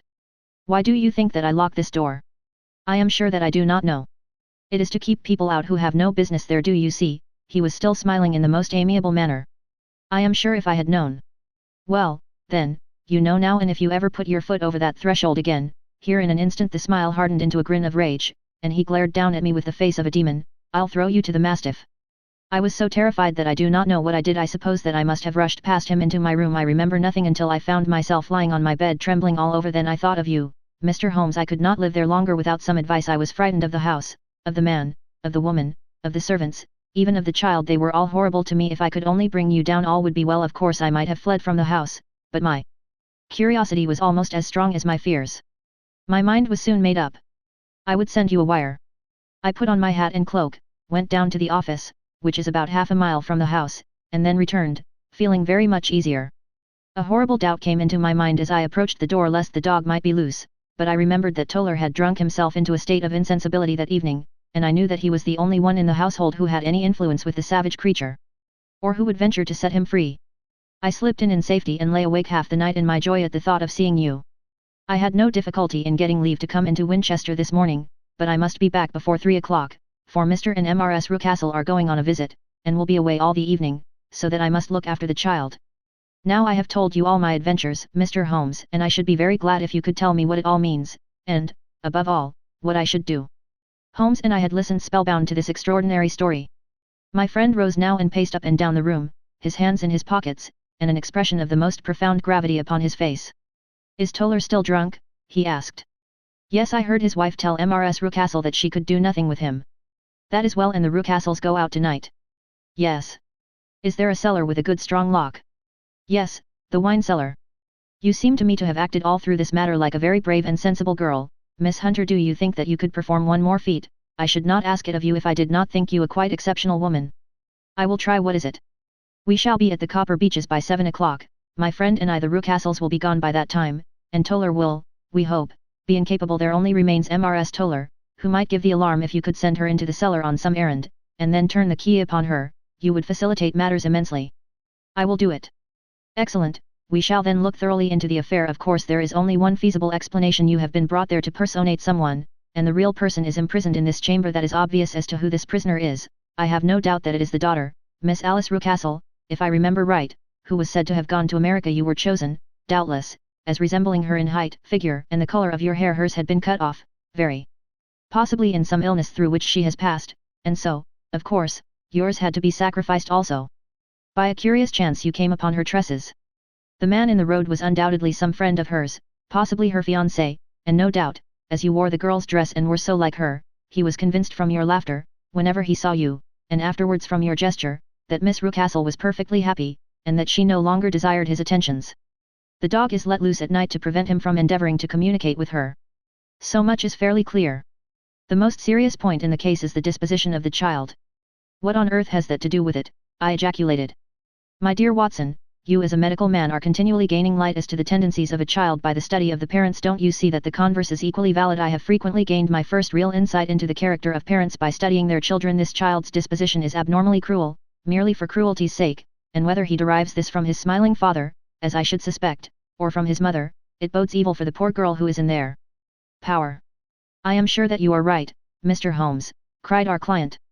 "A thousand things come back to me which make me certain that you have hit it. Oh, let us lose not an instant in bringing help to this poor creature. We must be circumspect, for we are dealing with a very cunning man. We can do nothing until 7 o'clock. At that hour we shall be with you, and it will not be long before we solve the mystery." We were as good as our word, for it was just 7 when we reached the Copper Beeches, having put up our trap at a wayside public house. The group of trees, with their dark leaves shining like burnished metal in the light of the setting sun, were sufficient to mark the house even had Miss Hunter not been standing smiling on the doorstep. "Have you managed it?" asked Holmes. A loud thudding noise came from somewhere downstairs. "That is Mrs. Toller in the cellar," said she. "Her husband lies snoring on the kitchen rug. Here are his keys, which are the duplicates of Mr. Rucastle's." "You have done well indeed," cried Holmes with enthusiasm. "Now lead the way, and we shall soon see the end of this black business." We passed up the stair, unlocked the door, followed on down a passage, and found ourselves in front of the barricade which Miss Hunter had described. Holmes cut the cord and removed the transverse bar. Then he tried the various keys in the lock, but without success. No sound came from within, and at the silence Holmes' face clouded over. "I trust that we are not too late," said he. "I think, Miss Hunter, that we had better go in without you now. Watson, put your shoulder to it, and we shall see whether we cannot make our way in." It was an old rickety door and gave at once before our united strength. Together we rushed into the room. It was empty. There was no furniture save a little pallet bed, a small table, and a basket full of linen. The skylight above was open, and the prisoner gone. "There has been some villainy here," said Holmes. "This beauty has guessed Miss Hunter's intentions and has carried his victim off." "But how?" "Through the skylight we shall soon see how he managed it." He swung himself up onto the roof. "Ah, yes," he cried, "here's the end of a long light ladder against the eaves. That is how he did it." "But it is impossible," said Miss Hunter, "the ladder was not there when the Rucastles went away. He has come back and done it. I tell you that he is a clever and dangerous man. I should not be very much surprised if this were he whose step I hear now upon the stair. I think, Watson, that it would be as well for you to have your pistol ready." The words were hardly out of his mouth before a man appeared at the door of the room, a very fat and burly man, with a heavy stick in his hand. Miss Hunter screamed and shrunk against the wall at the sight of him, but Sherlock Holmes sprang forward and confronted him. "You villain," said he, "where's your daughter?" The fat man cast his eyes round, and then up at the open skylight. "It is for me to ask you that," he shrieked, "you thieves, spies and thieves, I have caught you, have I? You are in my power. I'll serve you." He turned and clattered down the stairs as hard as he could go. "He's gone for the dog," cried Miss Hunter. "I have my revolver," said I. "Better close the front door," cried Holmes, and we all rushed down the stairs together. We had hardly reached the hall when we heard the baying of a hound, and then a scream of agony, with a horrible worrying sound which it was dreadful to listen to. An elderly man with a red face and shaking limbs came staggering out at a side door. "My God," he cried. "Someone has loosed the dog, it's not been fed for 2 days, quick, quick, or it'll be too late." Holmes and I rushed out and round the angle of the house, with Toller hurrying behind us. There was the huge famished brute, its black muzzle buried in Rucastle's throat, while he writhed and screamed upon the ground. Running up, I blew its brains out, and it fell over with its keen white teeth still meeting in the great creases of his neck. With much labor we separated them and carried him, living but horribly mangled, into the house. We laid him upon the drawing-room sofa, and having dispatched the sobered Toller to bear the news to his wife, I did what I could to relieve his pain. We were all assembled round him when the door opened, and a tall, gaunt woman entered the room. "Mrs. Toller," cried Miss Hunter. "Yes, Miss. Mr. Rucastle let me out when he came back before he went up to you. Ah, miss, it is a pity you didn't let me know what you were planning, for I would have told you that your pains were wasted." "Ha," said Holmes, looking keenly at her. "It is clear that Mrs. Toller knows more about this matter than anyone else." "Yes, sir, I do, and I am ready enough to tell what I know." "Then, pray, sit down, and let us hear it, for there are several points on which I must confess that I am still in the dark." "I will soon make it clear to you," said she, "and I'd have done so before now if I could ha' got out from the cellar. If there's police court business over this, you'll remember that I was the one that stood your friend, and that I was Miss Alice's friend too. She was never happy at home, Miss Alice wasn't. From the time that her father married again she was slighted like and had no say in anything, but it never really became bad for her until after she met Mr. Fowler at a friend's house. As well as I could learn, Miss Alice had rights of her own by will, but she was so quiet and patient, she was, that she never said a word about them but just left everything in Mr. Rucastle's hands. He knew he was safe with her, but when there was a chance of a husband coming forward, who would ask for all that the law would give him, then her father thought it time to put a stop on it. He wanted her to sign a paper, so that whether she married or not, he could use her money. When she wouldn't do it, he kept on worrying her until she got brain fever, and for 6 weeks was at death's door. Then she got better at last, all worn to a shadow, and with her beautiful hair cut off, but that didn't make no change in her young man, and he stuck to her as true as man could be." "Ah," said Holmes, "I think that what you have been good enough to tell us makes the matter fairly clear, and that I can deduce all that remains. Mr. Rucastle then, I presume, took to this system of imprisonment?" "Yes, sir. And brought Miss Hunter down from London in order to get rid of the disagreeable persistence of Mr. Fowler." "That was it, sir. But Mr. Fowler, being a persevering man, as a good seaman should be, blockaded the house, and having met you succeeded by certain arguments, metallic or otherwise, in convincing you that your interests were the same as his." "Mr. Fowler was a very kind-spoken, free-handed gentleman," said Mrs. Toller serenely. "And in this way he managed that your good man should have no want of drink, and that a ladder should be ready at the moment when your master had gone out." "You have it, sir, just as it happened." "I am sure we owe you an apology, Mrs. Toller," said Holmes, "for you have certainly cleared up everything which puzzled us, and here comes the country surgeon and Mrs. Rucastle, so I think, Watson, that we had best escort Miss Hunter back to Winchester, as it seems to me that our locus standi now is rather a questionable one." And thus was solved the mystery of the sinister house with the copper beeches in front of the door. Mr. Rucastle survived, but was always a broken man, kept alive solely through the care of his devoted wife. They still live with their old servants, who probably know so much of Rucastle's past life that he finds it difficult to part from them. Mr. Fowler and Miss Rucastle were married, by special license, in Southampton the day after their flight, and he is now the holder of a government appointment in the island of Mauritius. As to Miss Violet Hunter, my friend Holmes, rather to my disappointment, manifested no further interest in her when once she had ceased to be the centre of one of his problems, and she is now the head of a private school at Walsall, where I believe that she has met with considerable success.